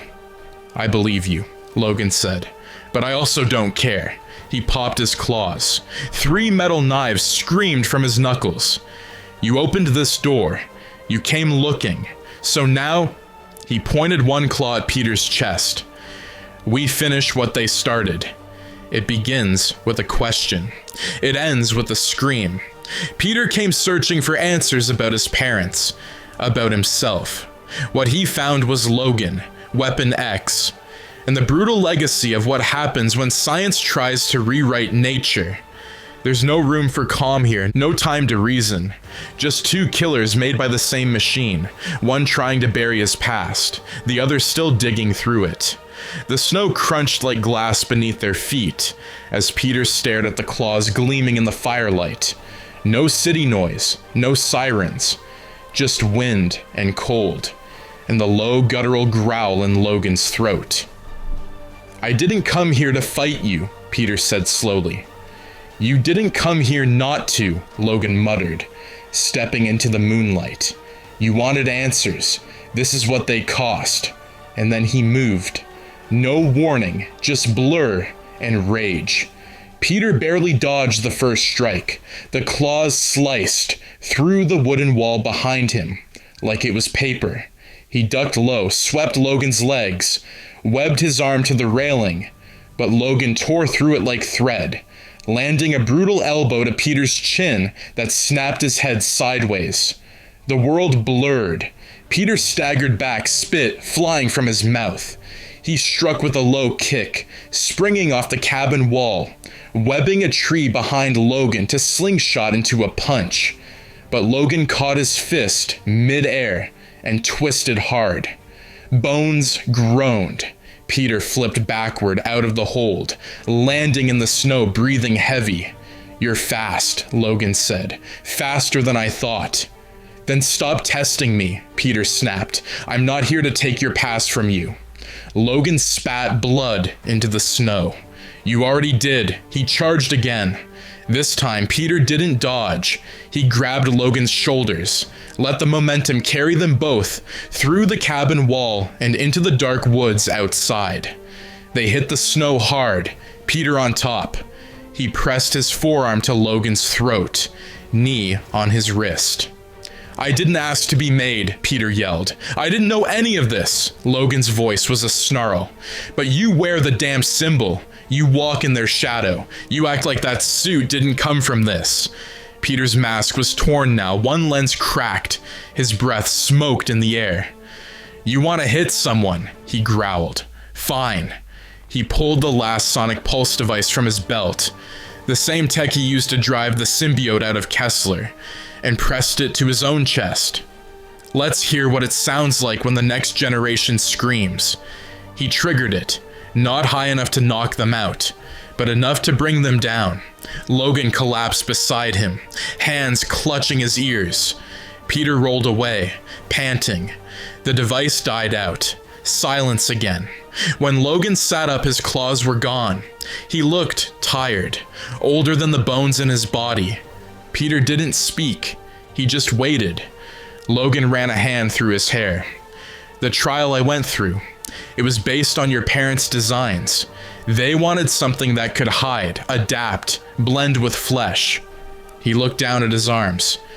They didn't think it'd have a mind of its own, Peter whispered. The symbiote? Logan nodded. They called it Project Sable. Black code. No oversight. They tested it on 2 men. One didn't make it. The other, Peter finished, was you. Logan gave him a long, heavy stare. You have no idea what it's like to be owned by something you can't see, can't hear, but feel every second. Peter's voice cracked. I do. By dawn, the fire was out, and Logan stood at the edge of the clearing, arms crossed. Peter zipped up his jacket. I'm not like them, he said quietly. Logan didn't turn. No, he said, but you're closer than you think. Then he reached into his coat, tossed a photo onto the snow between them. Peter picked it up, his parents, standing next to Nick Fury, and one name scribbled on the back in black ink. Morbius. He's been to the bottom of grief. He's worn darkness like a second skin, but Peter's about to meet someone who lives there, someone who didn't crawl back out. Michael Morbius was once a man chasing immortality. Now he's a phantom of Peter's bloodline mystery. One more ghost in a graveyard that keeps getting deeper. And the next clue? It's buried in a forgotten wing of Oscorp, where sunlight hasn't touched the floor in 15 years. New York's streets blurred past Peter in a streak of rain, slick neon and wind, the city below unaware of the nightmare he was chasing. Morbius. A name whispered in connection with the failed genetic crossover programs his father worked on. An early partner. A ghost story, one who vanished before the rest of the lab fell apart. The only link now was buried in Oscorp's forgotten sublevel, B23, a floor with no access code, no fire protocol, no reason to exist. So naturally, Peter found a way in. He clung to the elevator shaft like a spider in its web, breathing slow. Below him, rusted steel doors sealed by time and fear. A thin crack ran along the middle. Something had tried to push out, not in. He landed silently, pressed his fingers to the gap. It opened without a sound.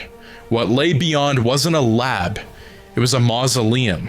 Broken tanks lined the walls, filled once with fluid, now dried and cracked like glass coffins. Scratch marks ran along the inside of the glass. Medical tables were overturned, files charred and melted, and scrawled on every available surface in blood. Red paint was a word, forgive. Peter stepped carefully, his web, shooters primed, heart pounding. He was being watched. The temperature dropped, and then the voice, whisper, thin, soaked in hunger. You look like your father. Peter spun, fired a web, but it caught only air. A blur passed him, a shadow, a presence. Peter turned slowly, fists up. Morbius. A hiss from the ceiling. You wear the sins of the past like skin, boy.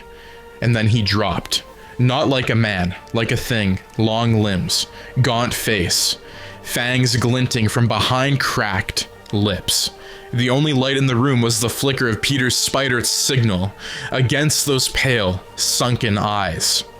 I didn't come to fight, Peter said. Then you're a fool. Morbius lunged. Peter dodged just barely. His back slammed into a wall, cracking the metal. You worked with Richard Parker, Peter gasped. You built the genome that started the hybrid experiments.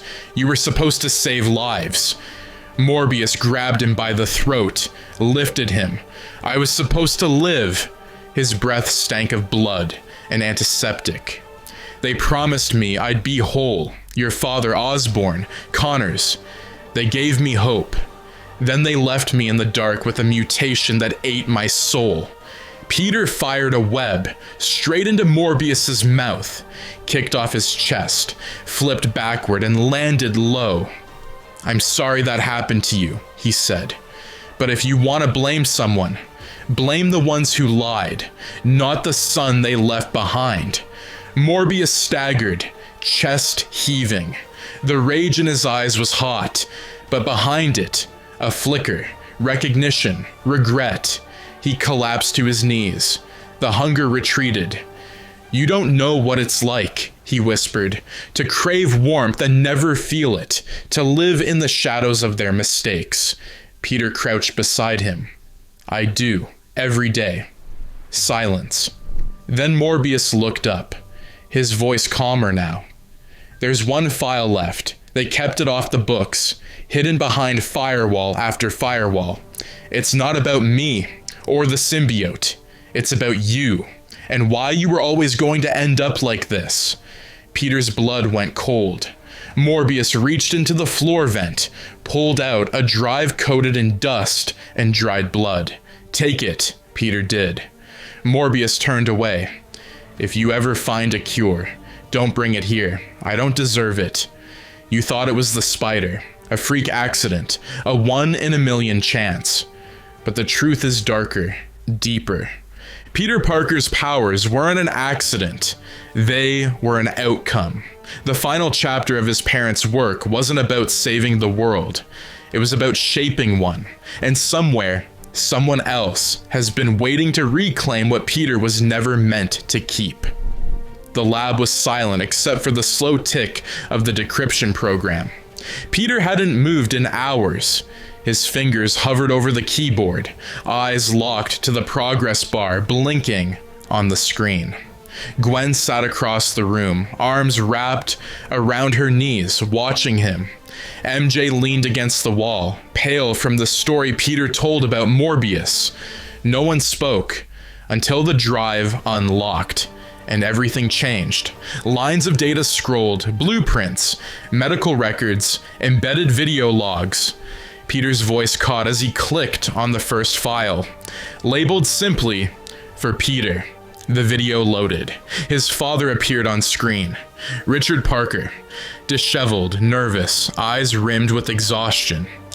Peter, he said, voice cracking.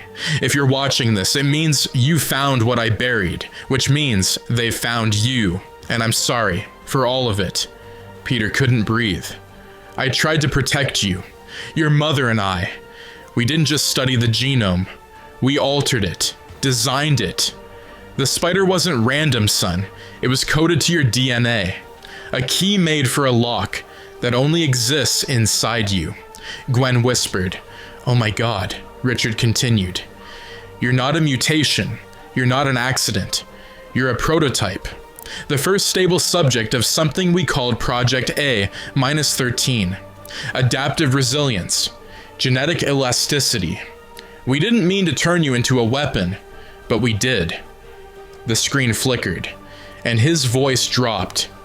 They're going to want you back. The video ended. Peter stood, silent. He walked to the far wall of Connors' lab and slammed his fist into the reinforced concrete until his knuckles bled. No one stopped him. When he finally spoke, his voice was low. "I was never supposed to be Spider-Man." MJ shook her head. "No, you were supposed to be theirs." Later that night, alone on the rooftop, Peter stared at the USB drive, turning it over and over in his palm. He thought about the spider that bit him, the surge of pain, the power, the guilt, the gift, the lie. And then he heard the voice behind him. "You're stronger than we thought." Peter turned fast. A silhouette stepped from the shadows. Tall, clean-cut, black gloves, a badge glinting beneath the coat. "Peter Parker," the man said, "you have something that doesn't belong to you." Peter narrowed his eyes. "And who the hell are you?" The man smiled. "You can call me Agent Mercer. And I'm here to collect what's left of Project A-13. Peter's past was stolen, his present manipulated, now his future's being hunted. Agent Mercer doesn't want to kill Spider-Man. He wants to contain him, to reabsorb the asset, and he's not alone. Mercer brought something else, a new prototype, a clone Bo-Aran of Peter's blood, a living weapon without guilt, doubt, or mercy, a Spider-Man without Peter, and it only knows one mission: bring the original in, or bury him beneath the city that raised him. Mercer stepped forward, the concrete groaning under his boots. Peter's muscles tensed, but he didn't move. Not yet. "Who sent you?" he asked. Mercer's smile never wavered. "You did," he said simply. "Or rather, your blood did." He opened a small case at his side. Inside, a thin vial of red-black fluid. "This," Mercer said, "is what your father died trying to bury. Your legacy, your real inheritance. What you call powers, we call blueprints, and we've been building with them." Peter's voice was ice. "You cloned me." "Refined," Mercer corrected. "We took the traits that mattered, the strength, the agility, the reflexes, and stripped away the one flaw you never could overcome." Peter raised an eyebrow. "Conscience." Mercer turned, and from the shadows behind him, something dropped to the rooftop. It moved like Peter, bent like Peter. But it wasn't Peter, it was taller, bulkier, veins glowing faintly beneath its black-red skin. Its eyes weren't lenses. They were open sockets, glowing white like headlamps. It didn't speak, it snarled. Peter stepped back. "What is that?" Mercer smiled. "Prototype A-14. You're better." And then it attacked. It moved like a nightmare, fluid and violent, faster than any human should be. Peter barely dodged the first strike, a fist that cracked the concrete like a meteor. He flipped backward, webbed the creature's face, yanked hard, but it tore through the strands and launched itself at him with a feral roar. They collided mid-air. Peter drove his knee into the thing's stomach, flipped it over his back, but it twisted, landed on all fours, and pounced again. Its claws shredded through Peter's shoulder, slicing his suit. Blood hit the snow in a hot spray. "Come quietly," Mercer called from the edge. "It doesn't have to break you." Peter gritted his teeth. "I'm already broken." He slammed the clone into the rooftop antenna, wrapped both arms around its neck, and flung them both over the edge. They crashed through scaffolding, bounced off fire escapes, and finally hit the alley in a bone-snapping heap. Peter gasped. The clone rose first, unfazed. Peter reached for his web shooter. Too slow. The clone grabbed him by the throat, lifted him high, preparing to drive him into the wall. Then Gwen's voice blared through Peter's comm. "Now, MJ." A high-pitched sonic pulse screamed from the nearest building. The clone screeched, clutching its ears, convulsing violently. Peter seized the moment, kicked the thing off him, webbed its arms to the dumpster. then turned just as Mercer dropped down behind him, taser in hand. Peter ducked, uppercut. Mercer stumbled, spitting blood. "You think this is over?" he growled. Peter didn't flinch. No. He pressed a small Oscorp tag against Mercer's chest. "It's just your turn to answer for it." The EMP spike activated. Mercer's tech shorted out. His earpiece popped. His comms died. Peter stood over him. "You built something without a soul. You came for mine." Then he looked at the clone. Now twitching, beginning to change under the pulse. "And now you can both go to hell for it." It began as control, ended in chaos. Mercer's clone was never meant to last. It was meant to test, to provoke, to break Spider-Man. But the experiment has spiraled beyond its leash. Something in the clone's body has mutated. DNA twisted by old traces of the symbiote. It doesn't want Peter anymore. It wants to become him, to replace him. And now Peter must look into the mirror and decide, what do you do when your reflection wants you dead? The clone's body convulsed in the alley, tendrils of black web, like mass threading beneath its skin. Peter stepped back, hands clenched, watching the transformation unfold. It wasn't just muscle anymore. It was change. His own face flickered across the clone's morphing flesh. Eye shape, jawline. Even the sound of his breath mimicked Peter's. Mercer, on his knees, bleeding and humiliated, looked up with grim resignation. "You don't understand," he said through clenched teeth. "It's not just a clone. It's a mirror. It's designed to study you and become you. Faster, stronger, cleaner. You triggered the Omega Protocol the moment you fought back." Peter grabbed him by the collar. "What the hell does that mean?" Mercer laughed bitterly. "It means we stopped building it for control. We built it to replace." The clone roared. The final shift began.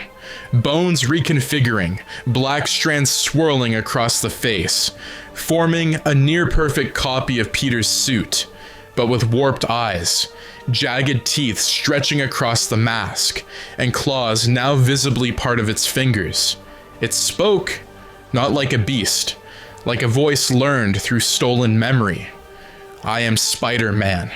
Peter froze. The voice was his, but hollow, emotionless. Gwen's voice cracked through the comm again. "Peter, it's DNA. It's syncing with your neurological pattern. If it fully stabilizes, it might—" "I know," he whispered. He stared into his own reflection. It smiled back, then lunged.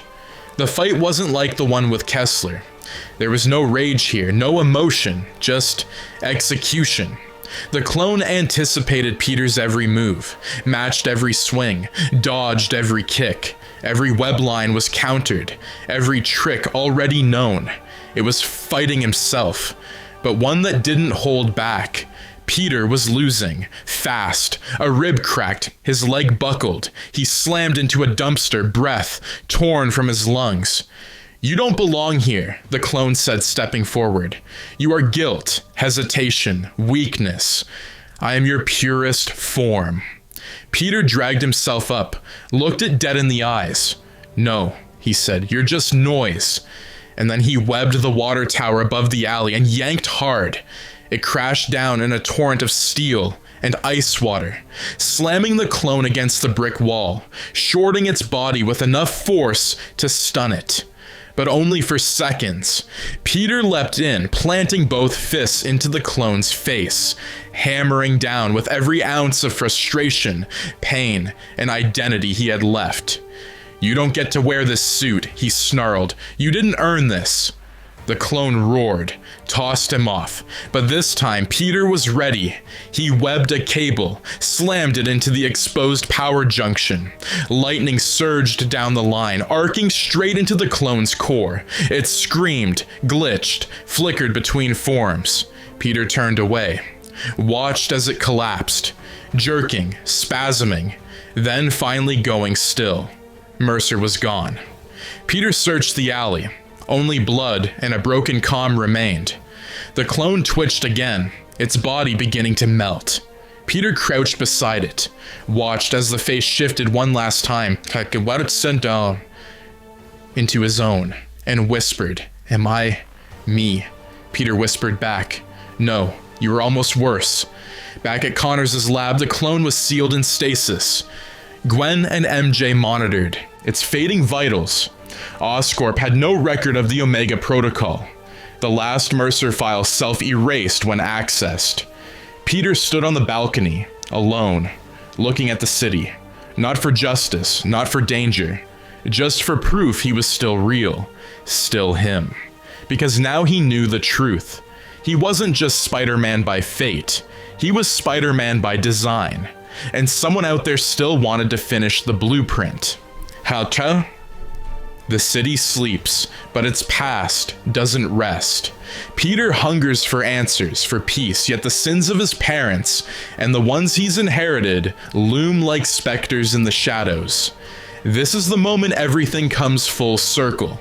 The symbiote stirs, Mercer's network awakens, and a name emerges, a name that will define the next battle. Legacy isn't just about what was given, it's what's taken, and what's hunted. Midnight had broken the skyline into shards of light. Peter stood atop the remains of Oscorp Tower, half-ruined steel and shattered glass shimmering under the moon. He stared down at the black stasis tank that held the failed clone. A -14, the monster that an early replaced him. Gwen and MJ hovered close, their breaths visible in the cold air. Neither spoke. They knew better than to break the moment. "I'm still shaking," Gwen finally said, voice cold and low. "He wasn't just like you. He was you, just unbothered by consequence." Peter nodded slowly, eyes fixed on the silent reflection in the tank. "Legacy," he said, his voice distant. "It's blood. DNA. Secrets. A -13, a -14. But it's not just experiments, it's decisions. Mine now, and theirs." The air shifted, carrying a low resonance that hit Peter in his bones. He looked down. The symbiote containment unit in Connors' lab, an ominous hum within its glass walls. "He's never really gone," Peter said quietly. MJ looked at the lance in his voice. "What now?" Peter took a breath. "A name's been coming up in the files, one they thought erased, but it's not. Morbius, Weapon X, and..." He hesitated, voice tight. "They found someone else." Gwen's gaze sharpened. "Who?" Peter closed his eyes. "Norman Osborn." A flash cut to a faded photo. Norman Osborn, fit, dark-eyed, hair slicked back, stood between Richard and Mary Parker at a clandestine Freedom Summit in Geneva 2006. The Parker smiles were strained. Norman's were full of ambition, of something more calculated. "After the accident," Peter continued, "they thought he'd gone insane, but the files show he stayed. He stayed to direct, a -13 and shield it from the wrong eyes." MJ's eyes went wide. "You mean he wasn't the enemy? He was part of it." Peter pressed a gloved finger to the glass. "And still is." The resonance pulsed again. In Connors' lab, alarms began to beep. The containment tank was shaking. Black fluid seeped from the seams. MJ grabbed Gwen's arm. "What is that?" Peter sprinted to the lab, boots clicking. They arrived to see the symbiote mass rippling, pushing outward, mounting pressure. Then, a snap. The glass shattered. A wave of living darkness hissed and slithered into the lab. It didn't strike. It paused, sensed, then vanished, leaving behind a cold, empty husk of glass and a single strand of black web, coiling on the floor. Outside the lab, Peter paced. Something worse than Kessler or the clone was coming. He looked at Gwen, then MJ. "We have to go after Norman," he said. MJ shook her head. "Police, SHIELD. Whoever's involved, they'll follow." Peter didn't flinch. "They'll never stop it." Gwen took his hand. Legacy isn't just DNA and suits, it's the way you choose to face it. Peter nodded sharply. He raised his gaze upward. This ends with Osborn. Peter and Gwen descend into the heart of Oscorp's secrets. Guided by betrayal, driven by purpose, Norman Osborn waits below, entwined in his own tapestry of ambition and regret. The next wave of Legacy isn't black, red, or blue, it's green, and it's more personal than any monster Peter has faced before. A single elevator ride beneath Oscorp's crumbling lobby felt like a plunge into history. The steel doors rattled shut, swallowing the echo of Gwen's heartbeat beside him. The emergency lights snapped on, washing their faces in harsh red as the carriage desk ended into depths. Even the building's blueprints didn't show. When the doors opened, they revealed a long corridor, walls lined with heavy steel doors, each marked by rust and quarantine symbols. The only sign of life was the hum of ventilation and the distant drip of leaking pipes. Peter's senses sharpened. They moved fast, slicing through locks and bypassing security grids like ghosts of Oscorp's past. Somewhere beneath them, the building groaned, like it was pregnant, with secrets too heavy to bear. They reached the central chamber. It was circular, stark, and clinical. Bright white lighting, metallic stitched walls, consoles blank and cold. But at its center, the unmistakable shimmer of green fluid. Several glass pods, containing strange humanoid shapes floating in stasis. And behind them, standing as if waiting for old friends, was Norman Osborn. Aged, refined, eyes as sharp as they were haunted. He didn't raise a weapon. He merely smiled. "Peter," he said softly, "you always did have a flair for dramatic entrances."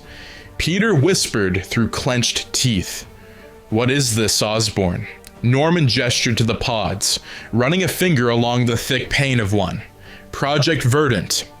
My answer to a -13, a spider variant rather than a carrier, designed to enhance life, not consume it. Peter stared at the suspended figure. Something green, something alien, and eerily still. The truth pressed in like cold water. "You saw what A-13 did, what it cost. You built another." Norman's gaze drifted to his father's photo. Richard Parker's velvet smile now blurred by age. "We both lost something, Peter. They killed me, mentally, when I was forced out of Oscorp. But that lab, it promised a new path, not power, not weapons, but evolution." Gwen's voice cracked the silence. "And these are soldiers." Norman placed a hand over his heart. "I never meant to turn them into that. But the city needs more than one Spider-Man. It needs protection. It needs resilience. And when the first seeds sprouted, well, these are my olive branches." Peter advanced. "You're playing God." Norman shrugged. "I inherited the burden, the vision, and I won't watch this city suffer again." "Then what does that make you?" Peter's voice wavered. "A savior, you said once. A legacy, a continuation." Norman paused, then leaned closer, voice low. "But to see it, you have to exist on my terms." Suddenly, Gwen gasped. One of the pods cracked, a green fog hissed out, and something stirred, a human shape flexing against the glass. Norman raised his hand. "Stay back!" Half the chamber erupted. Green fluid sprayed. One pod shattered. Its occupant slumped forward, awash in neon life. Norman snarled at the leaking tank. "I didn't ask for this." The creature blinked, looked at Peter, with unblinking yellow eyes, and then with wooden precision stepped forward, crawling out and standing fully upright. Tentatively, at first, and then slowly, deliberately, it extended one hand to Norman. Its expression was familiar. Like it belonged. Only Peter recognized its eyes. It was Gwen, variant, an early test clone, a spider-infused reflection of Gwen, and it was reaching for Norman. With one look, Gwen dropped to her knees and sobbed. Peter stared in cold horror. Norman turned away, cold, distant. "Tell me what you feel when you look at her," he said to Peter. "Or I'll make you look at it until you learn." The line between Guardian and Creator has been shattered. Peter and Gwen arrived together. Now they're apart. Oscorp's buried monstrosities breathe, and Norman has pushed them beyond containment. Loyalties unravel as Gwen fights for her sense of self, and P-Eater faces the unthinkable. How much sacrifice is he willing to bear to end his parents' legacy once and for all? Gwen knelt in front of the pod, tears tracing clean lines down her cheeks as the creature, his prototype, mirrored her fragile posture. It moved with unsettling tenderness, as if understanding what it was emulating.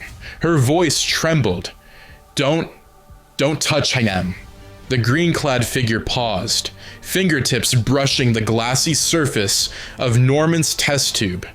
"You're not her," Gwen whispered, yet her voice broke with longing. Norman, framed by the sterile glow of the chamber, watched both of them with cold intent. "She's still Gwen. That's the proof this creation works." His tone was calm, calculated. A vessel for evolution, not emotion. But the tremor in his hand could not be disguised. This was not a lab experiment anymore. It was personal. Peter stepped forward, gaze locked between Norman and Gwen. "You gave her a life, and then stole your daughter from her." His words struck the air like stones. Norman's face hardened. "I gave potential where there was none," he shot back. "I gave hope where there was none. Better than waiting for destiny to feed her to the city's roots." Gwen's sob caught in the stillness, and Peter glanced at her, heart torn. Norman advanced, voice low. "They called me mad. Now you come hunting for answers, but you fear answers cost far more than you're willing to bleed." He paused. "Tell me you weren't the one setting off bomb chambers to flush out my work." Peter's jaw clenched. "I came because I'm your son," he shouted, "and I won't let you bury her in a lab." The prototype, Gwen, stepped forward, foot catching light on pooled green fluid. Peter reached out, caught the girl's arm. She looked at him, eyes wide, seeking safety. Gwen, in flesh and blood, recoiled as Peter intervened, moving the green-tinged mimic aside. Her voice lodged in his chest. "She's me." A confession, a plea. Norman's expression cracked. "She is you. You're terrified to admit we saved her." He slammed his hand on a console. "Project Verdant is more than science. It's the last good thing I can give to both of you." Something in his eyes flickered with desperation. Gwen looked from the green Gwen to Peter. "You're playing gods with people's lives." The prototype's face twitched, reluctant to retreat. The lines between human and experiment blurred. Peter made a decision. He gently guided the clone prototype away from the chaos of the lab, into a containment pod prepared earlier. "She should be human again," he said softly, shutting the lid surrounding her. Gwen touched the pod. "Thank you." Peter Luke Ked to Norman. "We shut this down, all of it, forever."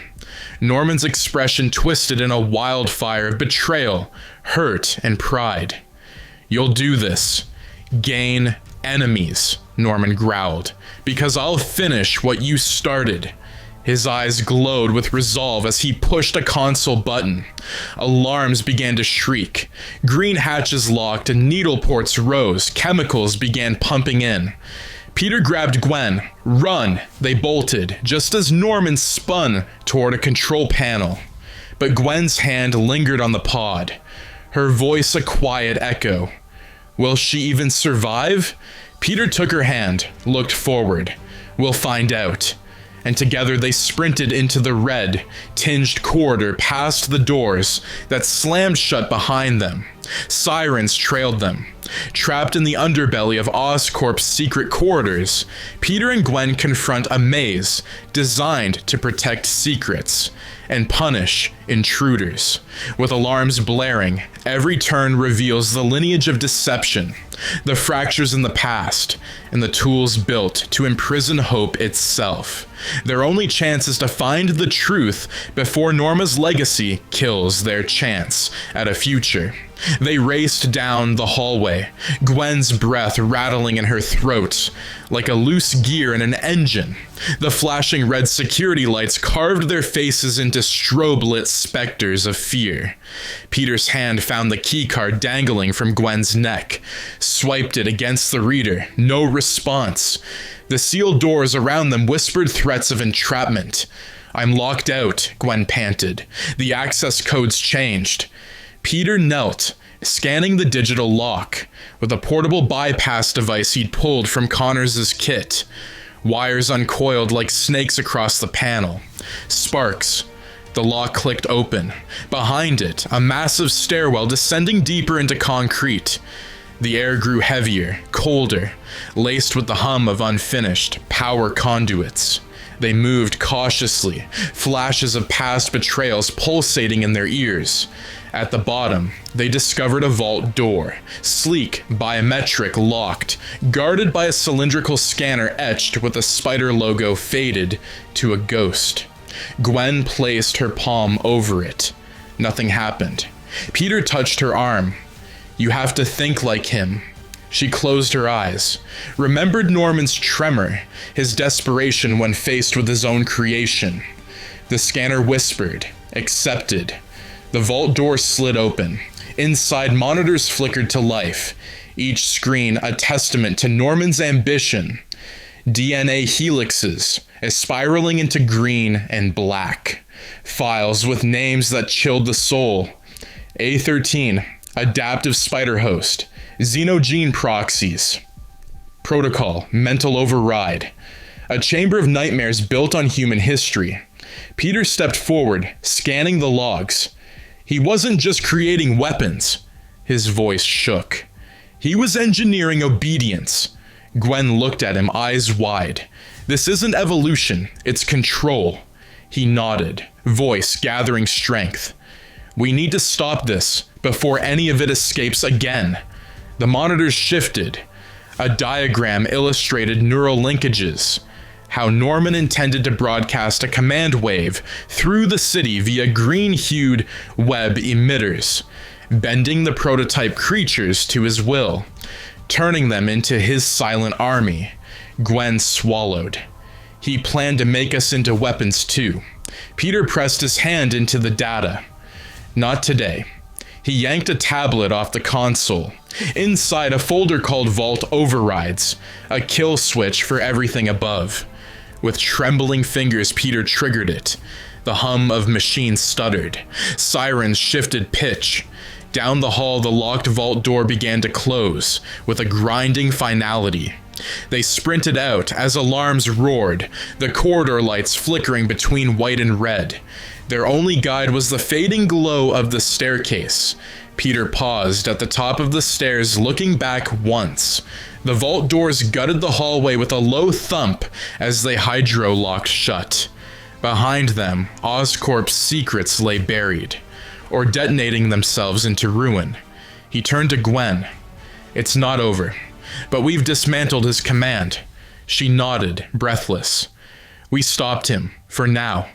And as they climbed into the fractured world above, the vault sealed with finality, revoking Norman's power, leaving nothing but the promise of a war still to come.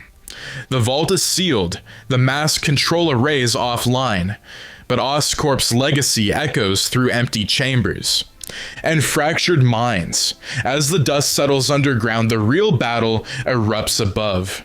Peter, Gwen, and MJ must confront Norman under bright lights and expose said truths, while the monsters he created begin to stir in the shadows above.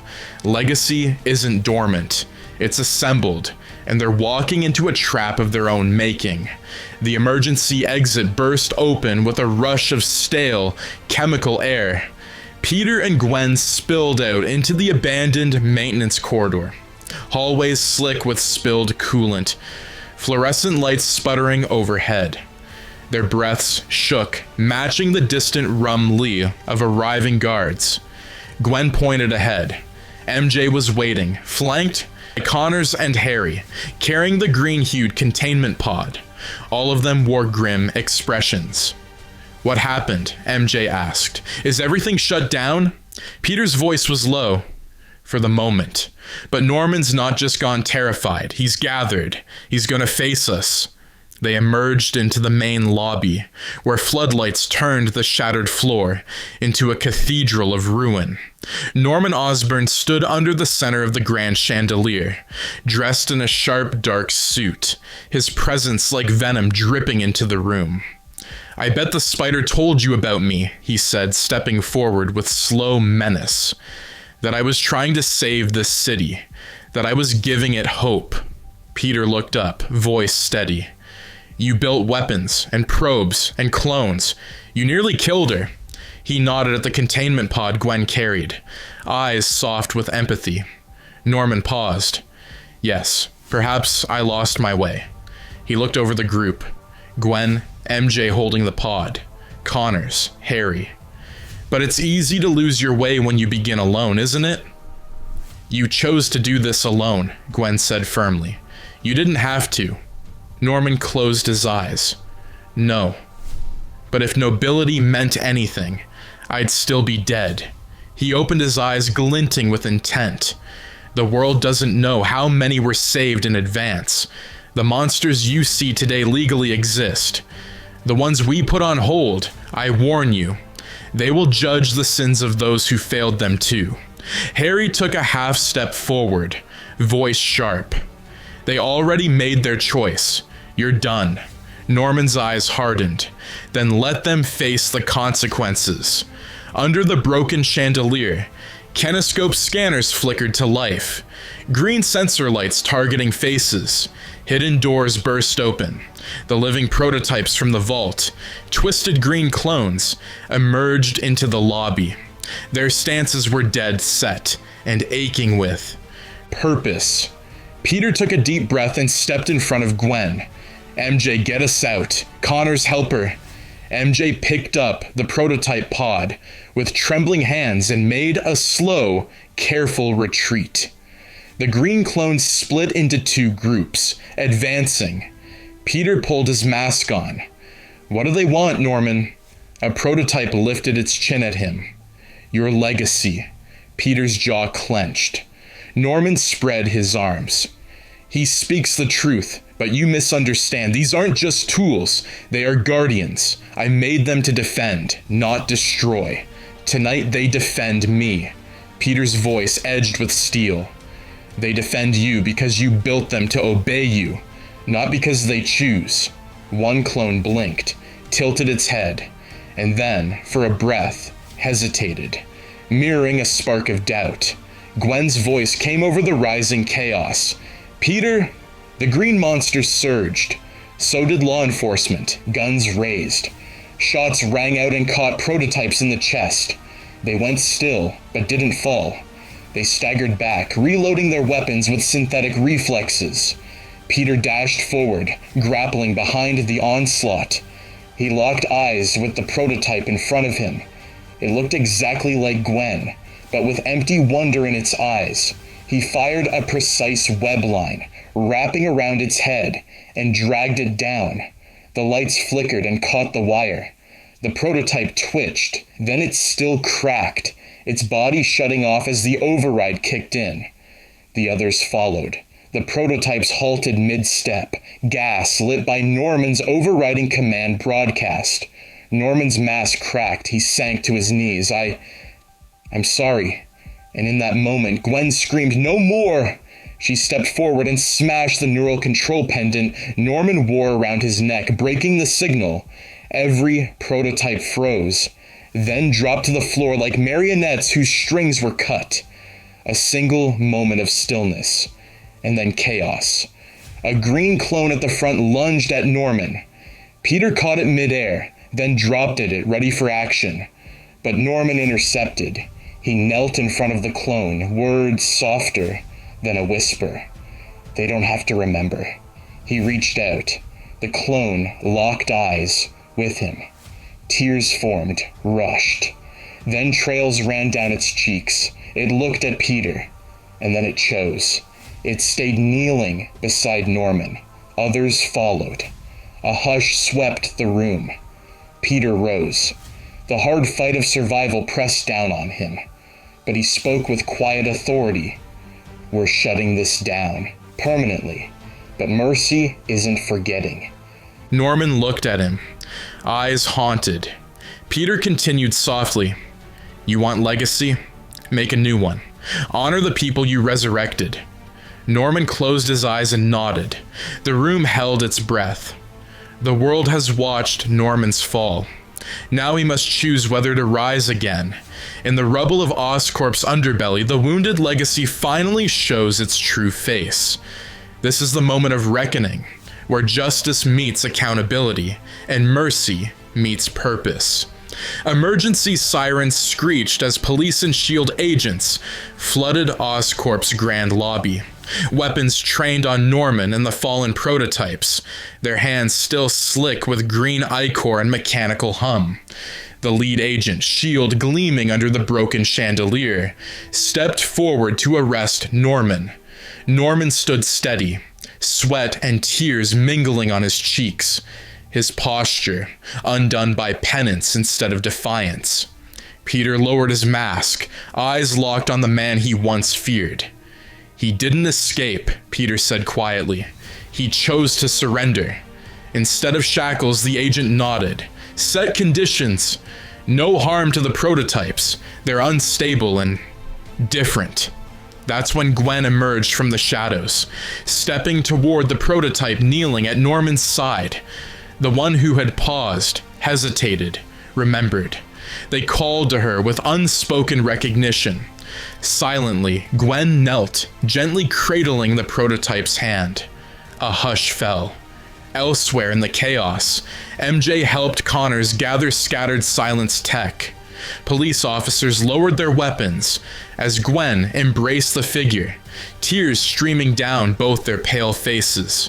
A reporter's distant flashbulb captured the moment, a girl hugging a faceless echo.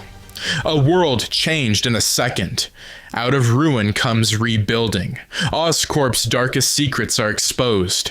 Those lost, exploited, and reborn deserve more than revelation. They deserve redemption. Weeks have passed. The city's front pages read, Oscorp's horror exposed. Founders surrenders.